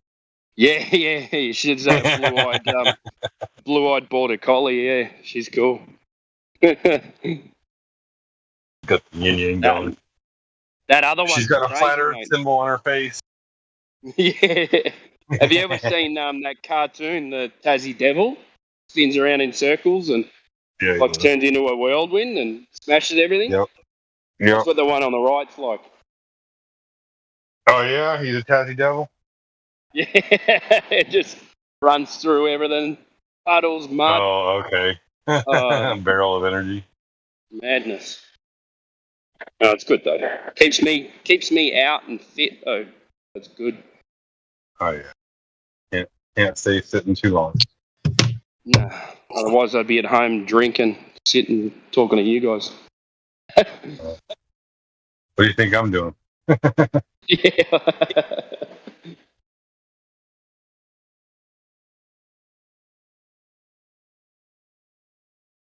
So, what do you reckon, God Rockin'? What's the best? What's the best Bible to the most complete Bible? Most complete Bible. We've been using the King James for quite a while. I don't know why people want to think it's probably the most accurate to use at this point in time. I really don't have much of an opinion on that. I think if you really want to study the Bible, I think that you need to go to the Hebrew, and you need to cross-reference back and forth. So you need to see what the Hebrew says in combination with King James, and when you do that, you get probably the best understanding that I've ever gotten is by doing that. So, is there a English translation of Hebrew, or it doesn't work like that? yeah, there is. You can. I think there's a. Can't remember the name of it. There's one online. Just go to. It will give the King James version in Hebrew. Yeah, there should be an app or something, shouldn't there? Yeah, there is. To be able to get it, yeah. I'll have a look. I'll have a look for that. Interesting. Yeah, Exo's been studying I've been studying with Exo for quite some time. I met him probably 4 years ago. When 3 years ago when I first came into 24/7. So I spent a year over at Nathan Oakley's show before I came over here. So it was about 3 years ago when I met Exo here. I've always, ever since I met Exo, I've always asked him to help cross-reference a bunch of stuff for me. He's been really good at that. So he'll get the Hebrew version of the King James and then sit and discuss it. Blah, blah, blah.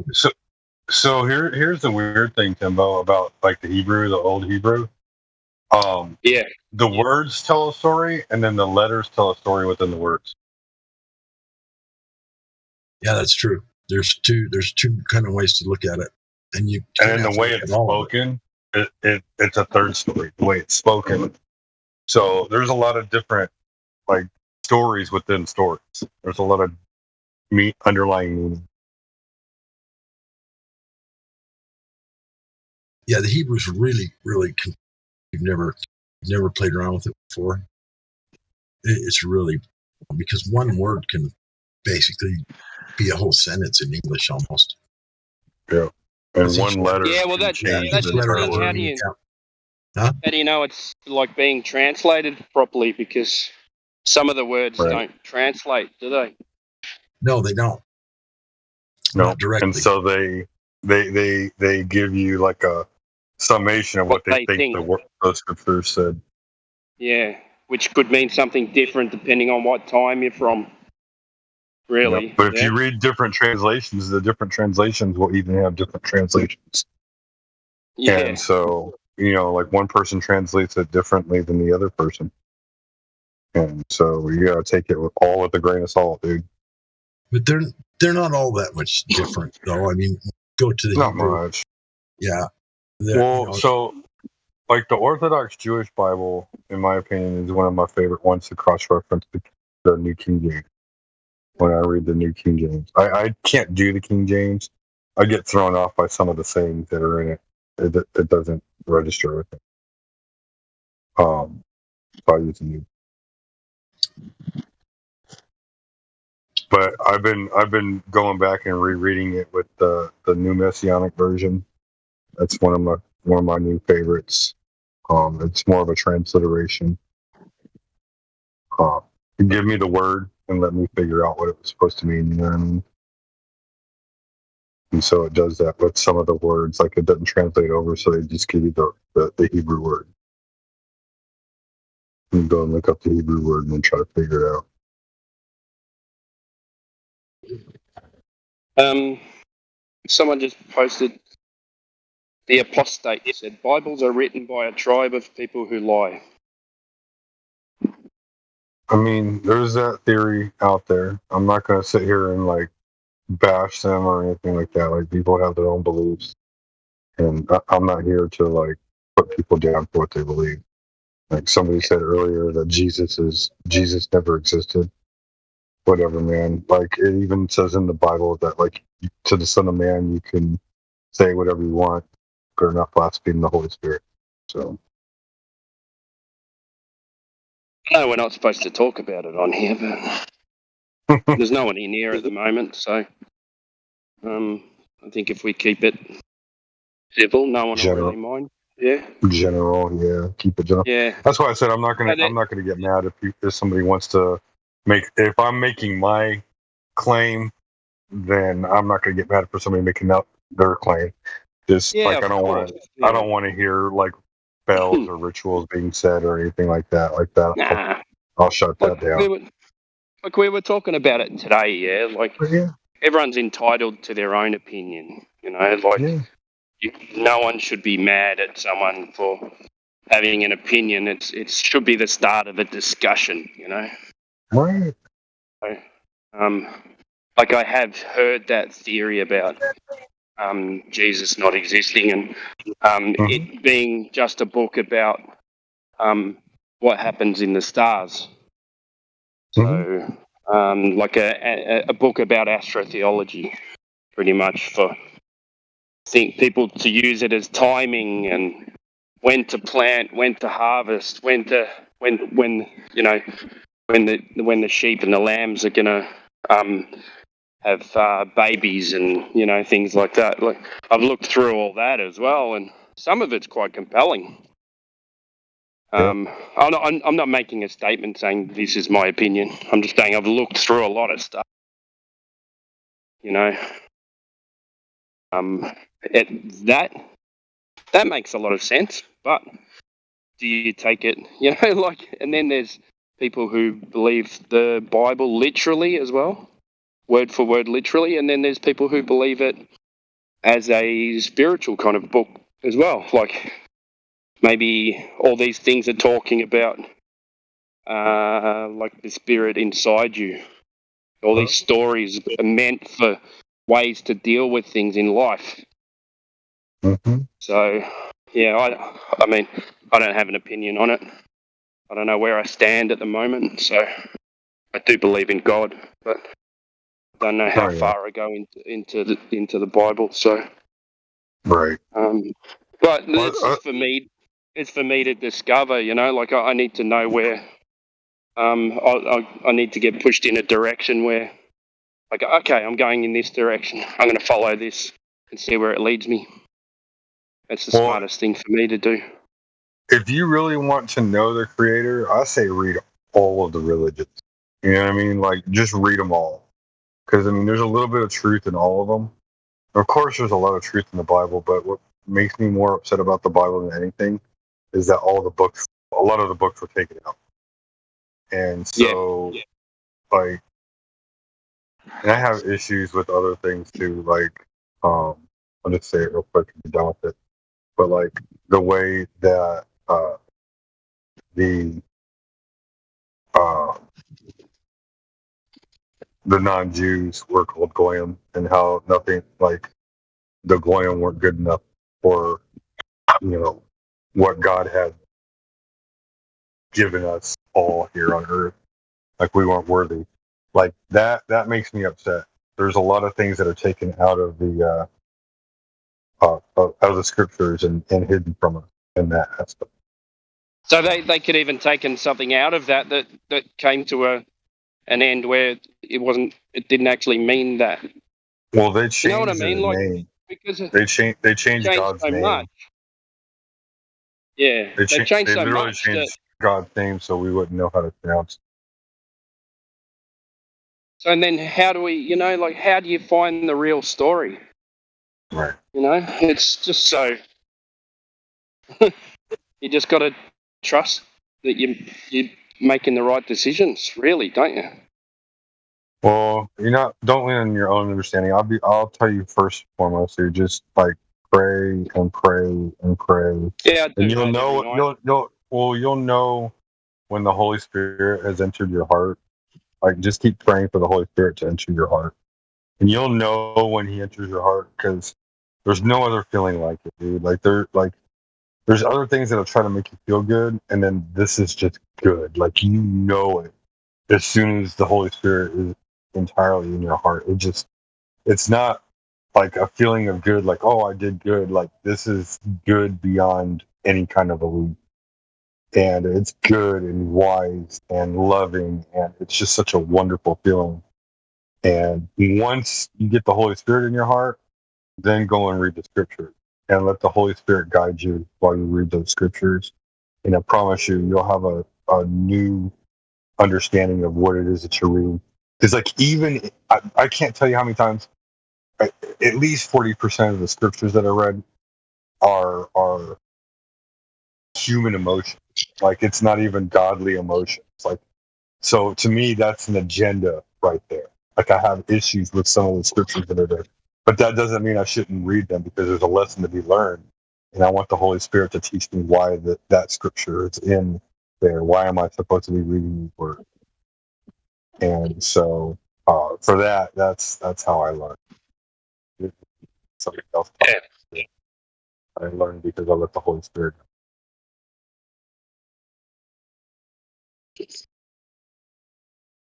So each teach their own. However you want to learn, it's your choice to learn however you want.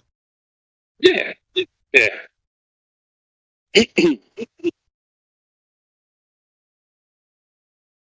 And just so you know, like, some of the best people I've ever met were Wiccan, and so like I said, People that ever met a what?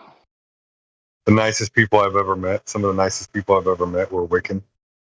Some of the nicest people I've ever met were Muslim too. So, and Hindu. I mean, one of the things I learned when I went to Iraq for 6 months while I was in combat was, if you take away religion and politics, there's only two types of people in this world. There's good people and bad people. And that's what we should focus on, not the religion and politics. Yeah, we've got heaps of Muslims in Australia, and they're all really nice people. Yeah.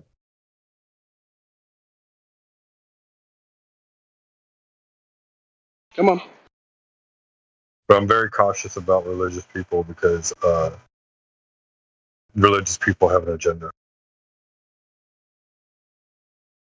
Yeah, I'm not keen on organised religion. It's something you'll never get me to take part in. Corruption, all the stuff that's happened here, with a certain church. Absolutely disgraceful.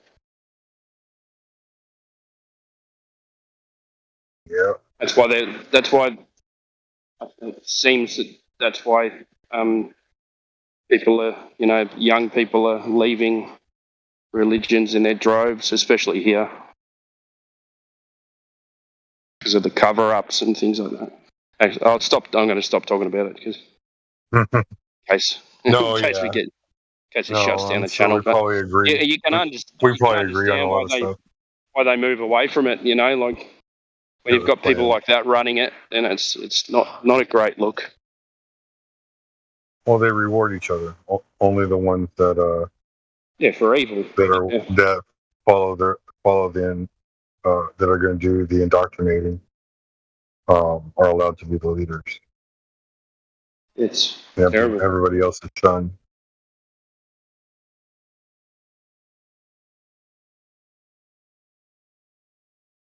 Oh, here.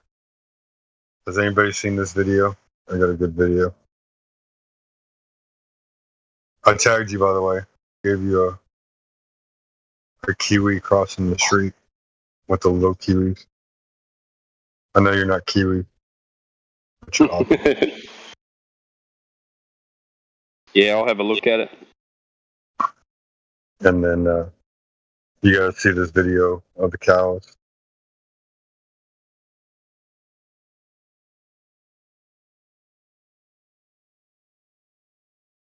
All right, I'm going to get out of here.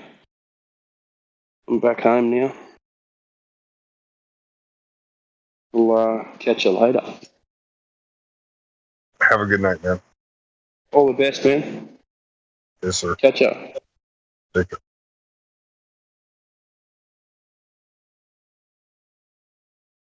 Nobody's in here. I'm probably going to start the bot.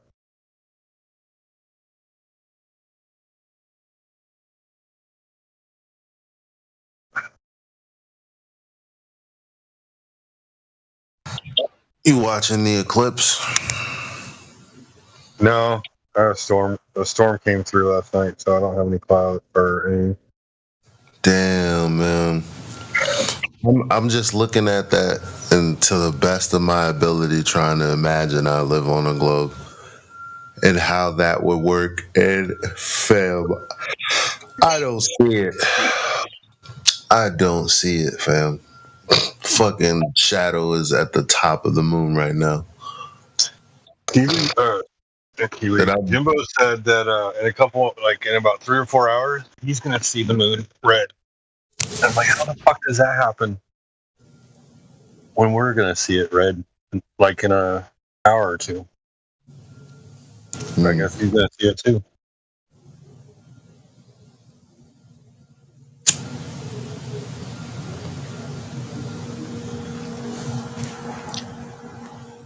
Glad you made it up, though, man. Yeah, the globe earthers can suck it, cause I don't even with the sun being nowhere out, I can't imagine the position where the sun would be right now in relation to the moon and the way that the moon was moving. And how the hell what I'm looking at right now is being caused by the earth that I'm living on right now. I do not see it. I'm trying, but it's just not there for the Globers. I'm sorry. I mean, you're talking about a 270 degree parabola going all the way around the Earth. Bendy light.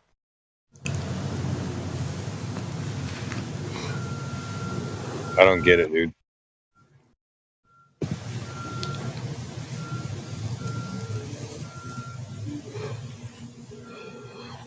It's so weird just to see it sitting there with 2 hours worth of. So I didn't even see the total eclipse yet, which is going to be creepy because I guess it's going to turn red and all that. I'm so glad that I didn't have to go outside because initially the moon was like almost straight up above me. At my house, I can't see it. I had to go to the roof. It's kind of creepy looking at the sky and shit. Ain't gonna lie. Didn't want to really be doing that. But now I can see it from right out my window. And I just picked up my binoculars beside me. At least you get to be in the comfort of your home. And honestly, the moon looks as just the way it always does, except with the whatever the fuck that is. and it's weird because you can see the dark portion, like on the backdrop of the black sky. You can see the lit portion and the dark portion. Sorry, and it's like it's kind of tough. Like with the translucent thing, it's like No.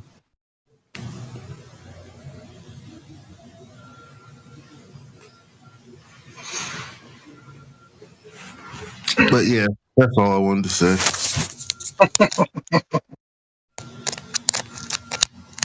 Yeah, me and Flat Earth dude, we were talking earlier. You must have fallen asleep or something like that. Yeah. But like we were mocking the people on the YouTube chat. And come in here, talking shit to them. And one of them out there said that me and him sounded like we were two country folk. I'm like, well, shit, if you come here in the morning, you're gonna get to talk to a Hispanic and a black guy too.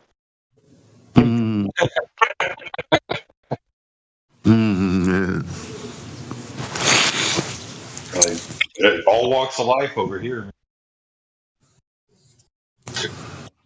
Just because I sound country and Flat Earth dude sounds like a surfer.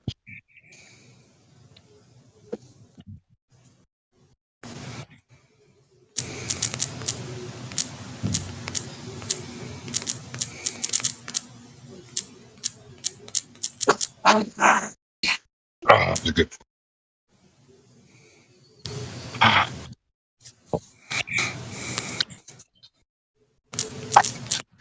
I need to head off the bed here shortly.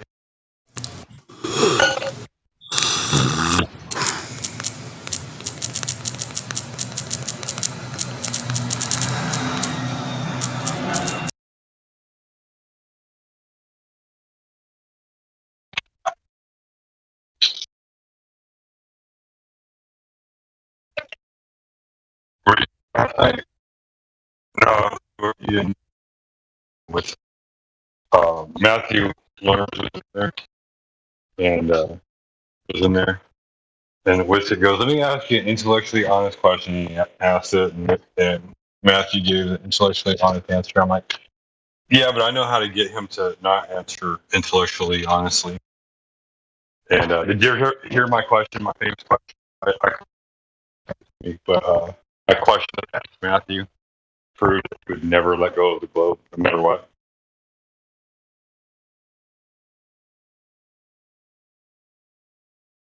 I don't know if you heard me.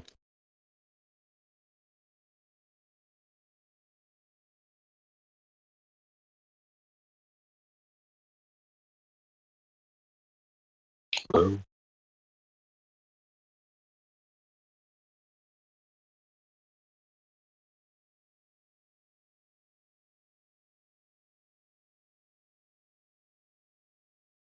Hello, hello? I guess I lost you. I'm gonna put on the bot. I don't know if you heard me or ever heard me.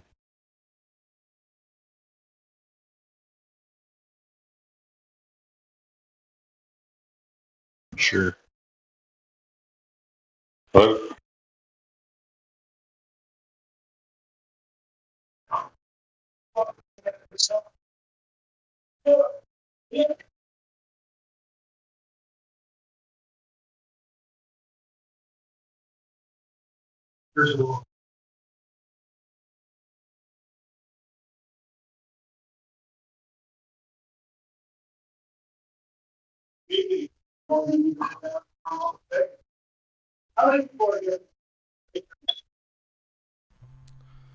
Most fucking Americans don't really like.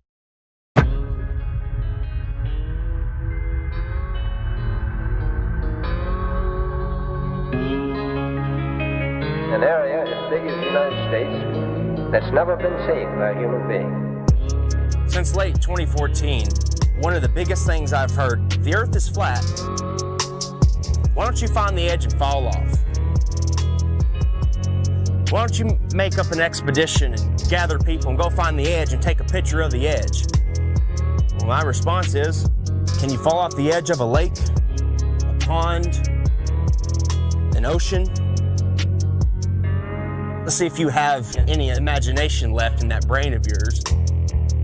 And pretend this is all the water in the world. This is the 71% covered earth-filled pond. All the water of the world. So let's just say this is trillions upon trillions upon trillions of gallons. You've got the continents, the islands in the middle, in the center where all compasses point. You can circumnavigate, circle the lake or the pond left or right. But as you venture outwards towards the banks, towards outer space, what happens? Once you pass that 60th degree parallel and you hit the ice wall, the ice cliff of Antarctica, what happens? Do you fall off the edge? Is there an edge here? Because we know the physics of water is defined and maintained level if you've been paying attention. And also water must be contained. It is contained. We climb up the banks and we keep going outward, southward. What happens to their control when millions of people travel beyond the 60th parallel? They knew this was going to get out. They knew people were going to wake up. What if Star Wars is true? What if this extraterrestrial, these extra terrains, they're telling us the truth, minus the vacuum of space, because they got to put a Hollywood spin on it, don't they? Star Wars, Star Trek. What if you Globers can have your Star Wars and your Star Trek at the same time? Isn't that awesome? How does that make you feel? The timeline goes as follows. So in 1955, Operation Deep Freeze starts. And when Admiral Richard Byrd gets back, he comes on live television and tells us he found more land the size of North America. They quickly start NASA. President Eisenhower calls over the Nazi traitors, Operation Paperclip, to start the upper space mind control program. Don't look out there. Look up here. Look, everybody. We're going to the moon. Then, in 1959, 12 nations started the Antarctic Treaty, followed by 42 more nations where they have decided you or I cannot travel or explore any part of Antarctica south or past the 60th parallel without military clearance, without the aid of a guided tour. Do you really think that this is just a coincidence? More. Imagine they find more land. Imagine there is more land out there. More to explore, more to reside, more resources. You think they tell you and I about it? In this video, I want to talk about the second law of thermodynamics as it relates to heat energy and entropy. So let's say if we have a metal rod placed between a hot object and a cold object. Heat will naturally flow from hot to cold. That's a simple natural process. It's spontaneous. It occurs on its own. Heat doesn't naturally flow from cold to hot. It just doesn't happen. The only way for you to make it happen is if you were to pump energy into the system. So, for example, a refrigerator will take out heat energy from inside the fridge and pump it outside of it. And that's how a refrigerator can cool the stuff on the inside. But it takes energy to do that. It doesn't happen naturally. A good way to illustrate this is, imagine if, let's say if you have a ball on top of the hill. The ball will naturally flow in a downward direction, the same way as heat flows from hot to cold. Heat flows from a high temperature naturally to a low temperature. And this ball is going to flow from a high position to a low position. Now, if you place the ball at a low position, it won't naturally go towards a higher position. It just doesn't happen. The only way for you to make it happen is you got to put energy into it to get it over that hill. And the same is true for heat. Heat doesn't flow naturally from cold to hot. Now, you could make it happen. You can pump heat to warm up a certain environment. Heat pumps do that. However, it costs energy to do so. Now, as heat flows from hot to cold, this is a spontaneous process. And for a spontaneous process, the entropy increases. It's going to be greater than zero. And that's another statement of the second law of thermodynamics. For natural processes, the change in entropy will be greater than zero. Now, if you have an ideal reversible process, at best, the entropy can be equal to zero. However, most systems do not behave perfectly, so a natural spontaneous process will tend to lead to higher disorder. So for natural processes, the change in entropy is positive. It's greater than zero. And so that's the basic idea behind the second law of thermodynamics as it relates to entropy. Natural systems tend to go towards disorder. So for example, let's say if you take your room, it takes energy and effort to clean your room. Naturally, your room will tend to get messy and dirty and things like that. But it takes effort to clean it. Even if you were to leave it alone, things will get old, houses worn down. Let's say if you leave your car out in the open for 10 years, it's not going to become newer, it just gets worse. And so natural systems, they tend to go towards a state of disorder rather than a state of order. For example, let's say if you drop a glass cup, it's going to break into pieces. Now those broken pieces are not going to naturally just fix themselves together. It doesn't happen. So it's very difficult to take something in a disorderly state and turn it into an orderly state. It takes energy to do that. Naturally, things tend to go towards a disorderly state. And so for a natural spontaneous process, the entropy of a system tends to increase. And that's the general idea behind the second law of thermodynamics.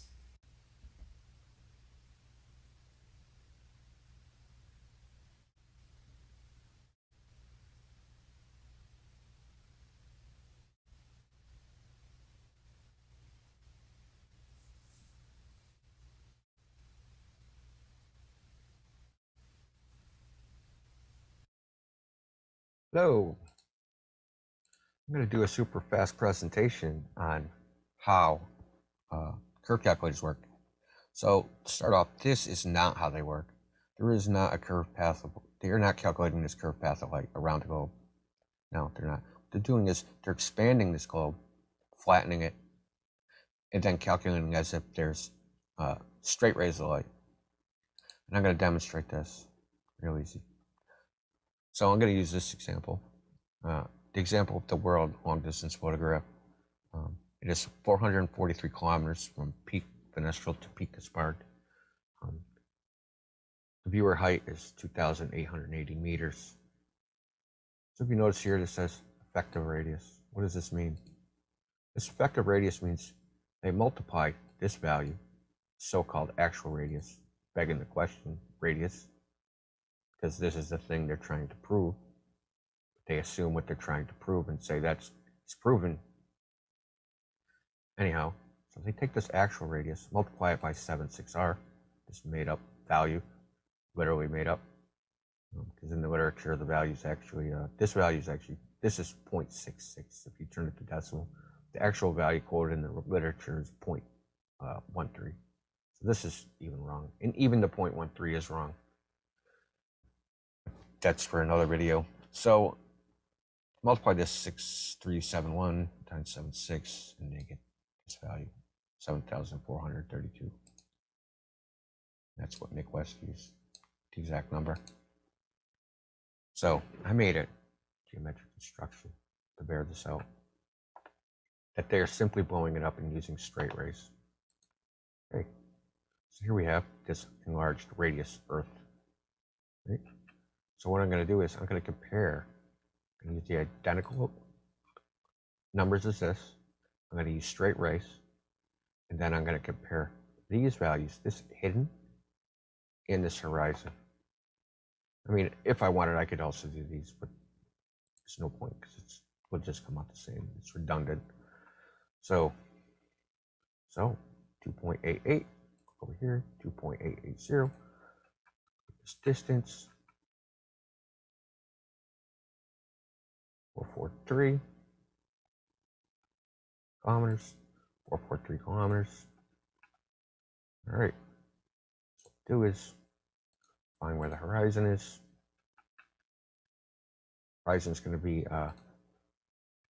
this point of intersection of this tangent line. Okay? And then this line continues on, and then once it reaches the distance, this 443 distance, it measures where this tangent line intersects the 443 line, and it measures this distance. But we're going to start with the horizon. So this is my tangent line. And click here. This is a point of intersection 206. Check out the number 206. Right. That's right so far. It's straight. Using a straight line. Let's go over here. Still a straight line. So C and B is the distance from C to B. 3.7. Let's look at the curve calculator. Wow, 3.7. Just so everybody knows, the way the curve calculator works is to take their so-called radius and flatten the Earth to get whatever value they want. You see something that's way over here, they'll just say there's super refraction and the Earth is even flatter.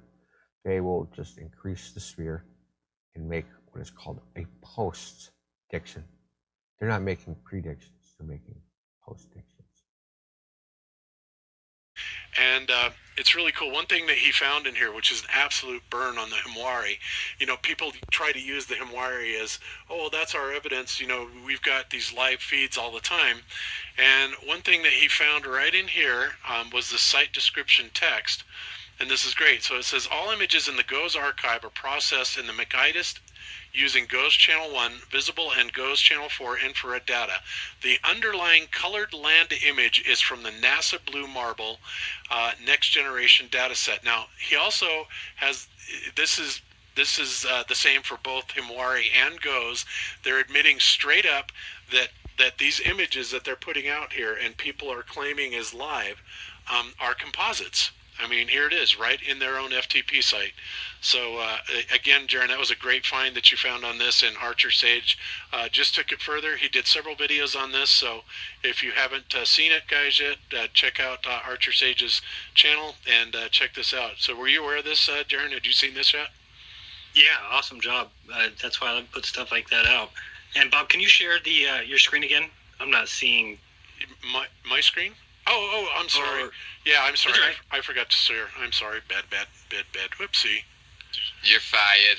I'm fired. I'm sitting here pushing the wrong button. I'm just gonna suspend it for 6 days. We'll see you next Sunday. All right, so there, you guys should have it now. Are you seeing me now? Perfect. Okay, cool. All right, so sorry about that.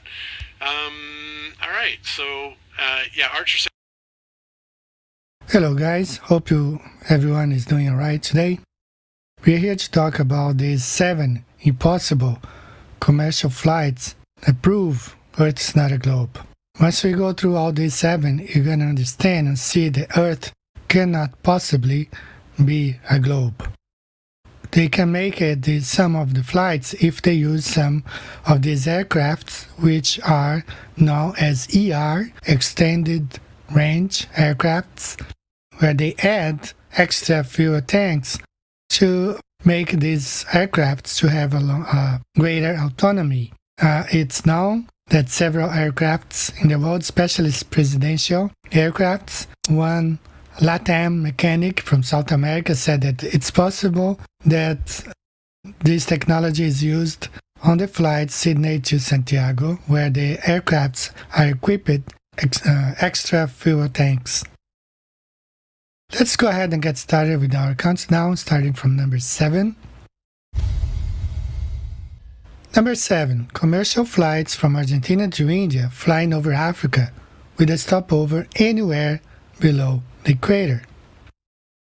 Now, one thing that you will never see is one flight from Buenos Aires or anywhere in South America, Montevideo, São Paulo, towards New Delhi in India with a stopover in Africa.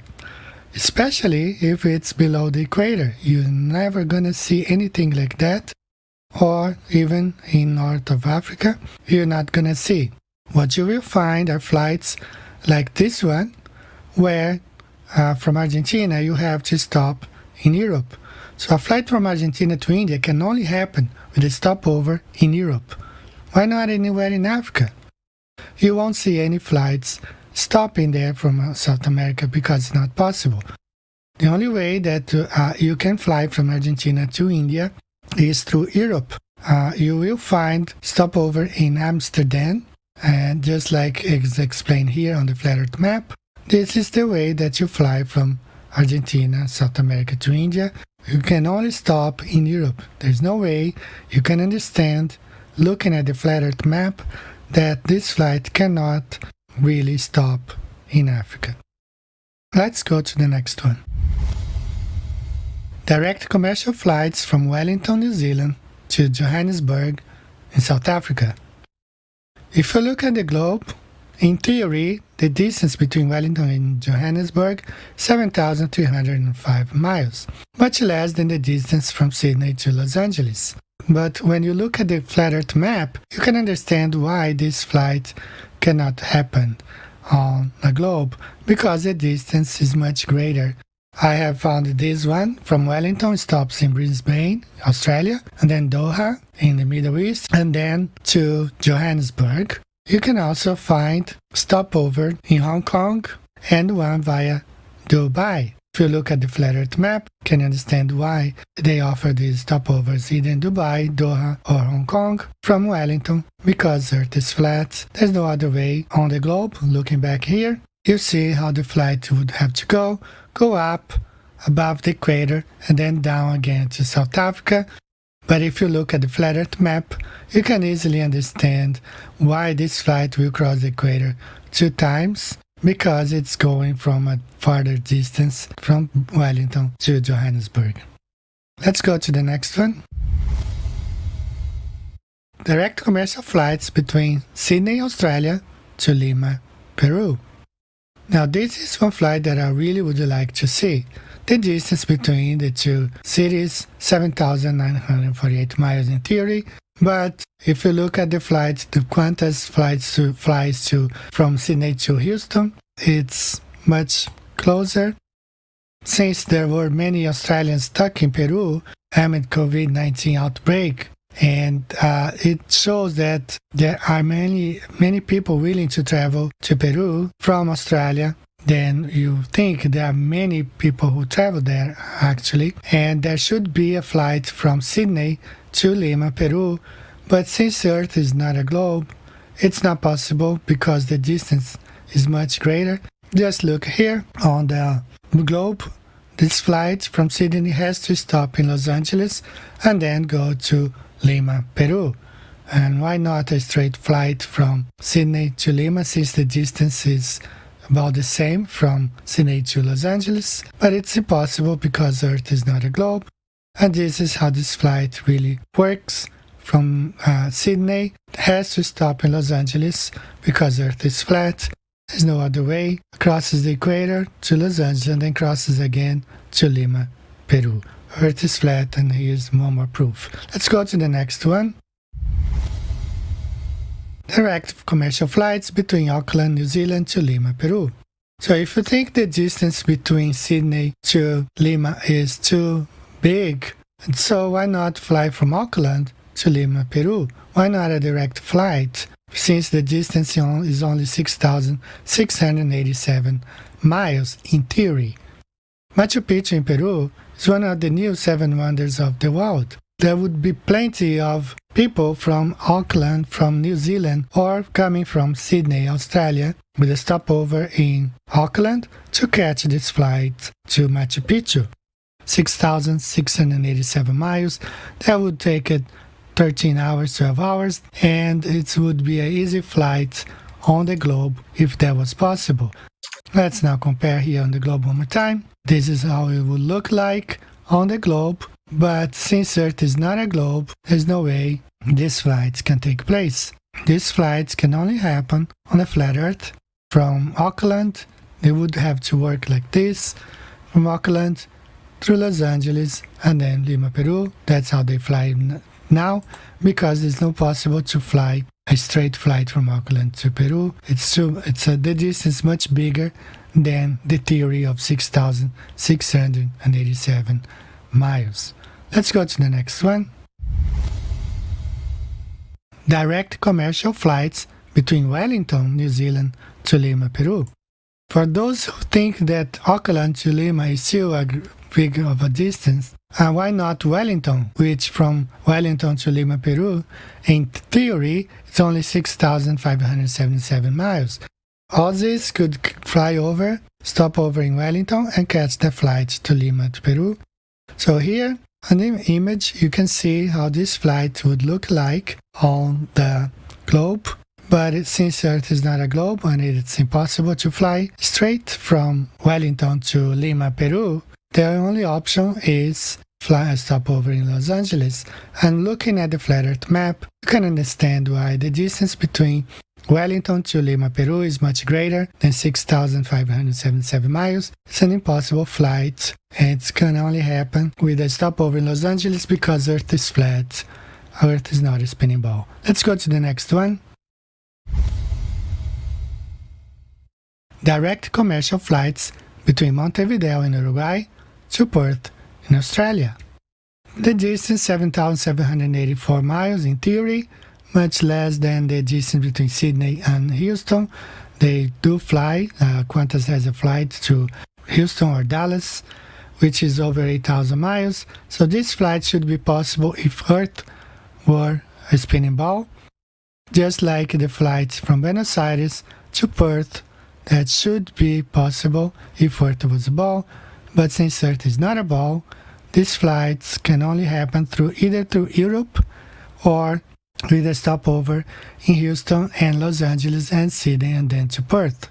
So if you look at the comparing both the globe and the flat Earth, you can understand why a flight from Montevideo to Perth takes 38 hours, because it's not possible to fly on the bottom of a spinning ball because the Earth is not a ball. Look at the flat Earth map, you can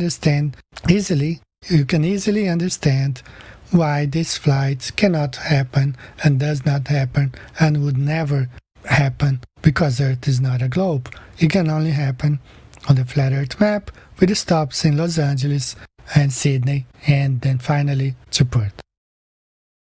And let's move to our last one. Direct commercial flights between Auckland, New Zealand to Mexico City. The distance in theory is only 6,803 miles in theory. Mexico has a lot of things to offer. It's one top tourist destination in the world. Many people from all over travel to Mexico to visit the ruins, the Aztec ruins, all the ancient cultures there. And Australians have to fly to Los Angeles as well as the Kiwis. They also have to fly to Los Angeles and then go to Mexico. Why not a direct flight from New Zealand to Mexico City? Well, the answer is simple. Earth is not a ball. So there's no way one can fly from Auckland straight to Mexico City. Even though the distance would be just over 6,000 miles on the globe, it never happens. It won't happen ever because Earth is not a globe. Quick look here on the flat Earth map. You can understand why a flight, people from Auckland, people from New Zealand, Australia, and they all have to fly to Los Angeles and then go to Mexico City. So here are 7 impossible commercial flights that prove Earth is not a globe. It's in your face. The evidences are out there. Is there anybody that can help me? If you don't I want just to got see muted in the chat for close your saying a eyes, swear but word and I Earth don't know is what the flat, word was. And denying it, I mean, you don't benefit anything to that. Why would you just trust these people who are trying to kill you right now? So guys, this is all for today. Thank you for watching. I hope I'll see you next time. I don't know, things are getting crazy day by day, but take care. See you next time. Bye bye.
Antarctic terrorist Jarl Andahoy.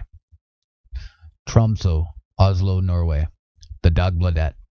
Polar explorer and television celebrity Jarl Andahoy, 38, sits in the dock, the Nord-Troms District Court, accused of having carried out his third voyage south of the 60th parallel in Antarctica without permission from the Norwegian authorities.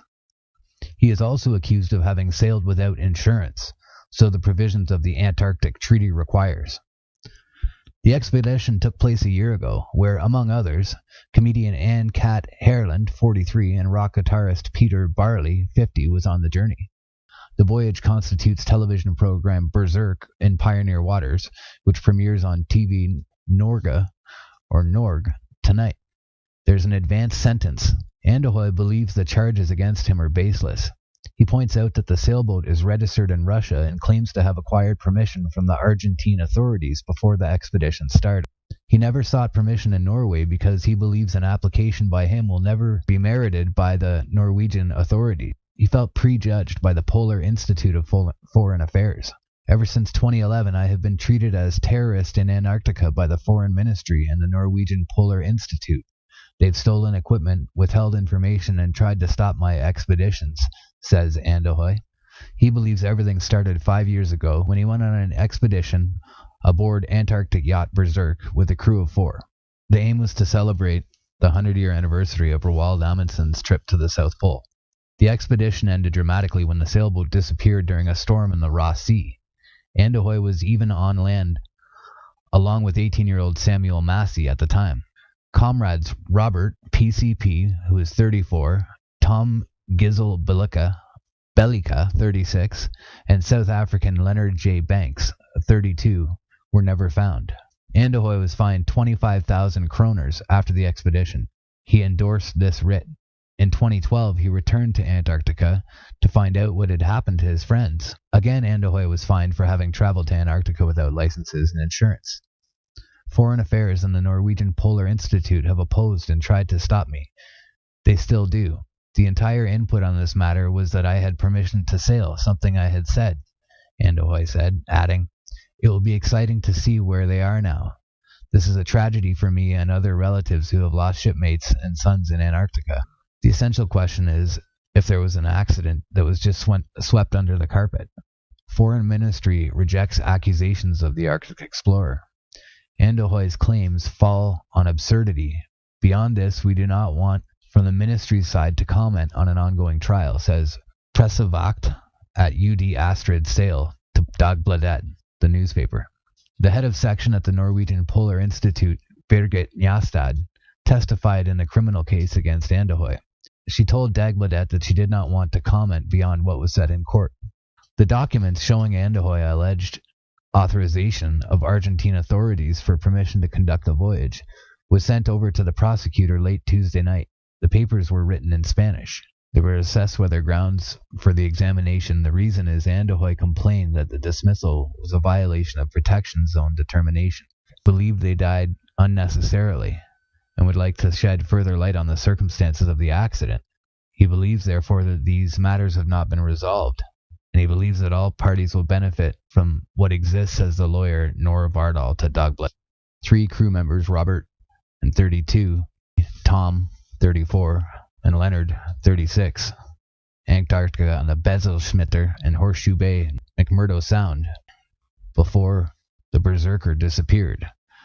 Andahoy got a text from the crew that read, "Everything is good, atmosphere is good in Horseshoe Bay. Contact us." Expedition participant Manuel Hernandez has gone through these documents today. Prosecutors reject Andahoy's written permission. It is not issued by authorities who handle Antarctica regulations, say prosecutors Trude Vonley in this procedure, risking jail time. Anne-Kat Herland was summoned as a witness in Nord-Troms District Court Wednesday. "I know that it was working to try to get a permit. I know that there was no Norwegian license, but I also know that Jarl would not have received any permit in Norway if he asked for it," says Herland. The prosecutor asked today about the 30-day suspended sentence and fined 45,000 kroners for Jarl Andahoy. "I do not wonder if I will be convicted. I am going to appeal all the way. I do not give up, says Andahoy. The verdict will be pronounced in about a week. So they're calling him a terrorist for going to the Antarctic. Jarl Andahoy was eventually acquitted. I think that this is only the correct one. I guess he's saying this is the only correct decision, or he agrees with it. Unusual attorney Lars' assessment of the events is not a police matter, says the ASBN or ABSN. The director of the shipping department confirms it received a case. It's unusual that police would be sending a case like this to us, also a special case.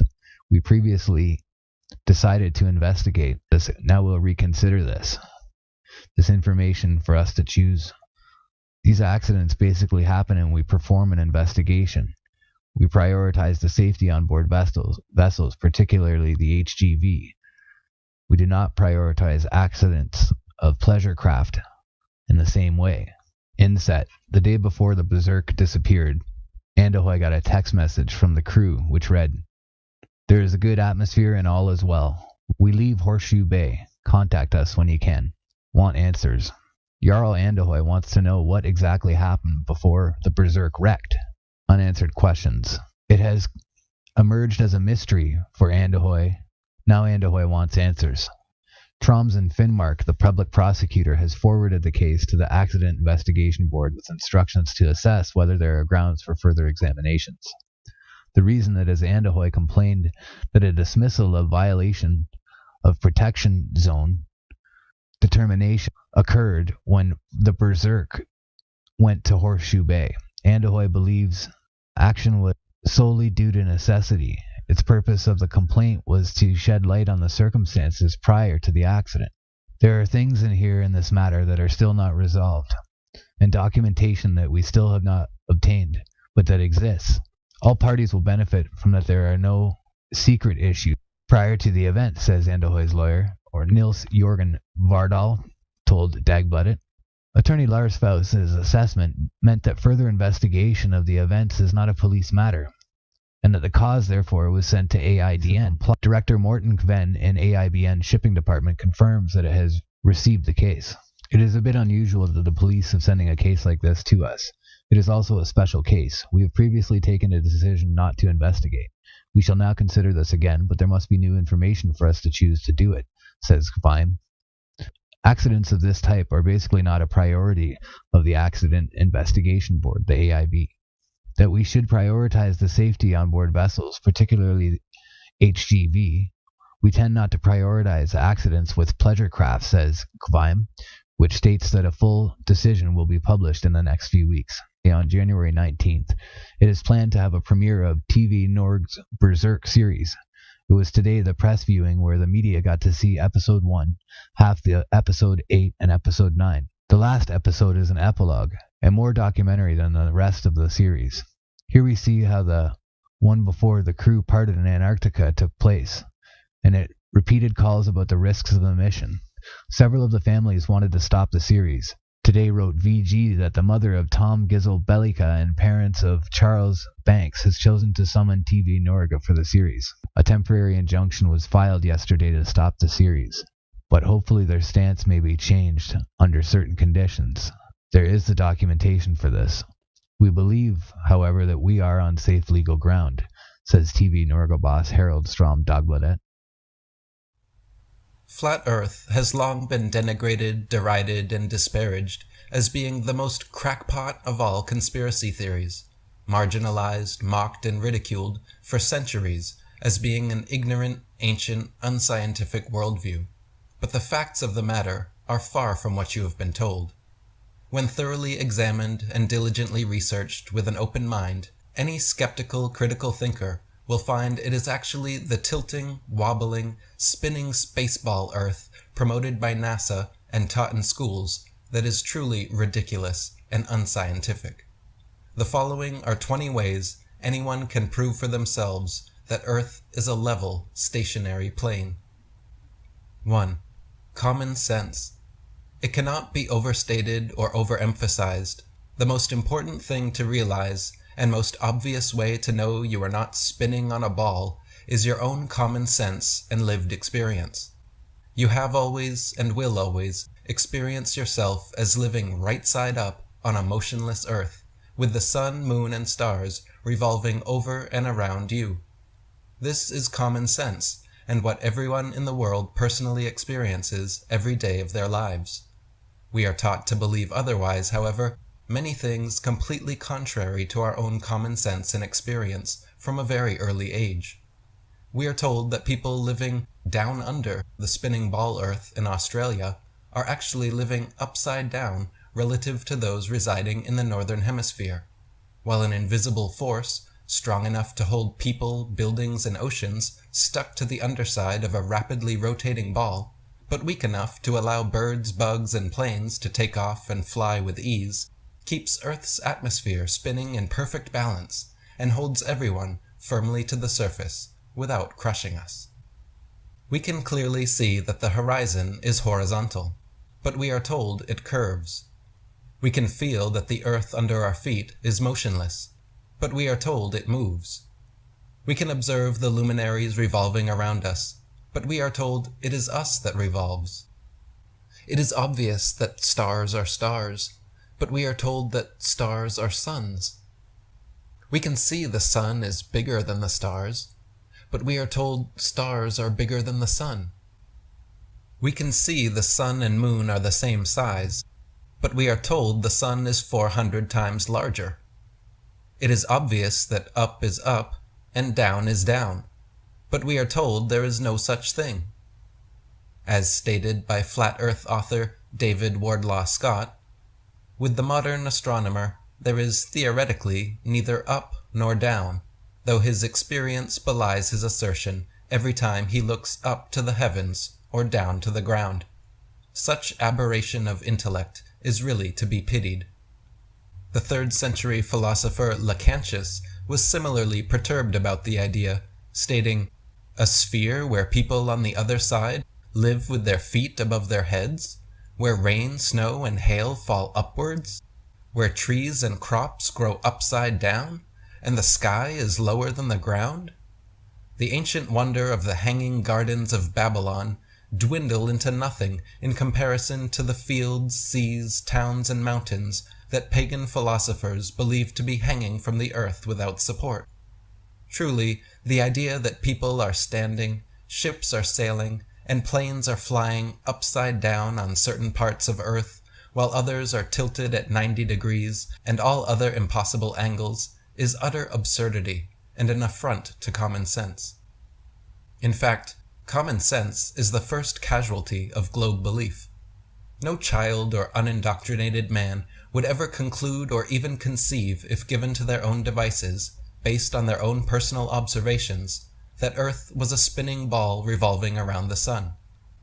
When children are indoctrinated from a very early age to abandon their common sense and lived experience of a geocentric plain Earth in favor of this nonsensical, heliocentric globe model taught in schools, a schism occurs in their psyche.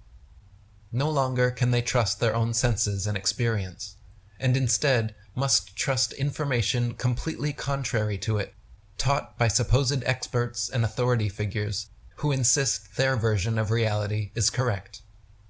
When children see that every adult around them believes wholeheartedly in the spinning globe, and hear that only our ignorant, unscientific ancestors believed otherwise, they readily abandon the empirical evidence of their senses and adopt the prevailing nonsensical model. As stated by flat earth author E. Eschini, the one thing the fable of the revolving earth has done, it has shown the terrible power of a lie. A lie has the power to make a man a mental slave, so that he dares not back the evidence of his own senses, to deny the plain and obvious movement of the sun he sees before him. When he feels himself standing on an earth utterly devoid of motion, at the suggestion of someone else, he is prepared to accept that he is spinning furiously round.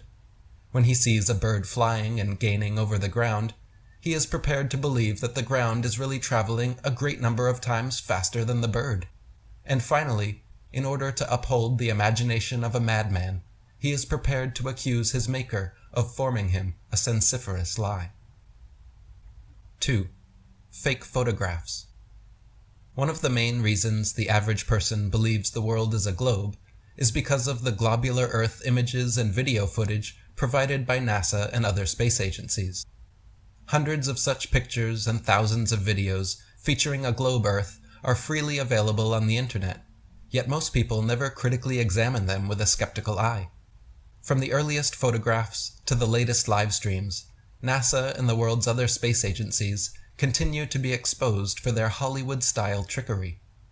When conscientiously compared, contrasted, and investigated for inconsistencies, it turns out every single image and video showing a globular Earth has been manipulated in some way. All globe videos, for example, are achieved using either a fisheye lens to curve the horizon or created completely through CGI technology. One clear instance of the latter is NASA's 1990 time-lapse video of Earth supposedly filmed by their Galileo Space Telescope from 1.3 million miles away. This video features the Earth globe spinning in space uncut for 25 hours and shows the exact same clouds present without ever dissipating, changing shape or location the entire time.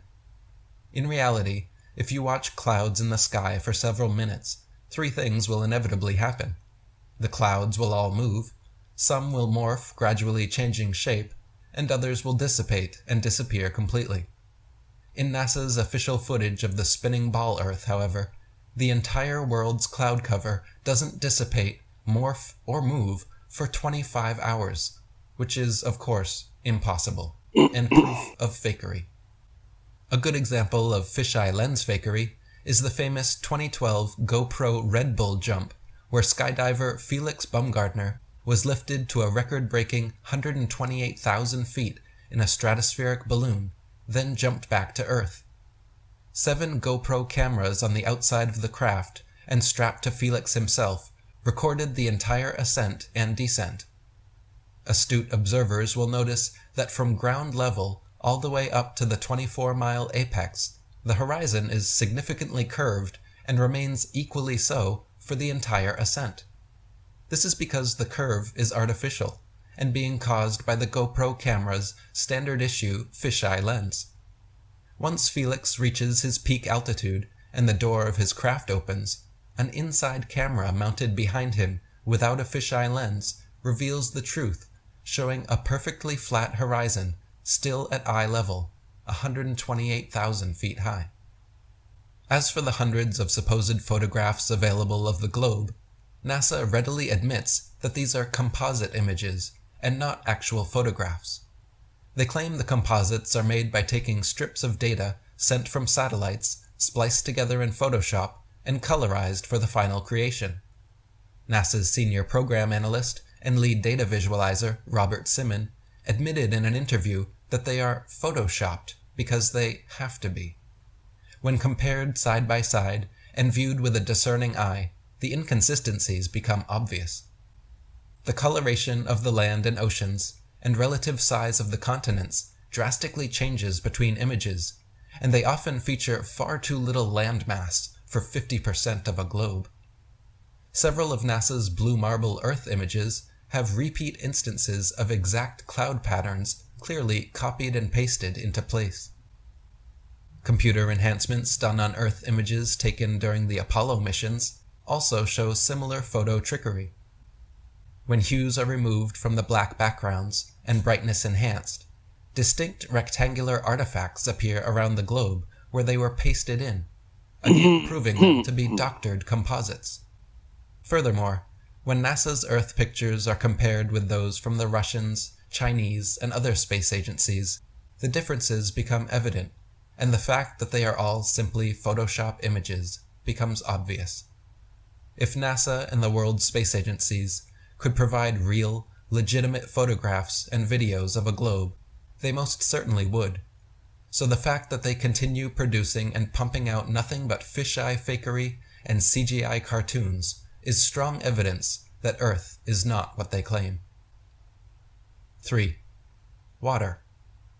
The natural physics of water are that once contained and undisturbed, the surface will always remain horizontal. This fundamental physical property of water is why it has been used as a leveling tool by builders and engineers for millennia. Whether in a bucket, bathtub, pond, lake, or an ocean, the surface of water at rest always remains flat and doesn't have the ability to show convexity or any shape whatsoever upon its surface. This fact is easily demonstrable and empirically verifiable, but completely at odds with what we are told about the globe. For Earth to be globular and over 70% covered in water, the oceans must be somehow curving around and sticking to all sides of a rapidly spinning ball suspended in space. It is simply impossible to make water behave this way. As anyone can experiment for themselves, bodies of water will not stick to the underside of a ball and cannot show convexity or any other shape upon their surface. Globe defenders will often point to water droplets, meniscus, surface tension, or adhesion, claiming these are examples of water bending or sticking to a surface, which is nothing but a fallacy of false equivalency, as these only happen at a very small scale, the size of a coffee cup. The claim is entire oceans wrapping around and sticking to the underside of a spinning ball, not a water droplet or the meniscus in a glass filled to the brim. NASA has also recently taken to faking CGI water balls using augmented virtual reality technology in an attempt to convince the public that water can behave this way. This kind of demonstration, done in a reference frame inaccessible to 99.99% of the population, however, is unrepeatable by the world's scientists and skeptics, and is therefore not scientific or permissible as proof of anything. First, they claim only massive objects the size of Earth have this attractive property. Then, as evidence, they show a phenomenon allegedly outside of our earthly reference frame. In other words, they are claiming bodies of water can bend around, stick to a ball, and show curvature upon their surface, but only at a scale too big for the public to recreate. Then they are claiming water can ball up and float suspended in air, but only in a reference frame too far for the public to recreate. As for water level, globe defenders have actually attempted to completely redefine the term level just to fit with their dogma. The true definition of level is a flat horizontal plane with no deviation in elevation along its surface.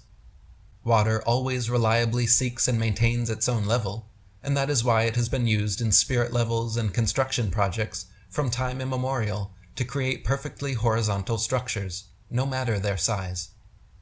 Globe zealots, however, unsatisfied with this obvious truth and clear definition, have attempted to redefine level to instead mean curved.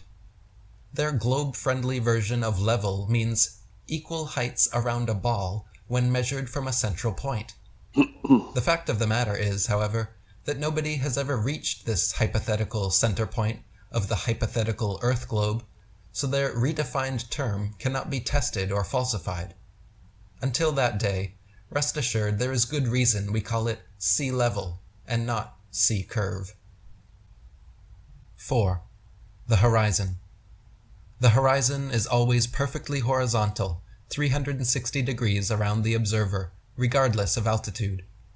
If Earth was actually a globe, no matter how large, as an observer ascended, the horizon would remain fixed in position and fall below the observer the higher climbed. In reality, all amateur balloon, rocket, plane, and drone footage filmed without a fisheye lens at maximum altitudes of over 20 miles high show a completely flat horizon still rising to eye level. Only in NASA and other space agency footage does the horizon ever curve or appear below the observer's eye level. In the heliocentric model, the horizon is claimed to be the physical curvature of their globe, and the reason boats receding from a shore-bound observer disappear from view. This was actually one of the original alleged globe Earth proofs presented by Aristotle and still parroted by believers today. But by using modern zoom technology, we now know that the horizon is not the physical curvature of a globe, and those boats can be zoomed back into full view. This is because the horizon is not an objective physical phenomenon at all, but rather a subjective optical phenomenon based on an individual observer's perspective. If the horizon was actually the objective physical curvature of a globe, then objects receding beyond it could not be zoomed back into view, and it would remain fixed as an observer ascended. In reality, however, the horizon rises along with the observer, no matter how high, and modern zoom technology can bring objects receding beyond it back into full view. This proves the horizon line is not some objective point of curvature on a convex Earth, but rather the subjective vanishing line of perspective from a given observer's point of view. It should be Quoting over there Earth, somewhere. Not a Globe by Dr. Samuel I Robotham, see some light. on the shore near Waterloo, a few miles to the north of Liverpool, a good telescope was fixed. Want to go out on the street and have a look? Water. It was directed to a large steamer, just leaving the River Mersey and sailing out to Dublin. Gradually, the masthead of the receding vessel came nearer to the horizon, until, at length, after more than 4 hours had elapsed, it disappeared. The ordinary rate of sailing of the Dublin steamers was fully 8 miles an hour, so that the vessel would be at least 32 miles distant when the masthead came to the horizon. The 6 feet of elevation of the telescope would require 3 miles to be deducted for convexity, which would leave 29 miles, the square of which, multiplied by 8 inches, gives 560 feet, deducting 80 feet for the height of the main mast, and we find that, according to the doctrine of rotundity, the masthead of the outward-bound steamer should have been 480 feet below the horizon. Many other experiments of this kind have been made upon sea-going steamers, and always with the results entirely incompatible with the theory that the Earth is a globe. 5. Gyroscopes. Gyroscopes are precision instruments consisting of a wheel mounted inside 2 or 3 gimbals, which provide pivoting support and allow the wheel to rotate about a single axis. As the entire contraption moves and shifts angles, the gimbals move and shift accordingly, but the inner wheel never changes its angle with respect to its initial reference frame. This unique property is called rigidity in space, meaning the inner wheel maintains its orientation and axis of rotation in relation to space and not to the surface of the Earth. This means that the base of a gyroscope set in motion with its axis in a vertical position, then placed on a table for 6 hours, should rotate 90 degrees with the spinning globe Earth. As the globe turns under the gyroscope for 6 hours, the axis should slowly turn from vertical to horizontal. This experiment has been tested many times with several full-length videos available online, and never does the gyroscope's vertical axis shift whatsoever. If the heliocentric model were true, not only would the gyroscope detect the alleged 1,000-mile-per-hour spin of the globe, but also the 67,000-mile-per-hour revolution around the Sun, the entire solar system's 500,000-mile-per-hour spiral around the Milky Way galaxy, and the entire galaxy's multi-million-mile-per-hour journey through the universe. Since these hypothetical motions never register on precision gyroscopes, it is clear that they, just like the spinning ball Earth they're based on, do not exist. Gyroscopes are also the technology behind inertial guidance systems and airplane artificial horizon indicators. When military jets are performing loops, barrel rolls, and other dogfighting maneuvers, the artificial horizon allows pilots to easily see their exact orientation relative to Earth without having to rely on looking out the window. If Earth was truly a sphere, by simply flying level, airplane artificial horizon indicators should show a steady decline unless pilots constantly correct their altitudes downwards so as not to fly straight off into so-called outer space. For example, a pilot traveling 500 miles per hour over a globe Earth 24,900 miles in circumference would have to descend an average of 2,777 feet, or over half a mile per minute. Otherwise, in 1 hour's time, the plane would be 31.5 miles higher than desired. In fact, if Earth was really a ball, there should be no reason to use rockets for flying into outer space, because simply flying an airplane straight at any altitude for long enough would already inevitably send you there. 6. Compasses. The mariner's compass, is another precision instrument which can only work on a level plane Earth, and is an impossible and nonsensical tool for use on a globe. It simultaneously points north and south over a flat surface, and must be held flat to work, yet claims to be pinpointing two constantly moving geomagnetic poles at opposite ends of a spinning sphere originating from a hypothetical molten metal core. If compass needles were actually drawn to the North Pole of a globe, the opposing south needle would actually be pointing up and off into outer space. Likewise, observers holding a compass in Antarctica would be at the bottom of the ball, so to show north, the needle would have to point down at their feet. If the so-called South Pole in Antarctica were truly the southern pole of a magnet, observers would be able to walk in a circle with their backs to the South Pole and have their compass needles show north being in front of them in every direction. This feat has never and will never be achieved because the so-called South Pole is simply an arbitrary point along the Antarctic ice marked with a red and white barbershop pole and topped with a little metal ball earth. The actual type of magnetism present on Earth is similar to a ring magnet found in loudspeakers, which have a central North Pole, with the opposite South Pole being all points along the outer circumference. This perfectly describes the magnetism of our flat Earth, whereas the alleged source of magnetism in the globe model is emitted from a hypothetical molten magnetic core in the center of the ball, which they claim conveniently causes both poles to constantly move and thus forever evade independent verification at their two ceremonial poles. 7. Plain sailing. Ship captains in navigating great distances at sea never need to factor the supposed curvature of the Earth into their calculations. Both plain sailing and great circle sailing, the most popular navigation methods, use plane, not spherical trigonometry, making all mathematical calculations on the assumption that the Earth is perfectly flat. If the Earth were in fact a sphere, such an errant assumption would lead to constantly glaring inaccuracies. Plain sailing has worked perfectly fine in both theory and practice for thousands of years, and plane trigonometry has time and again proven more accurate than spherical trigonometry in determining distances across the oceans. It is so commonly used at sea, Navigation in Theory and Practice states that, in practice, scarcely any other rules are used but those derived from plain sailing. The great and serious objection to plain sailing is that longitude cannot be found by it accurately, although in practice it is more frequently found by it than any other method.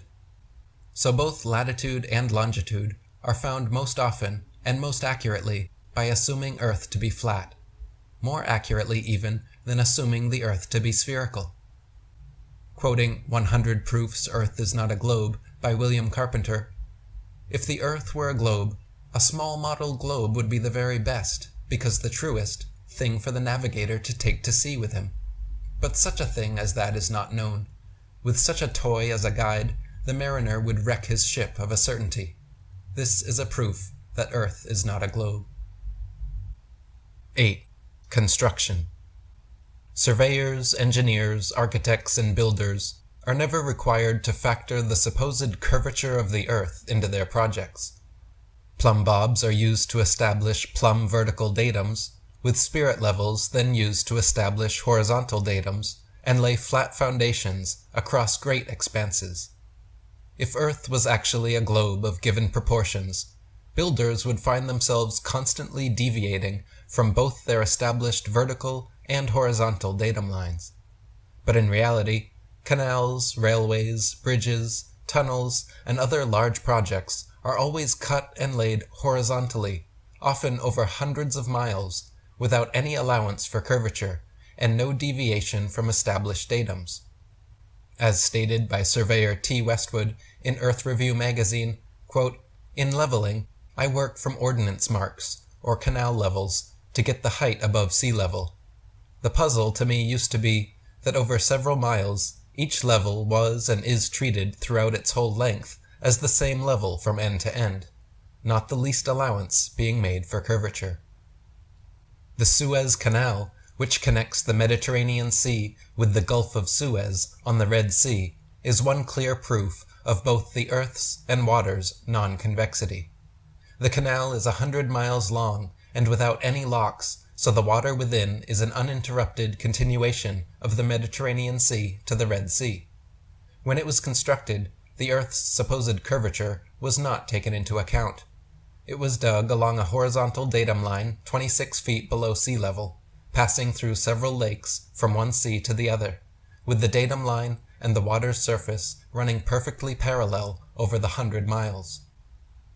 Another good example is the Dunyang Kunshan Bridge, the longest bridge in the world, just over 102 miles long, which runs parallel to the Yangtze River and connects the Shanghai and Nanjing provinces.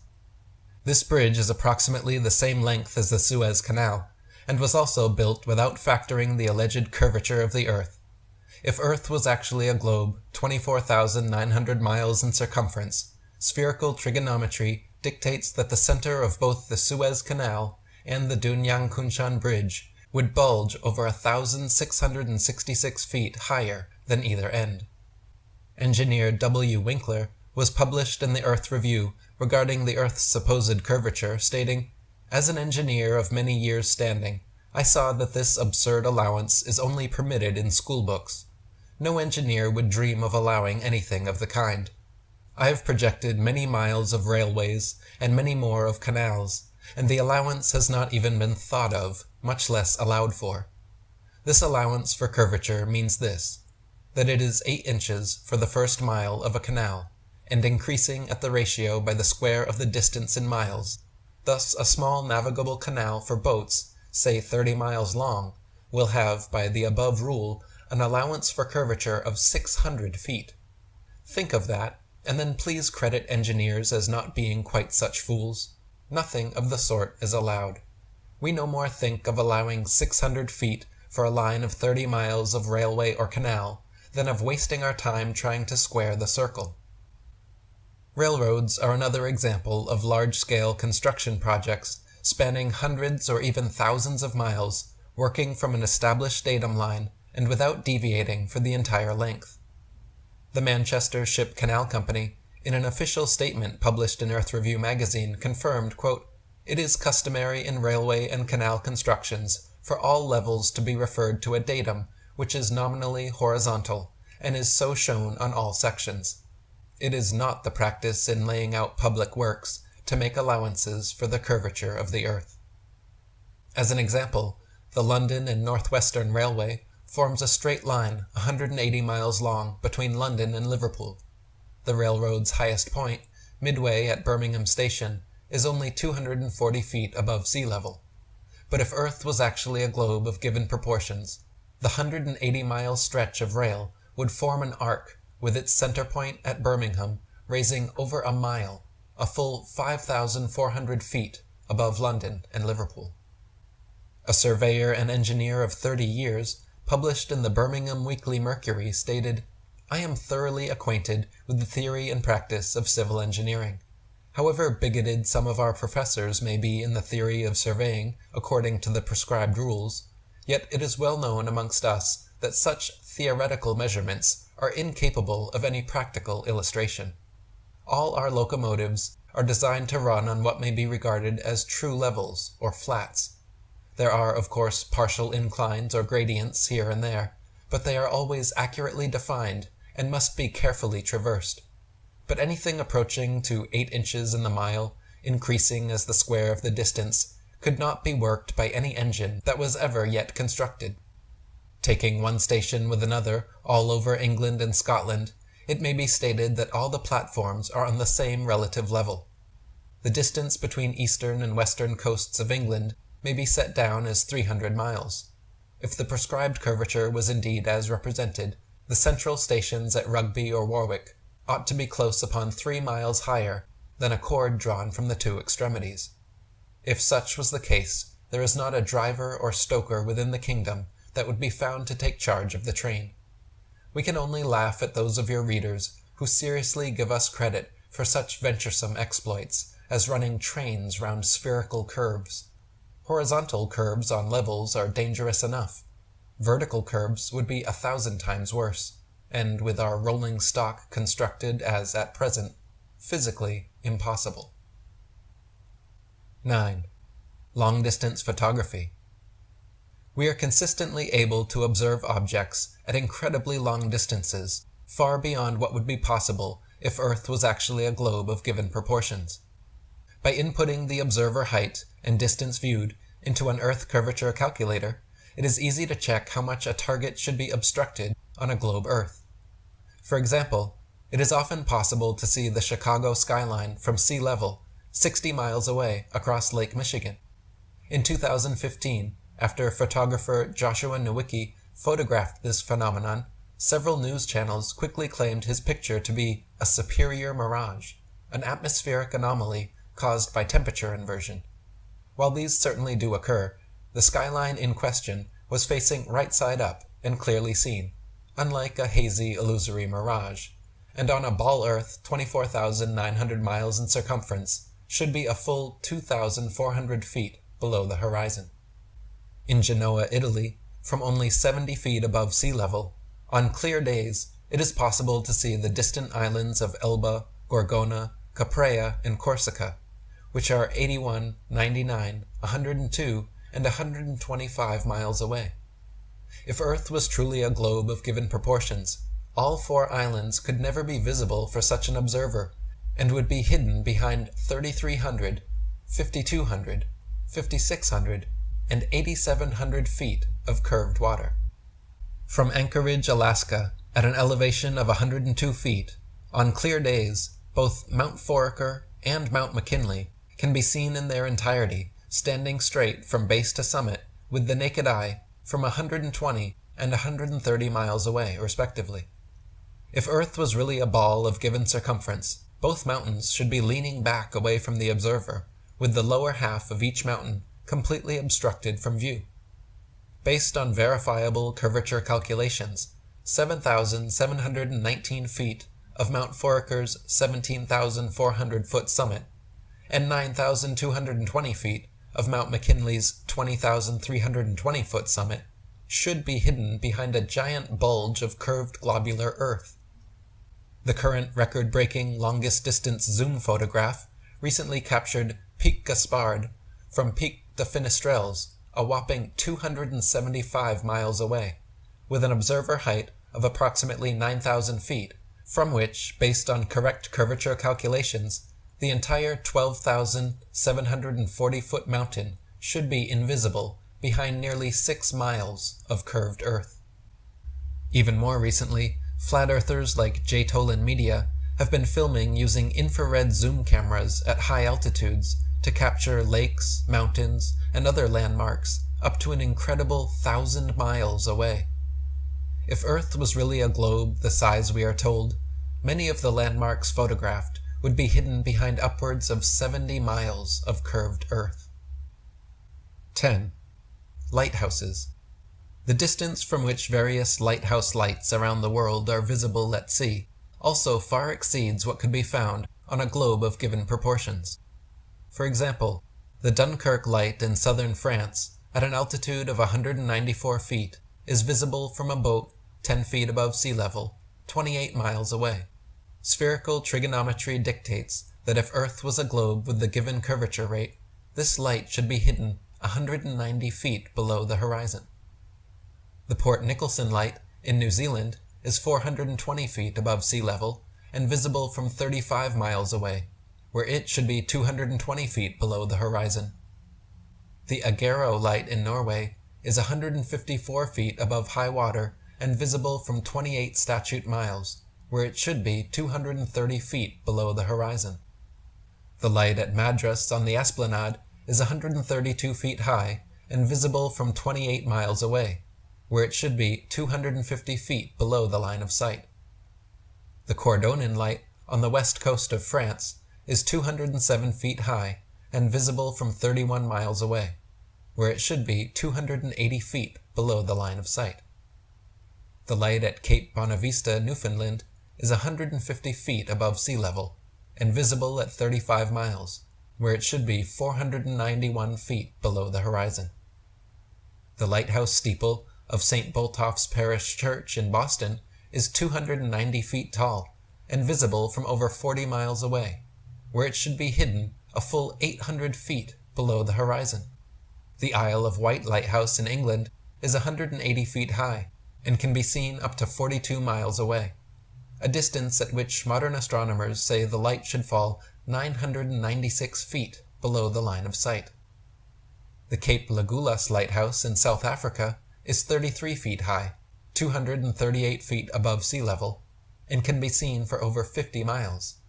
If the world was a globe, this light would fall 1,400 feet below an observer's line of sight. And finally, the lighthouse at Port Said, Egypt, at an elevation of only 60 feet, has been seen an astonishing 58 miles away, where according to modern astronomy, it should be 2,182 feet below the line of sight. 11. Impossible atmosphere.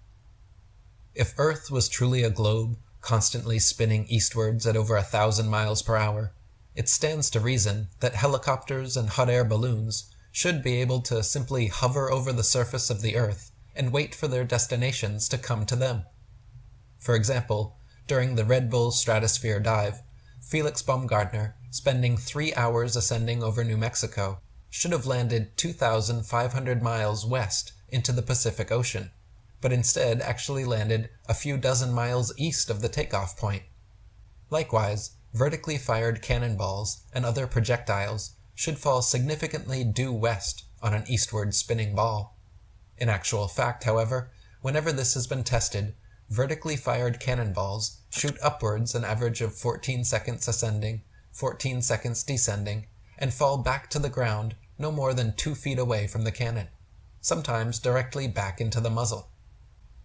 To account for this problem, globe defenders claim that gravity somehow magically and inexplicably drags the entire lower atmosphere of the Earth in perfect synchronization up to some undetermined height, where this progressively faster and faster spinning atmosphere gives way to the non-spinning, non-gravitized, non-atmosphere of supposed infinite vacuum space.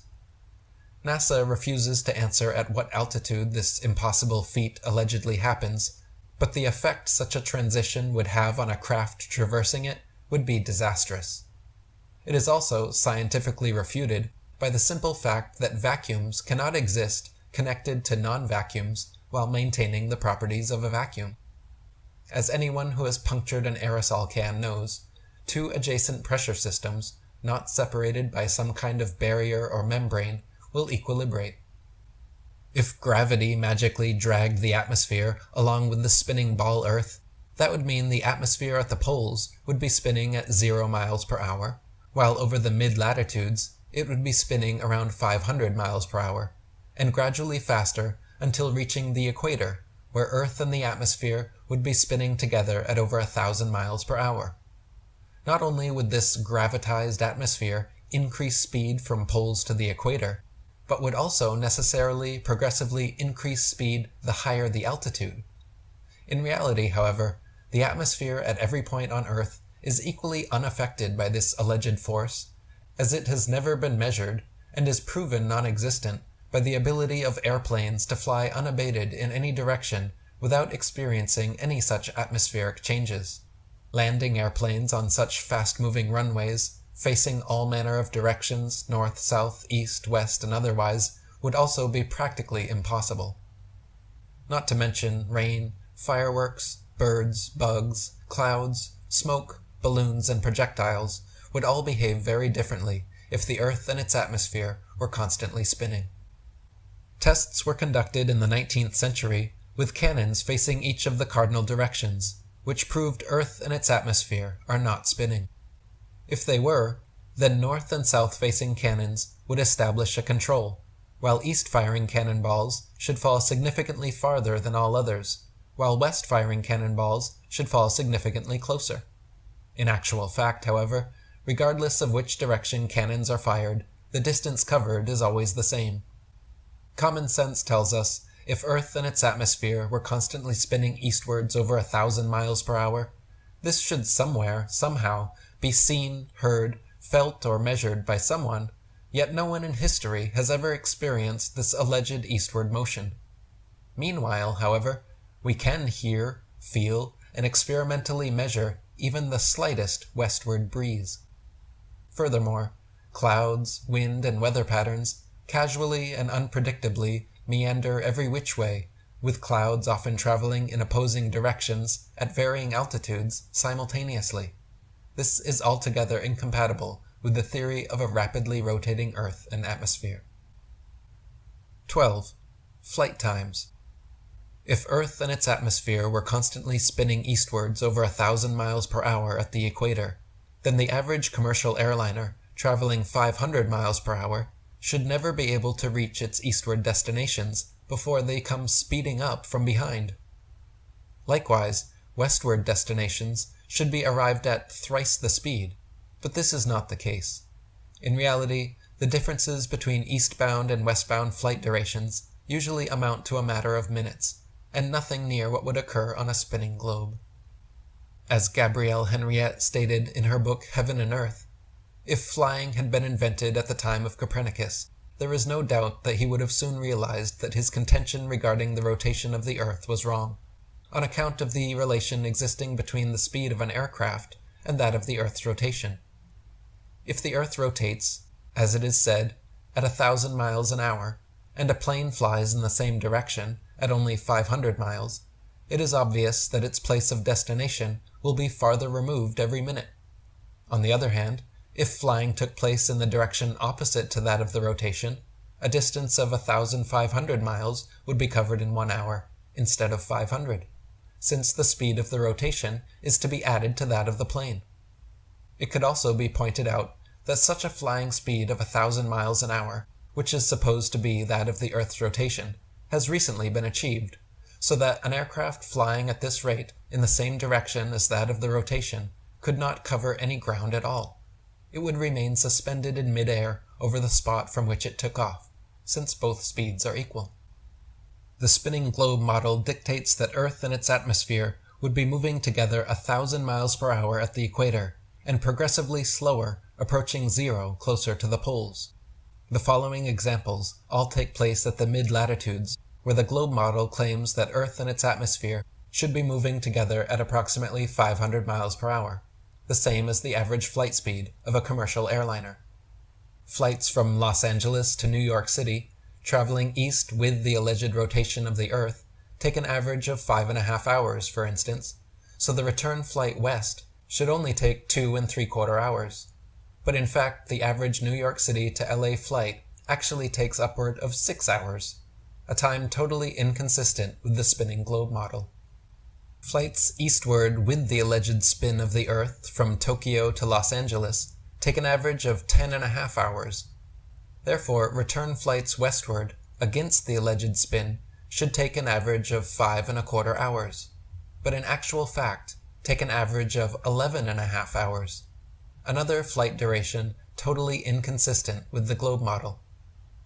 Eastbound flights from New York to London take an average of 7 hours. Therefore, the westbound flights against the alleged spin should take an average of 3.5 hours, but in reality, they take an average of 7.5 hours. Eastward flights from Chicago to Boston with the alleged spin of the Earth take an average of 2.25 hours. Therefore, the return flights westward against the alleged spin should take an average of just over an hour, but in reality, they take an average of 2.75 hours. Flights eastward from Paris to Rome take an average of 2 hours. Therefore, the return flights westward against the alleged spin should take only 1 hour, but in actual fact have an average flight duration of 2 hours and 10 minutes. All of these flight times are impossible on a 1,000-mile-per-hour eastward spinning ball, but are consistent with what would be expected over a stationary Earth. 13. Flight paths. If Earth was truly a ball, then there are several flights in the southern hemisphere which would have their quickest, straightest path over the Antarctic continent, such as Santiago, Chile, to Sydney, Australia.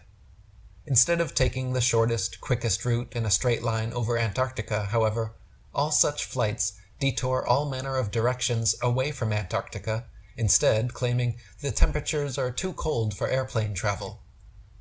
Considering the fact that there are plenty of flights to, from, and over Antarctica, and NASA claims to have technology keeping them in conditions far colder and far hotter than any experienced on Earth, such an excuse is clearly just an excuse, and these flights aren't made because they're impossible.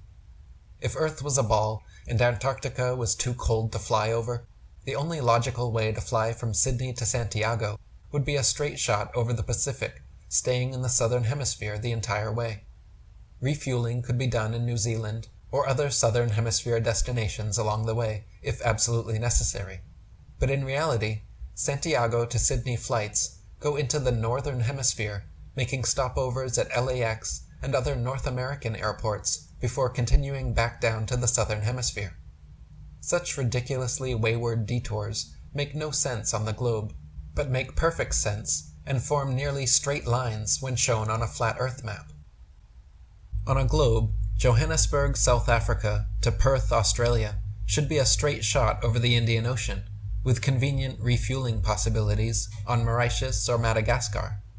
In actual practice, however, most Johannesburg to Perth flights curiously stop over either in Dubai, Hong Kong, or Malaysia, all of which make no sense on the ball model, but are completely understandable when mapped on a flat Earth. On a globe, Cape Town, South Africa to Buenos Aires, Argentina should be a straight shot over the Atlantic, following the same line of latitude across. But instead, every flight goes to connecting locations in the northern hemisphere first, stopping over anywhere from London to Turkey to Dubai. Once again, these make absolutely no sense on the ball model, but are completely understandable options when mapped on a flat Earth. On a globe, Santiago, Chile to Johannesburg, South Africa should be an easy flight, all taking place below the Tropic of Capricorn in the southern hemisphere. Yet every listed flight makes a curious refueling stop in Senegal near the Tropic of Cancer in the north hemisphere first. When mapped on a flat Earth, the reason why is clear to see, because Senegal is actually directly in a straight line path halfway between the two. On a globe, Johannesburg, South Africa to Sao Paulo, Brazil should be a quick straight shot along the 25th southern latitude, but instead, nearly every flight makes a refueling stop at the 50th degree north latitude in London first. The only reason such ridiculous stopovers work in reality is because the Earth is not a spinning ball. 14. Latitude and longitude. If Earth was truly a globe, then every line of latitude south of the equator would have to measure a gradually smaller and smaller circumference the farther south traveled. If Earth is an extended plane, however, then every line of latitude south of the equator should measure a gradually larger and larger circumference the farther south traveled. Practical distance measurements taken from the Australian Handbook, Almanac, Shippers and Importers Directory state that the straight line distance between Sydney and Nelson is 1,550 statute miles with a given difference in longitude of 22 degrees, 2 minutes, and 14 seconds. Therefore, if 22 degrees, 2 minutes, and 14 seconds out of 360 degrees is 1,550 miles, the entirety would measure 25,182 miles, which is not only larger than the globe is said to be at the equator, but a whole 4,262 miles greater than it would be at Sydney's southern latitude on a globe of given proportions. From near Cape Horn, Chile, to Port Phillip in Melbourne, Australia, the distance is 10,500 miles, or 143 degrees of longitude away. Factoring the remaining degrees to 360 makes for a total distance of 26,430 miles around this particular latitude, which is over 1,500 miles wider than Earth is supposed to be at the equator, and many more thousands of miles wider than it is supposed to be at such southern latitudes. Similar calculations made from the Cape of Good Hope, South Africa, to Melbourne, Australia, at an average latitude of 35.5 degrees south, have given an approximate figure of over 25,000 miles, which is again greater than the Earth's supposed circumference at the equator. Meanwhile, calculations from Sydney, Australia, to Wellington, New Zealand, at an average of 37.5 degrees south, have given an approximate circumference of 25,500 miles, greater still. According to the globe model, the circumference of Earth at 37.5 degrees south latitude should be only 19,757 statute miles, almost 6,000 miles less than such practical measurements. The fact that many captains navigating south of the equator, assuming the globular theory, have found themselves drastically out of reckoning, more so the farther south traveled, also testifies to the fact that the Earth is not a ball. For example, during Captain James Clark Ross's voyages around the Antarctic circumference, he often wrote in his journal perplexed at how they routinely found themselves out of accordance with their charts, stating that they found themselves an average of 12 to 16 miles outside their reckoning every day. Later on, farther south, as much as 29 miles. Lieutenant Charles Wilkes commanded a United States Navy exploration expedition to the Antarctic from 1838 to 1842, and in his journals also mentioned being consistently east of his reckoning, sometimes over 20 miles in less than 18 hours. Quoting Reverend Thomas Milner, "In the South Hemisphere, navigators to India have often fancied themselves east of the Cape when still west, and have been driven ashore on the African coast, which, according to their reckoning, lay behind them. This misfortune happened to a fine frigate, the Challenger, in 1845. How came Her Majesty's ship Conqueror to be lost? How have so many other noble vessels, perfectly sound, perfectly manned, perfectly navigated, been wrecked in calm weather, not only in dark night or in a fog, but in broad daylight and sunshine, in the former case upon the coasts, and in the latter upon sunken rocks, from being out of reckoning? The simple answer is that Earth is not a ball." In the globe model, Antarctica is an ice continent which covers the bottom of the ball from 78 degrees south latitude to 90, and is therefore not much more than 12,000 miles in circumference. Many early explorers, including Captain Cook and James Clark Ross, however, in attempting to circumnavigate Antarctica, took upwards of 3 to 4 years and clocked between 50,000 and 60,000 miles around. Captain George Nares, on his Challenger expedition, also made an indirect but complete circumnavigation of Antarctica, traversing 69,000 miles, which is entirely inconsistent with the globe model. Hervé Raboni, who circumnavigated the world during the 1993 Whitbread yacht race, has recently become a flat earther himself, and claims that the deception is done through the hoax of magnetic declination. Hervé insists that on our flat Earth, magnetic declination does not exist, and the addition of this globe-based chart and mathematics to navigation calculations is what keeps pilots and sailors on course. 15. Arctic versus Antarctic.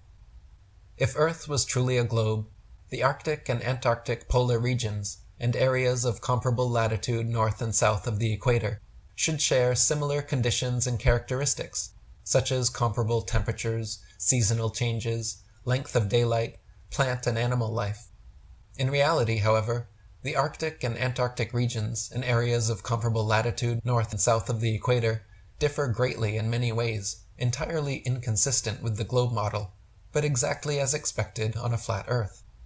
For example, Antarctica is by far the coldest place on Earth, with an average annual temperature of approximately -57 degrees Fahrenheit, and a record low of -135.8. The average annual temperature at the North Pole, however, is a comparatively warm 4 degrees. Throughout the year, temperatures in the Antarctic vary less than half the amount at comparable Arctic latitudes, and the northern Arctic region enjoys moderately warm summers and manageable winters, whereas the southern Antarctic region never even warms enough to melt the perpetual snow and ice. On a tilting, wobbling ball Earth spinning uniformly around the sun, Arctic and Antarctic temperatures and seasons should not vary so greatly. In the Arctic, there are 4 clearly distinguished seasons, warm summers, and an abundance of plant and animal life, none of which can be said of the Antarctic. The Eskimo also live as far north as the 79th parallel, whereas in the south, no native man is found beyond the 56th. Iceland, at 65 degrees north latitude, is home to 870 species of native plants and abundant various animal life. Compare this with the Isle of Georgia at just 54 degrees south latitude, where there are only 18 species of native plants, and animal life is almost non-existent. At the same latitude as Canada or England in the north, where dense forests of various tall trees abound, Captain Cook wrote of Georgia that he was unable to find a single shrub large enough to make a toothpick. Cook wrote, "Not a tree was to be seen. The lands which lie to the south are doomed by nature to perpetual frigidness, never to feel the warmth of the sun's rays, whose horrible and savage aspect I have not words to describe.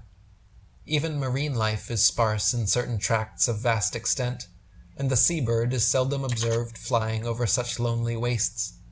The contrasts between the limits of organic life in the Arctic and Antarctic zones is very remarkable and significant." At places of comparable latitude north and south, the sun also behaves very differently than it should on the globe model, but exactly as expected over a flat Earth. For example, in the north, dawn and dusk come slowly and last far longer than in the south, where they come and go very quickly. Certain places in the north, twilight can last for over an hour, while at comparable southern latitudes, within a few minutes the sunlight completely disappears.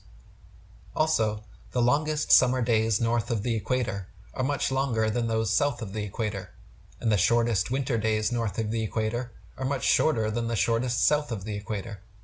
These facts are inexplicable on a uniformly spinning, wobbling ball Earth, but make perfect sense on a flat Earth with a sun traveling faster, wider circles over the south and slower, narrower circles over the north. 16. The Midnight Sun. The midnight sun is an Arctic phenomenon occurring annually during the summer solstice, where for several days straight, observers north of the Arctic Circle can watch the sun traveling circles overhead, rising and falling throughout the day, but never fully setting for upwards of 72 plus hours. If the Earth was actually a spinning globe revolving around the sun, the only place such a phenomenon as the midnight sun could be observed would be at the poles. Any other vantage point, from 89 degrees latitude downwards, could never, regardless of any tilt or inclination, see the sun for over 24 hours straight. To do so on a spinning globe, at a point other than the poles, you would have to be looking through miles and miles of land and sea for part of the revolution. Some people claim there is a similar phenomenon in Antarctica, but they coincidentally don't have any uncut videos showing this. The few videos available online have been suspiciously edited or manipulated, and the Antarctic Treaty doesn't allow independent explorers to travel there during the winter solstice to verify or refute these claims. Conversely, there are dozens of uncut videos publicly available showing the Arctic midnight sun, and it has been verified beyond any shadow of a doubt, as anyone can travel and confirm for themselves. Furthermore, every year from the 71st degree south latitude onwards, the sun sets on May 17th, and is not seen above the horizon again until July 21st. This is totally at odds with the globe model, but easily explained on a flat Earth. The midnight sun is seen within the Arctic Circle during summer solstice because the sun, at its innermost cycle, is circling tightly enough around the polar center that it constantly remains visible above the horizon for someone at such a vantage point. Likewise, in extreme southern latitudes during that time, the sun completely disappears from view for over 2 months because there at the northern tropic, at the innermost cycle of its boomerang journey, the sun is circling the northern center too tightly to be seen from the southern circumference. 17. Polaris. In the heliocentric model, they claim Earth is a globe spinning 1,000 miles per hour around its axis, while revolving tens of thousands of miles per hour around the sun, while the entire solar system circles hundreds of thousands of miles per hour around the Milky Way, and the entire galaxy shoots millions of miles per hour more off through infinite space. In reality, no one in history has ever seen, heard, felt, or measured such motions, and everyone can clearly see for themselves that Polaris, the pole star, situated directly over the North Pole center of Earth, never moves, night after night, year after year, century after century, with all the other fixed stars remaining fixed in their relative constellations, revolving perfect circles around it. Such circular star trails around an unmoving pole star seen in time-lapse photos prove that it is the stars themselves moving and not the Earth. If Earth was truly a tilting, wobbling, spinning space ball undergoing these multiple contradictory motions through the universe, you would only ever see irregular, random, spiral-shaped star trails, and the night sky would never be the same twice. It would be impossible for constellations to exist whatsoever if Earth was truly performing all these various theoretical motions. Quoting 100 Proofs Earth is Not a Globe by William Carpenter, "Why in the name of common sense should observers have to fix their telescopes on solid stone bases so that they should not move a hair's breadth, if the Earth on which they fix them moves at the rate of 19 miles in a second?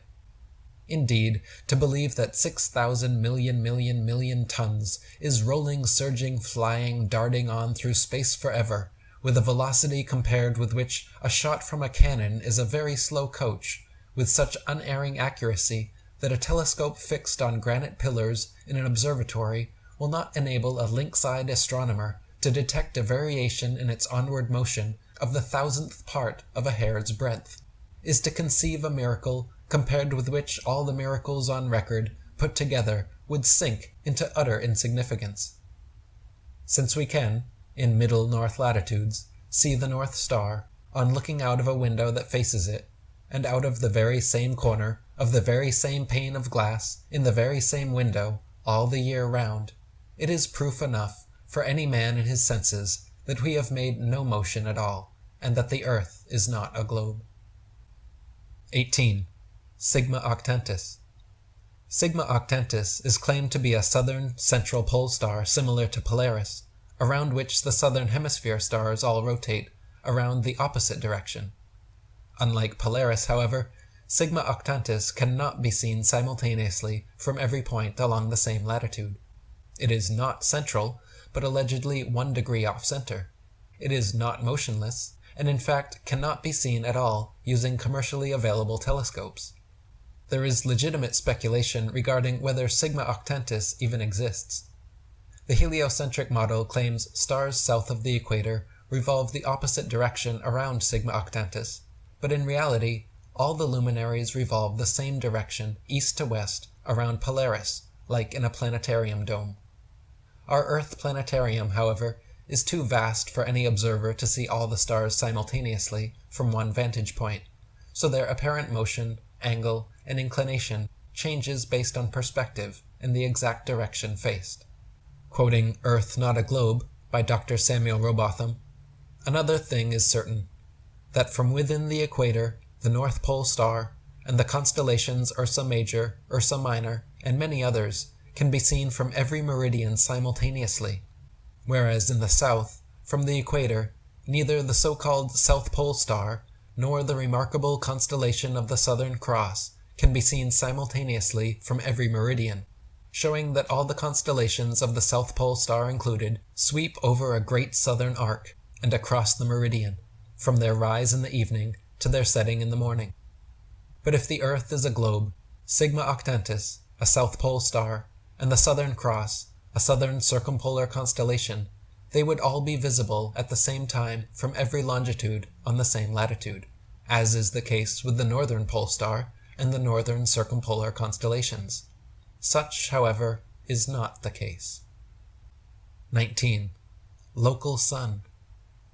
Heliocentrists' astronomical figures always sound perfectly precise, but they have historically been notorious for regularly and drastically changing them to suit their various models. For instance, in his time, Copernicus calculated the sun's distance from Earth to be exactly 3,391,200 miles. The next century, Johannes Kepler decided it was actually 12,376,800 miles away. Isaac Newton said during his time that, quote, "It matters not whether we reckon it 28 or 54 million miles distant, for either would do just as well." Benjamin Martin calculated between 81 and 82 million miles. Thomas Dilworth claimed 93,726,900 miles. John Hind stated positively 95,298,260 miles. Benjamin Gould said more than 96 million miles, and Christian Mayer thought it was more than 104 million. Nowadays, current heliocentric theorists have settled on a figure of 93 million miles, but all of these ridiculous distances are easily proven wrong by the same method flat earthers have used for centuries. Measuring with sextants and calculating with plane trigonometry, both the sun and moon figure to be only approximately 30 miles in diameter and less than 3,000 miles away. Furthermore, amateur balloon footage taken above the clouds has provided stunning visual proof that the sun cannot be millions of miles away. In several shots, you can see a clear hot spot reflecting on the clouds directly below the sun's spotlight-like influence. If the sun were actually millions of miles away, such a small, localized hot spot could not occur. Another proof the sun is not millions of miles away is found by tracing the angle of sun rays back to their source above the clouds. There are countless pictures and videos showing how sunlight comes down through cloud cover at a variance of converging angles. The area of convergence is of course the sun, and is clearly not millions of miles away, but rather relatively close to Earth. The fact that the sun and moon's reflections on water always form a straight line path from the horizon all the way to the observer also proves Earth is not a ball. If Earth's surface was curved, it would be impossible for the reflected light to bend over the ball. 20. Scientific experiments. Several experiments have been performed and repeated by notable scientists like Albert Michelson, Edward Morley, George Airy, and George Sagnac, proving that it is the stars that revolve around a stationary Earth, and not the other way around. The conclusive results of their experiments are not contested or even mentioned in modern astronomy books, but rather conveniently swept under the carpet to keep prying minds from seeing through the lies. For example, the experiment known as Airy's failure, since it failed to confirm heliocentricity, proved that the stars move relative to a stationary Earth, and not the other way around. By first filling a telescope with water to slow down the speed of light inside, then calculating the tilt necessary to get the starlight directly down the tube, Airy failed to prove the heliocentric theory, since the starlight was already coming in the correct angle, with no change necessary, and instead proved the geocentric model. The Michelson-Morley, Michelson-Gale, and Sagnac experiments also attempted to measure the change in speed of light due to Earth's assumed motion through space. After measuring in every possible different direction in various locations, they all failed to detect any significant change whatsoever, again proving the stationary geocentric model. Suffice to say, these 20 points are just scratching the surface, and there are many, many more proofs available, both in William Carpenter's book, 100 Proofs Earth is Not a Globe, and my own book, 200 Proofs Earth is Not a Spinning Ball. You guys are gonna hate me for this. What? You know what I want? I want one example, Eddie, of why we should believe the Earth is flat. That's what I want. Are you kidding me? You son of a bitch! I want it so bad, and I am high and drunk. We can talk you about guys want flat it Earth too. as long as it's a joke and it's funny. I'm cool. Because if it gets angry, then it's not fun. I'm not married to that. If it's jokey, I'm not married to it. And I want you to- Jokey. Convince me that it's flat. There's no way I could do that, man. God, really? There's not one example? It takes about a year and a half of like one. Year and a half? That's too much. Very hard. The indoctrination's so strong. You look at your son's cartoons, it's all space. I look at all my shit, all the shit my son likes, everything is there taking space. I'm doing research on this currently. Space. I want to direct everyone to hashtag space is fake. I've been doing research on space being fake. Is that real? That's a real site? Yeah, hashtag space is fake is something I'm investigating for my next hour. Yeah. I'm for legitimately looking deep into people flat that Earth, there's flat so much earthers material mock there. them. There's Flat so- Earth is like, what? Space is fake. What? No. You dumb You flat motherfucker. earthers like Flat Earth earthers is walk chill. away No, from it's the them. same thing. Okay. You got it all wrong. Is Well, everybody Eddie, that I've believes got to the flat- think this is not everybody- very organized. No, what I'm saying is I got to think I everybody that couldn't have it thinks- all wrong.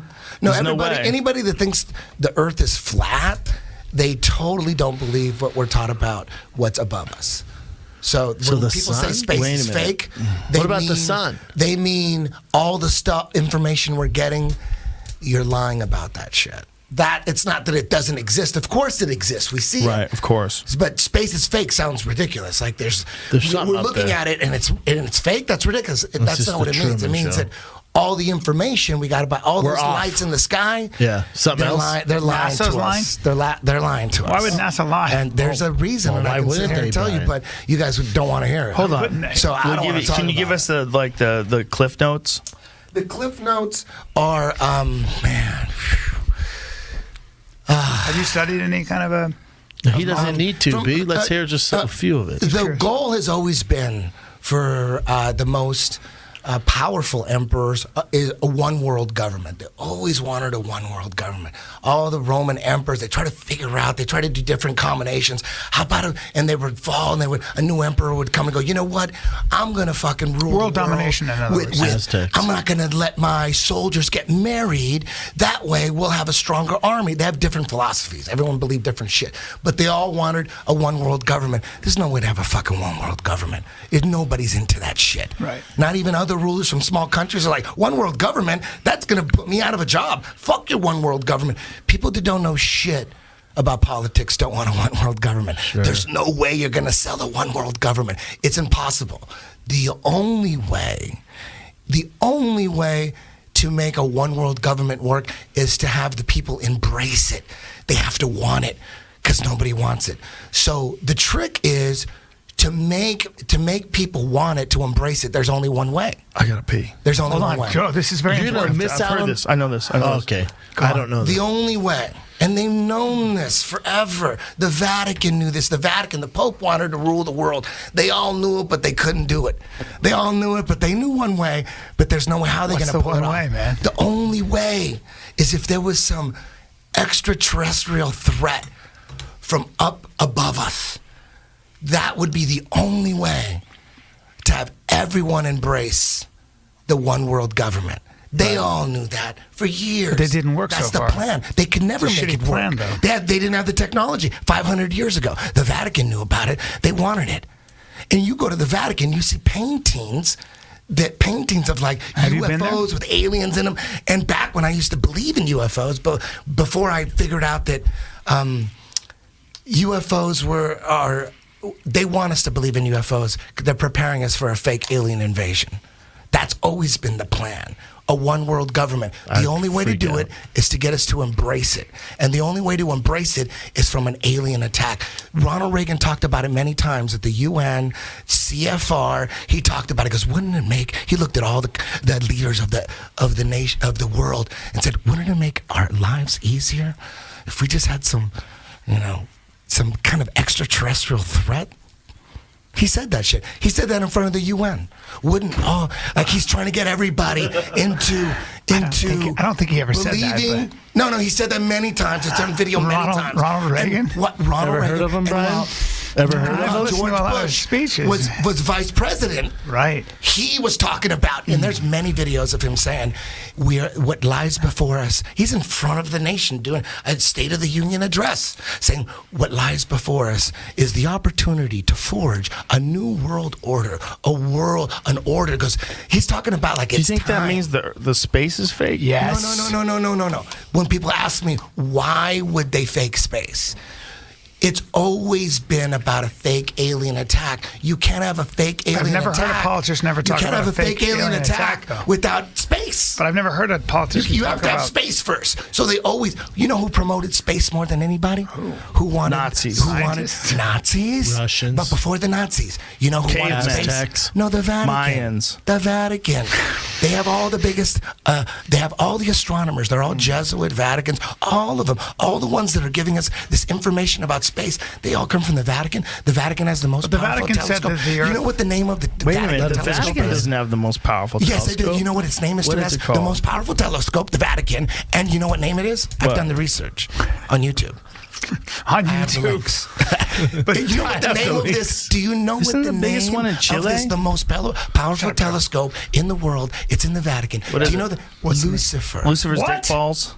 Lucifer? Lucifer's dick and balls. I've never seen this fucking telescope. Yeah, it's legit, dude. I think the biggest one's in Chile. I think they have to be in high It's in altitude. the Vatican. Yeah, I don't think it's in the Vatican. You guys didn't. So when people ask me why would they fake all this shit. Well, I don't think that's the biggest telescope. This Eddie. is just a crazy theory. It certainly is. We're talking I've a never theory. heard It's the funny. thing. It's a funny theory. But Eddie, these new Chile Very Large Array telescopes that they're creating are fucking gigantic, and they take over enormous pieces of land. Listen, I was with you. Google the Very Large Array. It's called the Very Large Telescope. I watched the documentary with you at your house. It was like 2001, and it said in 5 years it's a documentary about them putting together the Very Large Telescope in Chile, and they're talking about by the year 2005 we're gonna have 3 telescopes linked with a computer to make us. We're gonna see further into space than ever before. None of that shit came. What are you talking about? None of that shit came. Is that They up? said- Is the Very Large Array up yet? No, it's a very large telescope. But I know they have they have them in Hawaii. Isn't it weird? Isn't it weird that every space documentary, all the series, I had them all. Joe had them all. We watch them all the time. I try to remember all the shit about a neutron star and a superhypernova. I was balls deep. Me and Joe were balls deep into space. And then every now and then we'd watch this documentary after documentary. Morgan Freeman got the universe. We had all that shit. I DVR'd all that shit. Anything that said space. Will Smith I was has a new fucking one. ball. I thought I was better than people and shit because I knew so much about space. And every now and then I'd watch all that shit and wonder what. This is all cartoons. Eddie, why not? This is all hold on a cartoons. second. And then I go, okay, whatever. And then I keep watching. All DVDs on space are all CGI. There's nothing real. And everyone watches that. They believe it. The narration is all programming. What's above us and what we're on, we're being lied to. Once you go flat, you never go back. Listen, This is a campaign. Listen, they're lying to us about everything, Yes. dude. Who is they, though? It's not about. Who are it's not they, about Eddie? belief. Eddie, Here's who's the one they? thing. This is the one thing I want to say. Okay. It's like it's not that we believe something ridiculous and you don't believe it. We're gullible. We're gullible. We believe some weird shit about the flat earth. We believe some weird shit. You don't believe it, you're smart. It's not about that. It's about we actually don't know what we're on, and we always say that. We don't know, but based on all the shit that we got by the mainstream, we don't believe that. Here's what you believe that. So it's not that we believe something crazy and you don't because you smell it, the bullshit. But isn't there a It's like scientific? you- isn't there a we look at scientific it different. tradition? We look at it totally different. We look at it as you believe You use all this the hold shit on, from NASA. Bubba, you Hold use- on. And we don't believe any of that Yeah, shit. but you use So that. we don't wait, believe wait, that Eddie, shit. you use that microphone. And you use a cell phone, right? It's science. Hold on. I believe in it. That's science. I believe in it. Okay, why do I you believe in that? And because why don't you I don't believe? need a study. I don't need to read something to verify. But you It's benefit not from scientism because science. I experience You it. benefit from I know science it. every day. I know. I love listen, So why wouldn't you I believe wanna- that I those? think we I gotta love cut science. this off. It's 10 o'clock. Man, we gotta get out of here. It's I 10 love o'clock. science. Come see me in Vancouver at the Vogue Theater and in Salt Lake City at Wise Guys, March 1 and 2. I love science too. I love science. I don't want to fight. I want to laugh about it. I'm an idiot. I believe in flat Earth. I'm crazy. That's all you need to know.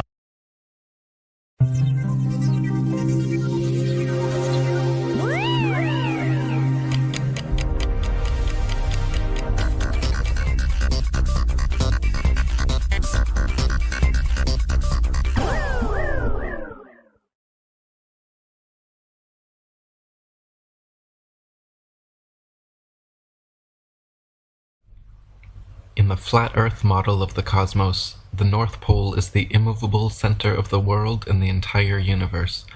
Polaris, the North Star, sits straight over the North Pole at the highest point in the heavens, and like a slowly rotating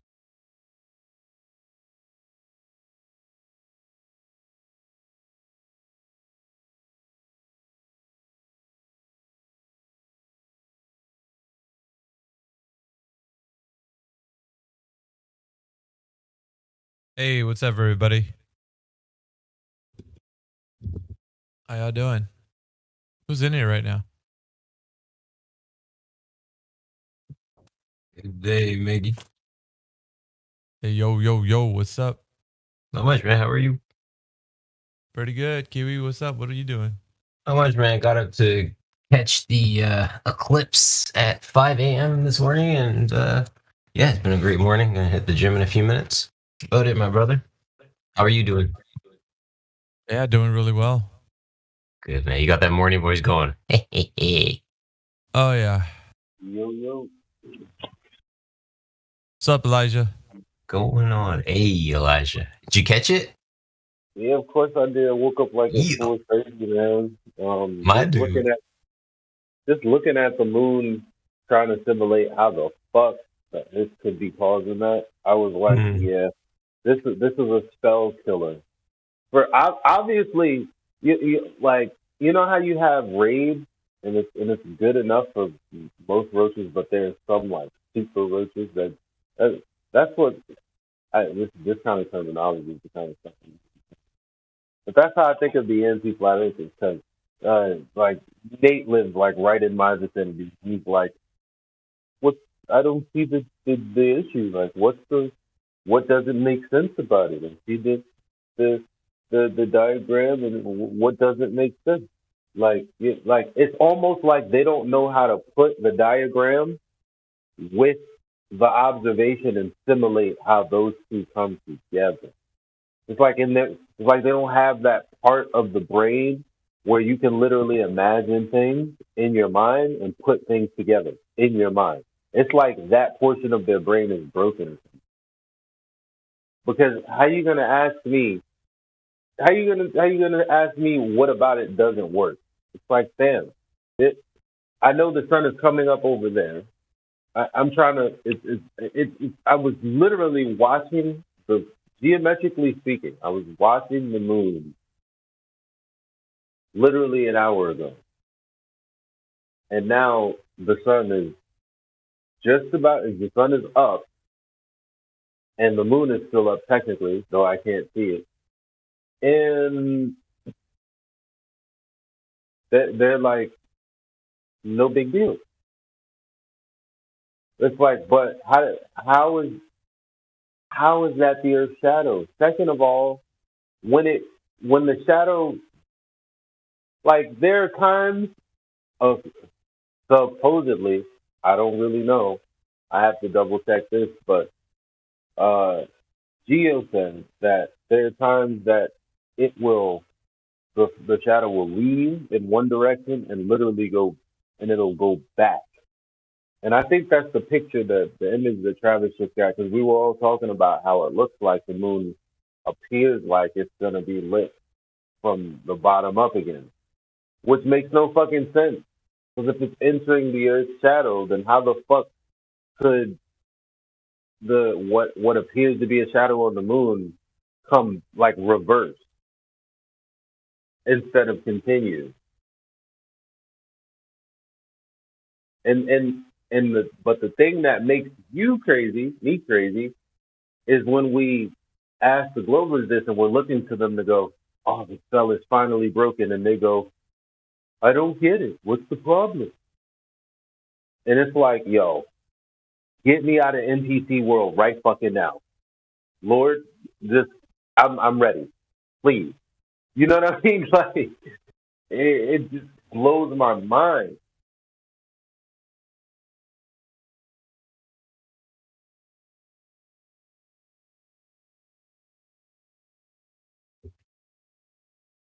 Oh, you guys can't even hear me.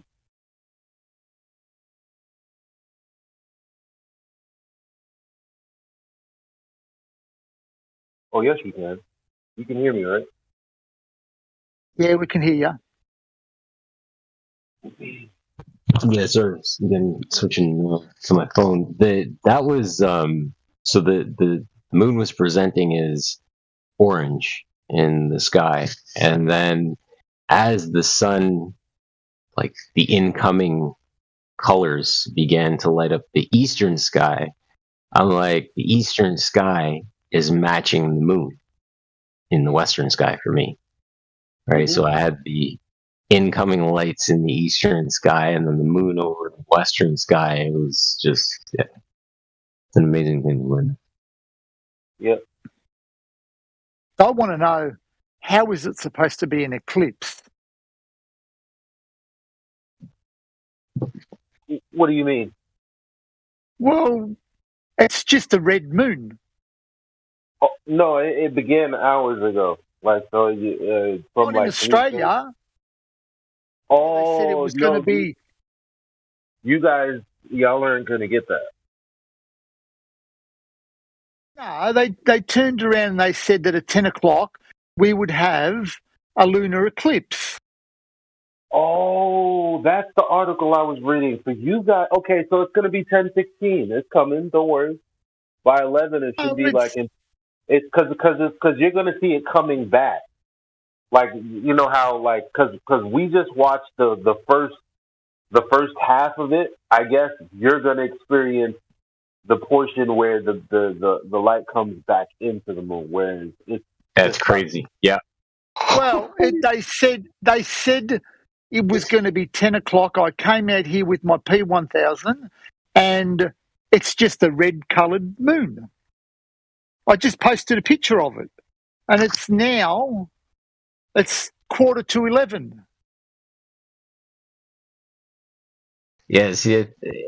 Hold on. It doesn't make any sense. Is the photo you see this curvature of Earth's surface? Wow, he's in space. Look at that.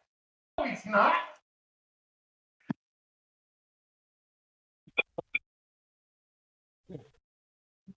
Somebody getting that early Neil deGrasse Tyson in, huh? I forgot I was unmuted. I was like jacking around. That's my ringtone now.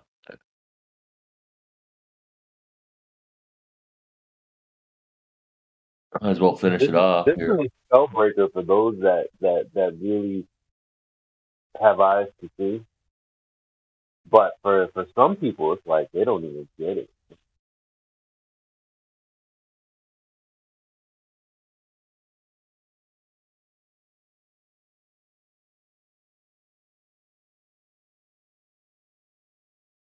Sorry, I didn't hear you there. I'd get some headphones. So sad to me. The definition of a selenilian eclipse, selenilian, plural selenilians, a lunar eclipse occurring as the moon sets simultaneously with sunrise.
Just our common sense, everyday perception of the Earth, it is flat as far as we can tell. It is motionless as far as we can tell. And everything in the sky is revolving around us as far as we can tell. if nobody told us otherwise, we'd logically assume that the Earth was flat, motionless, with everything in the sky revolving around us. Now you can prove that this is the case as well, for instance, with the horizon. As you rise up, no matter how high you go on the top of Mount Everest, or if you go in a balloon higher and higher, we've gotten independent balloons have gone up with cameras. The horizon remains flat all the way around and rises to the eye of the camera all the way up, totally flat, and rises to the eye of the observer. So that's one proof. Now, if the Earth were a ball, no matter how big, the horizon is said to be the curvature of the ball. If you were to go to NASA, it's all fraud, it's all fake. Pretty much everything NASA puts out is fraudulent. There are no images of Earth from space. Put an end to this topic once and for all, turn the Hubble round and show us Earth in real time, but they will not do it. They can't do it. It can't. It doesn't exist. It literally doesn't exist.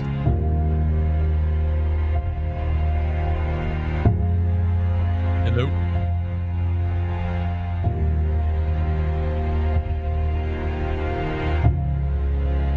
Looking at these images of Earth, including the one they called the Big Blue Marble, which was released in 2002, I think. Zoom into it with Photoshop, you'll see where they've used the clone tool in Photoshop to... Muted the bot. Hey, what's up, Dempsey? Not much. A lovely day. We're fun. Yes, lovely day. Let's go.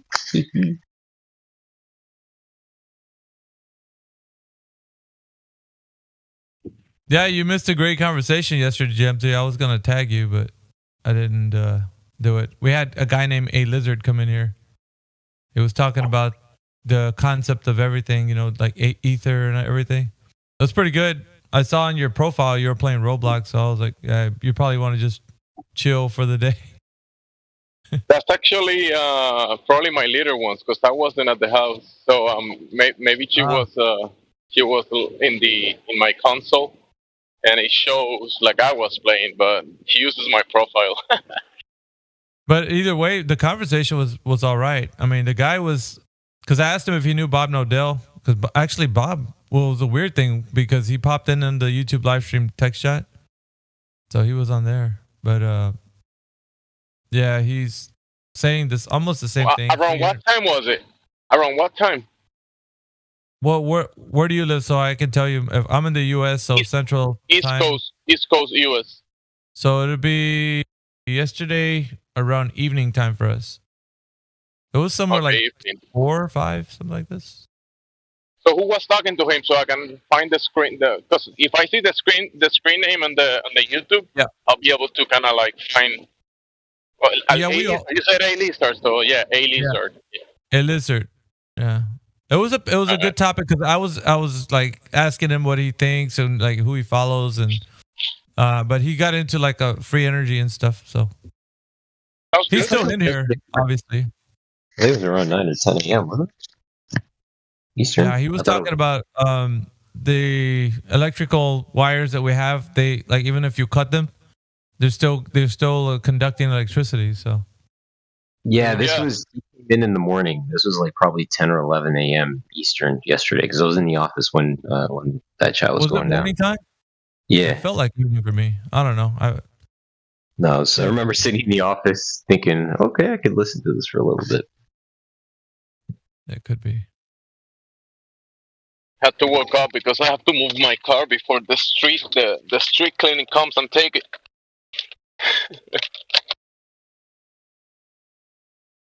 You got snow over there or what?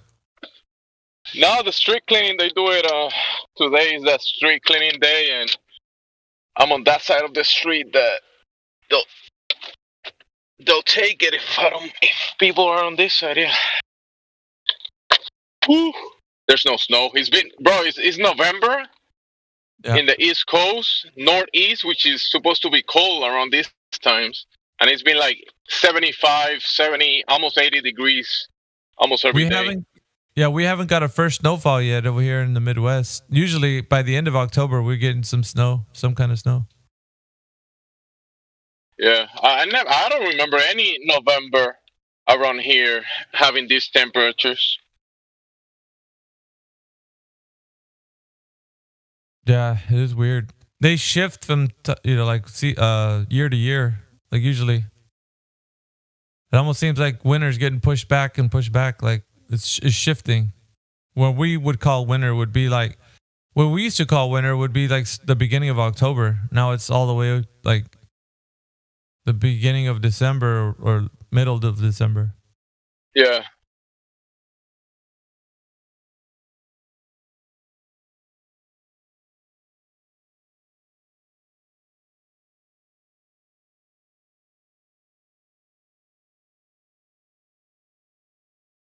We got Stefan Yu in here. What's up, Stefan Yu?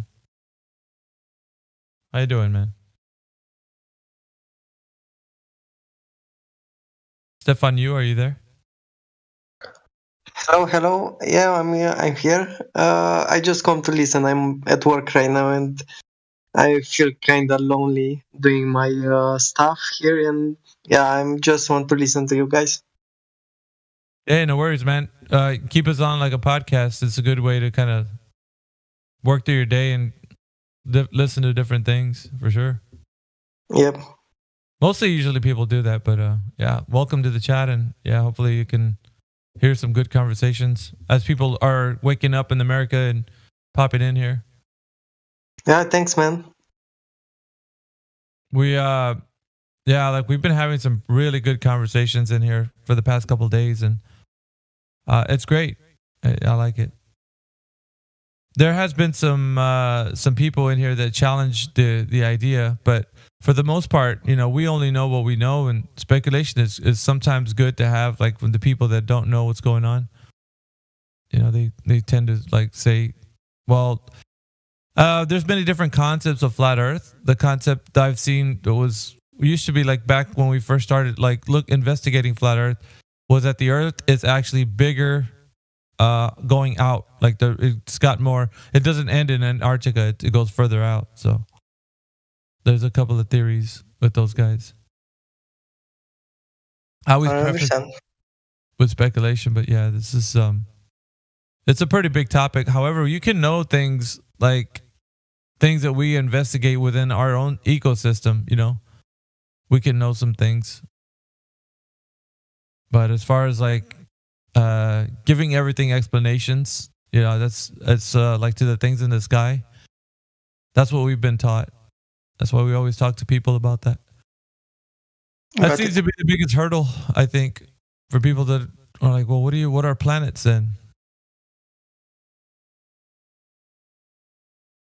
It was funny because I saw a video from Michelle Fowler, Neil deGrasse Tyson, Bill Nye the Science Guy, and they were all talking about like, is the Earth the globe or not?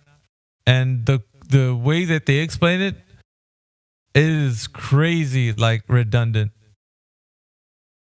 I think let me see if it's in my history. I'll put the video in the live stream so you guys can see it. Let's see, where is it? Oh, this one.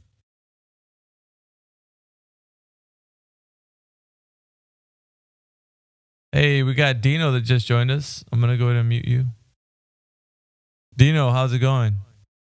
Welcome to the 24/7 Flat Earth Discord. I unmuted you, Dino, so you have control of your mic. Maybe not. Yeah, this is the video. I put it up. Have you seen this one, Kiwi? This particular video?